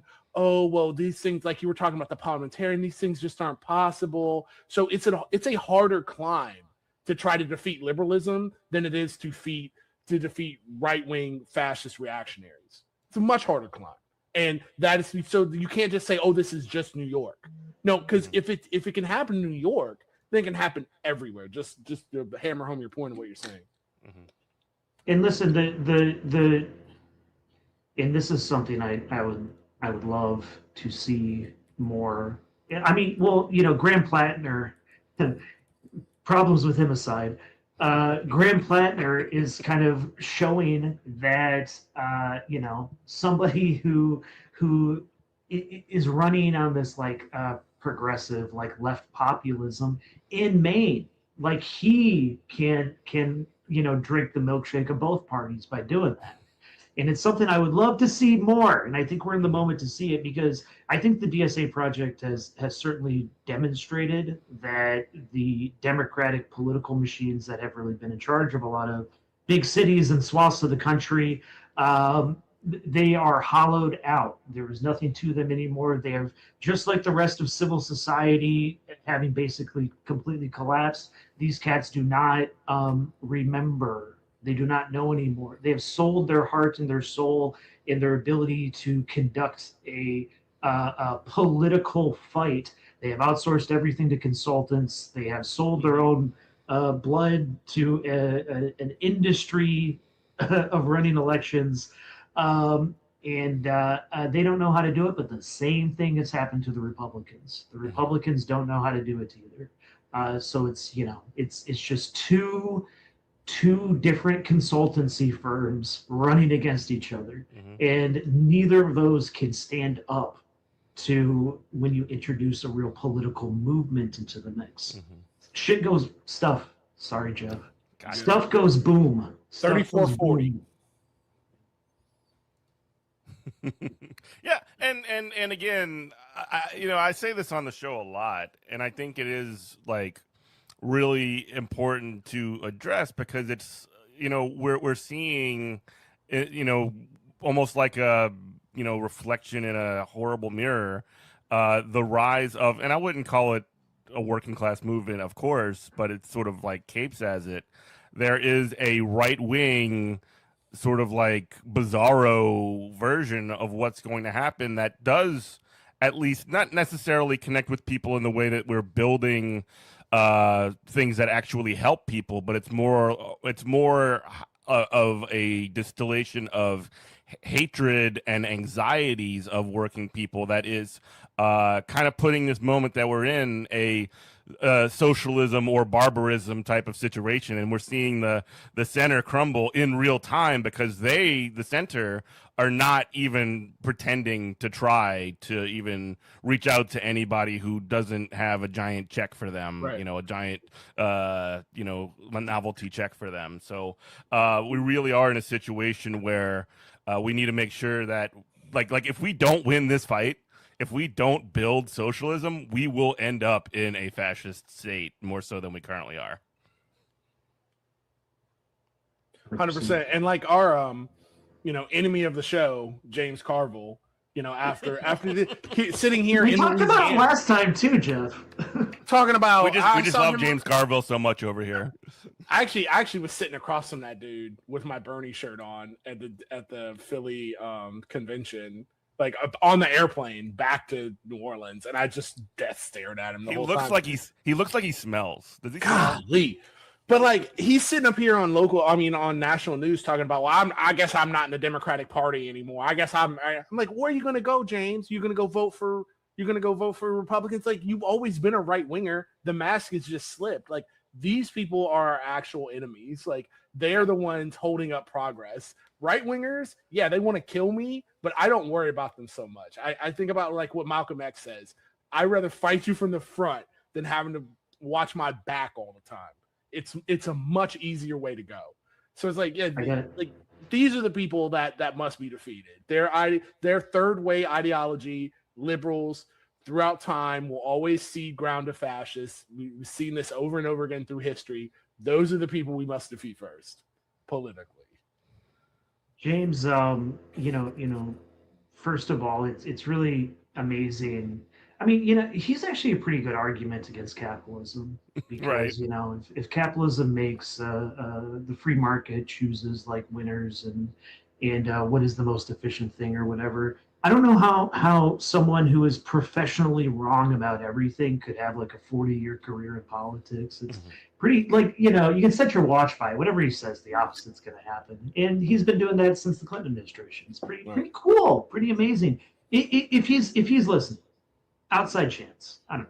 I'm sure got one guy elected one time by running to the right and doesn't understand why right-wing populism, or not populism, but why like what he's doing is promoting right-wing economic and social systems, and he doesn't understand why that's not popular anymore. Like the moment's over. And I would even say, to be completely, without the venom, even a Bernie Sanders, like, thank you so much. We really appreciate it. How you got us here was by compromise and conceding. You've put us in a position where we don't have to do that anymore. And we're moving on. But thank you so much, sir. But yeah, it's like we don't have to do that. We just go take. We take. We go win elections and we take. 100%. The one thing I could tell to James though, or anyone like him, is now that the primary season is over in New York, it's really important that we unite the party. Yes! Behind Claire Valdez, behind Ari Lisa, and you know what? Vote blue no matter who. Blue no matter who. What happened to that? That went away so quick. That was never a thing. I mean, Never. like, we're all old guys here. I mean, you remember even. It was as cynical for them as it was for me just now. Right, exactly. But I mean, you remember from even the Obama election, the Puma group. Yes. You remember them? Yes. The I'm Party old enough to remember that. Party Unity, my ass, when it Yeah. was essentially like the Hillary dead enders. Yeah, it was always a scam, always a joke. But like the only thing, the thing that they got right is those aren't the people those people are one vote, and they're not a lot of votes. They control a lot of capital, but they don't control votes. Blue no matter who is real, to where if how many people went to in New York City, how many people who have no interest in politics but know they have to go vote showed up to vote in the mayoral race and goes, well, that guy's the Democrat, so I'm voting for him. So it is real. So this thing of just like, you have to, we have to have a third party or whatever. I'm like, no. Just take over the Democratic Party. But the thing is, when we're doing that, taking over the Democratic Party, we can't let the Democratic Party take us over. Cough AOC. Okay. But yeah, we can't, don't let them take you over. You have to take them over because there is power behind that. The grandma who comes out to vote, who just votes Democrat straight down the line, her vote counts just as much as the guy who's just like super politically like us. So I need her too. There's something I think would behoove a lot of political strategists is just recognizing that your average voter is a lot more strategic thinker and is weighing things in a lot more sophisticated way than I think your average Really? political analyst would give them credit for. So it's like, yeah, I mean, the concept of vote blue no matter who, like, makes sense. People don't like the idea that you are going to split the vote and end up with a Republican. Like, they genuinely hate that, which is part of the reason why the Green Party's model is just it can't get any momentum, because the only place it can really go is like either lose or ascend to the point where you can undermine the Democrat and the Republican wins, and then everyone hates you that you'll never win again. So it's like the strategy just doesn't work with the structural with the super the legal superstructure that we run elections within. Your average voter looks at that and says that doesn't make sense, it's not going to work. Whereas like running in Democratic primaries is a straightforward thing. And of course, like, the system's different in New Orleans than it is elsewhere in the country. Closed primaries, open primaries, all this makes a difference. But people understand the concept of a spoiler, and they get mad if you're a spoiler. I agree with you. Yeah, I frame it in a way of war, and it's just like instead of trying to defeat the enemy and recreate the battlefield, you have to defeat them on the battlefield as it already exists. You have to think of yourself as the left anyway. Or maybe 100 years from now, 50 years from now, it won't be like this, but we have to think of ourselves as asymmetrical warriors. Like, we're not trying to create our own standing army. We're trying to hit and run guerrilla warfare. The only way that like smaller, scrappy militaries have defeated huge powers like Iran, like Vietnam, like Algeria, it's not by saying, oh, here are the enemy's weapons that they left, and because of the enemy's weapons they're bad. No, we're going to pick them up and we're going to use them. Like we are the insurgency. We're not going to like try to recreate the battlefield. We're going to win it as we find it.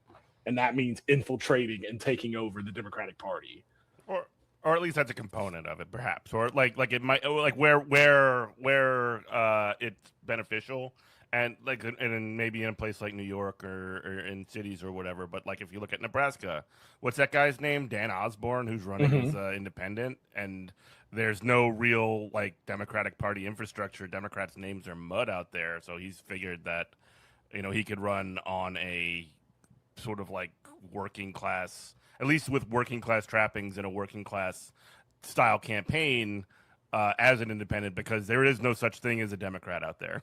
You're saying the same thing I am. He's adapting to the battlefield as he finds it, instead of trying to just plant a flag and be like, here we are. Like, no, he's taking the conditions as he finds them and using them to his advantage. Yeah, there's something we just cannot get around, and I think it's a component of what y'all are describing. That is, in this country, as it is today, like the reality is, it is one of the most powerful and, surprisingly most stable, apparatuses in the history of the world. The U.S. state is, incredibly dangerous, incredibly powerful, commands an enormous amount of money, an enormous amount of capability, and, legal, economic, and otherwise. Here's the thing. The control over the levers of that apparatus are adjudicated, are decided by elections. And that's the reality of the terrain that we live in. So we have to contest it there. That's where the thing happens. And there is a certain there is obviously the power in the labor movement, the power in the social movement to compel actors to do what we want them to. But ultimately, like short of a general strike, we are unable to compel the state to do stuff without either having someone who we can pressure or taking those seats ourselves. and that is a reality I don't think we can get around. So we have to go there. We have to go to where the conflict is over the actual levers of society. And currently in the world that we live in this country today, they are adjudicated by elections. And I don't, maybe other strategies for seizing those levers exist. I don't think that others right now in these material conditions are compelling, you know? You mentioned the general strike, and even like you saying that we're getting involved in elections and all this other stuff, but like that doesn't necessarily exclude organizations like DSA or whatever from also engaging in some of these other actions. It's not just all elections all the time. We like you said, kind of at the top of the show. You know, we are doing all of these things. We are making sure that we're one of the things that was passed at convention was engaging in the National Coalition for a General Strike. You know, we've been doing break light clinics, which is basically, you know, something in New Orleans. You know, it's basically one of the things that got the chapter initially going. Whether or not, you know, that's something that's viable as far as like a long-term strategy or whatever, I don't know. But like as far as like a broader political strategy, but like as far as having, you know, activities and things that are done through an organization like DSA, that's also still happening as well. I often think of it like this. This is a really, I think, illustrative historic example of the dynamic I'm talking about. The Flint sit-down strike. Oh, yeah. Right? Astounding moment in history. The birth of the 20th century American labor movement. One of the most profitable and advanced industries in the United States. It was the event that organized the auto industry.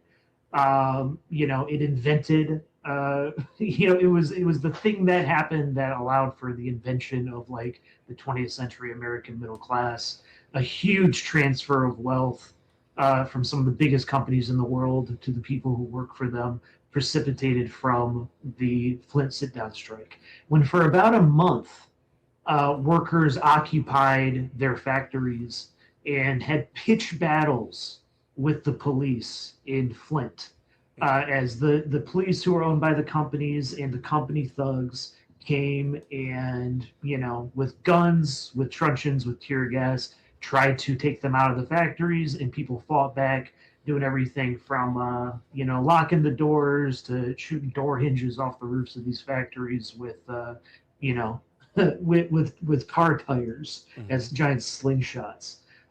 So this was the reality of the strike. But you know what the event was that resolved it?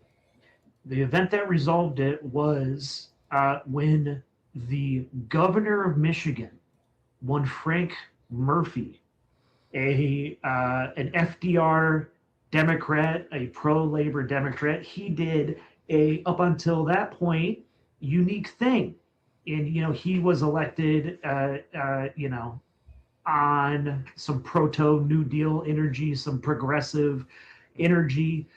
He was elected and he sent in the National Guard to the strike. Now, in other strikes, if you're familiar with American history, sending the National Guard in usually means there's about to be a massacre. Yep. It's going to be workers who get massacred. Sent in the National Guard to set up their machine guns, pointed outward between the cops and the workers to stop the cops from attacking the factories, to stop the company thugs from attacking the factories. He said, there's, you know, this ends the violence. Now you have to negotiate. And that was the first agreement between GM and the United Auto Workers, was as a result of that negotiation, because they were out of the leverage of violence and of state violence to use on those workers. Now, this takes nothing away from the bravery, the strategic insight, the amazing, like, the heroism showed by those workers in winning their union and fighting for it. But this shows, like, okay, like, it was important that Frank Murphy was there, I'll tell you that.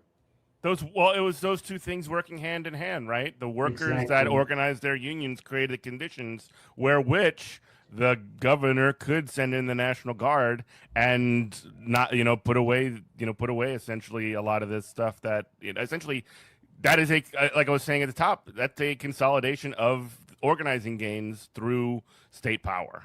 And it's one of those things where, like, again, none of these movements or none of these actions are taking place at the expense of one another. They're all in coordination with one another. And I think that's the point that we need to constantly drive home over and over again as we engage in these works, these projects. I think about something Claire Valdez said that I really loved when she describes how she is going to use her position to help the labor movement. And obviously, it was a Teamster president in Brooklyn who gave her chant that you see at her rallies. He was like in the middle of the talk. He was talking about his picket line, and he said, "You know what?" And Claire was there. And he thought about it. Claire was there, and everyone started chanting. Claire was there. It was a pretty cool moment. But the way she described what she's going to do is not that. I mean, Congress can't organize unions, and nor should it. No. Yeah. But the way she described her ambition was to give the labor movement the tools to transform the U.S. economy. Mm-hmm. To take the boot of, horrific anti-union, this horrifically anti-union legal framework away. And if you but let the unions cook, they will do the thing. Yeah, for sure. 100%. I agree with that. And so I guess we are coming up to the end of this conversation. But before we do that, we have about 7 minutes left. Anything else that you wanted to say before we get moving on? Well, if you see me around town, I need friends. I would love to get a drink with you. Yeah. Yeah, holler at me, for sure. Like, without a doubt. Honestly, I would like to either have you back on, or if you were up to it, ask you now, no pressure, over the radio. If you were up to it, either have you back on, or you and I can just do a thing. Because, I mean, with you, like, I know not to talk about the DSA, like the nuts and bolts, but just like, how did the path that you went down to become like, having, a paying position in the DSA? Because there's a lot of young people out here who, not necessarily the DSA, but they want a job that's gonna allow them to sleep at night and not want to make them feel like they want to die. And I know, like, there's stuff like idealists out there that a lot of people look for. It took me 44 years, and I was lucky enough to finally find a job like that where, I absolutely lucked into it. But I would just like, because I would have liked to known in my 20s, like, what that path looked like to get a job and like the actual paying job. I can pay my bills doing active and movement work. Yeah. Well, movement. That's Jeff, same with you. Honestly, you two should. Yeah. That's the. Hey, I'm not telling you what to do. We can do a whole episode about this. I can give you a quick answer and a good opportunity to. I'm speaking only on my behalf. I'm not speaking on behalf of the Democratic Socialists of America today. I'm not an elected leader of the organization. I'm just Patrick today. But I'll say a couple things about that. Like, as far as the path, so there's two things going on. Like these organizations, unions, social justice organizations, movement organizations, need staff. I think there's this reality that if you want something done consistently and professionally, and I don't think we should be afraid of that word on the left, professionally, the best way to do it is to have one person do it like full time and be ultimately responsible for the thing happening. It's guaranteed capacity that you will never get with volunteers. It's impossible. Absolutely. And I think at some point, like, expertise like counts for something. Like, no one is born as the best organizer. You develop as an organizer. The longer you do anything, you get better. Obviously, you need accountability. Obviously, in my opinion, you need like a democratic structure behind that to guide the work. But as far as doing it, you need somebody doing it full time, and that's a reality. And the thing is, when you want someone to do something full time, you got to provide them a livelihood. So there you go. Like, organizational staff exist. Now, my route and the route I think to look at for others is not a glamorous line of work to get into. It involved, for me, having roommates in a small apartment for a while, living in a crawl space in New York, like into my 30s, and you go where the work is, you go where the need is, and you develop and take opportunities. It's not like a glamorous thing. I was working as a bike courier when I got a call to get my first organizing job in New York, and it's like, I don't know, it's not glamorous, but it's a great honor to work for these organizations, and it's always kind of a fun thing. I shouldn't say fun, but it's always a line you got to kind of figure out. Of we're all compelled because we care about this stuff so deeply to like work ourselves to death, but that doesn't help anybody to burn yourself out. I think a lot of people work for nonprofits, not just like unions or political organizations. A lot of people who work for nonprofits that they believe in the mission for are like understand this dynamic of like, you really do care about the mission. You'll work yourself to the bone. Ultimately, We're certainly not doing it for the money. I'm telling you right now, we're not doing it for the money. Jeff and Patrick, I'm not telling you what to do, but if y'all get that down into like just tell your stories with actionable steps, that's your $1 million book idea right there. I'm telling you. I'm not even joking. Yeah. Well, we do got to get out of here. But yeah, maybe you can find that book on store shelves in a couple of years. But thank you so much, Patrick. Really appreciate you taking the time to talk to us. It's always a pleasure. And we will see you next week. Same bat time, same bat channel. This is WHIVLP New Orleans 102.3. Good morning, comrade. We love you. Bye-bye.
Ikalata.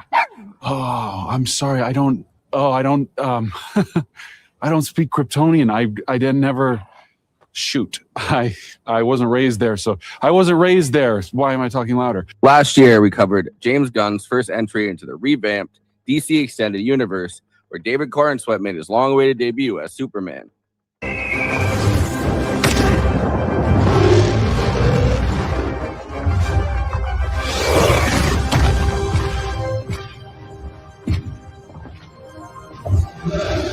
At the beginning and end of the movie, we saw Millie Alcock appear as Superman's cousin, Supergirl, aka Kara Zor-El, who leaves her dog Krypto with Superman so she can go off and party on a planet with a red sun, teasing us for the second installment of the DC Extended Universe, Supergirl, which we're covering tonight, right now. Starring Millie Alcock, Matthias Schoenaerts, Eve Ridley, Jason Momoa, Emily Beecham, David Krumholtz, and David Corenswet as Superman, as well as a cameo by Seth Rogen. Directed by Craig Gillespie, the director of I, Tonya, Cruella, Lars and the Real Girl, and Dumb Money, and written by actress turned first-time screenwriter Ana Nogueira.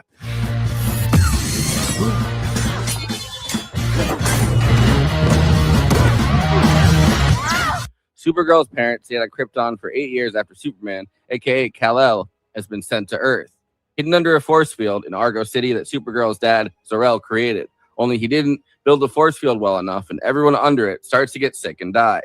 There's a lot more to Earth than just this place. Big city, lots of stuff to do, and you'll also learn to love this place, just like I have. Promise. Es mi cream. Kara manages to be saved in the same type of pod as Superman and is sent to Earth. But unlike Superman, who can't remember a time before landing on Earth, Kara remembers everything that happened to her family, and it takes a much longer time for her to feel even a little comfortable on Earth. She doesn't even know how to speak any of our languages when she gets here. With only her dog Krypto to remember Krypton, she travels around to planets where she gets her power from the yellow sun and becomes normal under a red sun, which means she can party and get drunk, but has no powers. I'll arm wrestle you for her. Seriously, you win and you can have us both. I win.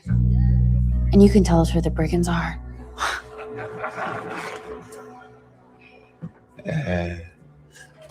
Deal.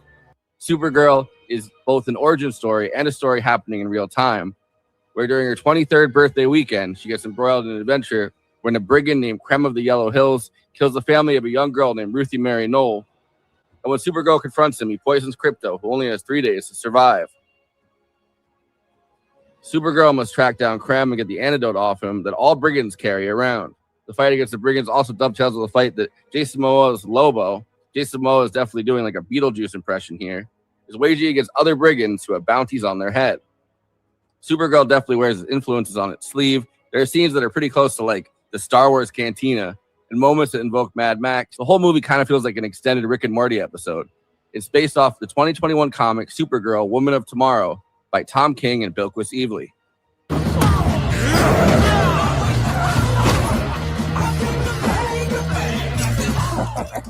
See you, tits. Before I introduce the panel, please like this video and subscribe to the Movie Night Extravaganza YouTube channel. Then hit that bell to get notified whenever we're streaming. Super chats are now open. If you have any pressing questions, send us a super chat, which helps me maintain the expenses for the show, which I'm obligated by the rules of the Geneva Convention to stop everything and ask the panel. Another way to help us out is to become a patron and give us money every month. In exchange, you get access to all of our after parties, bonus content, and we'll tell you even more movies we watched recently. Patreon.com/Movie Night Extra. We have a Movie Night Extravaganza Discord. There's an invite link in the episode description, and we have a Letterboxd HQ account. So those are 2 more places to follow along with us. Our show gets simulcast, or if we're not on at regular time, played later on This Space. This Space is a working class independent media collective. YouTube.com/ThisSpaceTV. Subscribing really helps out, or even more, sharing content from This Space and encouraging others to do the same. By working together, we can break through the algorithm. Okay, let me introduce the illustrious panel. Conan Neutron is the co-host and senior producer for Movie Night Extravaganza, host of Protonic Reversal, an independent Film Critics of America film critic, and the frontman for the band Conan Neutron and the Secret Friends. Check out his music at neutronfriends.bandcamp.com. Christina Oakes is a co-host of Movie Night Extravaganza, a streamer on a host at this space, hosting Christina's Corner, and is across social media at Cosmopolitics and on Letterboxd at Christina. Boris and Christina have a second show, The Absurdity Space, live on this space on Wednesdays at 6 Eastern, 3 Pacific. Alex is a filmmaker and host on This Space TV who streams on YouTube and Twitch at Devil's Advocate Productions. I, of course, am your host and Superman's alcoholic cousin with trauma, Boris Miller. Revenge. It won't take your pain away.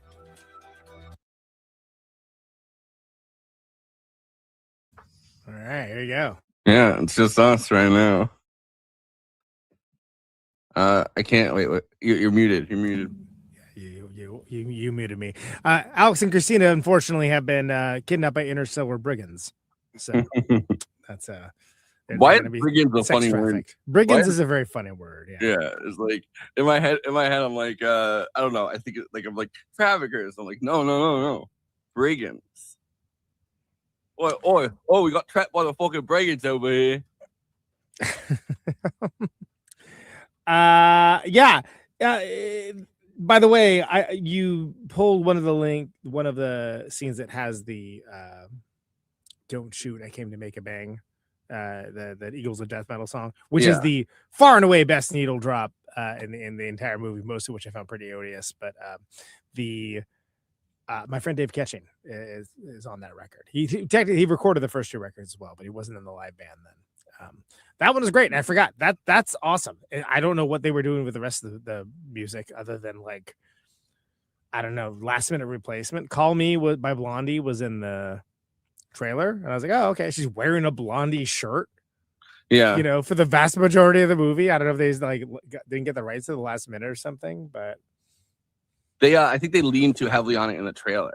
Like I was reading like the breakdown of like some of the needle drop things, because I'll pull it up I guess at some point, but there's this really funny article that's just somebody's riffing on like the all the other needle drops, like they're making them up, but it's just like, oh, these could have been the needle drops in Supergirl, and then they played it like they were like ones they found of James Gunn, so they're just like laying around. They're bad. I mean, like they're bad in the way that, like, you know, there's that Jimmy Eat World song that where it's like, oh, it's a quiet acoustic version. It's a quiet acoustic version in a minor key, like what everybody has been doing and like not been incarcerated for the last 10 years. Like it's so tired. It's so tired, and like, you know, and it feels like just a last minute, like, oh well, whatever, we're going live, we gotta go with what we have kind of decision. It's really kind of puzzling. I guess the worst one of those in any movie I've ever seen ever, like just hands down. And it's funny because obviously Seth Rogen's in this, and so in the interview, at the end of the interview where everything goes slow motion because they killed Kim Jong-un, and they have "Cause baby you're a fire." Oh yeah. Well, that's great, because that's like probably supplanted by Eddington, right? But pretty great.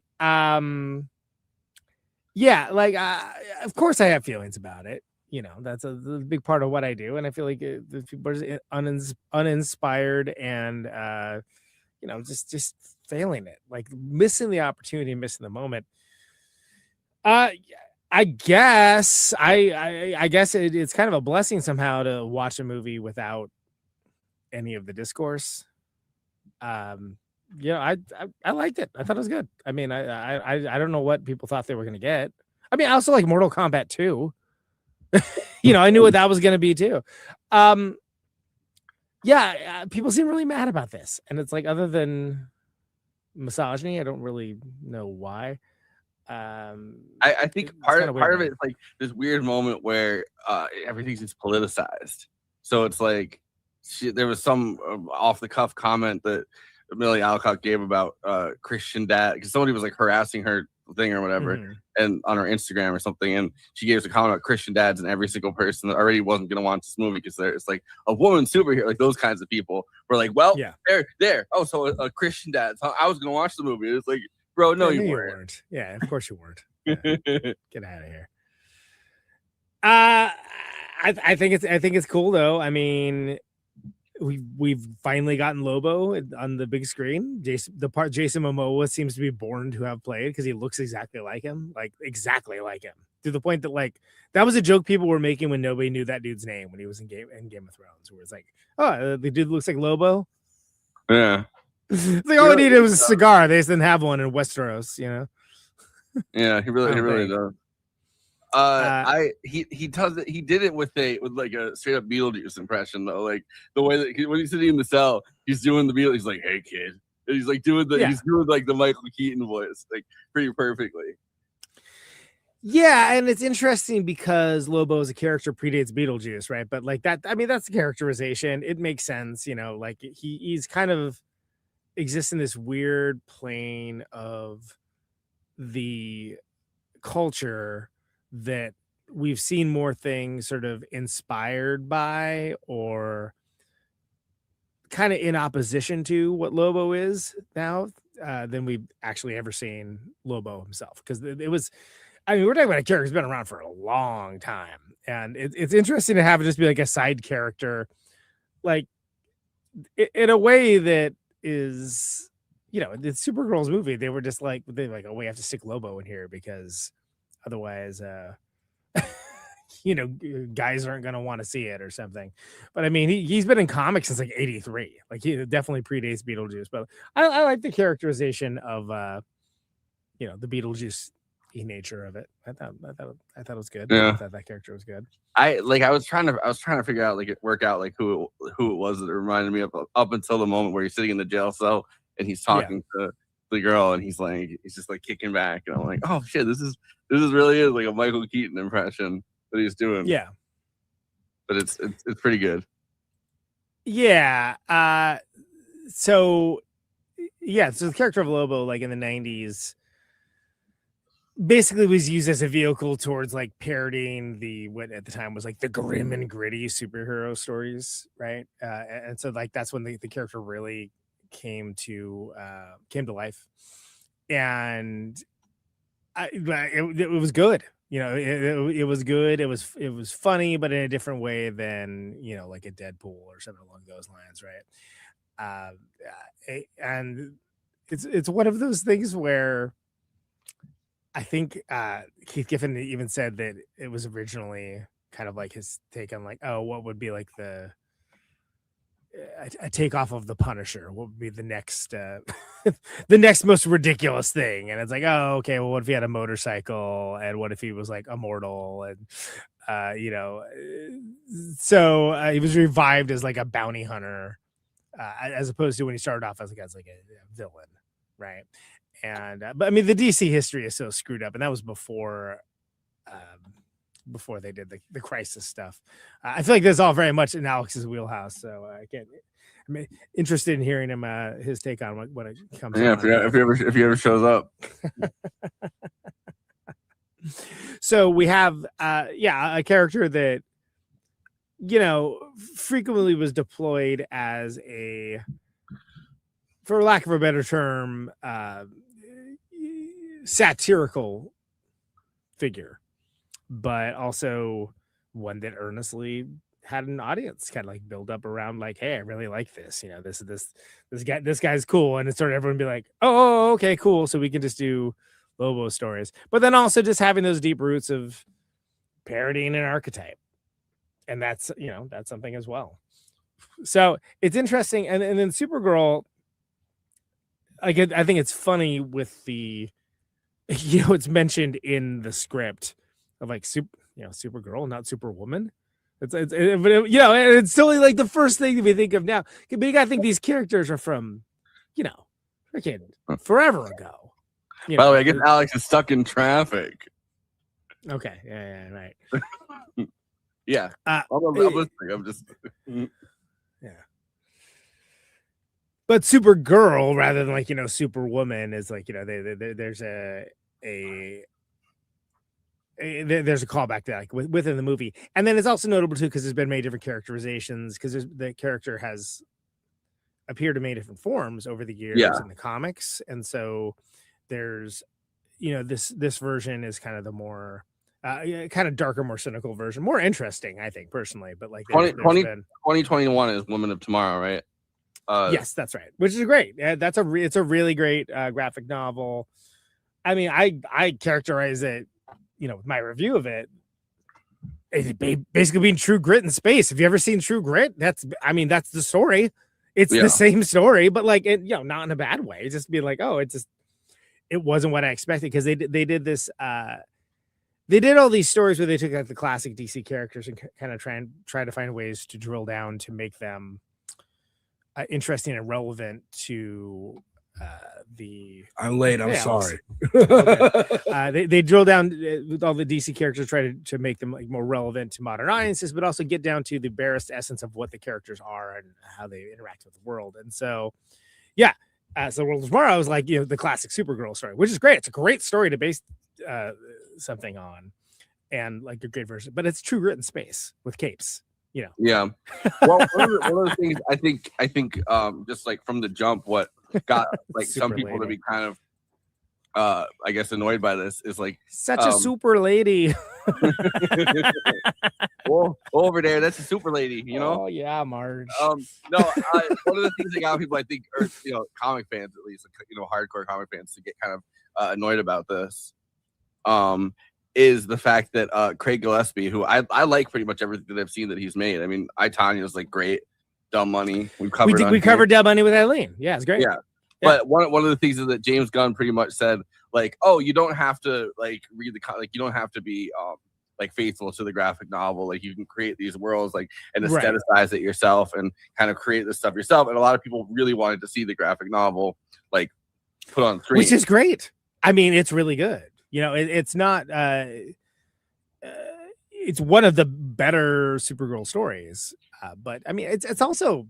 It's not that far afield than from the graphic novel. Like the embers are all there. It kind of so some of it, I think people have been very sensitive to like the colorization of things. Like everything in a lot of movies lately is like kind of has this like yellow tint to it a lot of times, and like a brownish tint to it. Like it's kind of the colors are like more saturated or less saturated than that people feel like they used to be, which isn't always the case. I mean, Superman, that wasn't the case. Superman, the colors were bright the entire movie. This movie, things were a little bit less saturated, I think, which obviously makes sense if you're like, Craig Gillespie, who's all of his movies have kind of been, most of them have been like based on actual stuff that's happening besides like, Cruella or whatever, like or actual stories. And he's kind of done it that way. That was based on What If Cruella DeVille Was Hot? And we all learned. Well, it was no, it was. I mean, I didn't see the entire thing, but it reminded me of the Devil Wears Prada. But it's Devil Wears Prada, but it's like what if we stuck Cruella DeVille in there? Right. That's what that movie came across like to me. Yeah. And I haven't seen it. I'm sorry, I'm late, gentlemen. Thank you very much for letting me in. I apologize. I mean, it's all right. Christina lost power. She lost power right before that. Yeah. That sucks. I know she was excited to talk about it. I had a congressional candidate on, and we had technical difficulties getting her on, so we went a little bit long.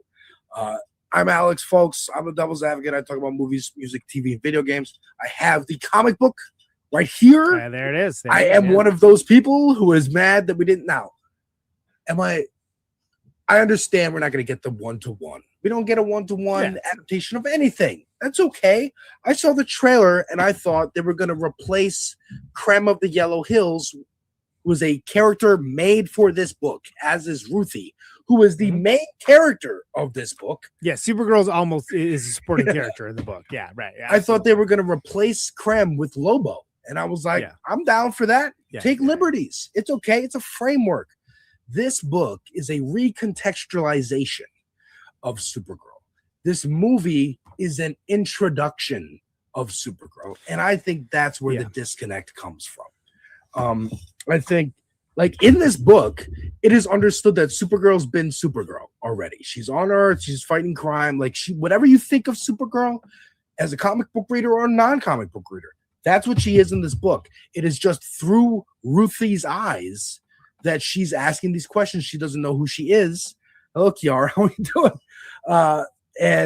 She doesn't know who she is, and so she's probing, and the story is told from an elderly Ruthie's perspective, like talking in the past of the time that she met Supergirl. This is like a novel that she wrote. This book is like a novel that Ruthie wrote in universe about Supergirl and her experience. It is a difficult thing to try and adapt one-to-one. So just the framework of, please, Christina, get the power back. Justice for Christina.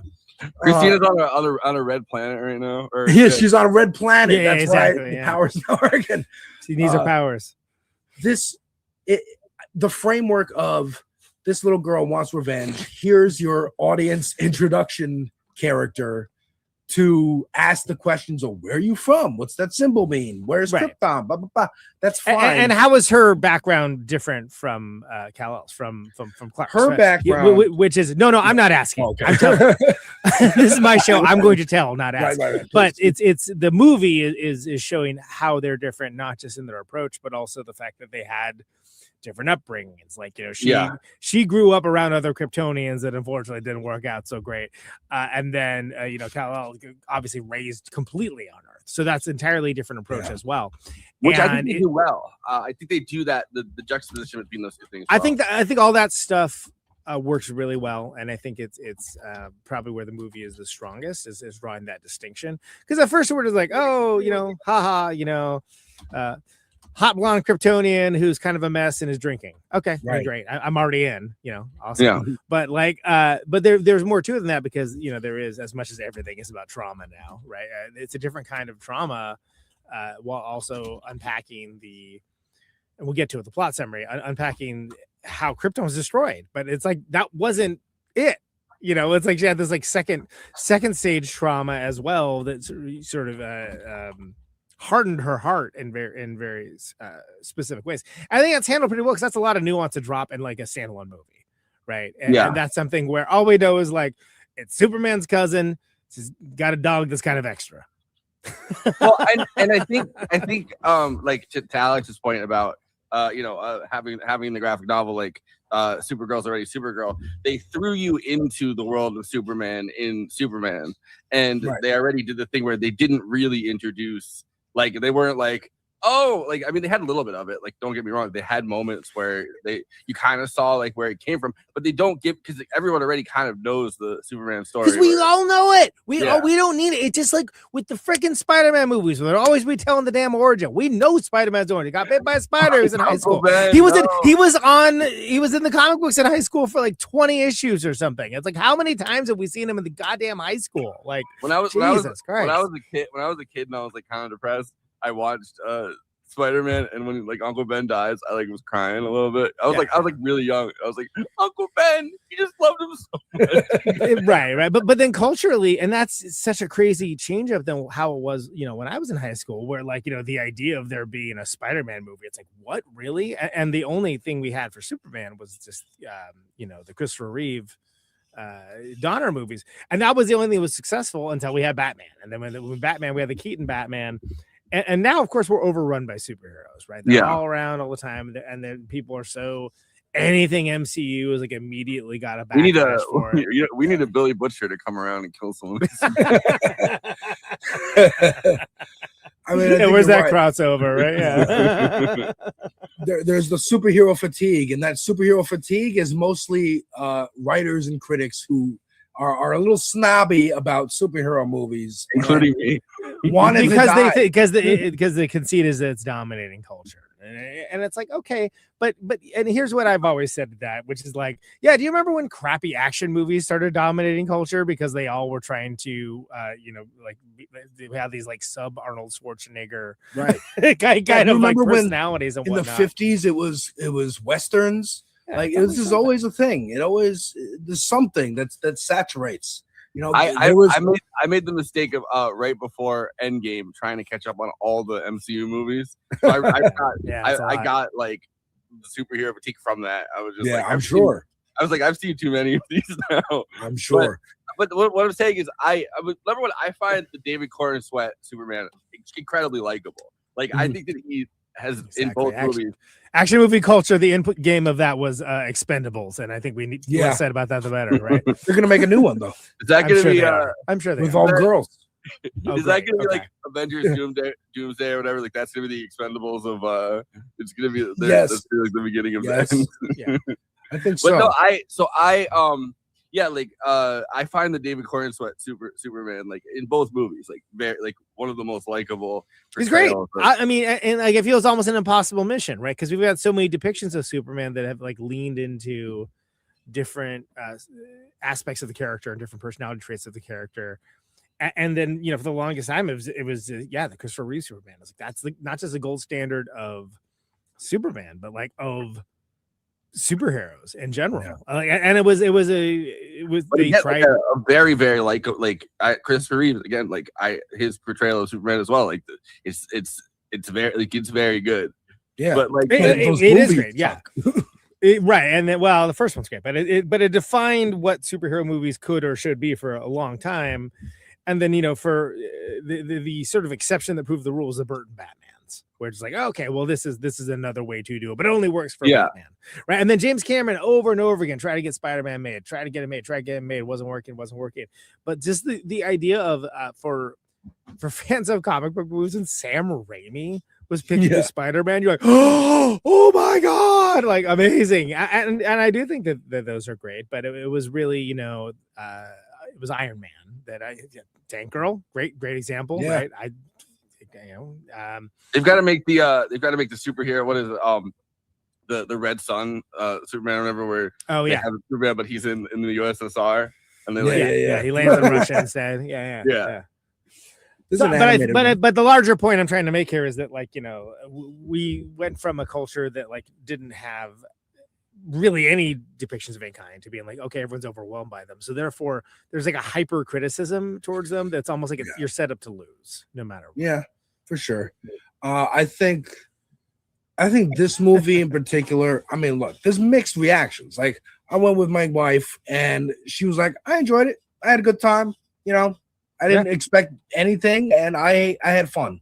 And I've read the book, you know, I know this character, I'm hypercritical of anything I watch, so because I'm a filmmaker, so I'm going, oh my god, there's a lot of posing happening in this movie, there's a lot of kind of flat lighting, I mean, obviously very James Gunny, even though he's not involved.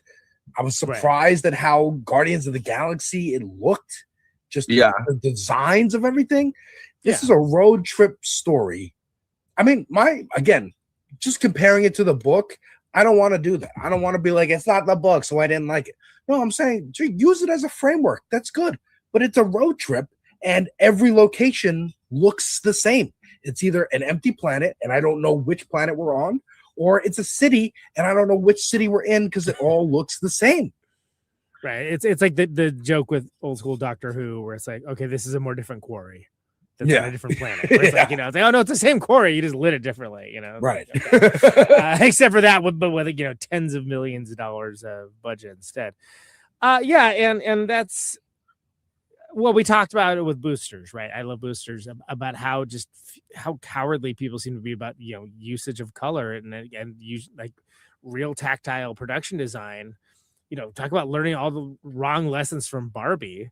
You know, it isn't like, hey, let's make Lena Dunham's Polly Pocket.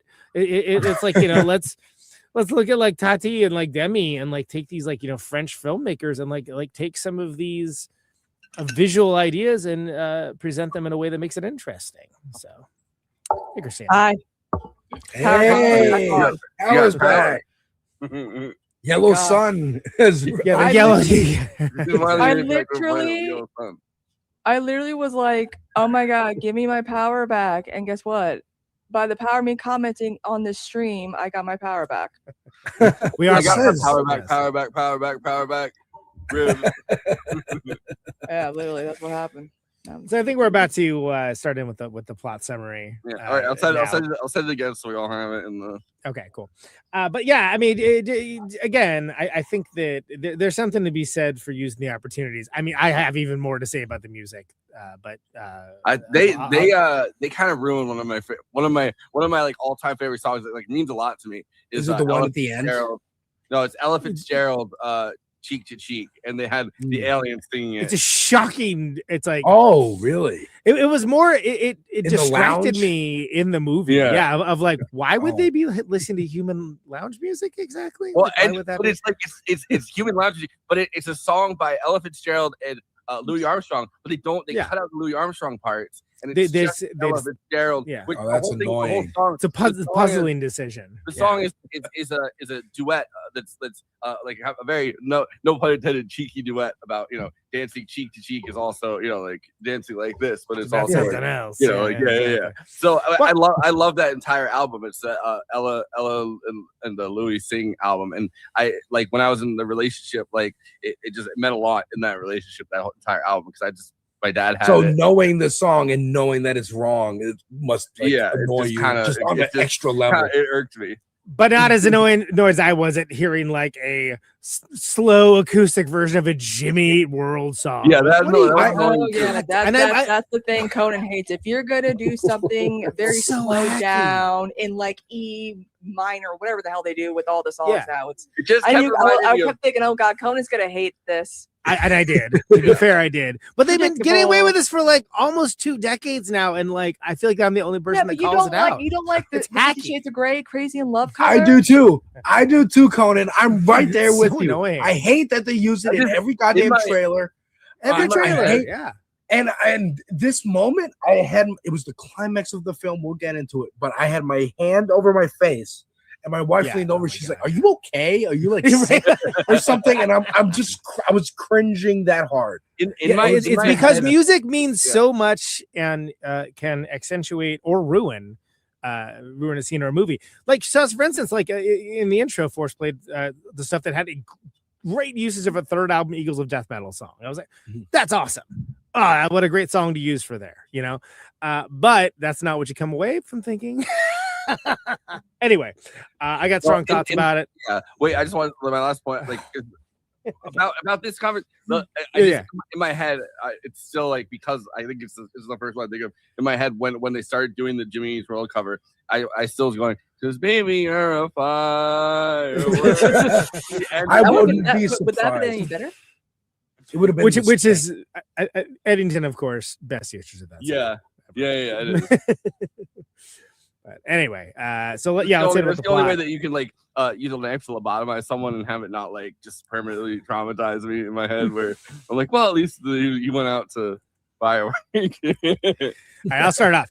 During the destruction of the planet Krypton, scientist Zor-El and his wife Allura evacuate along with many Kryptonians to Argo City, where Zor-El activates a force field system that separates a chunk containing the city from the planet, preventing it from being destroyed when its core explodes. By the way, this is all told in flashback. This is not the first thing that happens. Yeah, this is chronological, I think. Okay, well, sure. 8 years later, Laura gives birth to her and Zor-El's daughter, Kara. Eventually, it's discovered that the separation of Argo City exposed a mineral known as kryptonite, which is slowly killing the citizens via radiation. All right, so yeah, this is where we're talking about flashback stuff with the Eve Ridley character, sort of like, why are you so mean, more or less, right? Why are you such an a-hole? And it's like, well, but it's also like, oh, but didn't your planet get destroyed? And she's like, yeah, if only it was just that, because it's it had the the trauma of that, and knowing like the culture's lost. That was Monday of the week, right? Exactly. Also, the actors who play the parents. I mean, come on now. Yeah, I was thinking. I'm like, that's supposed to be Bradley Cooper's brother. Okay. I was thinking in my head, it's like he was in David Cross was in Superbad, and now he's in Supergirl.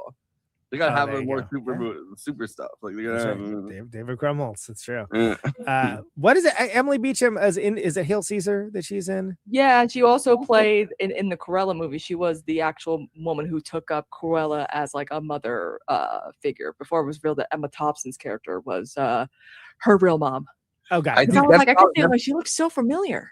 That's probably one of the cast because obviously Craig Gillespie did not cast Millie Alcock. She was already he wanted to work with her and like had seen her in House of the Dragon and stuff, so he was like familiar with her work. But obviously she was already cast.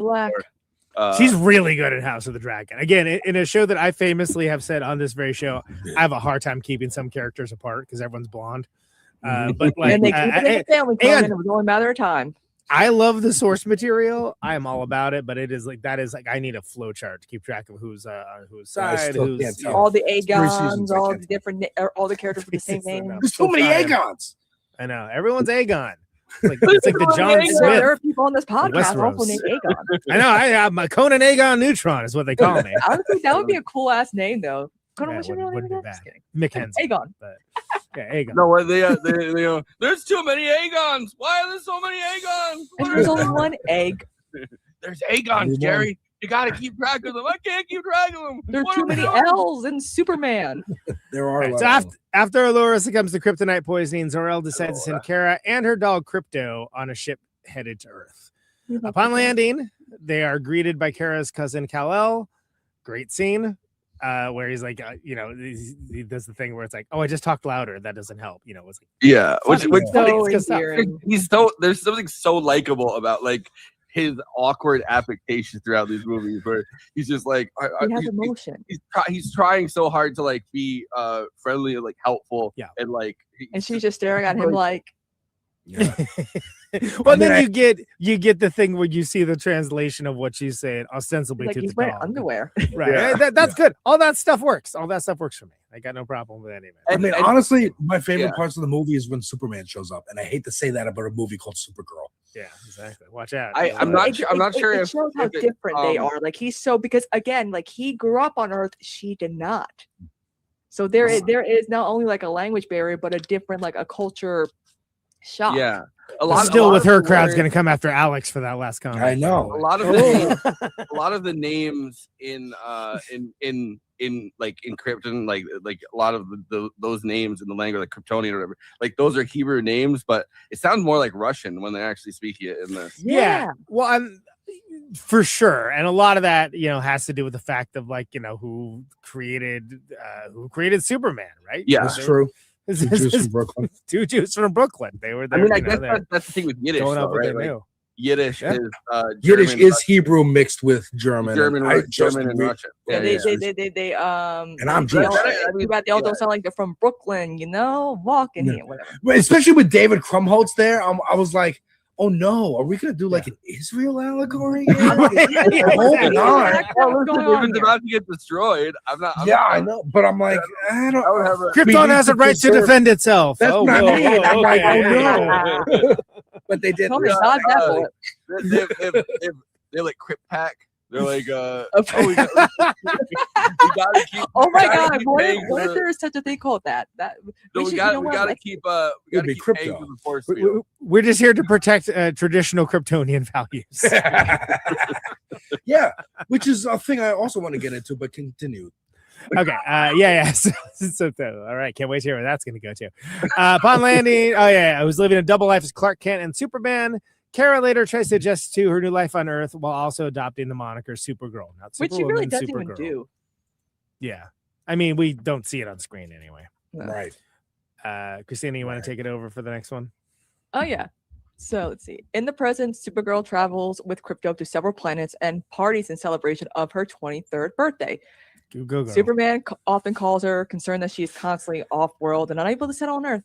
See, that's another thing the concern that he's very he's like fellowship and love with family. Okay, we don't know each other well, but we're family. Doing the thing where it's like your family calls you, like, because I've had a thing where you're like on a multi-day bender or whatever, like when you're in your family. Oh, really? Mom, I'm trying to party. But then your families call you. They're like, look, I can't control you, but I want to make sure you're okay and you're coming home.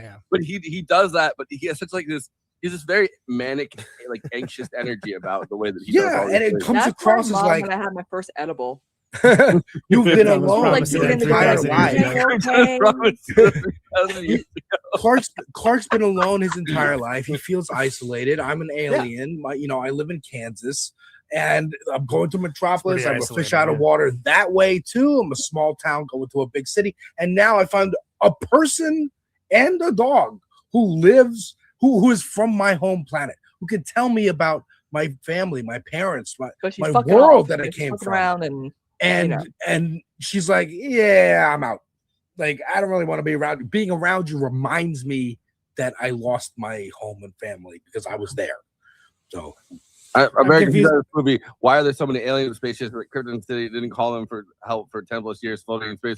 But I mean, the aliens seem like terrified. Like, I wouldn't call. Like, yeah, first of all, Krypton's very isolated. They're very isolationist, and they're way the hell far out. they made the desert bloom, so they're not close to other civilizations, and that's one of the reasons why the whole thing about the suns, because the suns are what caused like the powers, the yellow sun versus the red sun, so on and so on. There aren't a lot of other races in their universe that they could call for help. And also, this is a city with a force field, not a proper spaceship. Yeah, it doesn't have it's warp aimless. drive. It doesn't. It's not literally a being floating pushed island. in a direction or not. It's just floating around. They just hope that it'll work. There are Green Lanterns in this universe. I don't know. Maybe it's internecine politics. Who knows?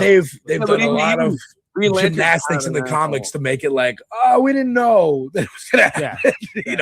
I mean, in Superman, like Green Lantern's kind of an asshole. Like he's in the first movie at least. Yes. Yeah. It's just I mean, there is on memory bliss. What? We want them to start pedaling on a bicycle? What are you looking for? I mean, yeah, it's a city. It's not aerodynamically sound. They can't even send Kara away until the point where it's like, oh well, we're not going to survive this. Like we have one person that like you're kind of the highest person of the society right now because we already sent away Kal-El. Kal-El, no. Yeah, keep going. All right, keep going. Yeah. So during one of her stops, Supergirl encounters Ruthie Mari Knoll, the last survivor of her family who were murdered by the brigand leader Krem of the Yellow Hills. By the way, that actor, Matthias, he did really. I didn't recognize him at first because I kept thinking, "What?" I learned his name is pronounced like Skull, like it's like Skull. Like I thought it was shoot. Like my brain was like, oh, it's I guess it's pronounced Skull. Like that part's pronounced like Skull. Skonards. Yeah. I listened to a video of just a supercut of him saying it. Oh, nice. Yeah. Having nothing to do with that guy, I love Eve Ridley as Ruthie. I think is awesome. She's she's I think she's really good. She's good. She's in Body Problem. She's in like one of the later Witcher seasons. I guess so. This was her first feature film. Like she's obviously been in the TV shows, but this was it kind of reminds me of in Birds of Prey, the actress who played Cassandra. She was known for doing like graphic design and like art and whatever, and that was her film debut. Yeah. And there's comparisons between that and this that I also like. Yeah, I was like, this is Star Wars meets Birds of Prey meets John Wick. Because that was not Cassandra Cain. No. And this was not. This was Ruthie. They completely changed the character. This was. But when thinking of like this movie, because this movie's very simple. Like I get the messy narrative, but also this was a very simple film to follow, in my opinion.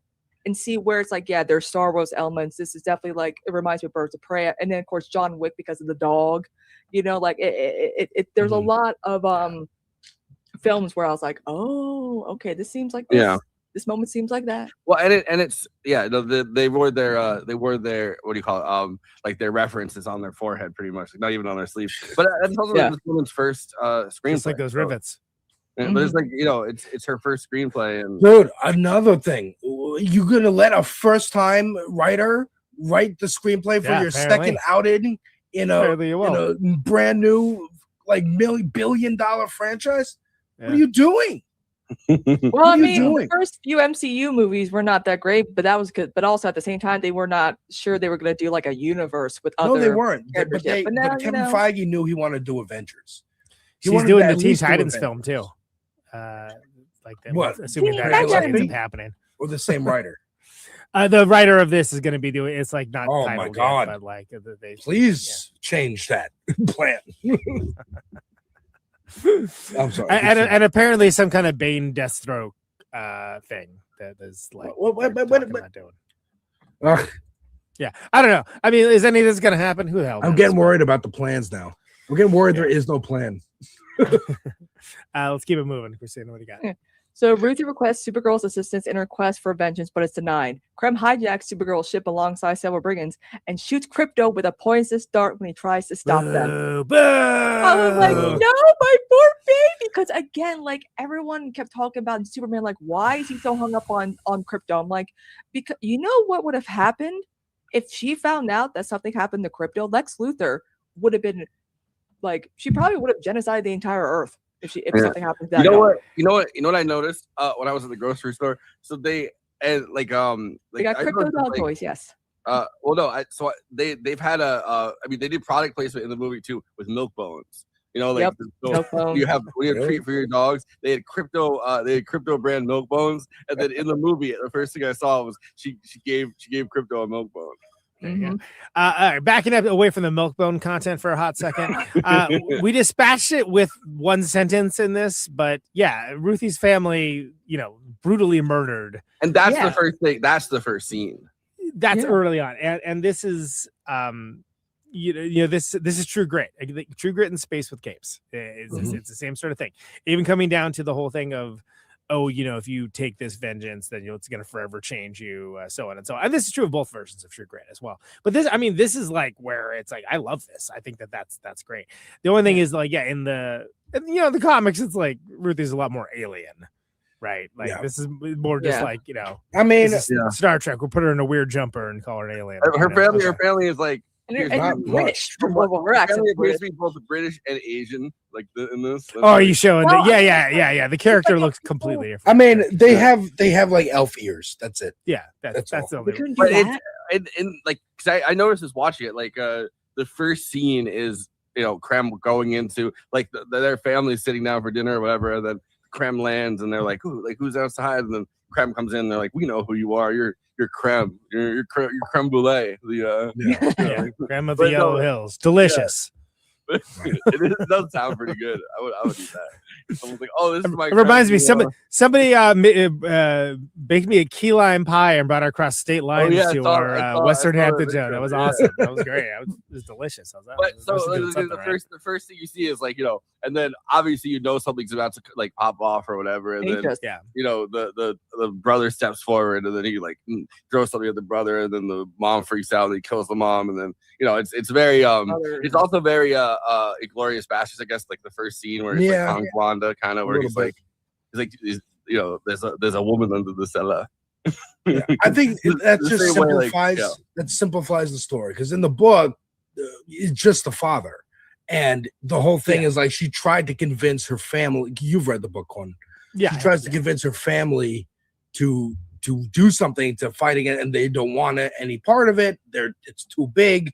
They're a big organization and they're gonna kill us all. We gotta, just keep moving on and blah blah blah. And she's like, no, vengeance, fuck this, and goes to the bar to fight and continue. You don't want any part of this, Dewey. I'm saying continue reading. Like that's where jaded like me. So, and of course and it's the same in True Grit too, right? Both the John Wayne movie and the Coen Brothers one. Which, by the way, that's how we know Haley Stanfield. She was. Yeah, cast. I remember that. Yeah, she was a kid in that. Yeah, and she was freaking astounding in that. Like really, really great. I remember. I was not impressed. I think she was Oscar. I think she might have been Oscar nominated as like a 12-year-old or 11-year-old or 12-year-old. Yeah. And then so like her career since then has been like she got this like peak that came really early, and she kind of I think lost for a little bit because it's like I'm the kid from True Grit. Well, and it was notable at the time that it was more of a faithful adaptation of the novel rather than the John Wayne movie. Like, and a lot of people were upset about that. It's True Grit, Pilgrim. I think it's actually aged pretty well. I saw it again. It was good. But yeah. So it's the whole family this time instead of just the dad. You know what I just watched the other day? El Dorado. And in my head I was watching El Dorado, and I was like, this is like you can see how Mel Brooks watched El Dorado. It was like, oh, I'm taking entire sequences from this for Blazing Saddles. Mm-hmm. Oh, absolutely, 100%. Yeah, and Howard Hawks, by the way. Howard Hawks movie. Yeah. Just like Rio Bravo. Okay, but we're not talking about any of those. But there is like big Western energy to the source material as well as to the movie. So I just wanted to the synopsis writer just dispense of the main plot impetus with one sentence. I figured was but it starts with that whole sequence and then goes to Supergirl at the bar where she's just like just getting drunk and she's like we expect this little girl to gas this chick's for help, like. And but then the entire time in the bar, it's like they're like there's different people, and she's trying to get somebody to help her, destroy Krem. She's so super serious about it. And this is something that I feel like there's a difference between this and the graphic novel. That this little girl's a staunch character in the graphic novel and stays fairly staunch the entire time. I feel like she kind of like loosens up a little. Yeah, she's Arya Stark. She's Arya Stark basically in the book, and in the movie. I give her credit. She was fine. I had no problem with the character in the movie, but softens up by the end and is kind of jokey, which considerably, right? All right. So anyway, Crypto gets hit by a poisonous dart, causing millions to leave the movie immediately. Yeah, exactly. And then upon learning that Crypto has only 3 days left to live, Supergirl decides to pursue Krem to retrieve an antidote that he keeps on person, while also reluctantly taking on Ruthie as her companion. And the rationale behind that is which is a concept in a film that's never ever been done before. Right.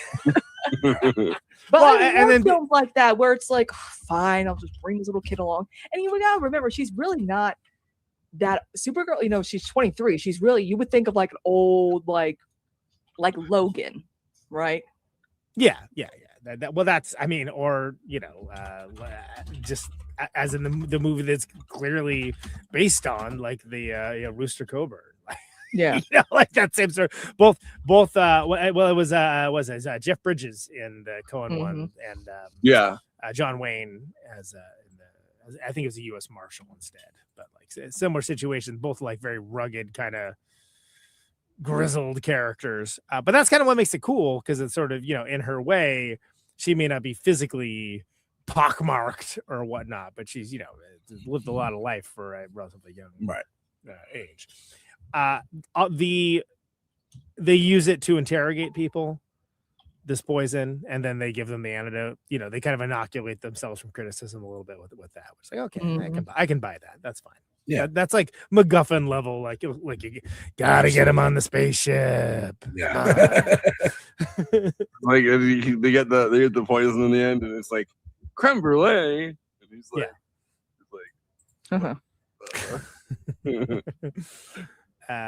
So that's all good. Crypto is 3 days to live, and they have the conceit of the watch, which they throw back to the we have a literal physical ticking clock in this movie. We have you know, and they don't even really check in on it that much to be like, oh, we're close, can we make it back? They're just like, it exists, and don't worry about it. They only have 3 days, and they have to pump and dump that crypto. Yeah, right. That's okay. After a brief skirmish with the Scalarian Raiders, a group of space pirates, with Seth Rogen is there. Supergirl interrogates them and learns of Krem's location on the planet Bilquist. This is a really I guess what are you gonna get from a plot summary that they only put up like this week? I'm sure yellow sun stuff on her, like how powerful she can get. But there's an entire sequence where they're on the bus, and that's when the pirates come. And I like the bus sequence. Forrest, please, the space bus, please. It's a space bus. Space bus. No, the magic school bus. Beep beep beep beep. Well, and you get all of like the same sort of colorful characters that would be on like a proper bus, but they're just like different kinds of aliens. I think all that works for me. That's great. Whatever. Tone of this movie kind of flip-flopped for me. Like, Krem is evil. We want Krem to be evil. We want Krem to be scary. His first appearance is slaughtering this family. Oh my God, right? You can have goons. You can have other antagonists like these pirates on the bus be goofy and jokey. But himself, he's jokey sometimes. And I'm like, movie, don't make me try and laugh at Krem. You want me to be scared of crap. Cold-blooded killer. Yeah, I mean, but this movie also has like an alien clearly ripping off of a bong and a space bus. So it's also and Seth Rogen as a little gremlin character, and I'm like, bro, the amount of screen time I'm not even supposed to be here today. Yeah, he got like 5 minutes of like. And then when they land on the planet, and then there's another scene with Seth Rogen, I'm like, is he just gonna join them now on this journey? I was it's gonna be the Babu Frick of this. Really? I heard that comparison just earlier before. Clem killed my cousin. Clem killed James Franco. We have to stop him. He killed James Franco. Oh my god. Oh my god! Yeah, the space bus stuff all works for me though. You know, because we know Rick and Morty though. Like it had this Rick and Morty thing.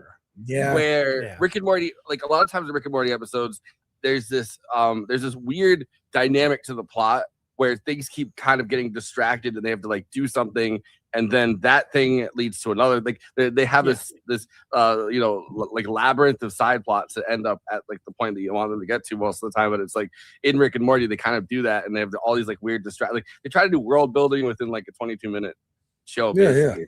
And the Sklarian Raiders are like old school comic characters. They're like from like the late 70s, but they're like it is a deep hole. Yeah. I mean, like, look. I mean, fair. Mess, like whatever.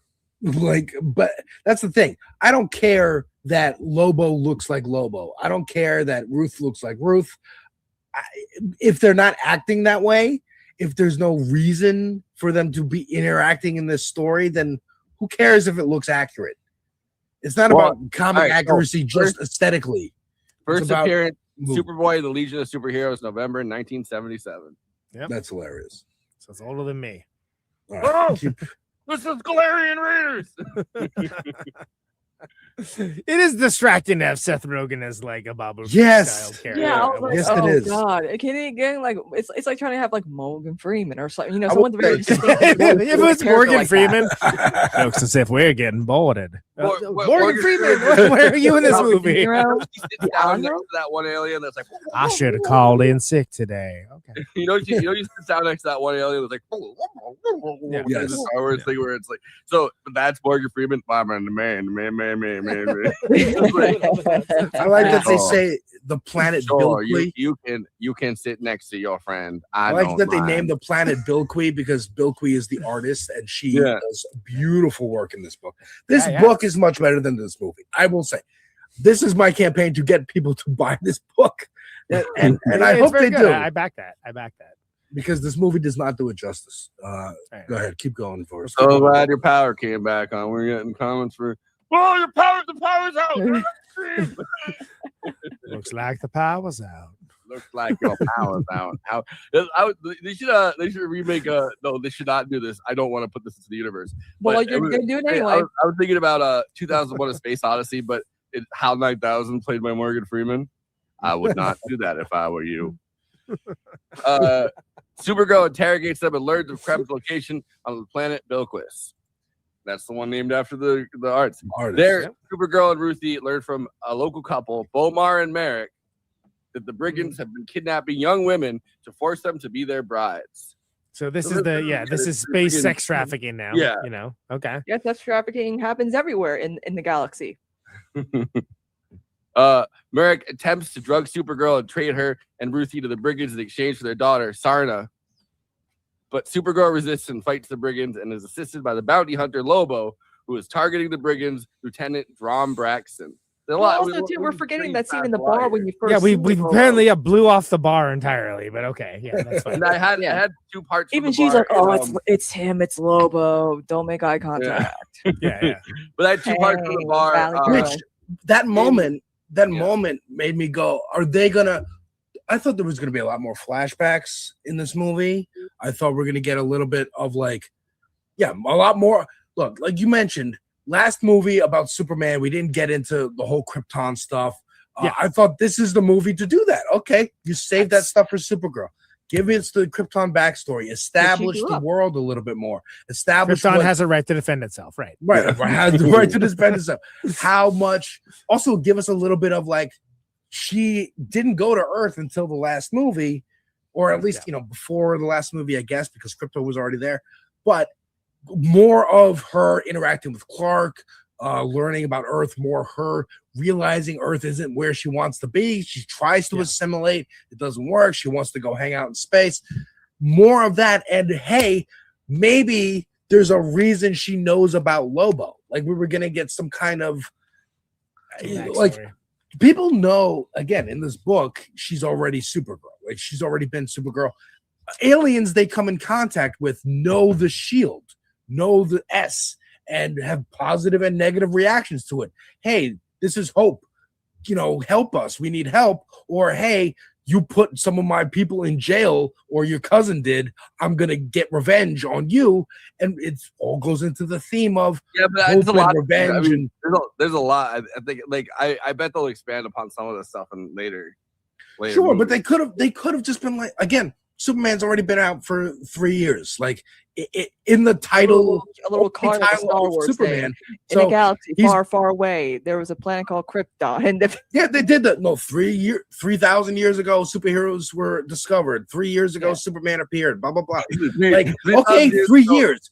He could have had space adventures in 3 years. I thought again, that movie was on Earth. This movie's in space. Do a Superman space adventure with Supergirl and give us the Krypton backstory and introduce this character to a wider audience. And I feel like it didn't. Promised us this world 3,000 years ago. We must come back to our homeland. I think we do get a good summary of what and who Lobo is. And before Christina, you and Alex, before you joined up, I was mentioning that is like the history of Lobo, and him starting off as a more serious villain character and then being brought back as kind of like a lampoon to the dark and gritty heroes that we now know of. But then kind of becoming popular for that and there being kind of a retroactive continuity adjustment to it. But that my surprise at being like, just we haven't seen Lobo in the big screen. And I'm saying somehow. Like you could have, like, that's why I thought in the trailers initially they were gonna be who was gonna put out a big budget movie, their second movie in a big franchise with a nameless villain that is made up for this book. Obviously, you're going to replace it with a more well-liked villain, a villain that Jason Momoa has publicly been saying, I want to play. Because he looks exactly like him. Right. And always has. Make him instead of Krem. It's Lobo who's in charge of this pirate. No, it's not. It's not Krem. I don't care.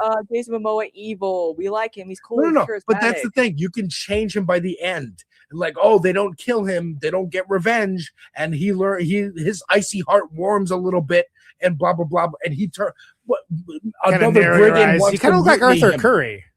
Yeah. I mean, hell, someone in chat said Taserface, and it made me think of Guardians 2 because this movie is Guardians of the Galaxy again, and Taserface, he mutinies Yondu. Someone could mutiny against Lobo in this movie, and then he joins up with them, and he becomes an anti-hero by the end. Because, of course, we have to get there, but it would be cool if he had an arc. It'd be cool if anybody in this fucking movie had a fucking arc. But you know what? An arc? Noah.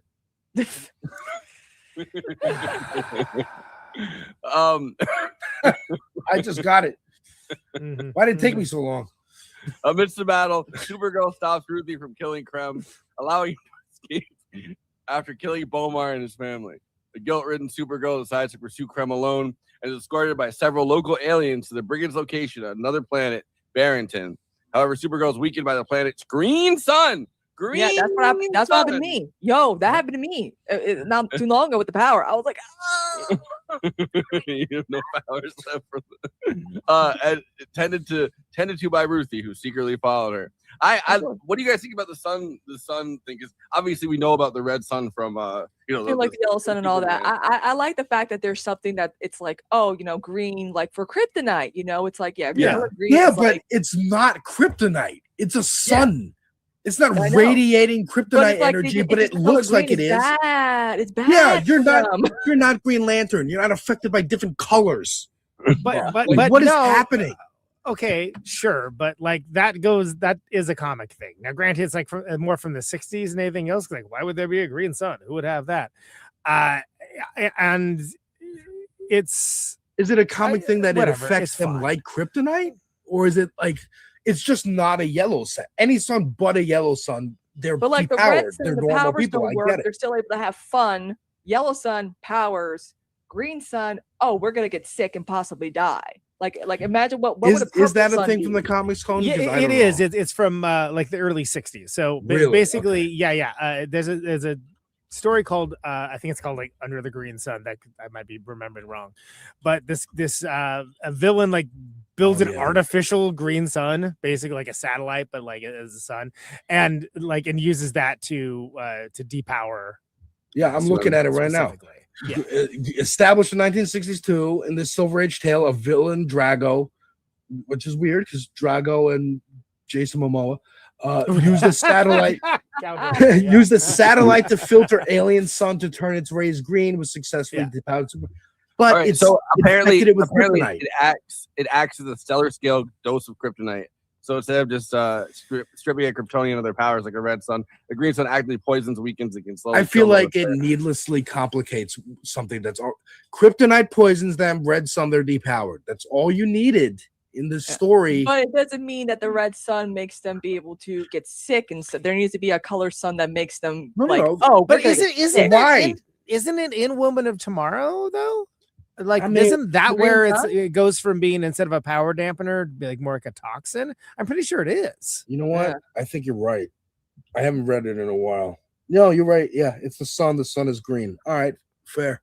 Right. I rescind my complaint. The prosecution rests.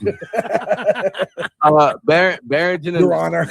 Deadly Green Sun refers to in Supergirl, Woman of Tomorrow #5. Right here. There you go. All right. Boom. There you go.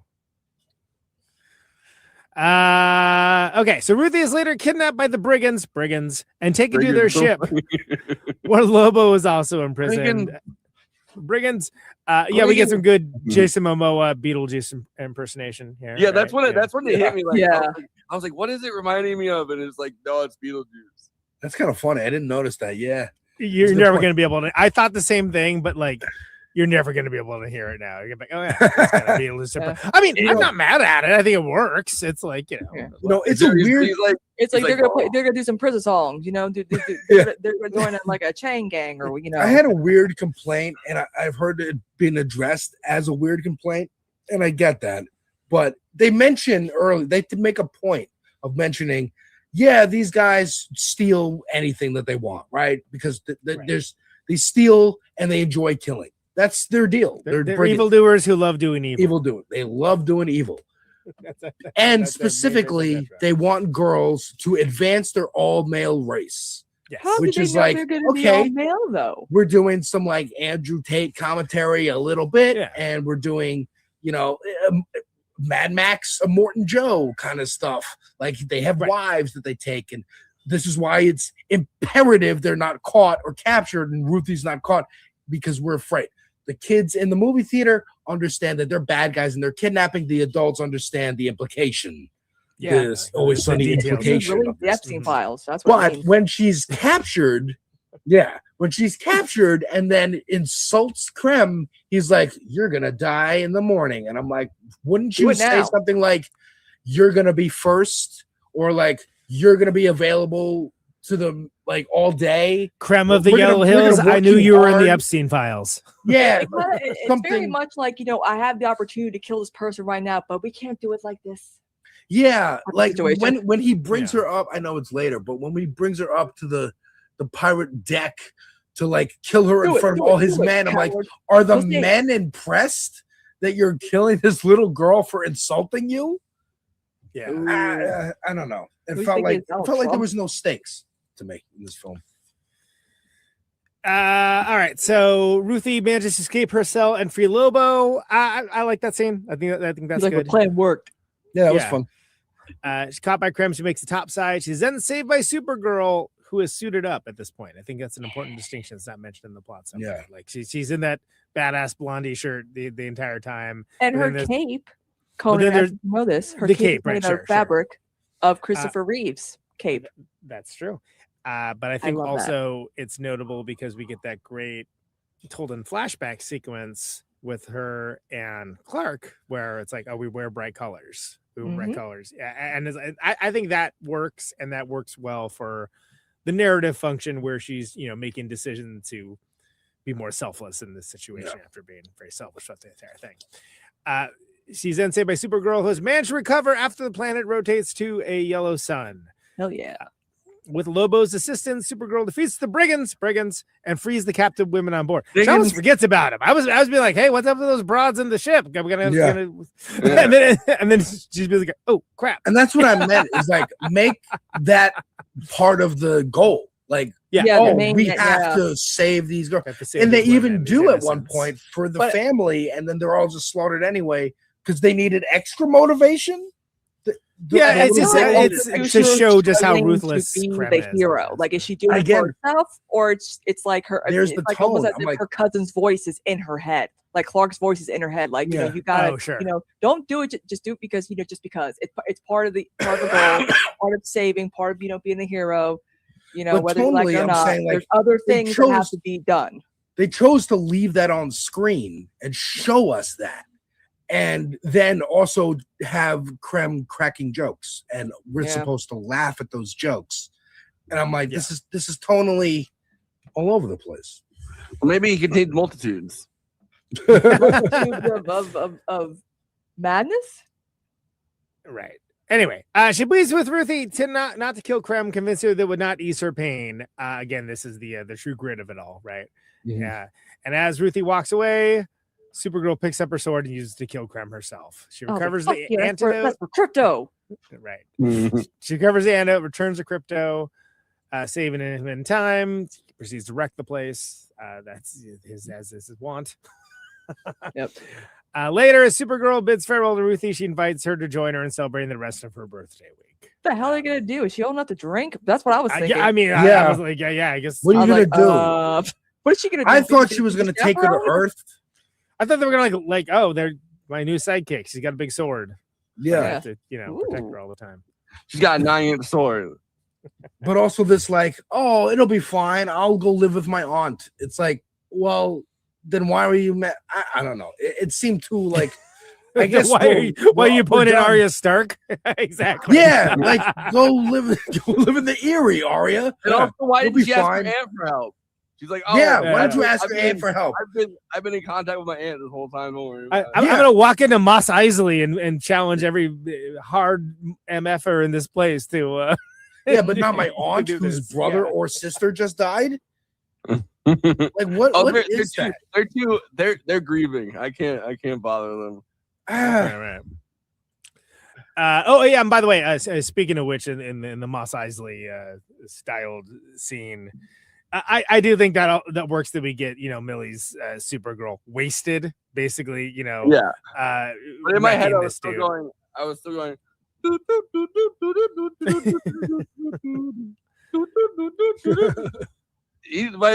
this, Josh just means movies he's seen. The movies he's specifically saying. The one movie he's seen.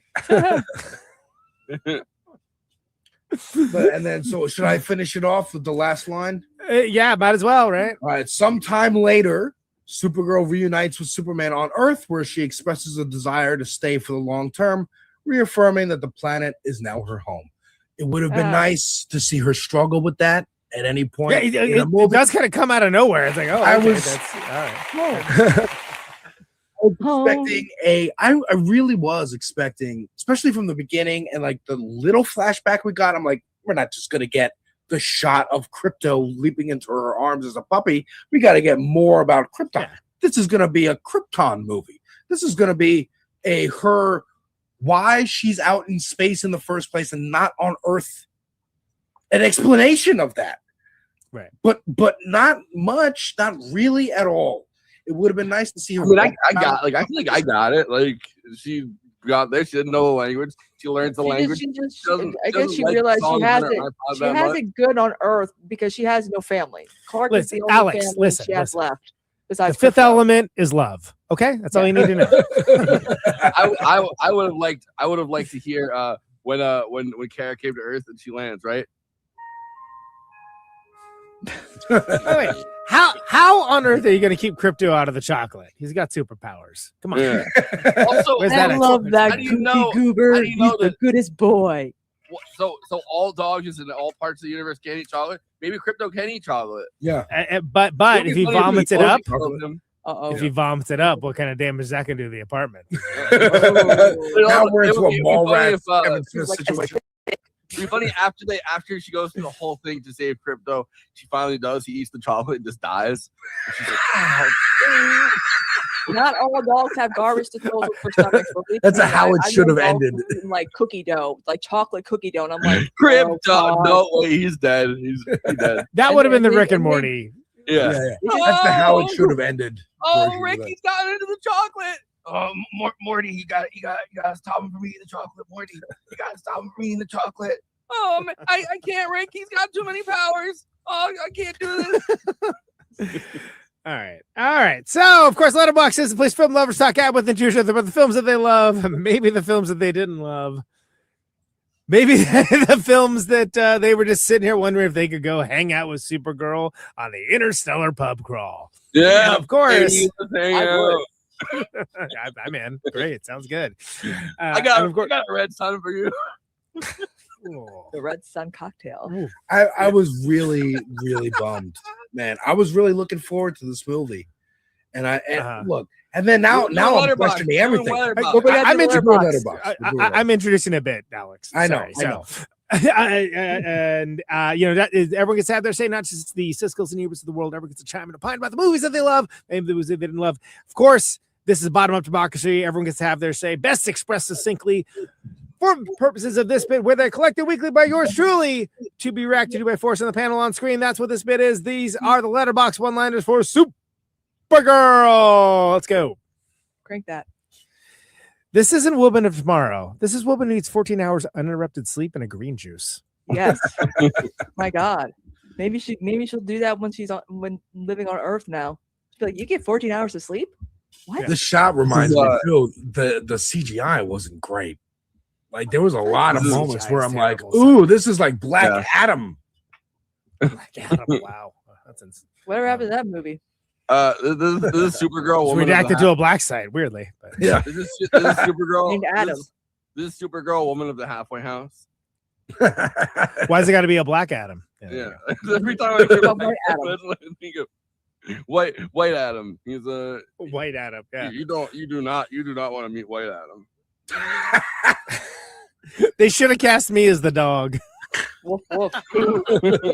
Arf, arf, arf, arf. Yeah. Soldier boy. I've been hit by a poison dart. Woof, woof, woof, woof, woof, woof, woof, woof, woof. I got into the chocolate. Oh, I got into the chocolate.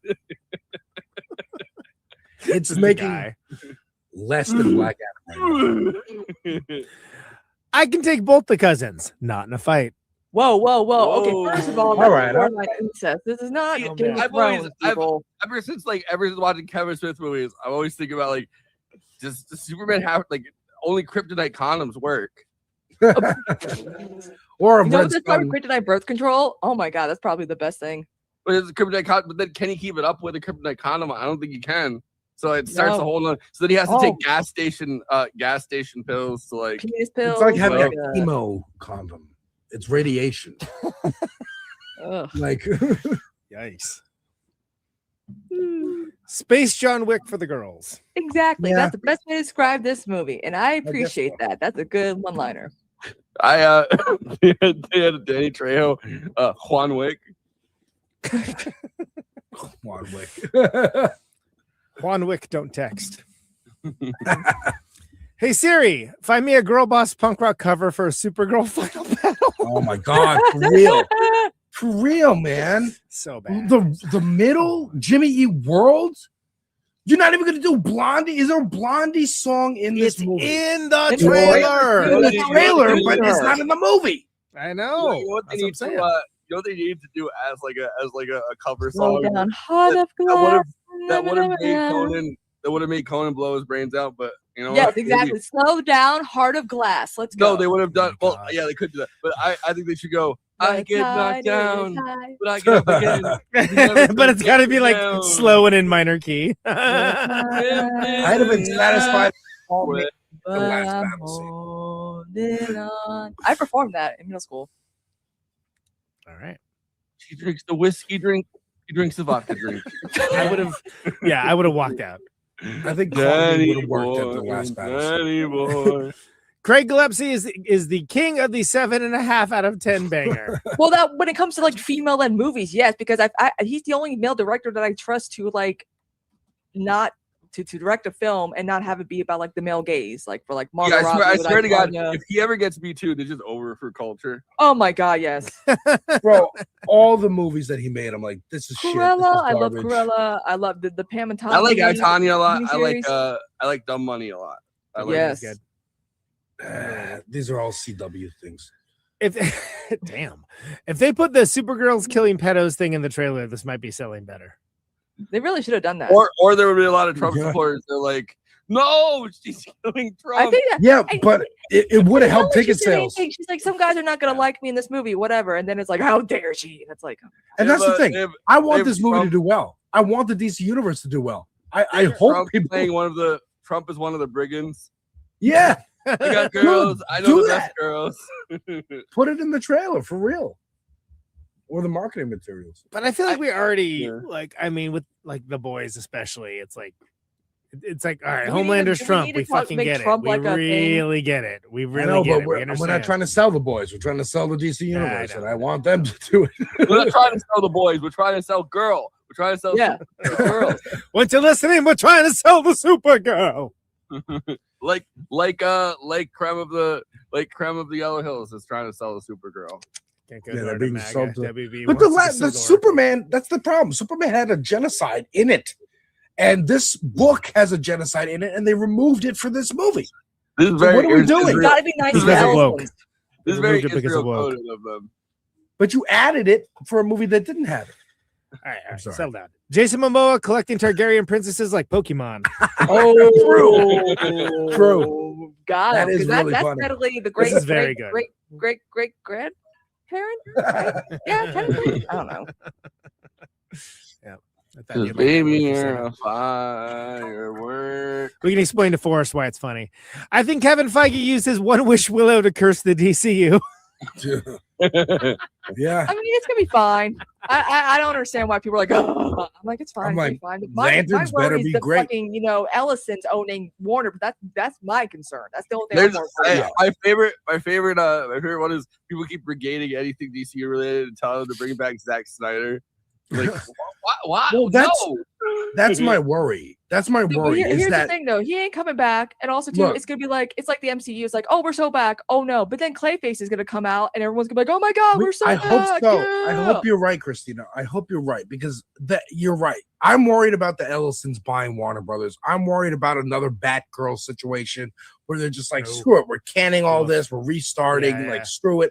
And if this is if this James Gunn DC universe as it goes along is an undeniable financial success, then they can't get rid of it. But if it's not, then they can go, okay, fuck him. We don't like him anyway because we're right wingers. We hated him since Bring Cernovich. Zack Snyder back. Like, or Ben Shapiro. It'll get worse. Ben Shapiro's the Ben Shapiro will be in charge of the DC. They're gonna I swear to make, God. Barry Weiss's Batman. Yeah, Oh, exactly. boy. Exactly. That's what I'm worried about. Let's have fun, please. She's everything. He's just Kent. Yeah. I don't get that one. Oh my God, the most optimistic Oh, song ever, Barbie. probably too. But that's what they should have slowed down. They should have done the slow down version of "I'm Just Kidding." Oh God, that final fight. For Lobo singing it by himself. Well, yeah. Jason Momoa. He's a multi-talent. He has a band. Anyway, those are Letterboxd one-liners for Supergirl. Please follow the show on our Letterboxd HQ account at Movie Night Extra, where we have all the wonderful episodes that we do, the attendant short form content, write-ups, things along those lines. At Always Flacco over there, pro crypto, and he votes.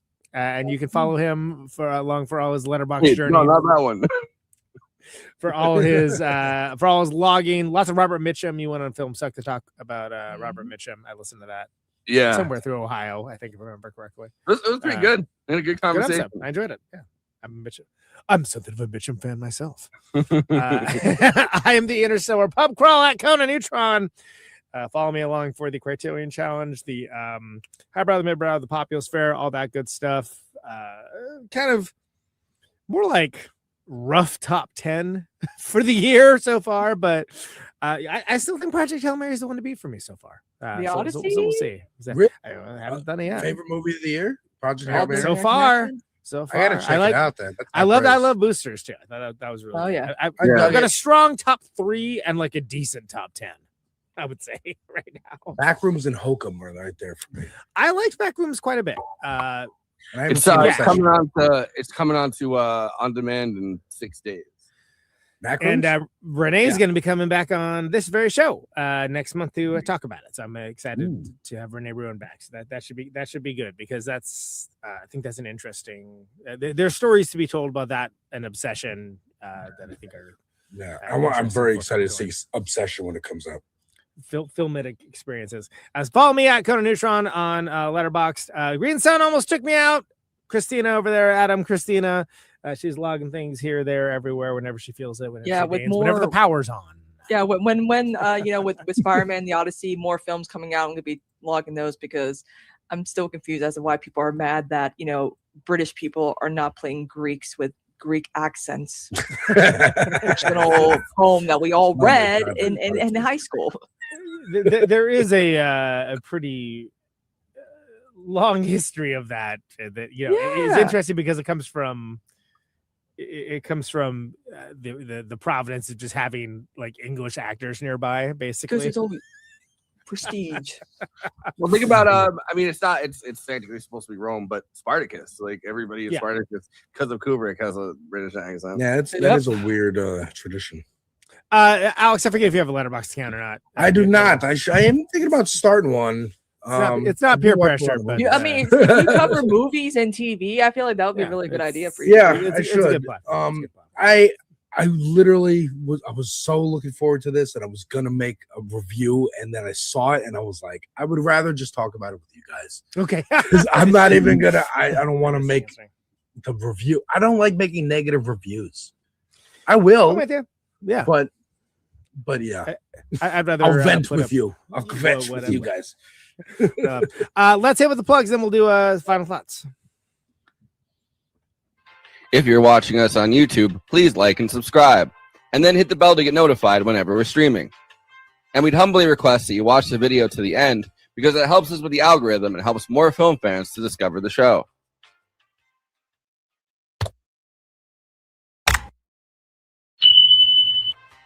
We're also monetized. If you want to get your chat questions definitely read on stream, you can always send us a super chat, which will help us keep the show going. Every cent helps. If you're watching on Twitch, you can gift us a free sub on Amazon Prime with your Prime membership, but getting subs on Twitch is always appreciated, and it helps to follow us on there as well. We also have an audio feed, which is available wherever you download podcasts, if you prefer to listen to podcasts rather than watch the stream. That's updated usually the same day we stream, but watching on YouTube and Twitch is the best way to get the show first, live as it happens. If you want to support us with a monthly donation and get access to all of our after parties forever, which go patron only after we do them, you can become a patron at patreon.com/movie night extra. Link is in the description for that. It really helps us keep the show going, since we do have some expenses to make this happen. We also have a Discord community. Link is in the description for that. We sometimes watch movies we cover on there. We get into conversations about everything from film to TV shows to related podcasts. We even have a Discord channel for memes. It's really fun on there. You can find us on all the social media platforms: Facebook, Instagram, Blue Sky, Twitter, and Threads. You connect with us on all of those. Talk to us. We'd love to hear from you. Lastly, we recently made a TikTok at Movie Night Extra where we're putting up short form clips from the episodes. Okay, passing this to Conan so he can tell you about his music and this week's Protonic Reversal. Conan, who's on Protonic this week? Yeah. So the Kira Russell episode from Black Flag, of course, dialogue editor for Project Hail Mary, as well as Mad Max Fury Road, et cetera, et cetera. Her episode's finally going in the public feed to late tonight, tomorrow morning. Of course, the Gene Troutman from Queens of the Stone Age episode has been up for a little bit. He put that up before I went out on tour. John Roman from Brown Angel, Microwaves, and Night Vapor coming on this week, Thursday, my normal slot, 8 Eastern, 7 Central, 6 Mountain, 5 Pacific. Of course, streaming live, podcasted later everywhere, ProtonicReversal.com, Always free, no ads, no sponsors, no kidding. But $1 a month advance access on that Patreon. Patreon.com/ProtonControversial keeps the lights on in this joint. I just paid that power bill after coming back from tour. Oy, let me tell you. Some really cool stuff coming up for July and August. Of course, Co-Neutron Secret Friends back from tour from the East Coast. Shows were great. Saw former co-host of the show, KT Baldessaro, in person, which was great. Our friends of the show, Kev Riley and Scott Infrante in New York, that they came out. Anna Gould, plenty of awesome film friends this time. I don't know why. Just this is the tour that everyone came out for, I guess. All the shows were great. NeutronFriends.com. We have a West Coast tour in late August. That's going to be San Francisco, Sacramento, Eureka, Portland, Seattle. There's another LA thing I can't announce yet, but I'll be announcing it on one of the next 2 weeks. One of our episodes there. It's gonna be very cool. Did you see the picture of Kev meeting John Waters? He came from that to our show, and I'm like, wow, I remember that. That's impressive. John Waters? Yeah. Wow, John Waters. Cool, man. Which is wild because the night before we've been in Baltimore. Good morning. That's like John Waters City. Dude, next time you're in New York, hit me up. We've been going to shows. I literally was just there Friday. The Paradox. I forget that you're out there, but yeah, we just played Gutter Bar in Brooklyn on Friday, so it was a good show though. Word. It's crazy. It's crazy. John Waters is 80, and he's still like some girl that I like. He still looks like a 40-something-year-old. But some girl I know from like college had a picture. She was at John Waters' 80th birthday party. Like he did like one of those big ones that like he rented out a bar and stuff in Baltimore. Oh, that's awesome. And nice. he's still going hard. Like he's looks mostly the same too. That's what happens when you're not problematic. So some more stuff coming up, but West Coast tour is the next thing on deck for Secret Friends, NeutronFriends.com and all the things. Some new merch items coming as well. I am going to be on Film Suck talking about the movies of Howard Hawks coming up next week. So that's that I'm looking forward to that. Should be good. I saw Eileen Jones too. I had breakfast with her in Buffalo. It was awesome. I was just seeing all the people I see in this show, except for Alex. Alex had no idea any of this was happening. Yeah, I know you're on tour though. Don't tell him. Don't tell him. That's what I got going on in my world. Christina, what do you got? I got a new computer. Okay, great. Hey, yeah. Moving on. Thank God. I got 2 monitors. Awesome. Anyway. I was on with Josh, our afternoon tune, last day of Pride to discuss the Rocky Horror Picture Show. Oh, Rocky. Because he had never seen it. Rocky. That's Josh's whole thing. He doesn't watch movies. Josh's movie podcast. Josh has never seen it. He's never seen the movie in his life. Yeah. I got to tell about how I saw it for the first time when I was 8 years old on Halloween on VH1 back in the day. Forever changed. Seeing Tim Curry take VH1. That's a good series. Watching movies with someone who's never seen movies. He's seen plenty. We just bust his balls on it because he's active in the chat. And I'm been streaming really just all the time now, and I'm doing pretty good for myself. I want down my Anna Kasparian beef lore for some people who had no idea that we were friends for like a decade. That was fun to discuss the other night. Dark Shadows. Shadow Saturdays are back. And people are excited. People were like, yo, I'm so glad you're doing those again because those were helping me through a rough time. And I'm like, really? Oh, cool. Okay. Good. So we're doing those. And I'm going to be doing a Black Cat, Felicia Hardy cosplay whenever that arrives. So that's going to be something to look forward to. I know Conan's like, oh. Like you don't say. July for the movie? Yeah. I mean, not from like, but like from yeah, I guess. I mean, it's I'm excited. I just might as well coincide it with the. There's a good Felicia Hardy in the Spider Noir series with Nicolas Cage. Oh yeah, that was fun. I stopped watching it, but it was fun. Spider Noir. Oh, it's so fun. I didn't finish it. Yeah, watch it. But I hate the fact that it's like you can watch it in color and black and white. I'm like, it's noir. Watch it. I kept flipping into. I kept watching in color. I don't know. I'm sorry. Like, I'm not a true film guy, I guess. But that's good.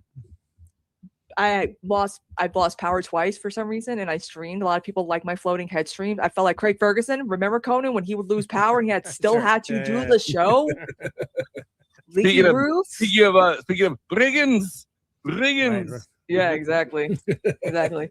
Liberal usage of the word brigands in this movie. That is That's true. like a vocal stem for you guys now. Brigands. Brigands. You gotta put it on the soundboard. Brigands. Millicent. Just kidding.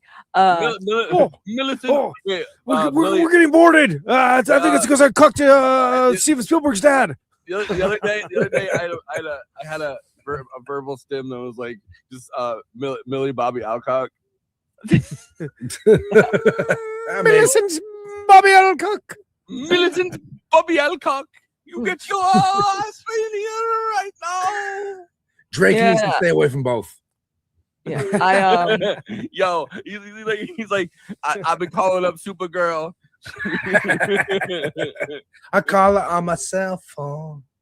It's the only Drake thing I know. And another thing I'm doing is I'm helping Alex, help Mom Donnie out with his Twitch because they're like, yo, do you know any New York City based streamers? I'm like, I know 2. One of them's a Green Lantern. I am a Green Lantern. Please. Oh my God, that would be amazing. That the preview for it looks pretty cool. Like, I'm like, all right. I'm super excited for Lanterns, but I am more thankful and excited to work with Mom Donnie. Yeah, I was gonna say, if that opportunity works out. Thank you again. It looks just like Aaron from Hurt Factory, by the way. I'm really like the only just some way for him to monetize that. Yeah. By the way, I told him he should book a plane ticket, just go like try to eat at fancy restaurants in New York and see what happens. Hey, I got a sugar daddy now. So. Alex, a friend of ours from another show, like just has an uncanny resemblance to Zora. He does have an. Oh, really? No, it's what it's. There's a few. nuts. There's like a few TikTokers where it's like everyone thinks my boyfriend's Zora Mamdani, and I'm looking, I'm like, That's yeah, really funny. I'm like, Have they been on talk about Jurassic Park on this show? Probably not. But right, take that of your TikTok. Here's my Drake. Like, you used to call me on your spaceship. Say that when you need my love. Yeah, I got just anything else, Christina? Yeah, I'm just excited that I got a working gaming computer with space and power. And what a great combination! Name a more iconic duo. Computers and power. Me and power. There's nothing Me like and electricity. That's the most iconic duo yet. I wish it would stay. AC and DC. What you got going on, Alex? Okay, so back in Alex. black is what you say when the power goes out. I'm back in black. I'm Alex. I'm the Devil's Advocate. I talk about movies, music, TV. Yeah, you've certainly been the Devil's Advocate tonight. I have been. I mean, dude, I really wanted to like this movie. I was so disappointed. The last couple things I've made, a lot of album reactions. Daisy Grenade. I don't know if you ever heard of Daisy Grenade, Conan. Yeah, a duo. I don't know why I know that name. They just came across my YouTube one day, and I was like, "They're cool. Let me listen to their album." Yeah. I did YG's new album, rapper from California. I did Olivia Rodrigo, her new album, because why not? All kinds of music on my channel. Jay-Z. I'm still going through Jay-Z's albums. I'm sorry. I told you to do Lupe Fiasco's The Cool. I did The Cool. It is on. I know, but I was when you were first doing it, I was like, do the cool. And then well, I'm going through his slowly as well. I got a lot of names that I'm going through. I'm trying to get Jay-Z and Nas the reactions out about when Jay-Z's doing the 30th anniversary concert, so I can line up Ether and I think the Takeover and do the two disses that they Nas. Is this like the Wizard of Oz and Pink Floyd thing? You line them up. I'm trying to line it all up. I also did a movie trailer reaction to Ben Shapiro's new movie, Run, Hide, Fight, Infidels, which I believe, again. Is that the Jonathan Majors one? Yes, it's the Jonathan Majors one. And I'm like, say what y'all want about Johnny Depp, but he didn't go through a MAGA thingy that everyone else seems to be. Watch that reaction. It's very fun. They built a fake house or something like but they had actual glass in the windows, and Jonathan Majors went out the window. And it is a union nightmare. It is a workers' nightmare. There's a lot of stories about that. I'm sure it's gonna launch subscriptions for Daily Wire Plus. But the last two I did was T.I. came out with a new album last week, and I did that because I followed T.I.'s beef with 50 Cent earlier in the year, which was hilarious. I think I started a beef. Who should I start a beef with? I should just like to start a beef. Start a beef. Definitely. It'll be like in prison. We just like pick a fight with guys. Are you doing Red Letter Media? Start a beef. Twitter's the perfect place to start beefs, Conan, but you're not around. You and Daniel House got to start a beef. Oh yeah. House. Start a beef with Red Letter Media.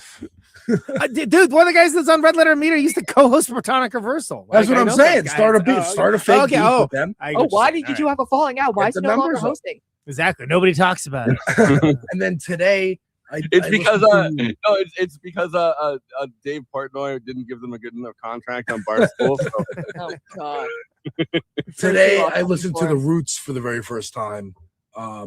You've never listened to The Roots? Yeah, you're like Josh Afternoon Tune, but with music. I'm telling I've never heard any bands. Very before. much so. I did not listen to music. You've never watched TV guy. You never watched an episode of the Jimmy Fallon, one of the Jimmy Fallon. I kept mentioning that. I was like, there's a lot of revolutionary talk in this album, and you're working for the white man, shucking and jiving on stage every night. The whitest man you know. The whitest man possible.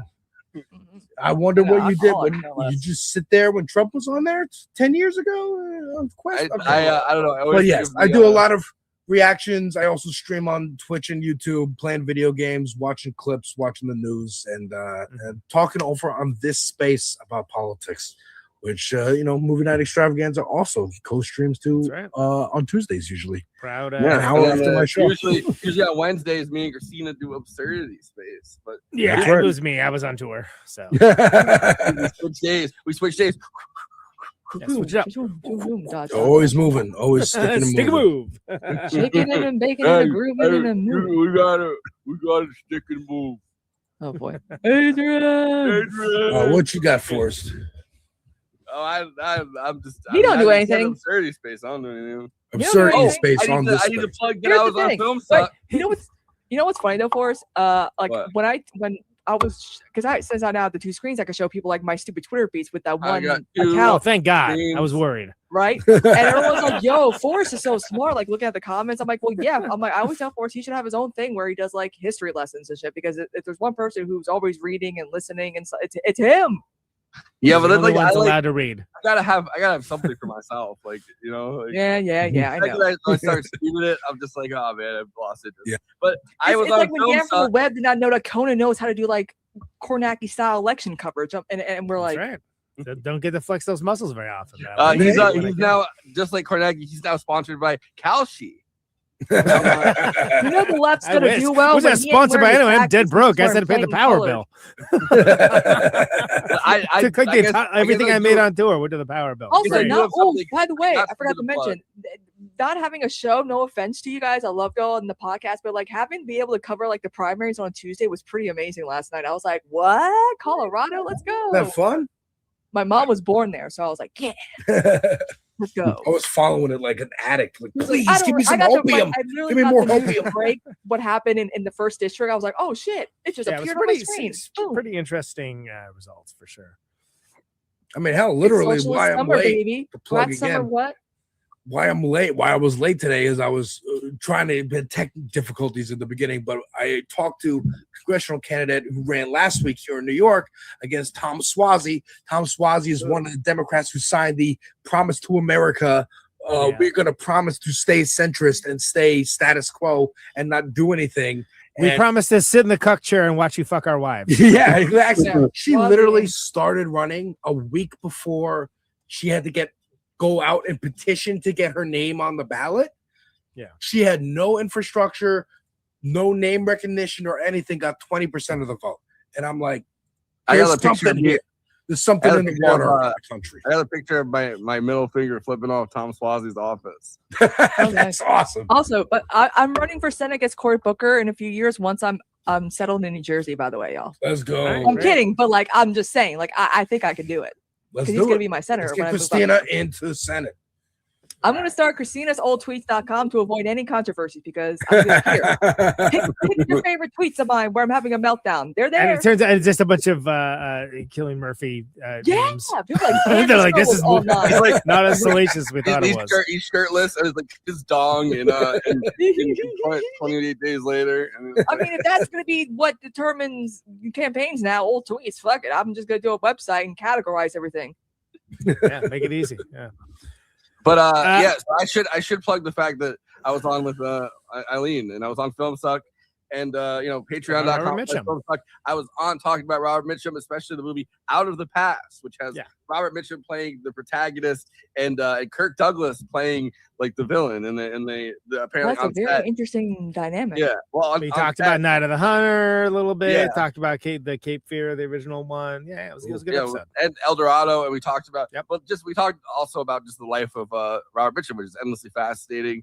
You know, he cheated on his wife all the time, but they stayed together for like 40 years.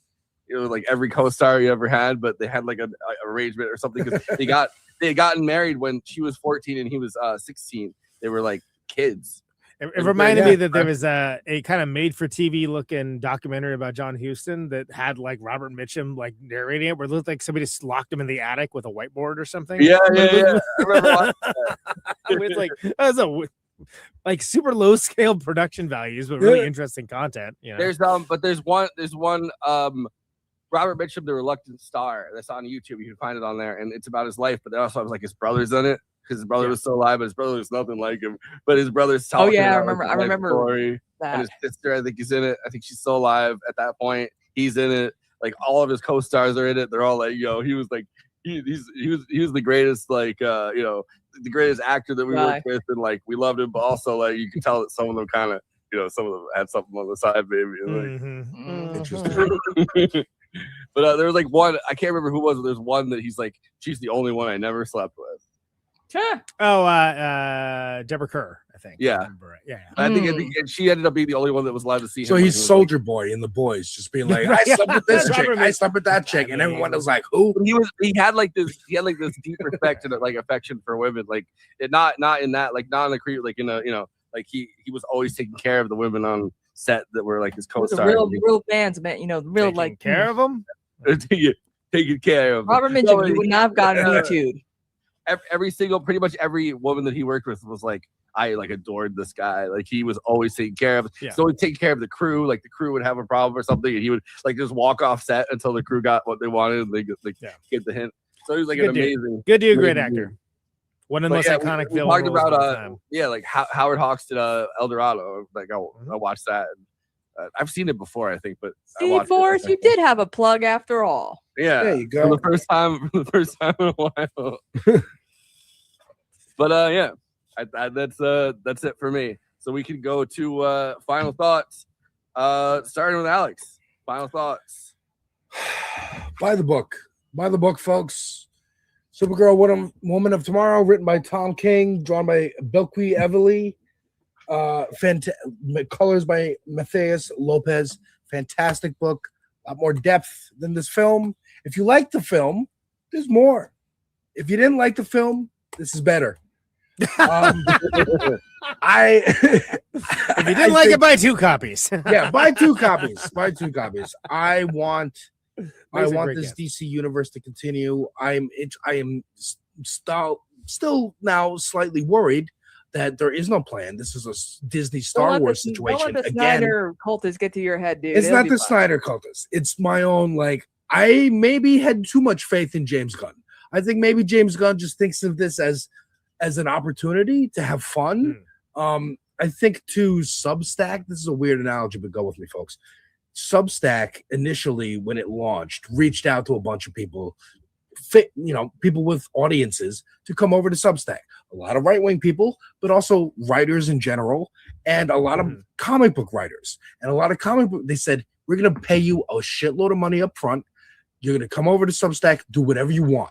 But it's Substack exclusive for this amount of time, and then you could start printing and releasing it for your own audience. And a lot of comic book writers left whatever they were working on. Jonathan Hickman from Marvel, Scott Snyder from DC went over to Substack, did whatever the hell they wanted, and then left and went right back to Marvel and DC and just had a big extra boatload of money that they made from Substack. This feels like that for James Gunn. I got fired from Marvel because of Mike Cernovich. Then I got hired by Warner Brothers. Disney hired me back, but I made that one movie and I'm done. And now I'm in charge of the whole thing. Cool, but it gets bought by Discovery. It gets bought by Paramount. Warner Brothers is not in a good place. So maybe he's just like, I'm just going to let, this is a first-time screenwriter on the second outing. Maybe it's just, I'm going to let these people get credits for their careers, and we're going to have fun playing in the DC sandbox until this all falls apart, and then we're going to move on with our careers. I don't really give a shit if this works. That's my worry. That's my cynical, like, after seeing this movie. But I hope Lanterns rocks, because I love Green Lantern. I have the hat. I have the necklace. It's my favorite. Do you? We didn't know. I have the ring. And I really hope this works. Clayface looks really cool. I want the Batman stuff to keep going. I want them to just be like, Robert Pattinson's Batman is the Batman. Screw it. We're merging it. It was always there. Retcon. I don't give a shit. They retconned everything in Peacemaker. They can retcon this. That'll be easy. I want this to continue because I don't want another reboot. I don't want another reboot, and I don't want that reboot to be led by the Ellisons. And again, dude, like Ben Shapiro running the DC universe is something that could happen in this reality that we live in. Don't be a panic and trust the plan. Trust the plan. Christina, final thoughts. I actually love this film. I think critics should not be allowed to review female-driven superhero films anymore at this point. Come on, like what's they're all right the here? same. They're all the fucking same. They're all the same because God forbid, someone say, one of the leads say, oh, these guys are probably not going to like me or whatever. But then these men are like, she's talking about us men, white Christian fathers. How Christina, have any of my criticisms been about her? No, but I'm just talking about like the variety, like actual male critics who don't engage in comic book stuff like you. One's not on the screen currently. I understand. Yeah. I mean, it's not like real male critics. critics She doesn't trust or comic book fans. Yeah, I mean, like, they're just film critics. I think, but like it is did a job fantastic job for in space for girlies. I feel like is the comic book much better? Absolutely. Do I have some questions about the DCU? Yes, but the MCU also started off rather rocky, and there's other things that are kind of like in the middle of, I mean, I feel like this film did not get enough promotion. Like there was no promo for this movie. They promoted "Call Me" by Blondie, just wasn't in the freaking film. Yeah. Well, my biggest thing is like maybe this movie could have done well had they done more like Jason Momoa and Millie Alcott doing like the like hot ones, together, where they ask each other questions that they gotta do like a death bomb or whatever, like stuff like that. Like I feel like if this movie had, but again, with Warner Brothers' future hanging in the air, I can understand maybe why they did not do all the promo for this movie. Because I'm like, because I know they're doing Disney's going on out for Spider-Man.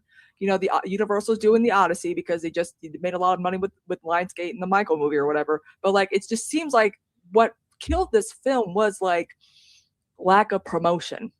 Yeah, but I would counter that by going like Obsession or Backrooms had middling promotion, and that was people want to see more indie films. It seems. Yeah, but that was word of mouth. That was word of mouth going, hey, this is really good. Thunderbolts, we're still dealing with superhero burnout too. I think so. Yeah, superhero burnout's real. But Thunderbolts last year, that got a lot of good word of mouth afterward. Maybe it didn't do well at the box office, but like people are like, that one was the best Marvel movie that's come out in the last couple of years. And people were just like, I don't want to. It had a heart. It was still slop, but it had a heart in the middle. That's all I want. Slop with a heart. It's hot with a slop. Slop with a heart. That's all I want. Slop with a heart. I found the best. I'm sorry, I forgot to mention this. The first thing I said to my wife when she asked me what I thought of it in the movie theater, I said, you know what?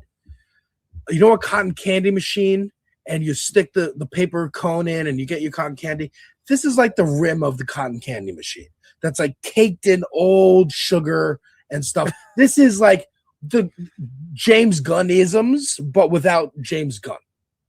This is it's all the flavor without the heart, without the sustenance in the middle.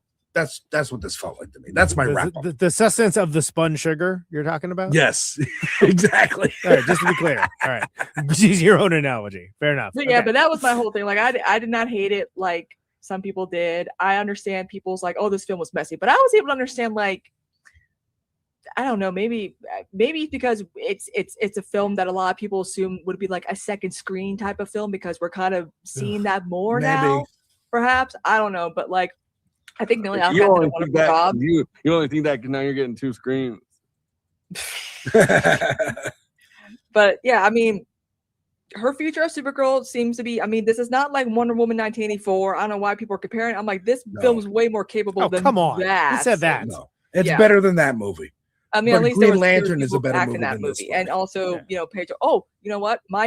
Maxie Zeus, Pedro Pascal in the DC. That would be fun. No. I want, you know, the gangster puppet. I want Baby Doll, and I want Maxie Zeus in the DCU. Anyway.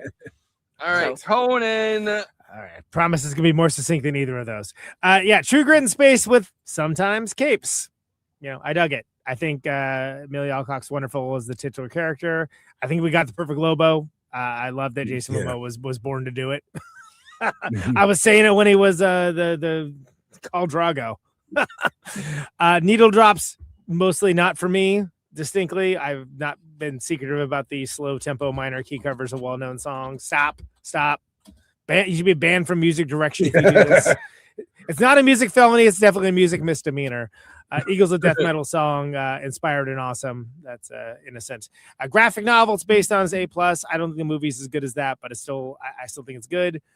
And I think sometimes it's a blessing to not hear anything about a movie and the discourse and to see it for yourself and draw your own conclusions. Yeah, like what happened with me because I was on tour when it came out.